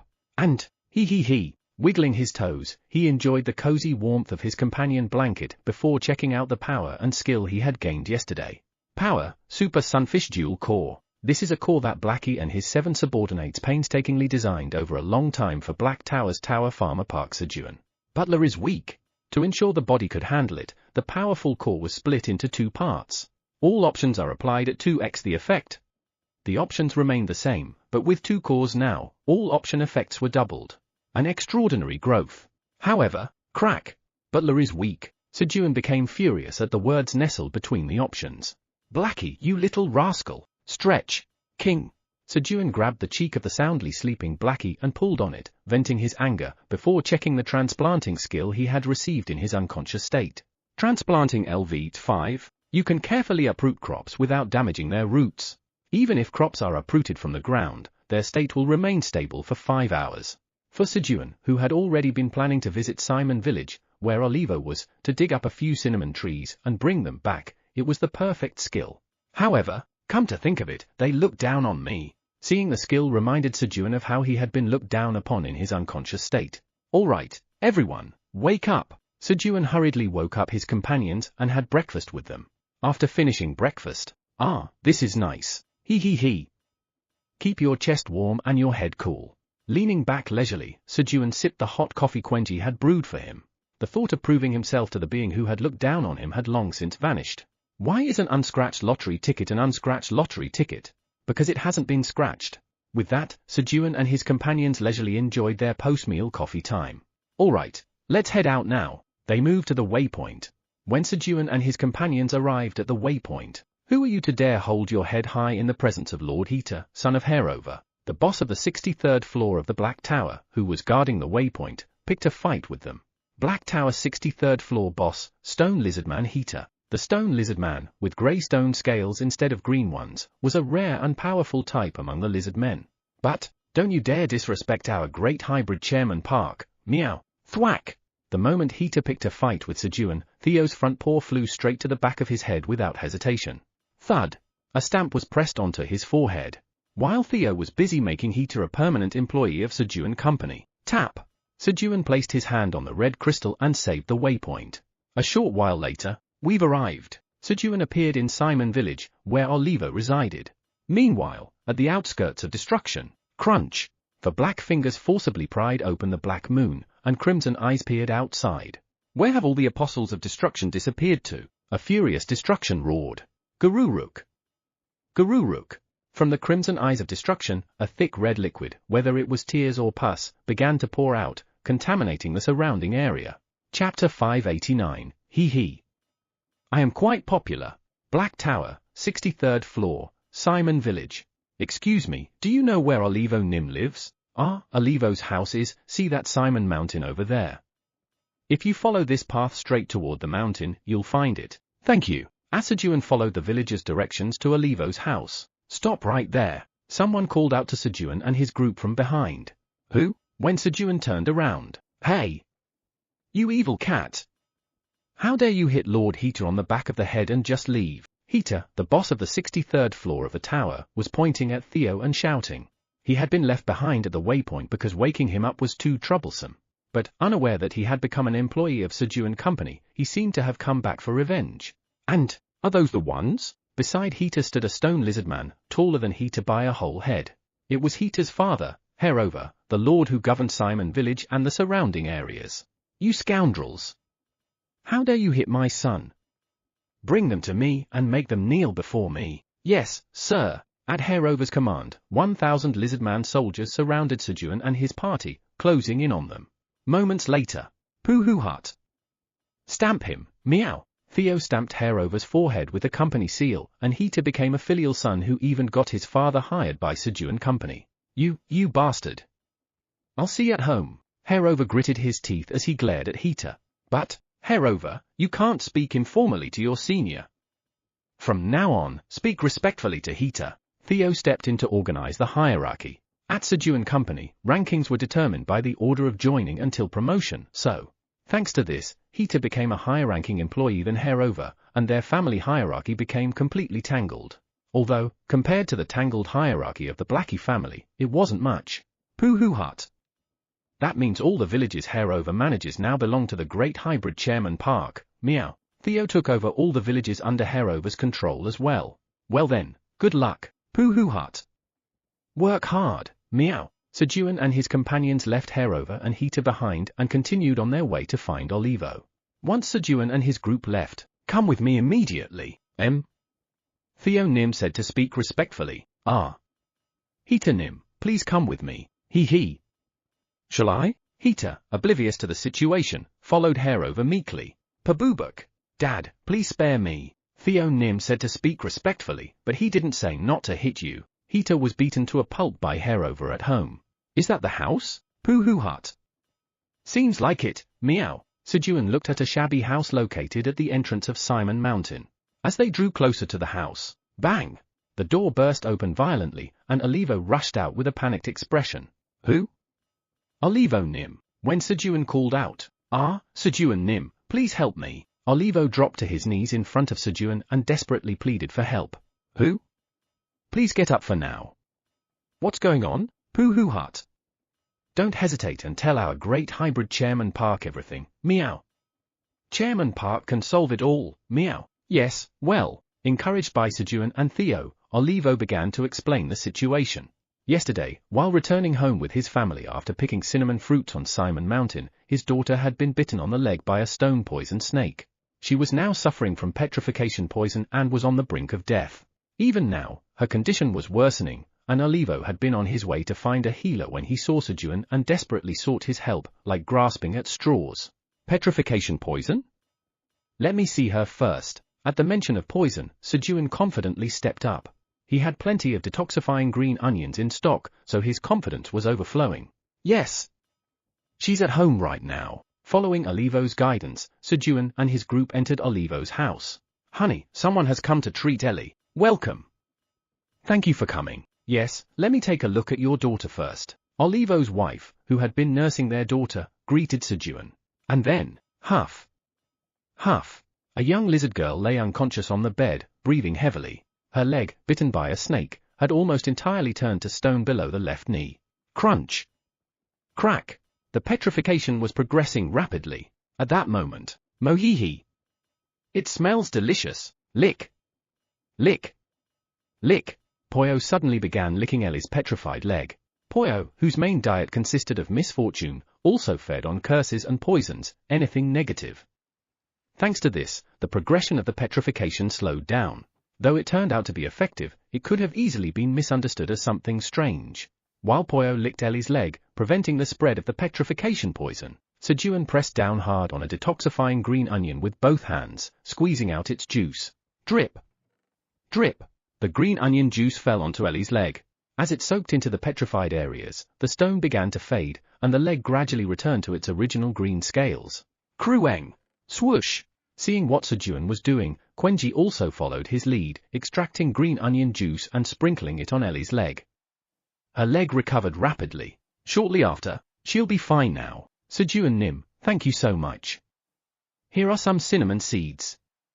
Since you saved my daughter, I can't accept any money for them. Olivo expressed his gratitude, handing the cinnamon seeds to Sejun. In his heart, Olivo wished he could give Sejun money instead, but his financial situation didn't allow it. No, it's fine. Part of the responsibility for your daughter's condition lies with me as well. Instead, I have a small favor to ask. What is it? I'll do anything I can. Hearing that Sejun had a request, Olivo replied with determination in his voice, vowing to accomplish it no matter what. Can you guide me to the place where the cinnamon trees are? Ooh? That's a very simple request. Olivo hesitated, feeling conflicted that the request was so trivial compared to the grace Sejun had shown him.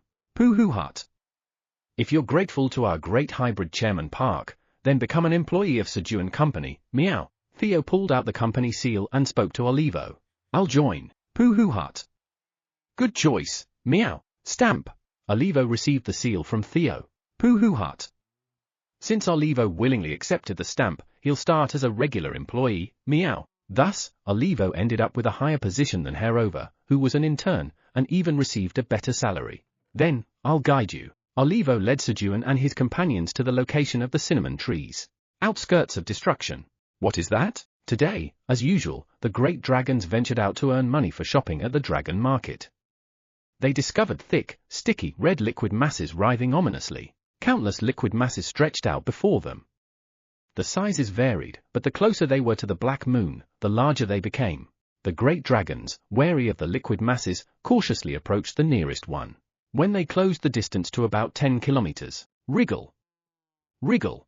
The liquid mass began to move violently, its shape shifting rapidly. Dragon of Destruction. The mass took on the appearance of the great dragons, specifically mimicking the form of the nearest great red dragon, Rama. Though the liquid mass was smaller in size, it had clearly replicated Rama's image. How dare you imitate me? Enraged, Rama unleashed her breath attack toward the Dragon of Destruction that had copied her form. Kuu. The Dragon of Destruction retaliated with its own breath attack. The two breath attacks collided. Naturally, the smaller Dragon of Destruction couldn't hold up against Rama's breath attack. Boom! Rama's breath overwhelmed the Dragon of Destruction's attack, destroying it. However, wriggle. Wriggle. The liquid fragment of the destroyed Dragon of Destruction didn't vanish. Instead, they slowly began to regroup. And, Kuu. Similar situations unfolded in the surrounding area. The great dragons were battling dragons of destruction that had taken on their own forms. At that moment, Rama noticed something strange. Around Jormungander's body, where Earthworm was, the liquid masses vanished completely after being hit by breath attacks. Because the world tree from the Earthworm and the energy of creation produced by the destruction devourers were flowing out of Jormungander's mouth, the liquid touched by the energy of creation could not regenerate once destroyed. Clang! Clang! Moreover, possibly because its density was higher than the energy of destruction, more tower coins were dropping. Perfect! That's the way! Everyone, gather around Jormungander's body. We can annihilate them in that area. At Rama's command, the group quickly positioned themselves around Jormungander's body. Kuu. They began hunting the dragons of destruction. Thanks to this, the dragon market sales skyrocketed by 100%. Black Tower, 63rd floor, Simon Mountain. Up you go. As Sejun grabbed hold of a cinnamon tree and pulled with all his strength. Snap! The cinnamon tree began to come out with its roots intact. Then, you have uprooted a cinnamon tree. Your proficiency in transplanting LV5 has slightly increased. Due to the effect of transplanting LV5, the roots have not been damaged. Due to the effect of transplanting LV5, the cinnamon tree will remain in a stable condition for 5 hours. A series of messages appeared. Now, Sejun was strong enough to easily pull out small trees by sheer force. Hee. I'm pretty strong, huh? Transplanting. Feeling smug, Sejun uprooted another cinnamon tree. Krueng. Quenji will help Dad. Shuck. Of course, Sejun quickly felt a sense of futility when he saw Quenji pulling out cinnamon trees as easily as if he were picking radishes. But still, none of my roots broke. Sejun comforted himself by looking at the intact roots of his tree. The difference between 99% and 100% may have seemed small, but it was significant to Sejun. After Sejun and his group uprooted 50 cinnamon trees and stored them in the void storage, Sejun, why don't you come to my house for a meal? Olivo invited Sejun and his group for dinner. Should we? Sejun, planning to check Ellie's condition one more time before leaving, gladly accepted Olivo's invitation. They descended Simon Mountain and headed to Olivo's home. Dinner consisted of flour bread and soup with a little meat. The food was decent enough, but why is she staring at me like that? Sejun found it difficult to eat properly because Ellie was staring at him intently. At that moment, Sejun Oppa, how old are you? 27, Ellie asked with a resolute look on her face. You're 10 years older than me. Hee. But that's okay. Ooh? What is? Getting married. Oh. You mean your legs are cramping? Sejun suddenly raised his voice, interrupting Ellie mid-sentence. He had gone through the trouble of saving her, he couldn't risk letting her die again. I hope Eileen didn't hear that. While Sejun cautiously looked around. Eek! Shiver! Ellie suddenly started trembling. She heard it.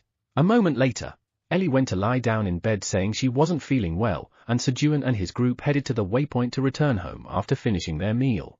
On the way to the waypoint. Now that I think about it, I just got confessed to. Hee. I am quite popular. Feeling proud about receiving a confession, Sejun chuckled to himself. But then, who? He was struck by the realization that his face fit the aesthetic standards of the lizard race. Vice Chairman Theo, give me a massage. Sejun, feeling the need for improvement, offered his face to Theo first, and pooh-hoo-hut. Got it, meow. But Chairman Park's face is already at its best, meow. Sejun felt despair once again at Theo's comment. Kihihit. King. Hee. Butler. We'll give you a massage. One good deed succeeded with this. Completely oblivious to Sejun's feelings, the Blackie family excitedly stepped on Sejun's face, smearing it with dirt. Hey, you little rascals. Finally, an enraged Sejun grabbed the fleeing Blackie. Boop. Butler is angry. Run away. He vented his frustration by blowing raspberries on Blackie's belly. One good deed complete, King? And so Blackie completed one good deed without knowing why, and, as expected of the great Blackie Nim, Kiruk, Sharalang. Following Blackie's lead, the other subordinates presented their bellies to Sejun. Pooh-hoo-hut, Ku-hey-hey-hey. Of course, Theo and Quenji also lay on their backs, waiting for their turn. Chapter 590, Couple Ring. Black Tower, 99th floor. Hurry up and eat. Today, while Sejun was away, Flamey visited to feed nutrients to Podori and Sausage. Yes. Yep. Podori and Sausage quickly swallowed the nutrients. Then one more. And another. One more again. An endless nutrient hell. Normally, Flamey would have already left by now, but today she stayed to keep feeding nutrients to the two of them. Once Sausage becomes a world tree, the second trial will be cleared. Sausage was the final, 1000th world tree, after all. Thanks to this, Podori, who was next to him, also had to keep eating nutrients. As Sausage was eating his 5th special nutrient made by Flamey. Oh. I'm overflowing with power. Kugugum. Sausage began to grow rapidly. At last, he had become a world tree. Time for me to go back now. Good job, everyone. Confirming that Sausage had grown into a world tree, Flamey hurriedly headed to the Forest of Creation to find the trial statue. Oh. This is nice. Sausage realized that promotion wasn't all bad. And, your hard times are just beginning. Podori looked at Sausage with pity. Shortly after, you have arrived at the 99th floor of the Black Tower. Oh? Sausage became a world tree. Sejun, upon reaching the 99th floor, discovered Sausage, who had grown into a world tree. Congratulations, Sausage. After quickly congratulating the sausage tree, Sejun began sneaking away like a thief, cautiously glancing around as he moved toward home. At that moment, the tower's administrator asks why you are just now showing up. The tower's administrator says we need to have a serious conversation. Eileen spoke to Sejun. A serious conversation? Sejun, feeling guilty, stammered at his words. The lizard girl Ellie's confession. How dare she flirt with our Sejun? That infuriated Eileen, and the sparks of her anger flew towards Sejun, threatening to burn him as well. Should I just kneel? No, I'm a man, I can't kneel. But wait, Eileen is 200 years old. Considering elder respect, kneeling might be okay. No, still. As Sejun agonized over whether to kneel and beg or just beg, the tower's administrator says she's thought it through and believes there should be a definitive mark to prove that you're the boyfriend of the great black dragon, Eileen Pratani. Eileen continued speaking. My handsome. Sejun will probably have more people flirting with him in the future, right? I need some kind of countermeasure. This was the solution Eileen had thought of to protect Sejun. A mark? Then a couple ring. Sejun, whose knees were nearly touching the ground, suddenly sprang up at Eileen's words. A couple ring. He was thrilled. And then, he. Eileen, actually, I think a mark is a good idea too. Sejun readily agreed with Eileen's suggestion. The tower's administrator says she's very happy that you agree with her idea. The tower's administrator says, then, let's create rings from each other's body parts and exchange them. Ooh? I agree with the ring part, but making it from our bodies. He'd heard that Eileen's true form was incredibly huge. Then her fingers must be huge too, right? If I were to make a ring that fits Eileen's finger with my body, she's planning to use my entire body as a ring. Shudder. Should I suggest switching it to a badge instead? As Sejun trembled in fear, the tower's administrator asks you to cut off a few strands of your hair. Eileen requested Sejun's hair. Who? Hair? Sure. I can cut as much as you want. Snip. Sejun hurriedly cut off some of his hair and sent it to Eileen. A moment later, the tower's administrator says she has created a ring by combining parts of your body with her own. The tower's administrator tells you to always wear this from now on. Eileen sent Sejun a black ring she had crafted. The ring felt warm, perhaps due to Eileen's lingering warmth. It had a matte finish and no distinguishing features, yet it was strangely elegant and beautiful. He. Eileen, I'll wear it well. For the first time in his life, Sejun slipped on a couple ring, grinning from ear to ear as he placed it on the ring finger of his left hand. Swoosh! The ring slid smoothly onto his finger. The tower's administrator confidently tells you to check the ring's options. Options? At Eileen's words, Sejun closely examined the ring. Lover's ring, amplification. A ring forged by melting the horn of the Black Tower administrator, the great black dragon Eileen Pratani, and the hair of Black Tower's tower farmer Park Sejun. The lover's ring, amplification, and the lover's ring, weakening, were created as a pair. When the two rings are together, one side's power is amplified, while the other's power is weakened, achieving a delicate balance of power. When worn, all stats 500. When worn, greatly decreases the favorability of the opposite sex towards the wearer. When worn, can know the status of the wearer of lover's ring, weakening, no matter how far apart they are. If a member of the opposite gender spends more than 10 minutes with the wearer without Eileen Pratani's permission, they will be subjected to a powerful curse.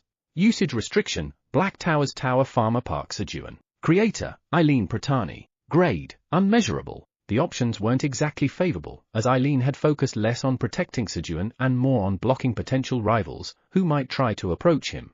But, what did it matter? The fact that it was a couple ring was what was important. That alone made this ring a priceless treasure. Of course, the ring was genuinely astronomically valuable, as it was made from the horn of the great black dragon, Eileen. Eileen, good night. After bidding Eileen good night, Sejun fiddled with his couple ring and snore. He drifted off to sleep. Forest of Creation. Candidate of the Tree of Creation. You have successfully raised 1,000 world trees. You have passed the second trial. When the trial statue spoke, Does that mean I can start the third trial now? You said you'd seal my power during the third test. Now I can go see Sejun Nim. Excited at the thought of going to see Sejun, Flamey asked in an eager voice. However, no. The third trial requires preparation, so it will take some time. The third trial would not begin immediately. What? Can't you just seal my power in advance? No, then how long do I have to wait? 30 days. The third trial will begin in 30 days. Okay. Flamey became dejected.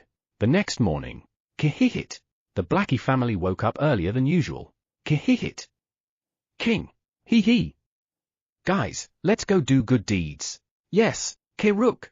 Shararang. As Blackie rallied his subordinates, whoosh, he launched himself at Sejun's face. And then, boop, he blocked Sejun's mouth and forcibly gave himself a belly fart. Hee. You're a genius, great Blackie. You found something that makes you feel good and counts as a good deed. Boop. Looking very pleased with himself, Blackie smiled smugly while receiving a belly fart. But, gasp. Hey! I can't breathe, King. Soon, Sejun grabbed Blackie by the scruff of the neck and scolded him first thing in the morning. Blackie's subordinates quietly looked away, pretending they had nothing to do with it. Thanks to Blackie, Sejun woke up early. He smiled contentedly, gazing at the couple ring on his finger, and then, meow, King. After taking care of Theo and the Blackie family, Sejun stepped outside. Uham. Stretching languidly, Sejun raised his arms in a big stretch in front of the entrance. Meow, King.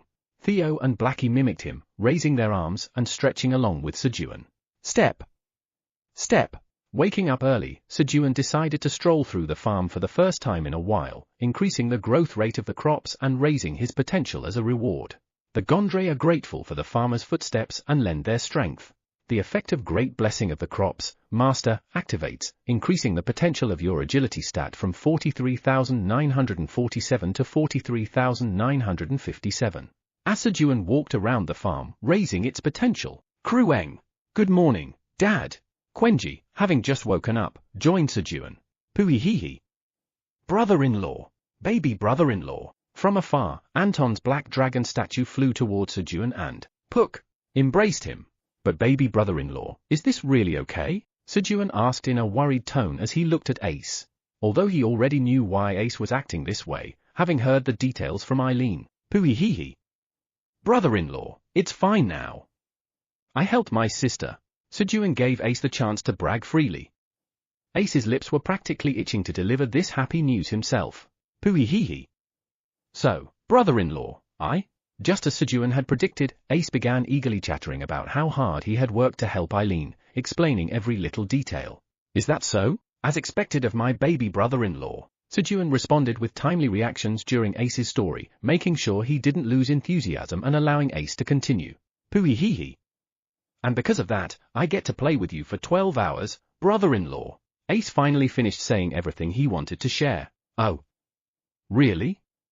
Wow, my baby brother-in-law worked so hard. Puihihi. Sejun's heartfelt reactions at the end made Ace puff out his chest in pride. And then, baby brother-in-law, if you keep helping your sister and doing lots of good deeds, you might even get a present for Christmas. Sejun used the opportunity to motivate Ace to keep helping Eileen. Sejun was planning a grand party for this Christmas and wanted to create joyful memories for everyone. I'll also need to make a Christmas tree. For that, he had even planted pine trees.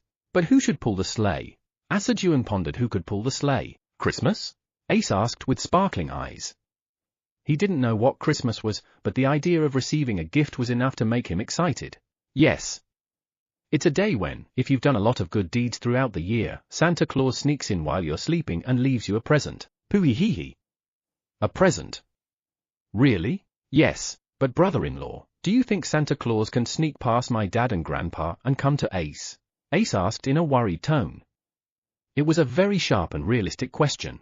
Of course, sneaking past the great black dragons, Kaiser or Anton, to deliver a gift to Ace seemed impossible. However, yes, of course. Sejun answered confidently. After all, Santa would be Kaiser or Anton. Brother-in-law, then. Christmas was now 30 days away. Santa Claus is a transcendent being who knows exactly who has been good. While Park Sejun was answering Ace's question, Pooh-hoo-hut. If you do good deeds, you get presents, meow. Then, when Santa comes to deliver presents, we can catch him and take all the gifts for Chairman Park, meow. He. Quenji wants to do lots of good deeds and get great presents. But if Santa gives a bad gift, Quenji will punish Santa Claus. Kihihit. Great Blackie has already done 3 good deeds yesterday and the day before, and 1 more today, so that means I'll get 7 roasted and dried sweet potatoes, right? Kihihit.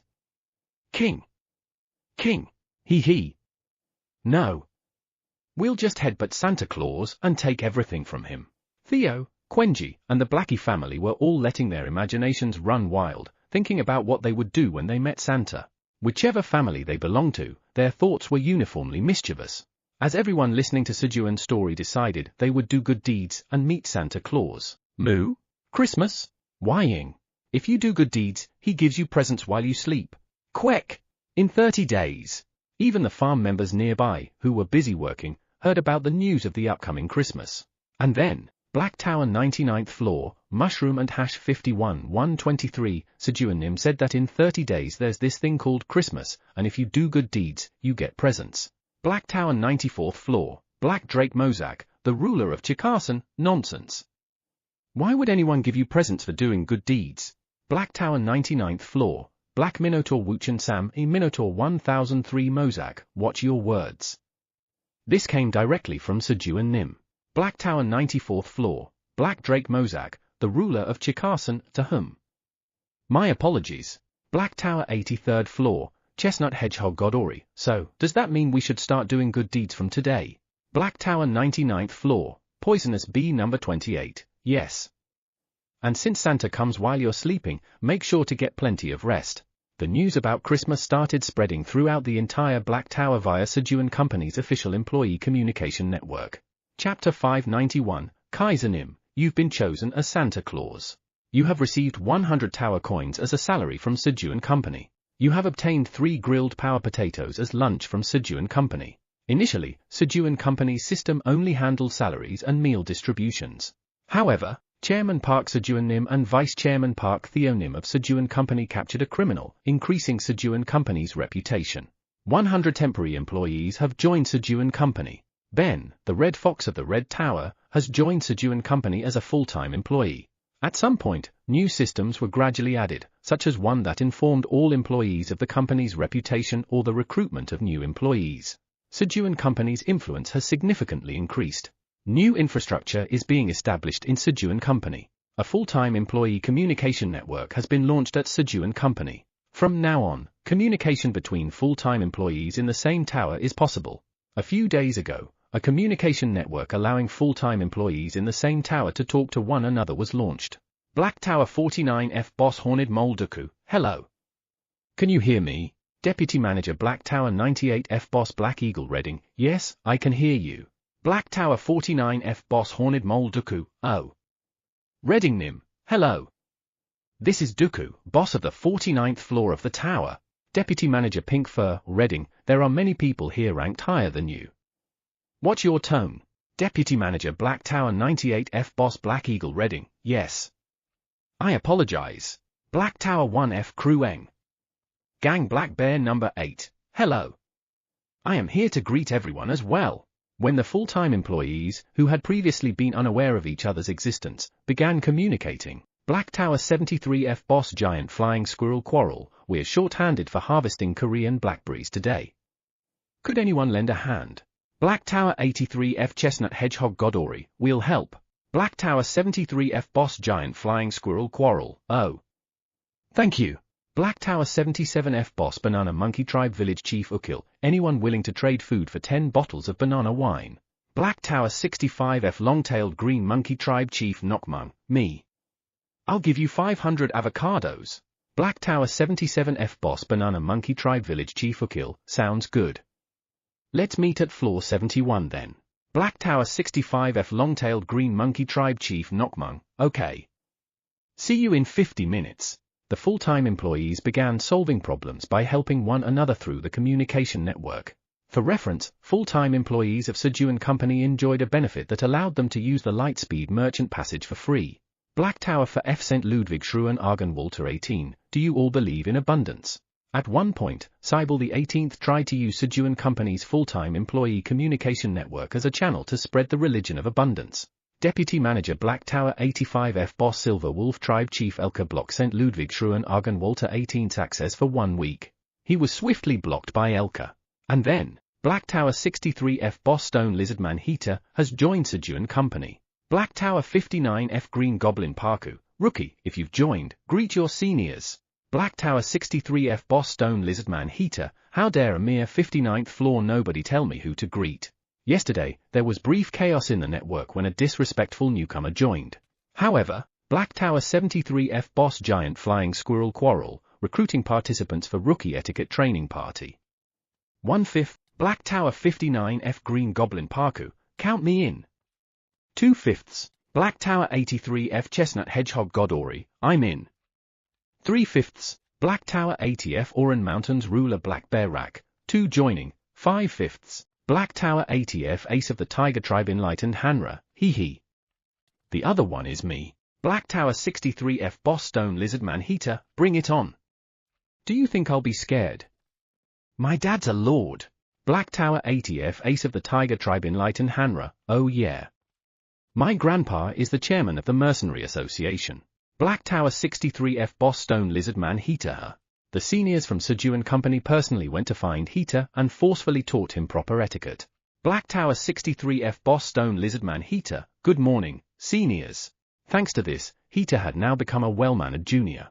However, a problem arose on the previously well-maintained full-time employee communication network when information spread during Christmas.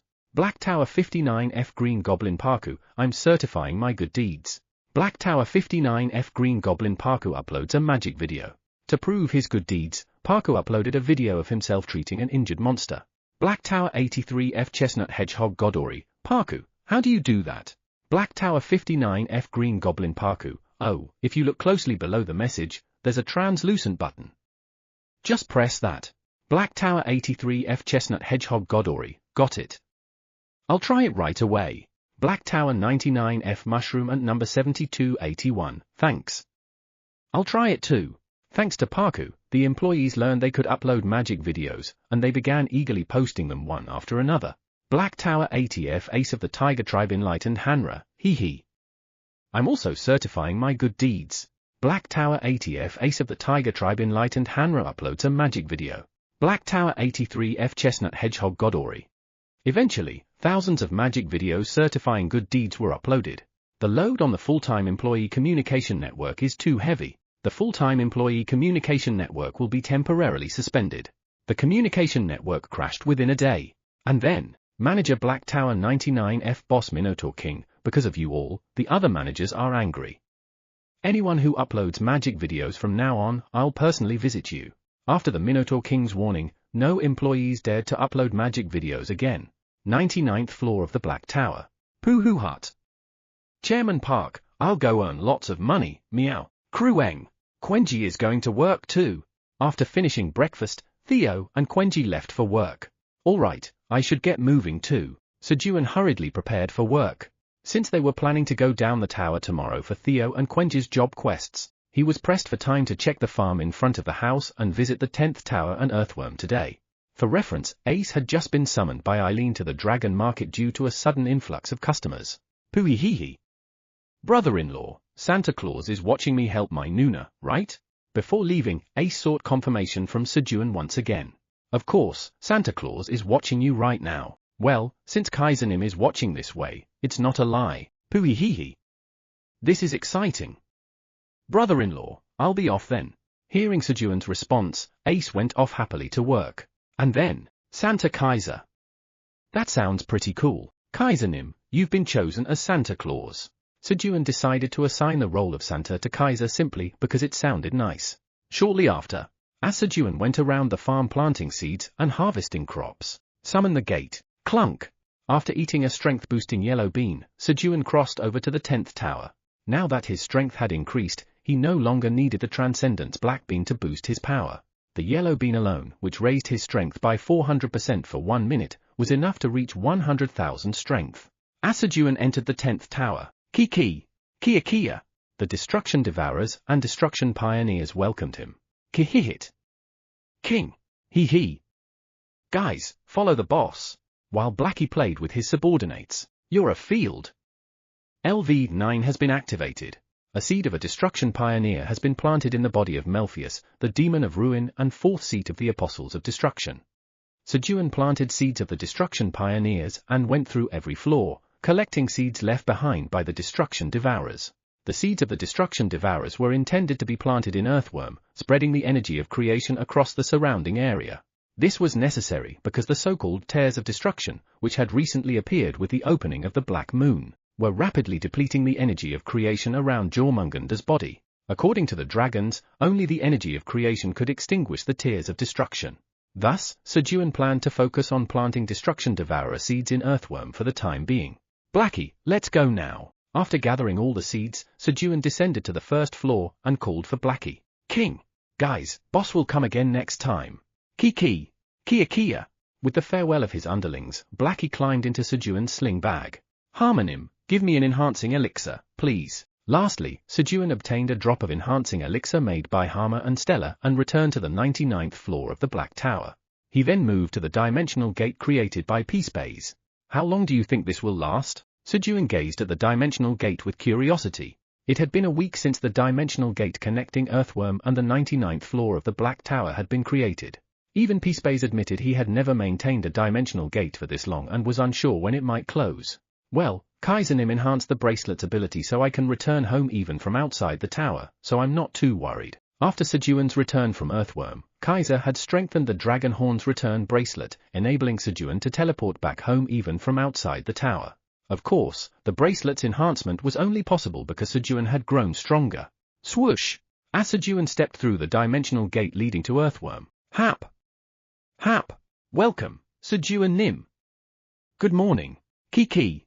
The World Tree Eo Seppo, who was diligently absorbing the energy of destruction along with the other destruction devourers, greeted Sejun. Yeah, good morning. Sejun exchanged greetings with them and then, he dropped a single drop of enhancing elixir onto a destruction devourer seed. The purpose was to strengthen the destruction devourers and increase their production of the energy of creation. Swish! The seed quickly absorbed the enhancing elixir, and a notification appeared. The efficiency of processing the energy of destruction has increased, allowing for more energy of creation to be generated with less energy of destruction. Oh, success! Seeing the newly added option on the destruction devourer seed, Sejun smiled brightly. At that moment, the energy of creation in the surroundings has evolved the existing destruction devourers, 1, into destruction devourers, 2. Along with the message, the surrounding blue energy was absorbed into the bodies of the destruction devourers, causing a group evolution. Oh! I suddenly feel overflowing with strength. Even the World Tree Eo Seppo was affected. As a result, a large amount of energy of creation was consumed at once, causing the field of energy of creation around Jormungander's body to shrink temporarily. Hap! But as the newly enhanced Eo Seppo and the destruction devourers, 2, absorbed and processed the energy of destruction. Burp! An even greater amount of energy of creation was released, not only recovering the field but expanding it by roughly 30% more than before. You have planted a destruction devourer, 2, seed. While Sejun was planting the enhanced destruction devourer seeds and safeguarding the peace of the world. Tap! Poo-hoo-hut! From now on, you are permanent full-time employees of Sejun Company, meow. Through the bag of the legendary merchant wandering the 9 towers, Theo, who was doing business on the 50th floor of the Silver Tower, stamped on those who had picked a fight with him. Poo-hoo-hut! Although they were originally temporary employees, I made them full-time for the sake of good deeds, meow. Since he had to catch Santa for Christmas soon, Theo was generously offering kindness. But offering kindness twice could lead to big trouble. Poo-hoo-hut! Then, let's resume the auction, meow. As Theo, who had done his good deed, resumed his business. He's a golden devil. I feel like I have to buy something. I'm scared. The merchants watching Theo trembled in fear. Chapter 592, Is that Santa guy really that strong? Black Tower, 99th floor.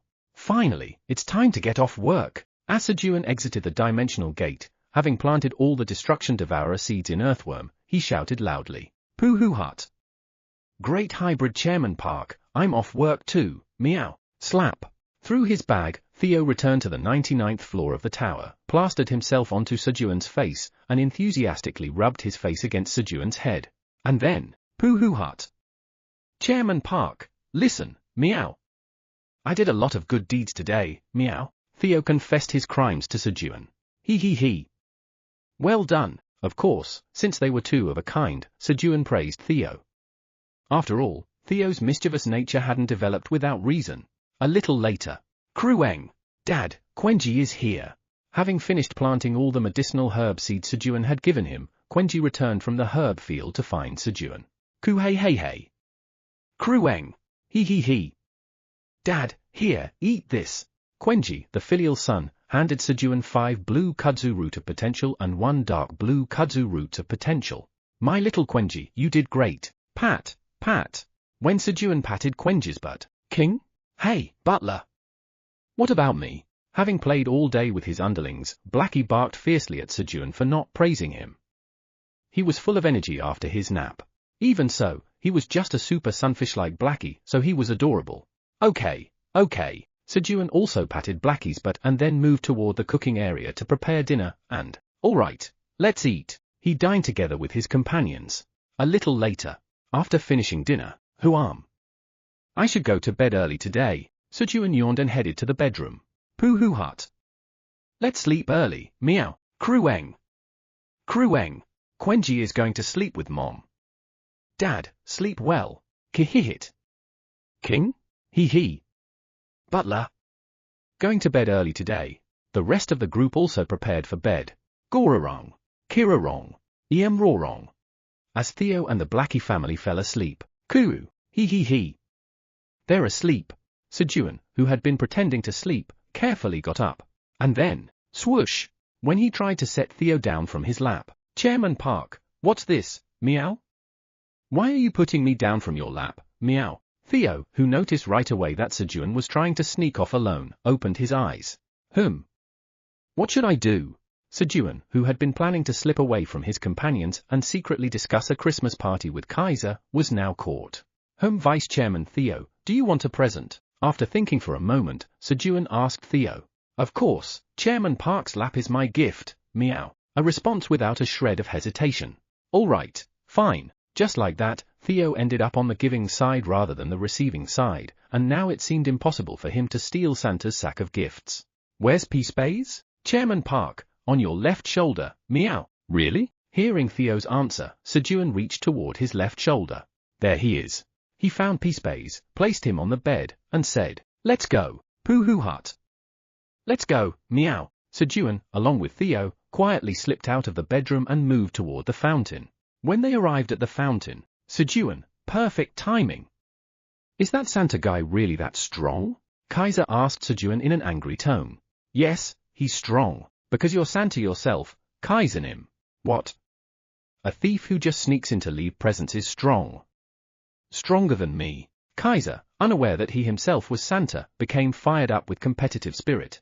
It seemed that Grandpa Santa's pride had been deeply wounded by his grandson's words that Santa could sneak in and leave presents unnoticed. No, there's no way Santa could be stronger than you, Kaiser-nim. You're Santa Claus after all. What? Kaiser was briefly taken aback by Sejun's words but soon laughed heartily. Ha. That's right. There's no way anyone could be stronger than me, Kaiser Pratani, the great leader of the Black Dragons. Yes. A strong dragon like me should be Santa. With that, Kaiser agreed to be Santa without Sejun needing to convince him further. And then, Sejun, by the way, what does Santa actually do? He belatedly asked about Santa's role. Santa is someone who, as Sejun explained Christmas to Kaiser, he also shared his plan to host a small Christmas party, inviting his farm family, the rabbit family, and other acquaintances to give them gifts. The part about inviting acquaintances had already rendered the plan for a modest party impossible, but Sejun hadn't realized that yet.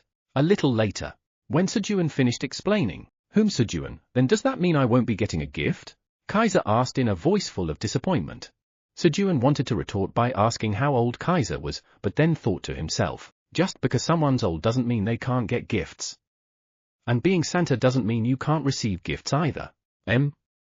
I'll give you 5 bottles of cherry wine as a gift. Having decided to play the role of Santa's Santa, Sejun chose to gift Kaiser with cherry wine, something he liked. Sejun, our gifts too. The other dragons, who had been silently listening, chimed in. However, in exchange, Kellyan, Ramtur, and Tyr agreed to take on part-time jobs as Santas. Ha. Excellent. We must spread Christmas far and wide from now on. That's right. Even in the White Tower, we need Christmas. Let's let the other dragons know too. With their spirits lifted, the dragons began thinking of spreading Christmas to other dragons and across all the towers. But then, that won't work. Sejun stepped in and stopped the dragons. He couldn't afford to give gifts to all 9 dragon clans and all 9 towers.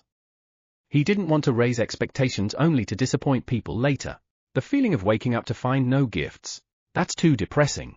Sejun recalled a memory from when he was 5 years old. Sejun's father, Park Chun-ho, had gone to bed early in the evening so he could wake up at dawn to leave presents at the heads of his sleeping sons. But, Kuru. Who? What time is it? Exhausted from several days of overtime, he had fallen into a deep sleep and didn't wake up until morning. Water? I even cleaned my room yesterday. Why are there no presents? No present? 5-year-old Sejun and 4-year-old Sedal had woken up earlier than usual, only to discover there were no Santa presents. They burst into tears, unable to accept the cruel reality. Later, Park Chun-ho, under Kim Emiran's icy glare, had no choice but to retrieve the presents he had hidden in the shoe cabinet and belatedly give them to his sons. But Dad was Santa. There's no such thing as Santa. Brother, Santa Guanpa doesn't exist. This revelation only left a deeper shock for the kids. That's how, at the age of 5, I faced the cold reality that Santa didn't exist, and I grew up. Sejun didn't want to inflict the same shock he had experienced on the children of the tower. On top of that, logistically, it's impossible to give everyone a gift in just one night. There was also the realistic issue of time constraints. Thus, Sejun managed to stop Christmas from spreading across all 9 towers. Well, I'm going to bed now. Sejun, you know we'll be holding a dragon meeting soon at the White Tower, right? Of course. I've already decided on the menu. Sejun reassured Kellyan, who was concerned about the dragon meeting scheduled for 16 days later, and went to bed, completely unaware that the news of Christmas had already spread throughout the Black Tower via the full-time employees. Kuru, Gorarong, Kirarong. While Sejun was happily snoring away in the bedroom with Theo and the Blackie family. Christmas? You get presents for doing good deeds? As expected of our Sejun, he comes up with admirable ideas. How can I, as creator god, miss out on such a wonderful event? There was yet another being eager to expand this Christmas event. Right on time, too. A massive storm of causality is set to arrive with Christmas. The Grand Magic Stream Seed, which was on the verge of full growth after absorbing Flamey's magic power. The emergence of a Grand Magic Stream, something that had never existed before, was bound to send shockwaves across the world. This was because there were currently only 8 existing magic stream branches. Originally, there had been 9, but one branch had disappeared after Flamey defeated Halfers. However, a Grand Magic Stream was a fearsome magical stream equivalent in power to 50 regular magic stream branches combined. Its birth would naturally trigger a major shift in the world's causality. Since Sejun had played a significant role in the creation of the Grand Magic Stream, he stood at the very center of this massive storm of causality. His plan had been to gently twist the storm in a way that minimized any harm to him, but now, everyone was united in doing good deeds and creating a collective spirit to give and receive presents, forming a massive unified will. If Sejun could combine that collective will with the massive storm of causality and steer it in the direction he wanted, Sejun will finally understand that I didn't run away but acted with purpose. The creator god smiled, pleased at the thought of showing Sejun the greatness of his divine power. The next morning.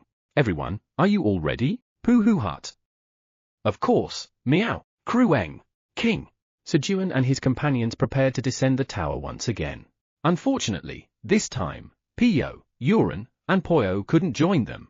Uran, it's time for you to gain a new ability. This was because a new oracle from Misfortune, the god of misfortune, had been delivered. While the king of misfortune, Uran, had to stay behind. Meow. Poohoo Hut. Chairman Park, I just picked up 5 million tower coins. Meow. Theo, thanks to his luck, managed to bring some results during their journey. Should we take a stroll through the herb market today? When they arrived on the 75th floor of the tower, Sejun decided to visit the herb market. At that moment, Seed Shop is now open. Park Sejun Nim's rank is Transcendence. 7 types of seeds, including Transcendence grade seeds, are randomly displayed for today's sale. At your current rank, you can purchase as many seeds as you want within a 500 tower coins limit. The 17th seed shop had opened. Oh, right. Today was the day the seed shop opens. Sejun had completely forgotten about it.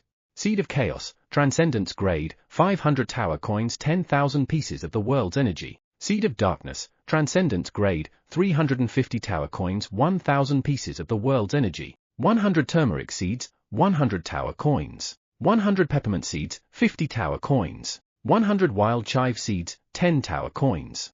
The seed sales window appeared before Sejun. I should make curry. The moment Sejun saw turmeric, curry popped into his mind. If I buy the chaos seed, I can't buy turmeric, so I'll pass on the seed of chaos. Then, the seed of chaos, created by chaos, the god of chaos, lost out simply because Sejun wanted curry. I'll buy the seed of darkness, turmeric seeds, and peppermint seeds. When Sejun completed his purchase, you have spent 500 tower coins and 1,000 pieces of the world's energy to buy the seed of darkness, turmeric seeds, and peppermint seeds. A message appeared. Then, a surprise item has been added. You can now purchase Seed Shop 50% discount coupons, 1,000, for a limited time. Would you like to buy them? Suddenly, a 50% discount coupon was added as a special deal. Of course I have to buy them. Hee hee hee. What a steal. Smiling, Sejun purchased the 50% discount coupons. After the transaction ended, thank you for using the Seed Shop. You will be able to use Seed Shop LV for again in 30 days. The Seed Shop closed and, clatter. 3 small leather pouches containing the seeds appeared in Sejun's hand. Let's take a look. Quenji, how about this? Sejun took out the turmeric and peppermint seeds and placed them in Quenji's front paw. Since turmeric and peppermint could also be used as medicinal herbs, they might help with Quenji's job quest. And then, Ku hey hey hey. Krueng. Hee hee hee. Dad, both are perfect. Thankfully, both seeds satisfied Quenji's job quest requirements. Quenji, congratulations. Although Quenji would have to go plant the seeds to fully complete the job quest, Sejun congratulated him in advance. All that's left is to complete Vice Chairman Theo's job quest. Pooh hut. Let's finish it quickly, meow. Sejun and Theo burned with determination. However, I still have 37 trillion tower coins left to collect, meow. In a week, they had only managed to earn around 7 trillion tower coins, which Theo considered pocket change. Although 7 trillion tower coins was an astronomical amount, it was a mere drop in the ocean compared to the remaining quota, so it felt like nothing. On top of that, they also needed to return to prepare for the 4th dragon meeting, which was to be held in the White Tower. As a result, the day ended without finishing Theo's job quest. Pio. Sejun Nim. Theo Nim. We're back. Mohihi. Sejun Nim, can I lick you just once? Pio and Poyo had returned. Uhihe. I'm back too. They had come back together with Yoren, who had acquired a new skill and become a specialist in agro management. Chapter 593, Pooh Hut. Chairman Park, I'm now a evil legendary merchant, meow. Lick. Mohihi. Sweet. When Poyo licked Sejun's hand lightly, savoring Sejun's misfortune. Go. Get away from my butler. Blackie growled as ferociously as he could at Poyo. Sejun was already unable to find opportunities to surpass his limits due to Theo and the people around him.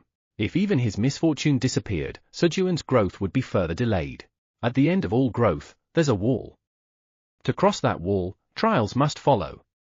And the stronger the trials, the greater the growth when the wall is surpassed. Additionally, moderate misfortune can be helpful at times, as it makes the trials more intense. Of course, overwhelming misfortune beyond one's capacity could become poison instead. However, the misfortune Sejun possessed was not yet at such a level. Naturally, this didn't apply to Yoren, who hadn't grown enough to encounter a wall yet. Yes, when Poyo, unable to consume Sejun's misfortune due to Blackie's furious outburst, looked sullen. Uhihe.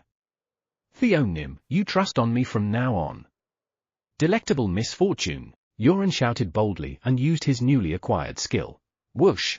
A crimson energy spread out from Yoren. Delectable misfortune? Sejun watched the situation with curiosity. A moment later, the sound of many footsteps began to echo. That's the guy. Catch that pink pig, don't interfere. That pig belongs to Lady Nina of the Chained Scythe. No. That delicious pig is ours. Hundreds of criminals, drawn to Yoren's delicious misfortune, began to swarm in. What is this? Indeed, the skill Yoren had acquired was a large-scale provocation skill. Divine skill, delectable misfortune. A divine skill imbued with the power of misfortune, the god of misfortune. It spreads the scent of one's delicious misfortune across a 10 kilometers radius, attracting those who bring misfortune to others. Each use of the skill consumes 10% of the misfortune the user possesses. It was a divine skill that only followers of the god could learn. Pooh hut. Yoren, you did well, meow, thwack thwack. As criminals drawn by Yoren's large-scale provocation collapsed one by one, Theo gleefully stamped them out. Pooh hut. These guys have a lot of money, meow. In less than 30 minutes, they managed to earn 5 trillion tower coins. Truly, the synergy between Theo and Yoren was incredible. Mohihi. It's delicious. Poyo was also thoroughly satisfied. For now, let's take them to Jera's and collect the bounties. Sejun and his party tied up the criminals, stored them in the void storage, and headed to Jera's to collect a bounty of 1 trillion tower coins. Then, Jera's, where are the areas where criminals frequently appear? Sejun asked about the locations of crime-prone areas. Areas where criminals frequently appear? For now, to the north of the shop street. After learning the crime hotspots from Jera's, they went to those locations. Ooh-hee-heh. Delectable misfortune. Uran used his large-scale provocation once again. Thanks to this, Theo was able to capture and subdue more criminals while making a huge profit, significantly improving the safety of the crime-prone areas. Thus, a day passed, and by lunchtime the next day, this time, the bounty is 3.5 trillion tower coins. Pooh-hoo-hut. Thanks to Great Hybrid Chairman Park, I've completed my job quest, meow. While receiving the bounty from Jera's, Theo successfully completed his job quest. Pooh-hoo-hut. Chairman Park, I'm now a evil legendary merchant, meow. Theo proudly boasted about his new job title to Sejun. For reference, after completing his job quest, Quenji was promoted to senior herbalist. Evil? That's an insult, though, meow. That was an insult. Hell Nim, come out, meow. Why am I a evil legendary merchant, meow? Change it right now, meow. If you don't, I'll impeach you, meow. At Sejun's words, Theo became utterly furious and began directly confronting Hell. Pooh-hoo-hut. Chairman Park, instead of evil legendary merchant, what should I change it to, meow? Obtaining the right to change his job title freely, Theo asked for Sejun's opinion. How about lucky legendary merchant? He. After all, Theo is a lucky cat. Pooh-hoo-hut. I like it, meow. Hell Nim, change my title to lucky legendary merchant, meow. Thus, Theo's job title was changed to Lucky Legendary Merchant. The effect of talent, Namer, has been activated. The name A Lucky Legendary Merchant has been imbued with a special effect. A job trait is added, all stats increase by 777 every time you level up. A job trait is added, a 7% refund of the purchase amount is granted every time you buy something. Good things happened right away. Pooh-hoo-hut. As expected, Great Hybrid Chairman Park is amazing, meow. As soon as something good happened, Theo immediately praised Sejun. Oh. I want to change mine to Lucky Tower Farmer too. Sejun, seeing Theo's success, attempted to change his job title as well, but, your job Tower Farmer has not grown enough to change its title yet. You need to reach a higher stage to rename it. He was told to grow more and come back later. I'm not envious. Not at all. Sejun, trying his best not to show any jealousy, patted Theo on the head. Pooh-hoo-hut. Chairman Park, does your stomach hurt, meow? Well, this clever cat noticed right away. Chairman Park, holding it in is bad for your health, meow. Let's go to the bathroom quickly, meow. Of course, his guess was way off. With Theo's job quest completed, let's go home now. Sejun returned to the 99th floor of the tower to prepare dishes for the 4th dragon meeting that was to be held at the White Tower. There was a lot to prepare, including the dragon meeting and the Christmas party. Everyone, let's get to work, quick! With the help of tens of thousands of mushroom ants that had multiplied. Whying? Sejun Nim, we will help you. Whying? The poisonous queen bee, Sweetie, and her swarm of poisonous bees assisted with transporting and preparing ingredients. Moreover, at midnight, the blue moon, which Sejun was seeing for the 20th time in the tower, appeared. Peek! Payak! The moon rabbits Wolgang, Wolher, and Hugh Woolbok arrived via a blue moon jump. Oh. You guys are here. Since the three had worked together with Sejun cooking for a long time, so they had to help Sejun prepare the food. For this dragon meeting, he planned to use the newly obtained ingredients, cinnamon and avocado, to make sujiongwa, cinnamon punch, cinnamon rolls, guacamole, avocado juice, and more. As for the cake, he planned to bake a giant hot cake, Arjux's favorite, and make a 100-layer giant whipped cream hotcake tower. Fortunately, Sejun too had worked hard in Sejun's absence to brew enough attribute wine, so there wasn't any shortage. Thanks to the many helping hands, Sejun found some breathing room. At night, he planned the Christmas party with Theo and the dragons of the 4-Dragon Council, while during the day, he prepared dishes for the dragon meeting. As he spent his days busily, the day of the dragon meeting finally arrived. Kellyan Nim, here's the food. Ha ha ha. Sejun, thank you. You've worked hard. Receiving the dishes prepared by Sejun, Kellyan was delighted. The dishes with cinnamon had a unique sweet aroma that was hard to resist, while the avocado dishes impressed with their creamy texture and nutty flavor. This can hold its own even compared to the dragon meeting held at the Black Tower a month ago. Feeling proud, Kellyan smiled inwardly as he made the final preparations for the dragon meeting. The other dragons of the 4-Dragon Council also moved to the White Tower to attend the meeting. Phew! It's done! Letting out a sigh of relief after completing a major task, Sejun relaxed a bit. But then, all right. Time to start preparing for the Christmas party. There was no time to rest. There were only 2 weeks left until Christmas. There was still so much to do, sending out invitations for the party, decorating the Christmas tree, preparing party food, and arranging gifts for the attendees. Thankfully, with the help of the Kingdom of Cove, messenger bird Pio and other messenger birds were already delivering the party invitations. Naturally, Uran and Poyo followed Pio on his delivery rounds.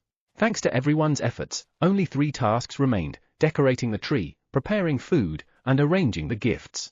However, the real challenge was, we can decorate the tree and prepare food together, but I need to prepare the gifts in secret. The gift preparations had to be done without anyone knowing. To do so, Sejun needed to distract Quenji, Peacebase, and the Blackie family, but he couldn't come up with a good plan. What should I do? As Sejun was deep in thought. From afar, the great blue dragons praise your food highly. Your soul is greatly fulfilled by the high praise of numerous beings of high rank. Mental strength increases by 500. Due to the praise of the great dragons who had eaten Sejun's food, his mental strength began to rise. King! Everyone, it's coming! Of course, the Blackie family, in tune with Sejun's condition, adjusted the incoming mental strength appropriately for him. Mental strength has reached its limit of 10,000. You have achieved 10,000 mental strength. Your weak willpower has begun to exert a small influence on the world. Sejun reached mental strength 10,000 and became a being that could have a small influence on the world. My will can influence the world a little. Rise! Sejun shouted while staring intently at a stone. Of course, the stone didn't budge an inch. Well, of course not. Sejun sighed, realizing his insignificance yet again, and moved to the place where he had planted pine trees. When Sejun arrived, he was greeted by a lush pine forest with hundreds of pine trees. Originally, he had started with just 5 pine tree seeds, but using the harvest elixir to rapidly grow the trees and harvest seeds, Sejun had managed to expand the forest significantly. Transplanting. Crack! You have uprooted a pine tree. Your proficiency in transplanting LV5 has increased slightly. Due to the effect of transplanting LV5, the roots have not been damaged. Due to the effect of transplanting LV5, the pine tree will remain in a stable condition for 5 hours. Sejun uprooted the pine trees and arranged them in a circle near his house. The remaining trees were planted along both sides of the path leading from the entrance of the 99th floor to the farm. Krueng! While Quenji planted 30 trees, Sejun could only manage 1. Ku-hey-hey-hey. Krueng! Hee-hee-hee. It's fun because I'm doing it with Dad. Hee-hee-hee. Me too. The two of them were simply enjoying themselves. Once all the pine trees had been transplanted, all right, everyone, let's decorate the Christmas tree. Hang whatever you want on the tree. Sejun and his companions began decorating the Christmas tree. Pooh-hoo hut.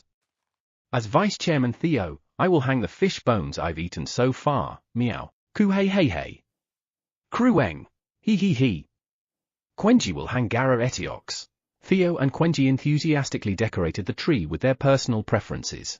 It'll look better if we add something shiny. Sejun added extra decorations to the tree Theo and Quenji had decorated. Then, Kihihit. King. Hee-hee. Butler. Great, Blackie will help you. Blackie, determined to do a good deed, followed closely behind Sejun. Chomp. Chomp. Chomp. Kihihit. King. Hee-hee. Delicious. After eating 3 of the Gararetiox Quenji had hung as decorations. King. King. Great, Blackie is full, going to sleep now. Blackie crawled into one of the socks Sejun had hung on the tree and fell asleep. A little while later. Pooh-hoo hut. Chairman Park, it's all done. Meow. Ku-hey-hey-hey. Krueng. Hee-hee-hee. Dad, Quenji is done too. Theo and Quenji, having finished decorating the tree, clung to Sejun's knees and sides. Just wait a moment. I'm almost done too. As Sejun was nearing the completion of his tree decorations. Kayut kayut kayut. Sejun Nim. Theo Nim. I'm here. Iona arrived, carrying the magical lights Sejun had requested. The lights were made by embedding light magic-infused magic stones into colorful glass jars. Iona, can you evenly hang the lights on the trees? Kayut kayut kayut. Yes, using her magic, Iona evenly distributed the lights across the trees. Light. When Iona activated the magic, colorful lights began to twinkle among the trees. And yet, something's missing. Why doesn't it feel like Christmas? As Sejun stared intently at the Christmas tree. Carols. He realized there was no music. It was time for Peacebays, the Singer King, to step up. Chapter 594, Christmas Miracle, 1, 99th floor of the Black Tower. Late at night. Sure. Everyone be quiet. After silencing his companions with a finger to his lips, Sejun gave a signal to Peacebays with his eyes. Peacebays, start. Receiving Sejun's cue, Peacebays began. Pip pip. MIC test, 1-2. After testing the magic microphone, Silent Tower, Holy Tower, Tower shrouded in darkness, Peacebays started singing a Christmas carol. And then, Sejun rolled up a piece of paper, carefully listened to Peacebays' song, and said, Cat. Peacebays, don't cut the word tower abruptly. Drag it out like Nutar, Ao, ear. Let's try again like that. Pip pip. Yes. Sejun, directing as he pleased, was ruining the performance of Singer King Peacebays. Of course, there was no one who could go against the words of Sejun, the absolute authority and intellectual of this place. Kayut kayut kayut. Sejun Nim, should we record it as is? Yes. Kayut? Really? Yes. And so, the recording proceeded. 5 hours later. Oh. The first one was the best. Pip pip. Sejun Nim, I'm disappointed in you. Kiu dash. Sejun, after making Peacebays and Iona record the same song hundreds of times, declared that the first version was the best, infuriating them. As a result, Sejun lost his director privileges and was kicked out. Ahoom. I might as well sleep. Pooh-hoo hut. Sounds good, meow. King. Butler. I'll play some more. Having slept enough in the sock earlier, Blackie wanted to keep playing, but Sejun dragged him along to go to sleep. And then, Kirarong. Rorong. Kirurung. The Blackie family fell asleep faster than Sejun. What's this? Didn't you say you wanted to play more? Looking at the Blackie family, Sejun chuckled. Kura. Gorarong. And fell asleep alongside Theo. Silent Tower, Holy Tower, the tower where Park Sejun lives. When we gather together to fight and bicker, Sejun quickly faints. Sejun quickly falls asleep. The night deepened, accompanied by Peacebay's modified carol. First floor of the Black Tower. Kyungchul, keep this to yourself. If you do good deeds, Black Bear number 12 of the Krueng gang explained Christmas to his human friend, Oh Kyungchul. So, you heard about Christmas from Sejun? Well, it makes sense since it's almost Christmas, but I'm still single. Kyungchul, who planned to spend Christmas quietly in the tower, felt a pang of sadness. Even the tower was not free from the grasp of Christmas. That's right. Chairman Sejun Nim said that if you do good deeds, go to sleep on Christmas Eve, and wake up in the morning, Santa Nim will give you presents. So I've already done 10 good deeds. Cuckoo cuck. Soon, I'll get 10 presents. Kyungchul, if you want to get a present from Santa Nim, hurry and do some good deeds. Unaware of Kyungchul's feelings, Black Bear number 12 excitedly talked about the presents he would receive. How innocent. Kyungchul looked at Black Bear number 12 fondly. Not just Black Bear number 12, but all of Krueng gang black bears were pure-hearted despite their large size. Hee. But sometimes, breaking such innocence is the most fun. Foo. Black Bear number 12, you don't know. Santa doesn't exist. Kyungchul imparted the wisdom of adulthood to Black Bear number 12. However, Black Bear number 12's faith in Santa was unshakable. What did you say? Say it again. Are you claiming that Chairman Sejun Nim lied? Santa Nim exists. He does. Say that Santa Nim exists, right now. I'm sorry. It was a joke. Santa Nim exists. Only after being grabbed by the collar and saying that Santa existed did Kyungchul manage to escape the wrath of Black Bear number 12. Kyungchul, as your friend, I warn you, be careful. Santa Nim is watching everything. No, this won't do. Follow me right now. You must do good deeds and ask Santa Nim for forgiveness. No. Only his collar was released. Who? excluding Sejun, Kyungchul, Earth's strongest hunter, was dragged by Black Bear number 12 to carry loads at Sejun Company's warehouse and earn good deed points. And then? What? Dongsik Nim, what? Kyungchul, is that you? You too, Earthlings, who had tried to destroy the innocence of the tower's residents, kept being dragged into Sejun Company's warehouse. 4th floor of the Black Tower. Leonim, have you heard of something called Christmas? My child, what is that? Even Leonim doesn't know? Sejun Nim mentioned something called Christmas. Through Cybele the 18th, the concept of Christmas was passed on to the seed shop headquarters. Quick! Let's do good deeds so we can get gifts from Santa. Who? But where do we go to do good deeds, right? There's nowhere obvious to do good deeds. The non-combat gods were fretting over how to accomplish good deeds. At that moment, let's pray for trust in Park. One non-combat god came up with an idea. Praying for the well-being of others was certainly a good deed. Oh. That's a great idea. Trust in Park, we pray for your peace. Trust in Park, may you always be happy and, hoping to receive gifts on Christmas, the non-combat gods began praying for Sejun. 59th floor of the Black Tower. Listen, this is just between us. If you do good deeds before the upcoming Christmas, an extraordinary being called Santa Claus will leave gifts while you sleep. Green Goblin Parku whispered to a friend from another floor.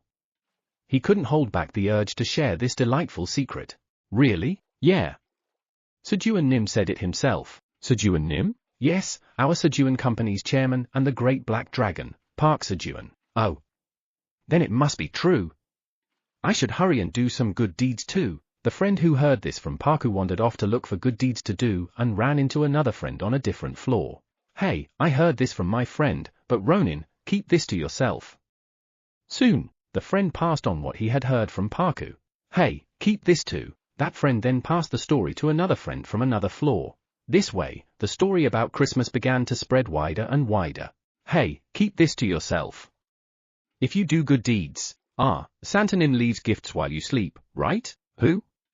How did you know? Before long, the idea of Christmas had spread so widely that there was no one in the Black Tower who didn't know about it.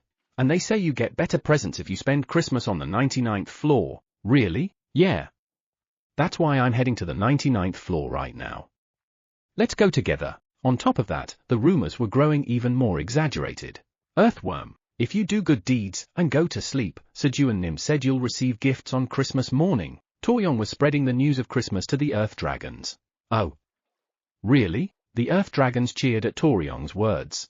However, that's right. So, if anyone doesn't receive a gift on Christmas morning, be prepared. It means you're a bad one, and I'll personally execute you. What? After hearing Toryong's follow-up, the Earth Dragons turned pale. If they didn't receive a gift on Christmas morning, they'd die? In a panic, the Earth Dragons scurried around Earthworm to do good deeds. Kia kia! Kiki! They discovered a massive group of destruction devourers moving toward a place rich with the energy of destruction. And then? Guys, I'll give you a ride. No, ride with me. The Earth Dragons gave the destruction devourers a lift to their destination, counting it as a good deed. Santa Nim, please give me a gift. Otherwise, I'm dead. Praying that Santa would leave gifts by their bedside. The territory of the Great White Dragon. Kahava. Listen, keep this to yourselves.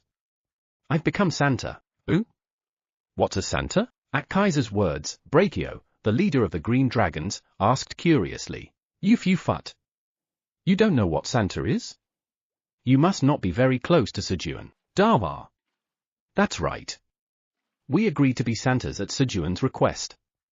He promised us alcohol as payment. No, but what exactly is Santa? Annoyed, Kin, the leader of the Blue Dragons, asked again after hearing Kellyan and Tyr's explanation. Puhawa. Only the mightiest dragon can become one. What?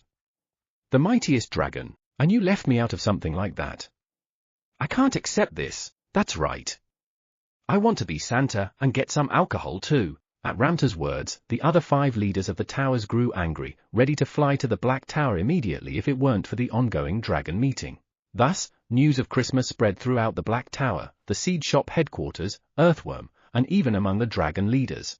The scale of the Christmas party was rapidly growing larger and larger. For days until Christmas. 10 days had passed while Sejun prepared Christmas dishes during the day and Christmas presents at night. And then, why are there so many? Sejun realized something had gone wrong. The Christmas party invitations were only supposed to be sent to acquaintances. Ha ha ha.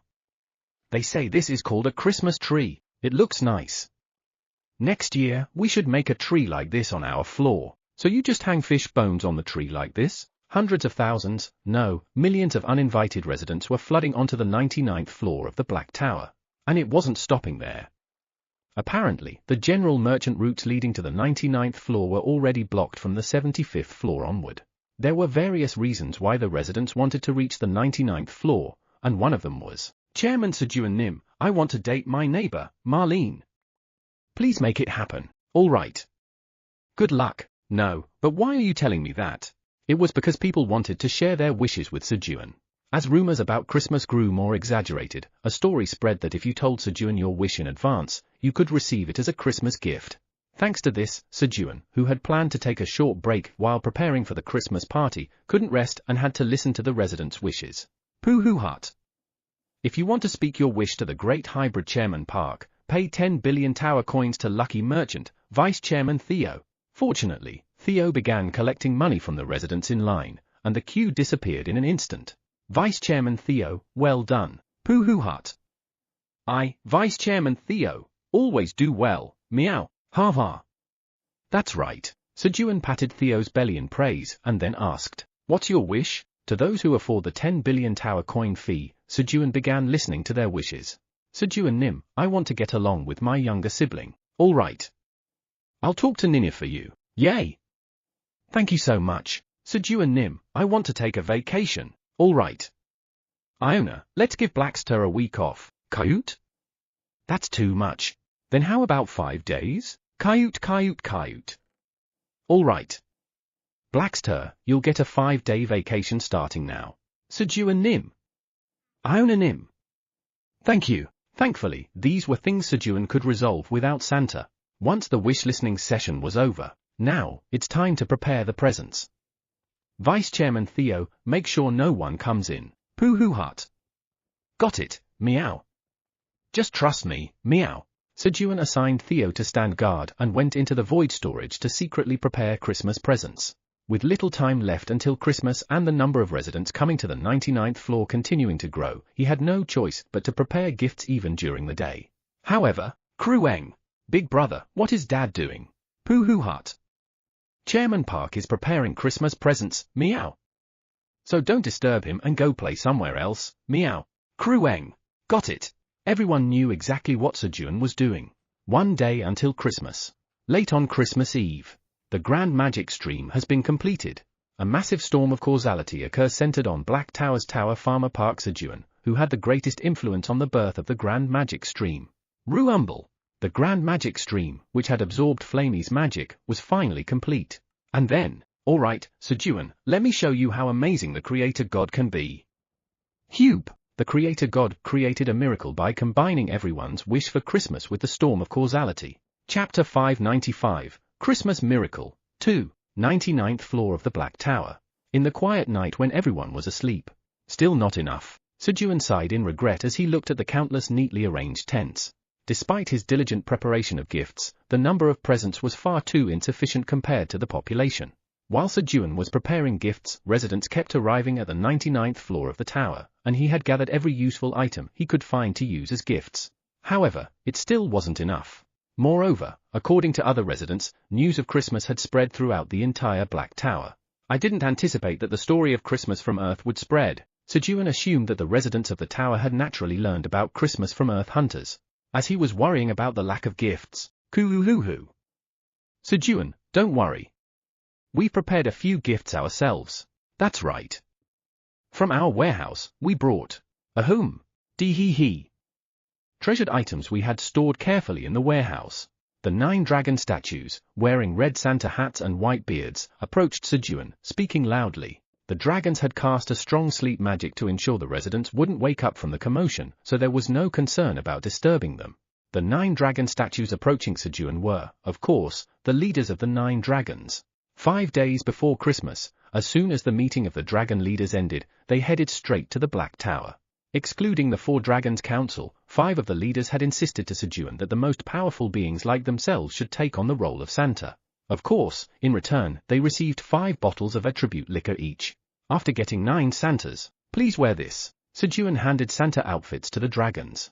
Even though the outfits weren't necessary, as the presents would be transported via teleportation, it wouldn't feel like Christmas without them. For Sejun, a Santa without a red hat and white beard was unacceptable. Following Sejun's instructions, Kiruk Gogomi worked hard to create Santa hats and white beards out of spider silk. Soon, 9 sets of Santa outfits were in Sejun's hands. Ahum! Sejun, wearing such a thing would harm the dignity of the great dragons. Yes, this doesn't seem appropriate. Initially, the dragons refused to wear the Santa outfits, saying it would diminish their dignity. Pooey-hee-hee. Grandpa, that outfit is cool. Coo-ha-ha-ha. Really? Grandpa, where did you get that outfit? It suits you so well. Coo-ha-ha-ha. Does it suit me? Then I'll try it on. Sejun enlisted the help of Ace and Eileen to persuade Kaiser to wear the Santa outfit. Now that I'm wearing it, you all have to wear it too. If you don't, get out of my tower. In the end, the other dragons had no choice but to wear the Santa outfits due to Kaiser's coercion. Even though the leaders of the 9 dragons contributed additional gifts, there still weren't enough to give to all the tower residents.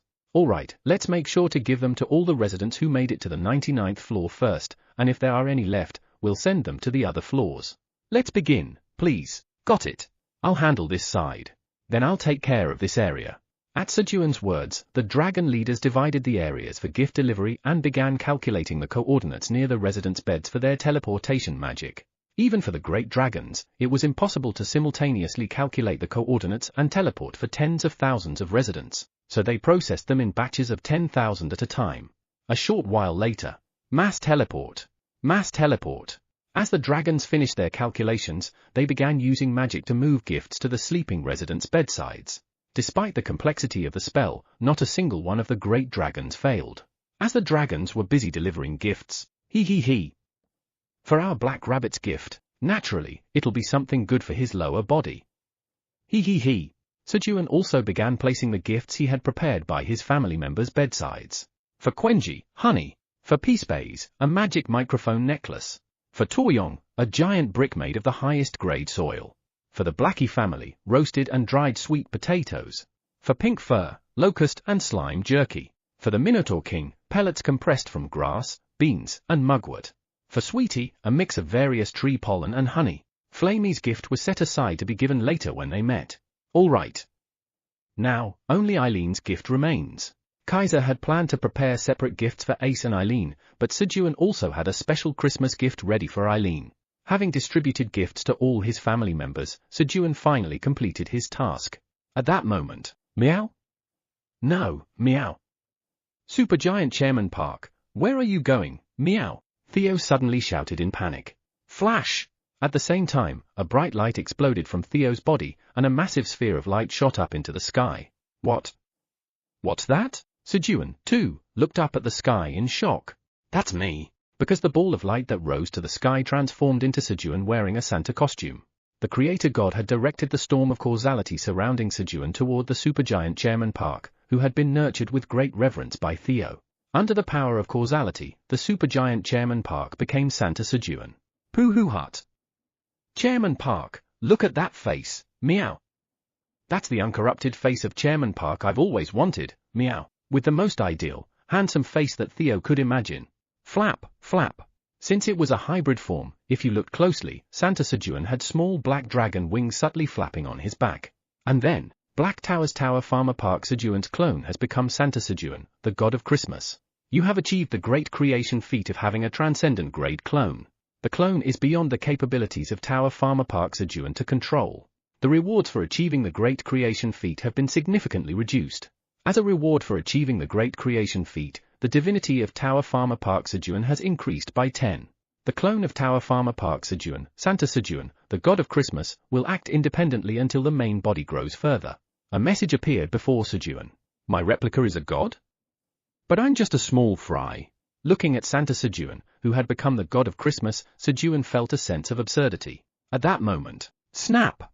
Santa Sejun snapped his fingers, and a sleigh overflowing with gift sacks appeared, pulled by Rudolph. Ho ho ho! Main body Park Sejun. This blessing is a gift for your good deeds. Have a Merry Christmas. Clap. When Santa Sejun spoke to Sejun and clapped his hands, Santa Sejun, the god of Christmas, has bestowed the blessing of Christmas upon the 99th floor of the Black Tower. Under the blessing of Christmas, snow will fall from the sky, and peace will prevail during Christmas. Under the blessing of Christmas, even high-ranking beings will be able to enjoy Christmas on the 99th floor of the Black Tower. As snowflakes began to fall gently from the sky, the blessing spread throughout the 99th floor. And then, snap! Santa Sejun snapped his fingers again, creating a dimensional portal. Well then, I'll be off. Hiya! Waving his hand, Santa Sejun rode the sleigh pulled by Rudolph and disappeared into the portal. He was off to deliver gifts to all the good beings in the world. Wow! What the? It's me, but not me. Seeing Santa Sejun, a transcendent-level god, Sejun suddenly felt insignificant. But then, pooh-hoo-hut. As expected, Great Hybrid Chairman Park is truly amazing, meow. He created the supergiant Chairman Park clone into transcendent grade Santa Sejun, the god of Christmas, meow. That's right. That's my clone, and I'm the main body. There's no reason for me to feel inferior to my own clone. He quickly recovered his self-esteem while receiving Theo's admiration. And then, pooh-hoo-hut. I'll have to nurture another clone of Chairman Park, meow. Theo, hugging Sejun's knees, began nurturing a new clone of Sejun in his mental world. By the way, does the blessing allowing high-ranking beings to enjoy Christmas on the 99th floor mean that Eileen can come here too? Pooh-hoo-hut. That's correct, meow. Eileen Nuna can come, Kaiser Nim can come, everyone can come, meow. Vice Chairman Theo. Then is physical contact allowed too? Pooh-hoo-hut. It's possible, meow, as Theo gave a straightforward answer to Sejun's question. Coo-ha-ha-ha. Tonight, I can finally clink glasses directly with Sejun. Ooh-ha-ha-ha. Indeed. Thud. Thud. Kaiser and the other leaders began appearing one by one in their gigantic true forms. Everyone, polymorph quickly. Our Sejun might get hurt. Oh, that's right. We can't let our Sejun get hurt.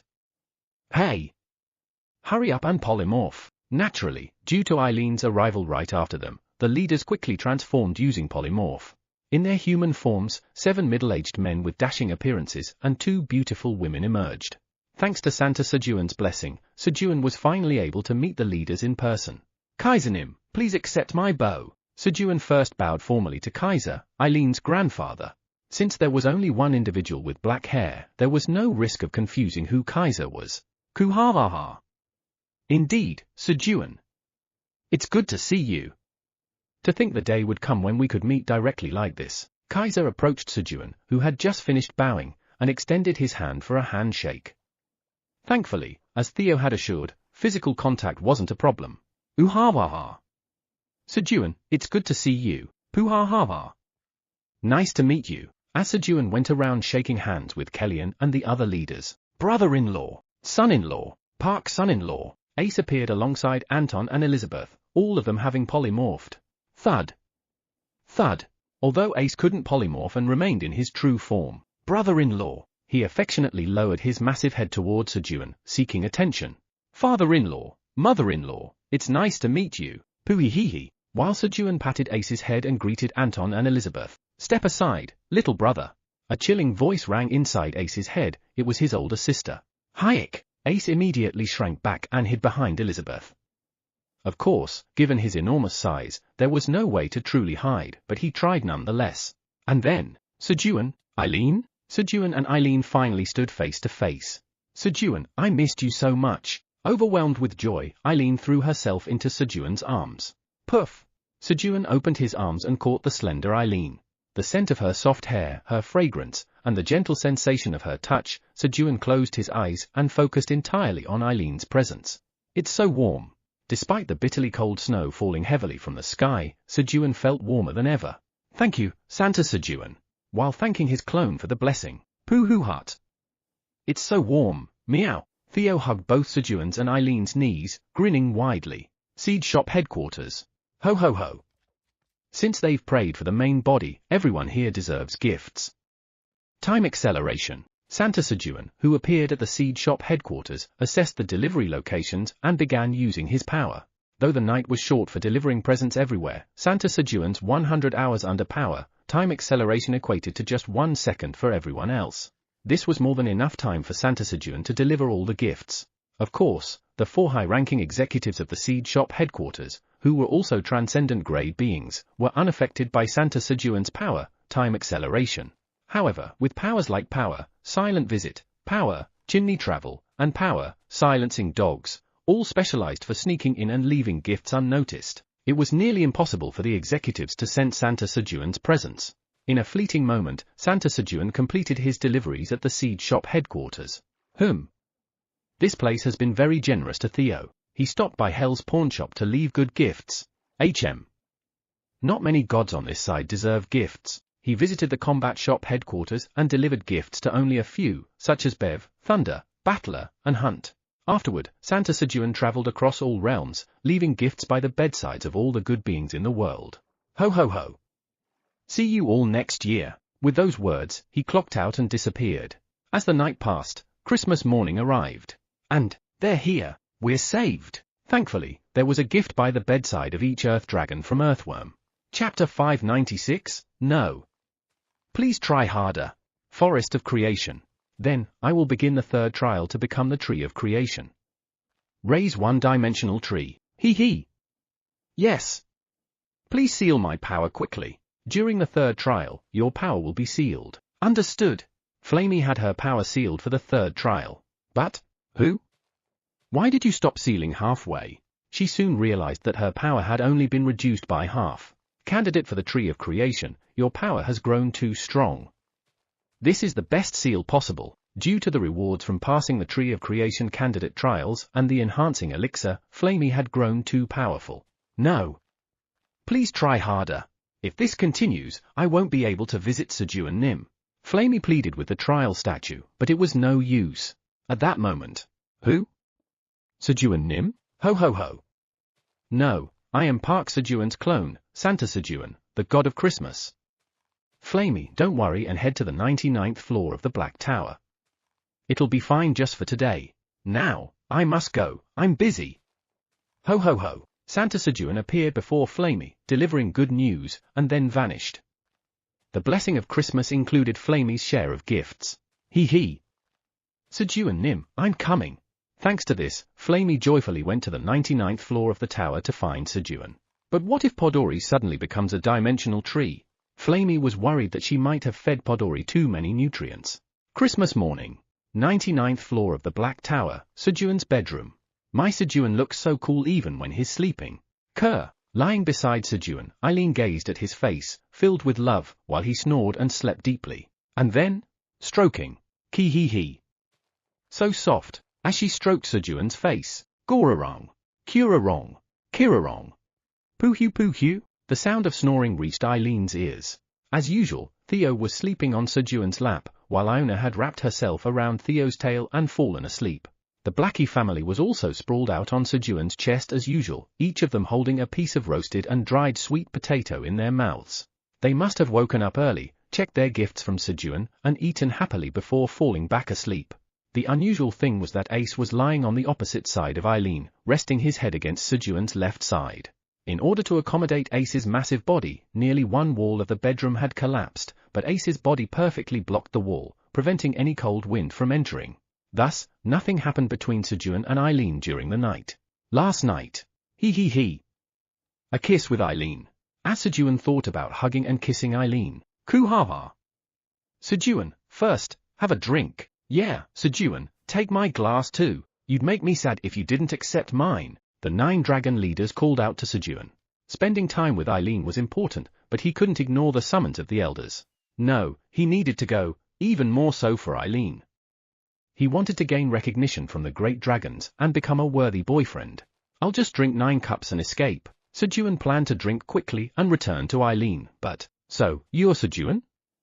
Nice to meet you. Yeah, I've been enjoying the drinks and food you've made. Sejun, take our glasses too. Yes. As other black dragons joined the leaders one by one, the situation escalated. Eileen, who had rushed down to the 99th floor, had left the passage open in her hurry. Realizing her mistake belatedly, Eileen went to close the passage, but by then, thousands of black dragons had already entered the 99th floor of the tower. Thanks to this, Sejun, who had planned to accept drinks from the leaders and escape, ended up being called by other black dragons. After greeting them and accepting one drink after another, he had already consumed over 100 bottles. Munch. Munch.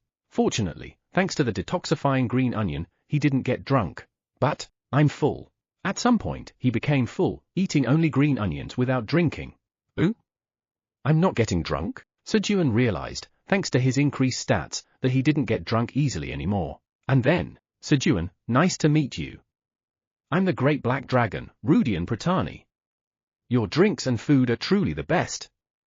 Here, have a drink. Yes, Rudian Nim, thank you. What's with the Nim? We're about the same age, so just talk casually. Really? Is that okay? Of course. Sejun even made a few Black Dragon friends. He. Give me another drink. Oh. Park Sejun, this guy is really bold.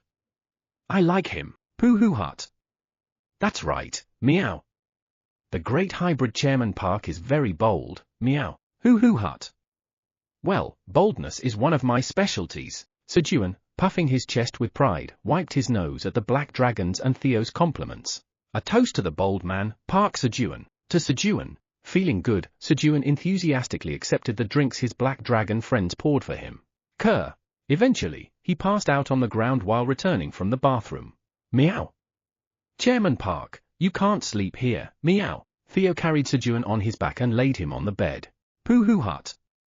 Sleep setup complete, meow. Gororong. Theo climbed onto Sejun's lap and fell asleep. Once Sejun and Theo were sound asleep. I want to sleep next to my brother-in-law too. Boom. Ace broke through the wall, stuck his head in, and fell asleep. Sejun, are you sleeping? He. Are you? Eileen, who came looking for Sejun, also lay down beside him and watched over him all night. At that moment, all right. I can't miss such a good opportunity. Eileen clenched her fists and left the bedroom, heading to the kitchen. Today was the day she would showcase her honed cooking skills to Sejun. A little later. Sejun, wake up and eat breakfast. Eileen called out loudly to wake Sejun. What? Eileen made breakfast. At Eileen's words, an alarm of impending doom went off in Sejun's head, and his eyes snapped open. And then, stop right there. He stopped the group that was trying to sneak away. You guys, if we live together. If we die together. Especially you, Vice Chairman Theo. Is this how you repay me? Is it? Sejun pulled at Theo's cheeks, questioning his betrayal. Chairman Park, it hurts, meow. I was only trying to help Iona escape, meow. Theo claimed his innocence. Right. Vice Chairman Theo only eats grilled fish anyway, so he wouldn't run away. Fine. I acknowledge your innocence, Vice Chairman Theo. Pooh hut. I've been recognized by Chairman Park, meow. When Sejun acknowledged his innocence, Theo rubbed his face against Sejun's knee in delight. Theo was especially weak when it came to Sejun. Then what about you, baby brother-in-law? This time, Sejun turned his sharp gaze to Ace. P. Fieng. Brother-in-law, I'm sorry. Sister's cooking is just too scary. Ace immediately admitted his fault. Baby brother-in-law, even so, you shouldn't have done that. Don't do it again next time, okay? Yes. I won't do it again, all right. Now, let's promise. Sejun forgave Ace, hooking his pinky finger, thicker than Sejun's forearm, with his own for a promise. And then, Blackie, do you know what you've done wrong? King. No. I'm not eating Eileen Nuna's cooking. Sejun caught the Blackie family, who were trying to escape until the end, and headed to the kitchen. Ah. I'm dying. As he moved, his stomach churned, and he felt like throwing up any second. But everyone's gone already. Around the farm, not a single dragon could be seen. They must have all fled the moment Eileen entered the kitchen. Sejun arrived in front of the kitchen. Who? I can do this. After taking a deep breath, he opened the kitchen door and greeted Eileen. Eileen, good morning. Morning, Sejun. Are you hungry? Sit down quickly. Yeah, she's beautiful. Sejun sat at the table, grinning like an idiot, enchanted again by the beautiful Eileen wearing an apron. Thanks to that, all fear of the food disappeared. In the meantime, Eileen set the table with the dishes she had prepared. Sejun, eat up. Eileen sat across from Sejun, resting her chin in her hands, gazing at him with loving eyes. The menu consisted of Eileen's specialty, soft-boiled fried eggs, soybean sprout soup for hangover relief, and reheated rice from the previous day. I can handle this. Seeing these low-difficulty dishes, Sejun felt a glimmer of hope. All right. I'll eat well, he said nervously, scooping a spoonful of soybean sprout soup and putting it in his mouth. And then, what? He was utterly shocked. Why is the soybean sprout soup sweet? Sejun quickly scanned the counter with his eyes. Ah, she added sugar. The lid of the sugar container, sitting next to the salt container, was open. Since both were white, it seemed she had mistaken sugar for salt. In a way, it was fortunate. To achieve this level of sweetness, she must have added a significant amount of sugar. If it had been salt instead. Sejun shuddered at the thought of drinking soup that tasted like seawater. But surprisingly, it's good. On top of that, the sweetness of the soybean sprout soup helped settle his hangover-induced queasiness. Gulp. Gulp. Feeling thirsty, Sejun picked up the bowl of soup and drank it straight. Sejun, do you want more? Yes, I knew you'd say that, so I made plenty. Excited, Eileen eagerly ladled more soup into Sejun's bowl. Baby brother-in-law. Blackie, try this. It's really good. Yes, brother-in-law. King. King. Don't lie. There's no way Eileen Noona's cooking could taste good. Unlike Ace, Blackie didn't believe him, as he had been tricked by Sejun many times before. Krueng. Krueng. Good morning, everyone. Quenji woke up and found this honey jar. Quenji entered the kitchen proudly showing off his Christmas gift and then, Krueng. It's delicious. Only after Quenji praised Eileen's soybean sprout soup did Blackie believe it. King? It's real.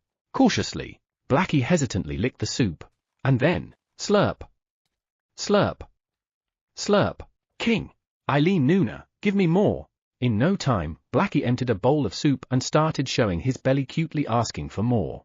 After their peaceful breakfast ended, all right.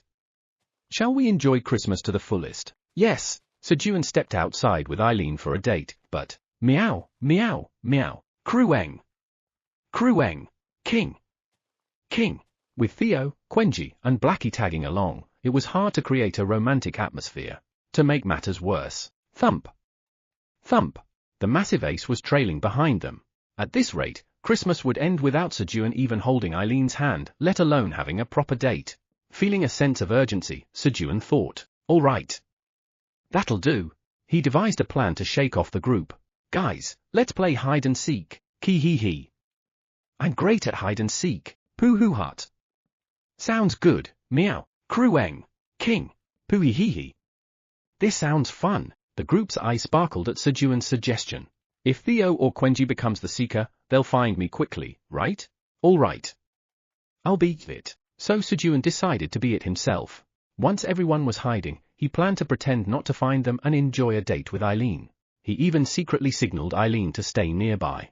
However, 99. 100. Ready or not, here I come. There was one thing Sejun hadn't considered. Ace wasn't good at hide and seek. Well, it wasn't entirely Ace's fault. Given his massive size, there weren't many places for him to hide. The moment Sejun turned around, he made eye contact with Ace, who was peeking his head out from behind Podori. I didn't see Ace. I didn't see him. Sejun averted his gaze, pretending not to notice. He. Guess I got caught quickly. Scratching his head, Ace stepped out of hiding and confessed. Thanks to this, Sejun ended up holding hands with both Eileen and Ace as they searched for the others. Found you. Before long, they found the rest of the group.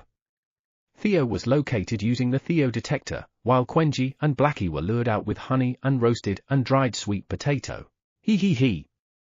Well, this counts as a date too. Sejun decided to just have fun with everyone and spent the entire morning playing hide and seek. Then, Sejun, I'll make lunch too. No. Please let me make lunch. As Sejun desperately tried to stop Eileen from taking charge of lunch. He. Sejun Nim, I'm here. Flamey arrived, ready to enjoy her holiday with Sejun. Chapter 597, I am feeling it. Flamey, come here. Pooh hut. Flamey, hurry over. Meow. Coo hey.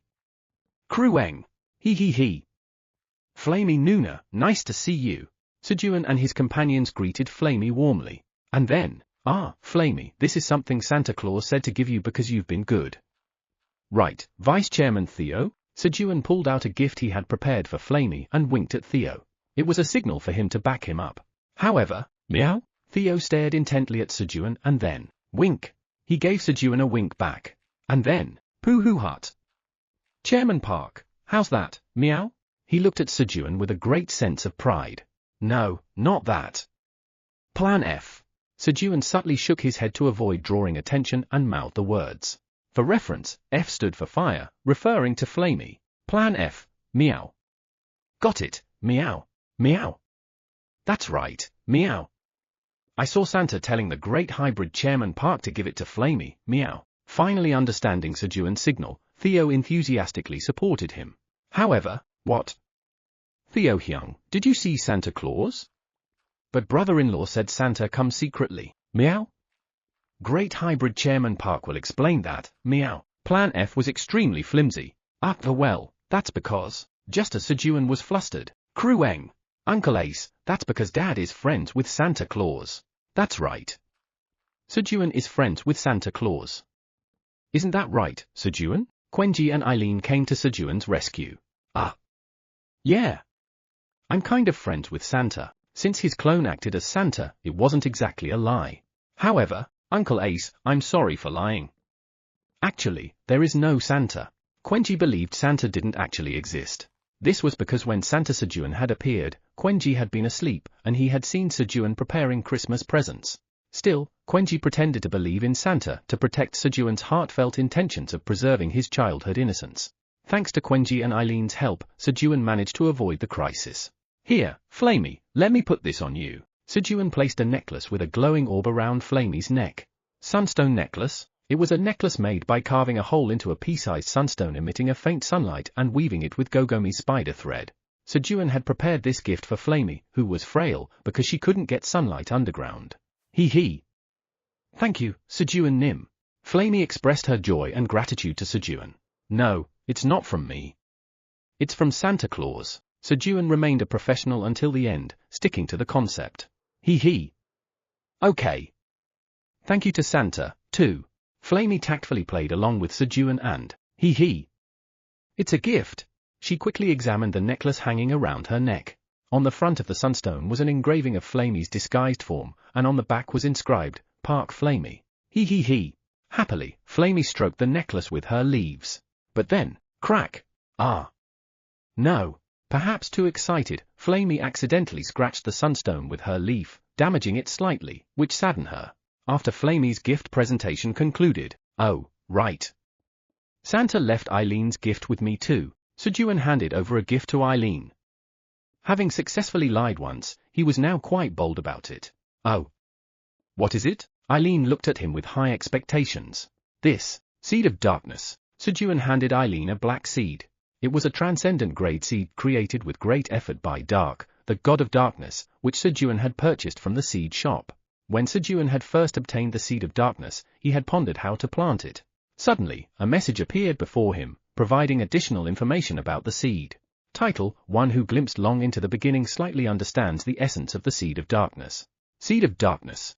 Options can only be checked after harvesting. It contains immense power of darkness, and when consumed by a great black dragon, it grants one dark attribute power. Oh, this would make a perfect gift for Eileen. Thus, Sejun decided to give the Seed of Darkness as Eileen's Christmas present. This was unfortunate news for Dark, the god of darkness, who had been eagerly waiting for his seed to hatch. Sejun, thank you. Gulp. Eileen immediately swallowed the heartfelt gift from Sejun. Who? Sejun was startled by the sudden change in Eileen's aura. Eileen had obtained the power, radiant even in darkness, exuding an even more captivating charm. Wow! Thanks to this, Sejun was once again captivated by Eileen's charm and, meow? Now Chairman Park can't catch up, no matter how hard he tries. Chairman Park is finished, meow. Watching Eileen's radiant charm, which Sejun could never match, Theo fell into despair. At that moment, Kihihit. King? Hee. Butler. But didn't Santa give a gift to the great Blackie? Blackie, already having received roasted and dried sweet potatoes as a gift, shamelessly demanded more. There's no more gift. But Santa left a message for you. King? King? What is it? What did Santa say? Believing firmly in Santa's existence, Blackie barked excitedly. Santa said that Blackie received too many gifts this time and will come back later to take some back. King? Dad-ada. Hearing Sejun's words, Blackie hurried to his secret stash. He quickly devoured the remaining roasted and dried sweet potatoes to ensure Santa wouldn't take them away. After the gift-giving ceremony concluded, Sejun entered the kitchen to cook. Ahoom! Son, I smell something delicious. Indeed. It seems to be coming from over there. Seeing Eileen enter the kitchen alone, the great dragons, who had fled earlier, began gathering around the kitchen one by one. Seed shop headquarters. Oh, look! I got a 1-star divine relic from Santa Trustin Park as my Christmas gift. Dwell, the god of wells, emerged from his home holding a small water goblet and shouted excitedly. Pooh hut. Just 1 star? Dwell, you must not have done enough good deeds. I received a 1.5-star divine relic from Santa Trustin Park. Ha! The god of basalt, who was already outside, proudly displayed a basalt statue in the shape of a human figure. At that moment, oh! How unfortunate! Since when did us non-combat gods do so few good deeds? Everyone, try harder! I received a 2-star divine relic from Santa Trustin Park. Pearl, the god of pearls, appeared, riding on a giant pearl oyster. It even allowed him to sleep while traveling. The square in front of the seed shop headquarters was bustling with a gift battle among the non-combat gods, who had brought out the presents left at their bedsides that morning. The gift battle continued all morning. Todder! I got a 3-star divine relic. Pooh hut. Santa Trustin Park must have recognized my hard work. The battle ended with Leah, who revealed her 3-star divine relic. However, ho. How ridiculous. Hell, the god of merchants, challenged Leah. HMPH. Hell, how many stars does your divine relic have for you to act so smug? A 3-star divine relic, what? Same as me? Hell, you must have done many good, but I have 3 divine relics. What? Look! Hell displayed the gift she had received from Santa Sejun. Impeachment veto right. She received 3 veto rights that could be used to reject Theo's impeachments. Considering how much Theo had taken from her, Hell had received rather generous gifts. Of course, even if she used the vetoes, Theo could simply initiate another impeachment vote, so they weren't particularly useful. I can now veto impeachment attempts. Still, it provided Hell with a sense of psychological stability. The reason why the gods, who hadn't seen Santa Sejun, were convinced he was the one who gave the gifts was, by Santa Sejun, the name was clearly inscribed on the divine relics.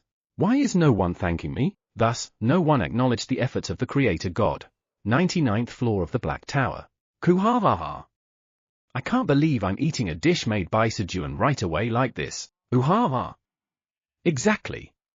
This is why you have to come and eat in person instead of ordering delivery. Around the cooking area, the dragons of the 4 Dragons Council and the Great Black Dragons were enjoying their lunch. Meanwhile, the other residents of the tower were having their meals 5 kilometers away from Sejun's kitchen. Do you dare to eat in the same space as us? It was because of the Great Dragons. Originally, eating on the same floor as the dragons wasn't even allowed, but food doesn't taste good when it gets cold. Kuhum.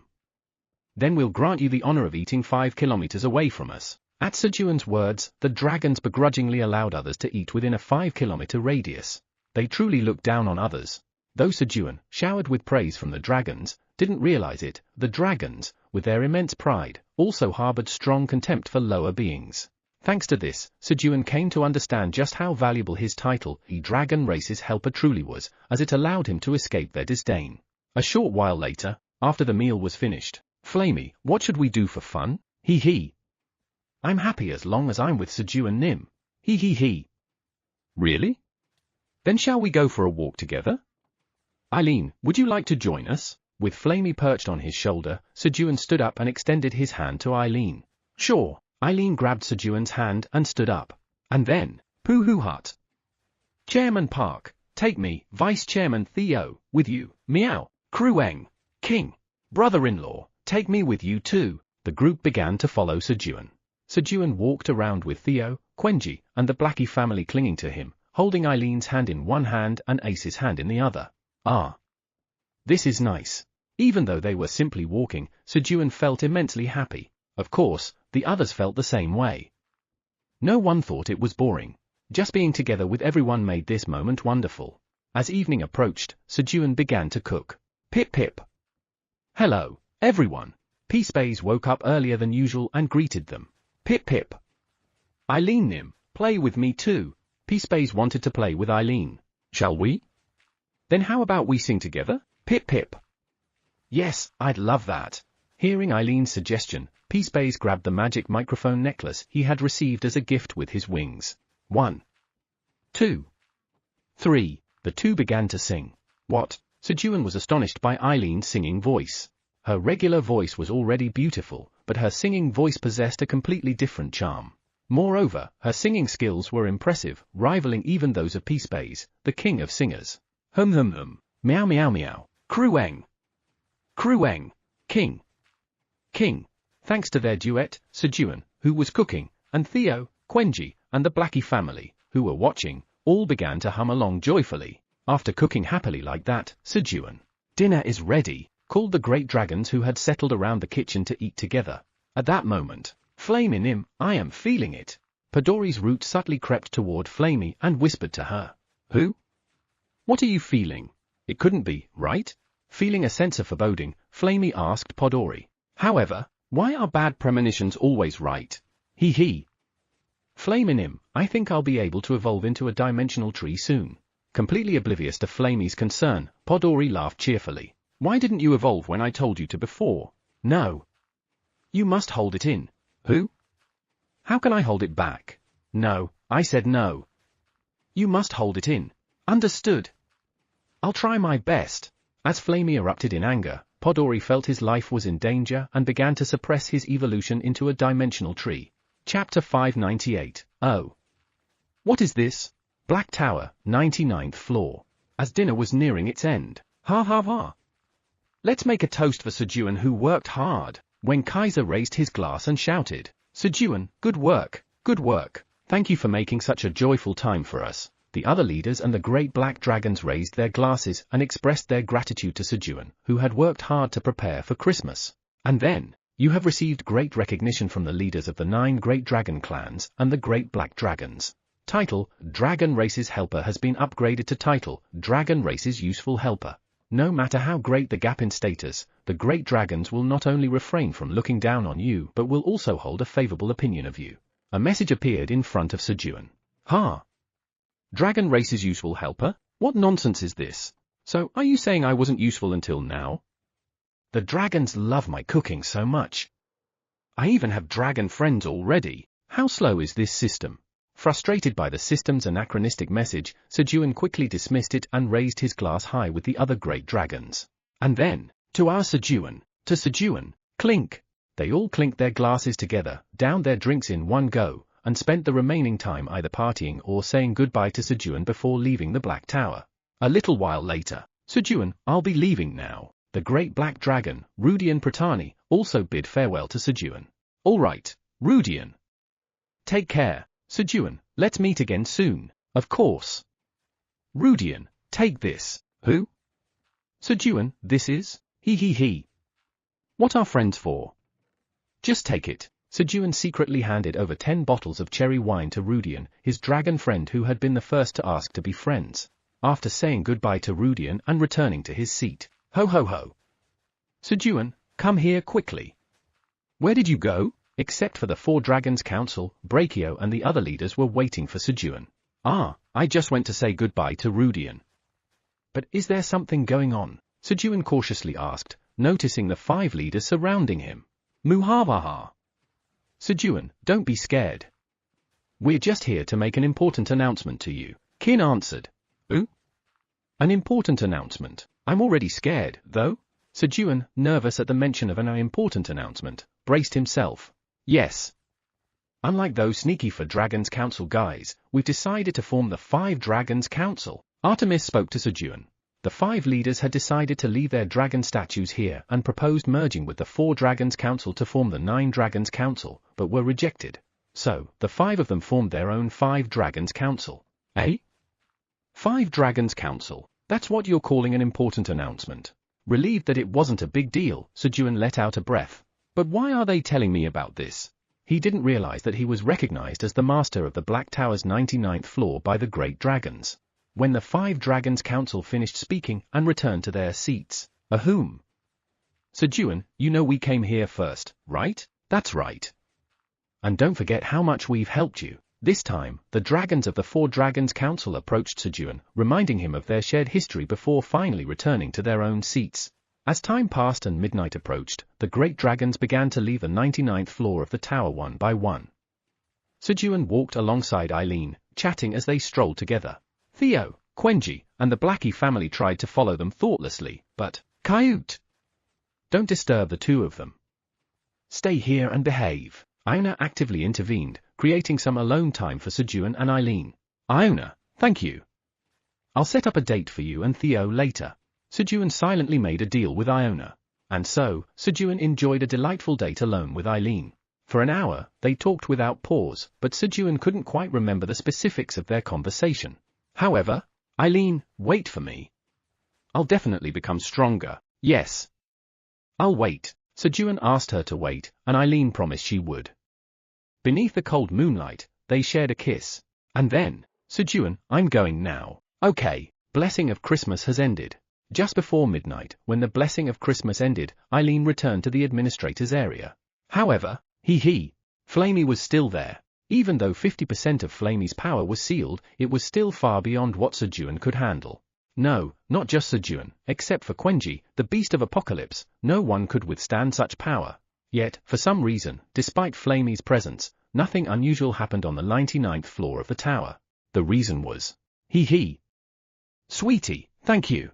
Sweetie had helped Flamey. This solution was discovered not long after Flamey had arrived at the Black Tower. Whying? Flameynim, could you share some of your power with me? I need it to evolve.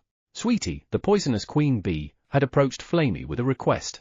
Santa Sejun had given Sweetie a royal jelly as a Christmas gift, granting her the qualification to rise in rank and become a demigod like Toryong. For reference, as a bee, Sweetie had a racial trait that allowed her to absorb the energy of trees. Sweetie initially proposed the idea to Podori, but, no way. I'm so close to becoming a dimensional tree. Podori had flatly rejected her. I'd be happy to. Thanks to this, Flamey began sharing her power through her roots, helping Sweetie as she spun a cocoon to evolve. And then, guys, you can have some too. Whying? She also offered her power to the other poisonous bees. Hundreds of thousands of poisonous bees each absorbed a tiny portion of Flamey's power, gradually weakening her overwhelming strength. Sejun seemed destined to grow weaker than the poisonous bees in the future at this rate. The next morning, Sejun, who had gone to bed early the previous night, woke up earlier than usual. What is this? Why does my body feel so light? Sejun noticed that his physical condition had changed and quickly checked the messages that had appeared while he was asleep. And then, due to your job trait, you are borrowing 1% of the stats of Harmer, the god of farming and 10th Tower's tower farmer. What? The reason soon became clear. As Harmer's body had been completed, Sejun was able to borrow 1% of Harmer's stats. Sejun checked his stats. Stats, strength, 38,710, 54,778, stamina, 36,874, 47,679, agility, 35,509, 46,310, magic power, 37,024, 48,082, mental strength, 10,000, divinity, 66.6111, 100. All my stats went up by about 5,000. Then, Harmer's total stats are 2 million. Wow, as expected of a god, they were incredible. Just like that, Sejun's total stats increased by 20,000 overnight. Hoo-hoo hut. I've grown stronger again, he said, feeling quite proud. Meow, king. He gathered up Theo and the Blackie family and stepped outside. At that moment, Good morning, Sejun Nim. Flamey, basking in the morning sun, greeted Sejun. Yeah, good morning. Sejun greeted Flamey back and then, plop. He placed Flamey on his shoulder. And then, step. He walked around the farm, letting the sound of his footsteps reach the crops as he harvested things to eat for breakfast. A short while later, Krueng. Dad, did you sleep well? Quenji woke up and came looking for Sejun. Yes, Quenji, you're hungry, aren't you? Let's get breakfast ready. Sejun took Quenji and went to the kitchen to start cooking. Today's menu was salad, soup, and the leftover bread from yesterday. Since both lunch and dinner yesterday had been excessive, breakfast today was kept simple. When breakfast ended, Pooh hut. Chairman Park, I'll be off now. Meow. Krueng. Quenji will go gather good herbs. Dad. Theo and Quenji headed off to work. Theo didn't plan to visit another tower today but instead decided to check on how the employees were doing and went down the tower. I should get to work too. Sejun, who watched until Theo and Quenji were out of sight, also began to move to start his day. Click. Recently, Sejun had been busy preparing for Christmas, leaving the 10th tower and earthworm neglected, so there was much to do. Black Tower, 75th floor. All right. Garina, congratulations on becoming a manager. Manager Garina, congratulations on your promotion. You're amazing. Garina, who had risen from an entry-level intern to a manager in Sejun Company within 300 days, was receiving everyone's congratulations. Thank you, everyone. Thud. Thump. Thud. Thump. Garina responded by pounding her chest hard in appreciation of the other employees' congratulations. However, not enough. I need even bigger achievements to become the vice chairman of Sejun Company. The manager position wasn't enough to satisfy Garina's ambition. She had her eyes set on Theo's position as vice chairman of Sejun Company. My love, just wait a little longer. One of the 3 beauties of the Black Tower, will win you over. Garina, the daughter of the gorilla tribe's chief, had fallen in love with Sejun at first sight when she saw him on the 77th floor of the tower. TL, in CH-128. Even after being punched by Quenji, she didn't give up. She left her homeland to join Sejun Company, working diligently as she eagerly awaited the day she could be by Sejun's side. Then one day, what? Full-time employee communication network, Garina caught wind of new information. Yes. Only full-time employees can use it, and it seems there's all kinds of information about Chairman Park being shared there. Information about Sejun. I want to use the official employee network too. I want to know what time Sejun wakes up, what time he goes to bed, and what he eats. Garina longed to gain access to the official employee network. But becoming a full-time employee wasn't easy. You had to either target Sejun's life or make Theo extremely angry. Unlike normal standards, Sejun Company's requirements for becoming a full-time employee were bizarrely difficult and required considerable bad luck. How can I make Vice Chairman Theo angry? Garina spent the entire day working hard while brainstorming ways to enrage Theo. However, Manager Garina's work attitude, excellent. She had no idea that her actions were actually pleasing the very person she needed to anger. Pooh hut. Excellent work, meow. Theo, secretly observing Garina as she worked hard while scheming to upset him, found the irony amusing. There was no greater irony than this. If Theo had known she was targeting his position, he would have immediately promoted her to permanent full-time employee. But alas, Theo lacked the ability to read Garina's mind. Pooh hut. Garina, since you're working so well, there's no need for you to work long hours, meow. I'll suggest reducing your schedule to 4 days a week, meow. As a result, Garina found herself drifting further and further from the full-time position she desired, and from Sejun as well. Earthworm, hey, everyone. Hello. As Sejun stepped through the dimensional gate, Kiki, the destruction devourers greeted him warmly, and then, Kihihit. King, hee. Guys, great leader Blackie is here. Blackie began playing with his subordinates and the destruction devourers. While Blackie and his family were busy having fun, plop plop, Sejun planted seeds of the destruction devourers he had brought from the 10th tower. At that moment, plop, a thick, red, sticky liquid blob fell from the sky. It was a tear of destruction that had accidentally entered Jormungander's body and leaked out through a gap devoid of energy of creation. Slosh slosh, the tear of destruction, following its instincts, began to transform into the appearance of the closest being, Sejun. Plop plop. It started digging into the ground to create spots for planting seeds, mimicking Sejun's original habits. The tear of destruction was replicating the behavior of its main body perfectly. Oh.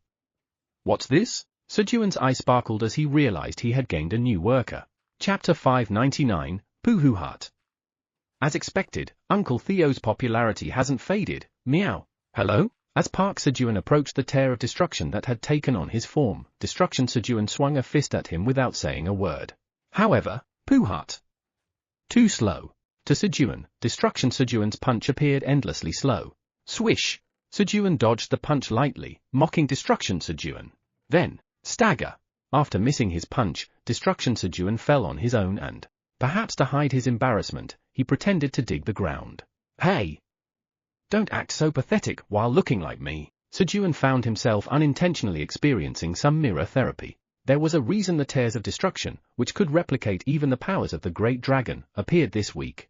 The Tears of Destruction replicate not only the appearance of their target but also their disposition, stats, and skills.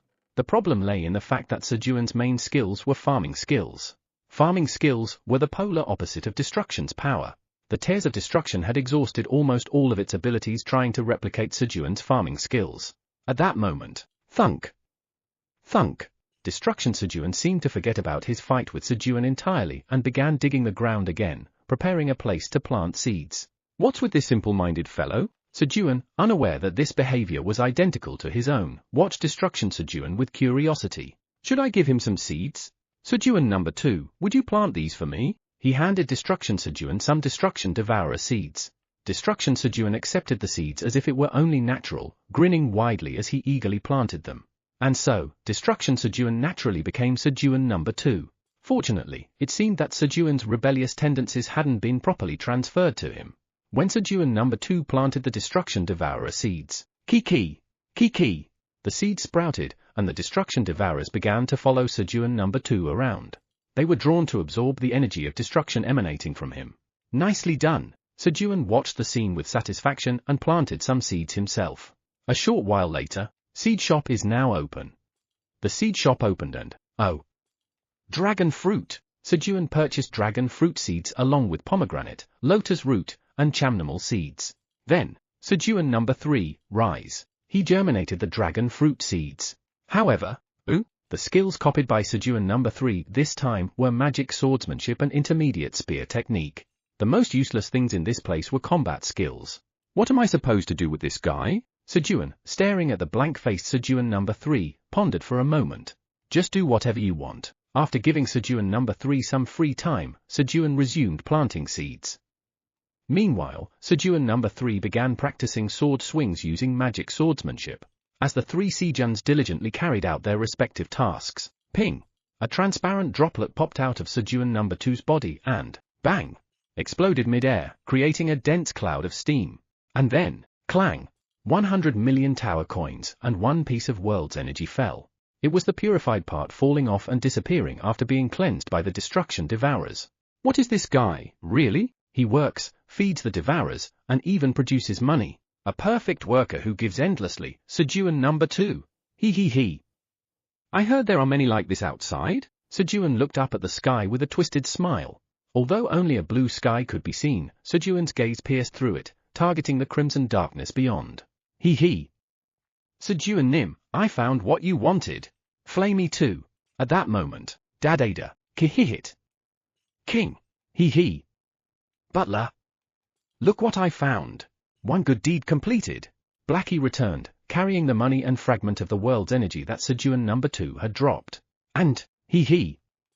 Just by following Butler number 2, I'll finish 3 good deeds in no time. Together with the Destruction Devourers, the Blackie family also began following Sejun number 2, eagerly waiting for him to spit out more money. 85th floor of the Black Tower. As expected of a gift from Sejun Nim, the effect is undeniable. Elka looked at his side and displayed a satisfied expression. On Elka's side, there was a bald patch the size of a fist, but now silver hair had begun to grow in that spot. Recently, due to the stress of parenting, Elka had developed hair loss on his side. If it had been his head, it could have been resolved with Sejun's stamina corn, but for his side, there was no solution. As the leader of the Silver Wolves, a healthy coat of fur was a symbol of strength and authority. If the other Silver Wolves found out about his bald spot, it would severely undermine his dignity as the chief. I absolutely cannot let them find out about my hair loss. To keep it hidden, he had been painstakingly covering the bald spot with surrounding fur, but the patch had grown larger and larger, leaving him increasingly worried. Then, as this year's Christmas gift, Santa Sejun had given him some hair growth cream. Naturally, the hair growth cream gifted by the god Santa Sejun had remarkable effects, and within just a few hours of application, new hair had already begun to sprout.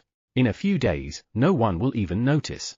As Elka admired the effect of the hair growth cream with satisfaction. Daddy! Found you, Daddy! Now you're it, Daddy! 5 baby silver wolves, who had been hiding in the bushes, found Elka, wagging their tails wildly as they jumped on him and barked enthusiastically. Plop plop. At the same time, Elka felt immense stress, and half of the newly grown silver fur fell out. No! Elka looked at the hairs falling again, and felt utter despair. At that moment, Pooh-hoo hut! Elka, don't worry, meow. I, Vice Chairman Theo, will take care of everything, meow. Theo, who had been secretly observing Elka, appeared. For reference, Elka's work performance was evaluated as elite. This was because he had praised Sejun. Theo Nim? Is he going to give me a massage? Elka thought Theo was going to treat his hair loss with needing therapy, but instead of treating Elka, kids, follow Uncle Theo, meow. Theo began playing with the baby silver wolves. Uncle Theo, give me a piggyback ride. Pooh-hoo hut. Climb on, meow. Uncle Theo, I need to pee. Pooh-hoo hut. Let's go to the bathroom together, meow. Uncle Theo, what game are we playing next? Pooh-hoo hut. This time, it's the card game Go Stop, taught to me by the great hybrid Chairman Park, meow. Having seen and learned so much while being around Sejun, who was max level at parenting, Theo played well with the baby silver wolves and, this is Uncle Theo. If you play with Uncle Theo, it's super fun. Uncle Theo said he'll play with us. Soon, all the baby pups in the area flocked to him. Pooh-hoo hut. As expected, Uncle Theo's popularity hasn't faded, meow. Surrounded by the excitedly tail-wagging baby silver wolves, Theo smiled contentedly. After playing with the baby puppies, Theo. Pooh-hoo hut. Uncle Theo is clocking out now, meow. Leaving a farewell, Theo disappeared in an instant. Wah! Uncle Theo is gone. Unkly come back. The 85th floor of the tower became a sea of tears. Kids, let's play with Daddy now. Having taken a brief rest, Elka resumed playing with the baby silver wolves, but Uncle Theo carried all of us back and forth 100 times. Uncle Theo gave us tasty and energizing jerky. Daddy, you're disappointing. After playing with Theo, their expectations had risen too high, and it was extremely difficult to satisfy the pups. A little while later, Deputy Manager Black Tower 85F Boss Silver Wolf Tribe Chief Elka, never leave your kids with Vice Chairman Theo. If the kids who haven't played with Theo are just like normal sunfish, the ones who've played with him turn into ultra super sunfish. After barely managing to get the pups to sleep, Elka left a message filled with resentment on the employee communication network. Deputy Manager Black Tower 98F Boss Black Eagle Redding, Elka, stay strong. Black Tower 59F Green Goblin Parku, Ultra Super Sunfish. That sounds terrifying. Shivering. Black Tower 65F Long-Tailed Green Monkey Tribe Chief Nokmung, enjoy this time while it lasts. Soon, they'll start playing amongst themselves and won't even let their dad join in. He was comforted by his colleagues' responses. 99th floor of the Black Tower. I'm off work. Sejun stepped into the tower acting like he had worked extremely hard despite just crossing one-dimensional door. And then, humming happily, he began preparing dinner. Pooh-hee-hee. Brother-in-law, hello. Approaching Sejun was a dragon statue in the form of Ace. It was a Christmas gift he received from Kaiser. Oh, baby brother-in-law, just waking up? Yes, pooh-hee-hee. Brother-in-law, what's for dinner today? Tonight, it's slime stir-fried pork rice bowl. It's almost ready, so just wait a bit. Yes. Brother-in-law. As Ace sat at the dining table, Krueng. Dad, Quenji is here. Quenji entered the kitchen carrying herbs. And, Krueng. Dad, these are herbs Quenji dug up. He proudly handed the herbs he had gathered to Sejun. 1-month-old Daraji root of strength, 1-month-old Showu root of potential. Both were newly harvested herbs, so their effects weren't very strong yet, but since they were similar to the kudzu root Quenji had previously harvested, their potential for future use was promising. Quenji, thank you. Sejun patted Quenji's bottom and was about to put food on the table when, as Sejun's vision darkened, Vice Chairman Theo, you're here? Pooh-hoo-hoo. That's right, meow. Chuck. Sejun peeled Theo off his face and continued. Great hybrid Chairman Park, Vice Chairman Theo did a lot of work today, meow. Listen, meow. While listening to Theo's stories, they enjoyed dinner together. After the peaceful dinner concluded, hee-hee-hee, pooh-hoo hut, hee-hee, coo-hey-hey-hey, ki-hee-hit. Sejun and his companion spent a relaxing time stargazing under the night sky. Quenji, time to go to bed now. Your mom will be worried. Krueng. Krueng. Yes. Dad, good night. Sejun sent Quenji off to Pink Fur and lay down in his bed to sleep. As the night grew deeper, swish. Swish. Sejun number 3 continued swinging his sword. Outskirts of destruction. Hee-hee. This is what Sejun Nim wants. Creak. Creak. Flamey moved its roots, luring the tears of destruction into gaps devoid of energy of creation. What a shame. The gaps without energy of creation were too small, so only smaller tears of destruction could be drawn into the earthworm, while the larger ones remained untouched. Toryong, make sure no one comes this way. Yes. Flamey Nuna, leave it to me. Flamey instructed Toryong to ensure that no earth dragons came near the area where the tears of destruction were being drawn. If the tears of destruction were to replicate the forms of the earth dragons, Sejun's endlessly giving employees would vanish. Not only that, it would become extremely dangerous. The tears of destruction use the power left after replication to enhance themselves. Letting the tears of destruction replicate Sejun's appearance was, in many ways, the safest solution. As Flamey worked hard to lure the tears of destruction into the earthworm, Flamey I'm reaching my limit. Podori's desperate cry rang out. Podori, you can do it. Flamey quickly turned its gaze toward the black tower to cheer on Podori. However, I can't. Podori seemed to have truly reached his limit, as his roots turned white, and he was on the verge of losing consciousness. No. Stay strong. Whoosh. In desperation, Flamey created flames to support Podori's roots. Ah. It's hot. Podori screamed. Who? I feel better now. At the same time, the force trying to cause Podori to evolve subsided. Podori, thank you for enduring. Thanks to this, Flamey was able to spend a little more time with Sejun. But, when this time is over, when will I ever see Sejun Nim again? Flamey instinctively felt the end of their time approaching. The next day, who? Wriggle. Wriggle. Sejun arrived at the earthworm and discovered 10 tears of destruction transforming into his appearance. He. Welcome. Sejun number 4, 5, 6, 7, and 13. He attached name tags to each of the workers, warmly welcoming them. And then, meow, this is dizzying, meow.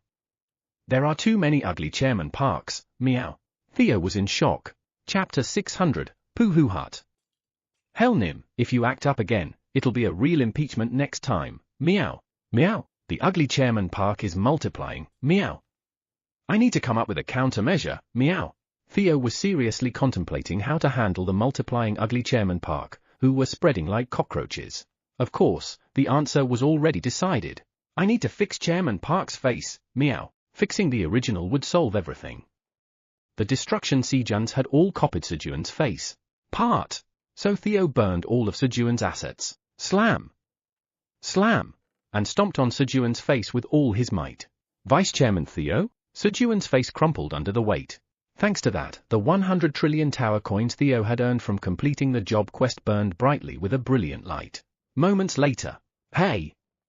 What are you doing using all that money on my face? Chairman Park, I spent all the money and fixed your face, meow. As there was no other way, meow. Theo got his chubby cheeks pinched like rice cakes by Sejun as punishment. But the effect of burning an immense amount of money was evident. Sejun's face became as clean as Santa Sejun's. And when the original Sejun's face changed, the copied Sejun's faces also transformed accordingly. Sadly, the effect only lasted 10 minutes before the faces started reverting again. Poohoo Hut. At least Chairman Park's face is less ugly, meow. Considering the 100 trillion tower coins used, the results were minimal, but Theo seemed satisfied, clinging to Sejun's lap while humming. Meow meow meow. And even Quenji, who was clinging to Sejun's side, joined in, humming along enthusiastically. At that moment, Kihihit. King. Hee. Butler. Great Blackie has brought back some money. Blackie brought back money dropped by the destruction Sejuns to Sejun. King. Butler. Great Blackie did 5 good deeds today. That means I only need to do 1 good deed tomorrow, right? Blackie puffed up with pride and attempted to negotiate. However, no, Sejun firmly refused. And this doesn't seem like a good deed. King? No, in fact, Sejun completely denied Blackie family's definition of good deeds. Originally, Sejun had assigned Blackie good deeds as a form of atonement, but now what Blackie was doing had drifted far from atonement. The essence had become distorted. I need to assign them tasks that actually help with atonement. That way, they could reduce their punishment later. What could there be? Butler, you're so mean. Sejun stroked Blackie's head as Blackie glared at him with dissatisfaction, contemplating deeply. Meanwhile, Kihihit. Blackie seemed to have calmed down, rolling over and offering his belly for pets, wagging his tail enthusiastically. So Sejun stroked Blackie's belly while continuing to ponder what tasks would actually help Blackie family with atonement. Vice Chairman Theo, call Hellnim for me. Poohoo Hut. Got it, meow. Hellnim, Come here, meow. Through Theo, who could summon Hel, the god of merchants, at any time, Sejun decided to seek advice. However, Hel, the god of merchants, refuses to talk, claiming that she's not some idle god who can be summoned whenever. Relying on her impeachment veto rights, Hel, who had grown bold, refused Theo's call. Meow? Then Helnim, it's impeachment time, meow. Theo immediately initiated an impeachment vote. Black Tower's lucky legendary merchant Park Theo attempts to impeach Hel, god of merchants. Black Tower's legendary merchant slaves Mima, Uran, Jato, Ninia, Makhun, and Megan automatically agree with Black Tower's legendary merchant Theo Park's opinion. Green Tower's legendary merchant slaves Turbo, Shark. Golden Tower's legendary merchant slaves Yuto, Murrin. A legendary merchant's vote counts as 2 votes. The number of legendary merchants that Theo had recruited for impeachment totaled 10. In cases like Jato and Yuto, though they hadn't done anything wrong, they willingly got stamped by Theo. Thus, before the impeachment vote even began, Theo secured 18 votes in favor. Rolling dice to determine lucky legendary merchant's votes.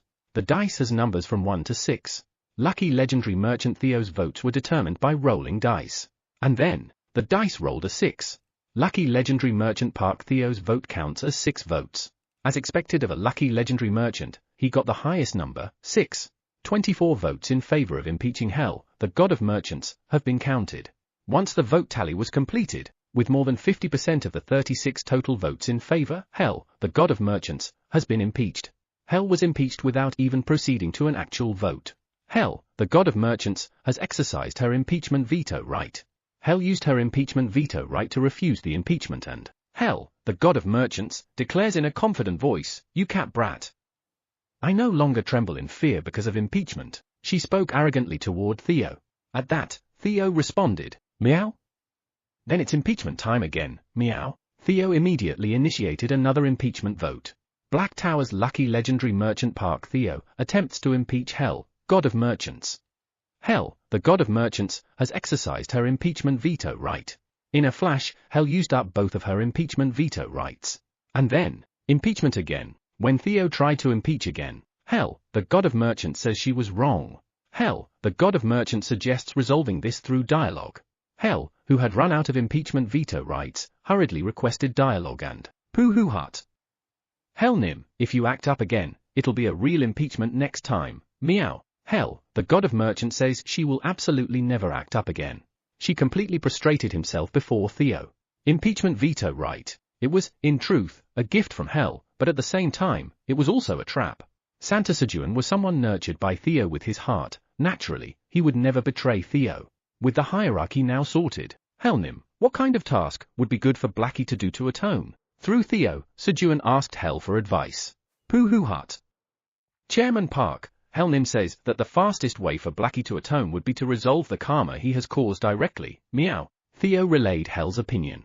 To resolve the karma he caused directly? That's right, meow. Helnim says it would be best to go in person to seek forgiveness or resolve it, meow. Really? Then where should Blackie go to resolve this karma? When Sejun asked, Helnim, where should he go, meow? Meow? You said you don't know, meow? Helnim, are you joking with me, meow? Do you want to get impeached, meow? Theo, asking Hel, suddenly began to get angry. After a moment, Hel, the god of merchants, says she has an idea. Pressed relentlessly by Theo, Hel desperately came up with a solution. So if Blackie carries the world's energy, that will help with atonement. Pooh-hoo hut. That's right, meow. Helnim says apologizing to the souls contained in the world's energy will help with atonement, meow. According to Theo's explanation, the world's energy contained fragments of destroyed worlds and the souls of those who had perished in destruction. So if Blackie apologized to the souls within the world's energy, it would help with his atonement. All right, from now on, the world's energy would be entrusted to Blackie. Having discovered the method for Blackie's atonement, Sejun declared, Blackie, from now on, you'll apologize 100 times a day. Got it, King? King. King. Got it. Butler. I'll do my best. From now on, call me Blackie the Great Atoner. Blackie barked with a determined expression. And then, Kirarong. Rorong. Kirurung. The Blackie family, holding pieces of world's energy in their mouths, started earnestly apologizing to souls in their mental worlds. I hope they're not threatening the souls to forgive them, right? Sejun watched the unconscious Blackie family with concern. Thud. Thud. Then, as he began planting destruction devourers again, drop. Drop. 2 drops of tears of destruction, lured by Flamey, fell from the sky. But, gulg. Gulg. This time, instead of turning into Sejun, the destruction Theo transformed into Theo, who was clinging to Sejun's lap. This was because Theo was physically closer. The transformed destruction Theos then, Shoshoshak, used light-speed meow step and charged towards Sejun. Meow? Chairman Park's lap is mine, meow. Theo, the lap guardian, also charged to punish the competitors. Bang! Boom boom boom. Theo and the 2 destruction Theos collided, causing an enormous explosion. Krueng! Dad, Quenji is coming to the back. Quenji hastily gigantified and shielded Sejun and the Blackie family with his body. Moments later, Poohoo Hut. I won, meow. Chairman Park, I brought back some money, meow. Theo, who subdued the 2 destruction Theos, clung to Sejun's lap. The 2 destruction Theos were no match for Theo, who had fully recharged with Sejun's lap energy. Although there was a brief commotion, thud. Thud. The destruction Sejuns, undisturbed, continued planting destruction devourer seeds. Sejun left those destruction Sejuns alone and said, "Let's go home." He returned to the Black Tower. When Sejun returned to the 99th floor of the Black Tower like that. Who? Kyuk. Kyuk. Sejun Nim, no. You need to twist it a bit more and swing it. He saw Bochi teaching swordsmanship to Sejun number 3. Master Bo. When Sejun called Bochi, Kyuk. Why are there 2 Sejun Nims? Bochi looked back and forth, confused, between Sejun and swish. Swish. Sejun number 3, who was still swinging his sword. At that moment, the sword that Sejun number 3 was swinging no longer made any sound, unlike before. Even though he swung it with full force. And then, the dragon fruit with the ambiguous dragon Park Sejun's energy has gained a great enlightenment while using beginner magic swordsmanship. The dragon fruit with the ambiguous dragon Park Sejun's energy's enlightenment is transmitted to Black Tower's Tower Farmer Park Sejun. The level of the beginner magic swordsmanship skill has increased by 3. Beginner magic swordsmanship has reached LV4. Messages appeared in front of Sejun. Who? The skill level can increase like this? If Sejun number 3 raises his swordsmanship skill level during the remaining time, then I'll be able to learn the beginner aura swordsmanship that I couldn't learn from Master Bo last time. Sejun rejoiced at the thought. However, Kyuk. Kyuk. Not possible. I'm busy. Bochi flatly rejected Sejun's request. Why not? Master Bo, you're single. What could you possibly be busy with? That's right, meow. Why won't you help Great Hybrid Chairman Park when you're single, meow? Sejun, who had a lover, and Theo, who shamelessly followed suit, criticized Bochi, who had been single for 300 years. Stab. It felt like a dagger had pierced Bochi's heart. This cruel world. Of course, those who have everything always do this. Kyuk. Kyuk. That's why I'm looking for a bride. I'm absolutely getting married within a year. Bochi shouted desperately at the 2. He had entered the Black Tower to find a bride. Oh. Master Bo, I'm sorry. Sejun, realizing he might have gone too far, apologized. Master Bo, I'm sorry too, meow. Theo followed Sejun's lead and apologized as well. Master Bo, don't worry. I'll help you find a bride. He. Believe it or not, I'm an influential figure in the Black Tower. Just tell me your ideal type, Sejun declared confidently, puffing himself up. Kyuk. Kyuk. Sejun Nim, then I'd like someone with lush fur. Black fur, specifically. At Sejun's words, Bochi immediately described his ideal type. He had bad memories associated with white fur, so he didn't want that. Lush black fur, huh? Hearing Bochi's ideal type, Sejun pondered for a moment. At that moment, Poohoo Hut. Great Hybrid Chairman Park, I, Vice Chairman Theo, know of a bride candidate with lush black fur, meow. Theo exclaimed confidently. Oh. Really? Vice Chairman Theo, then bring her here tomorrow. Poohoo Hut. Understood, meow. Master Bo, while you wait, you'll teach me swordsmanship, right? Kyuk. Kyuk. Leave it to me. I'll have you master beginner magic swordsmanship by the end of the day. And so, Bochi decided to stay on the 99th floor of the Black Tower until he could meet his bride. Vice Chairman Theo, so who is it? Sejun quietly asked Theo about the bride he planned to introduce to Bochi. Poohoo Hut. Chairman Park, It's someone you know, meow. Someone I know? That's right, meow. It's Garina, meow. Theo answered boldly. What? You're going to introduce Garina to Master Bo? Sure, Garina had lush black fur, but… Meow? Is there a problem, meow? Theo asked with an innocent expression. This guy is a devil to his very core. That's why he doesn't even realize what he's doing is bad. Vice Chairman Theo, take your time bringing her here. Pooh hut. Got it, meow. Of course, Sejun wasn't any less of a devil.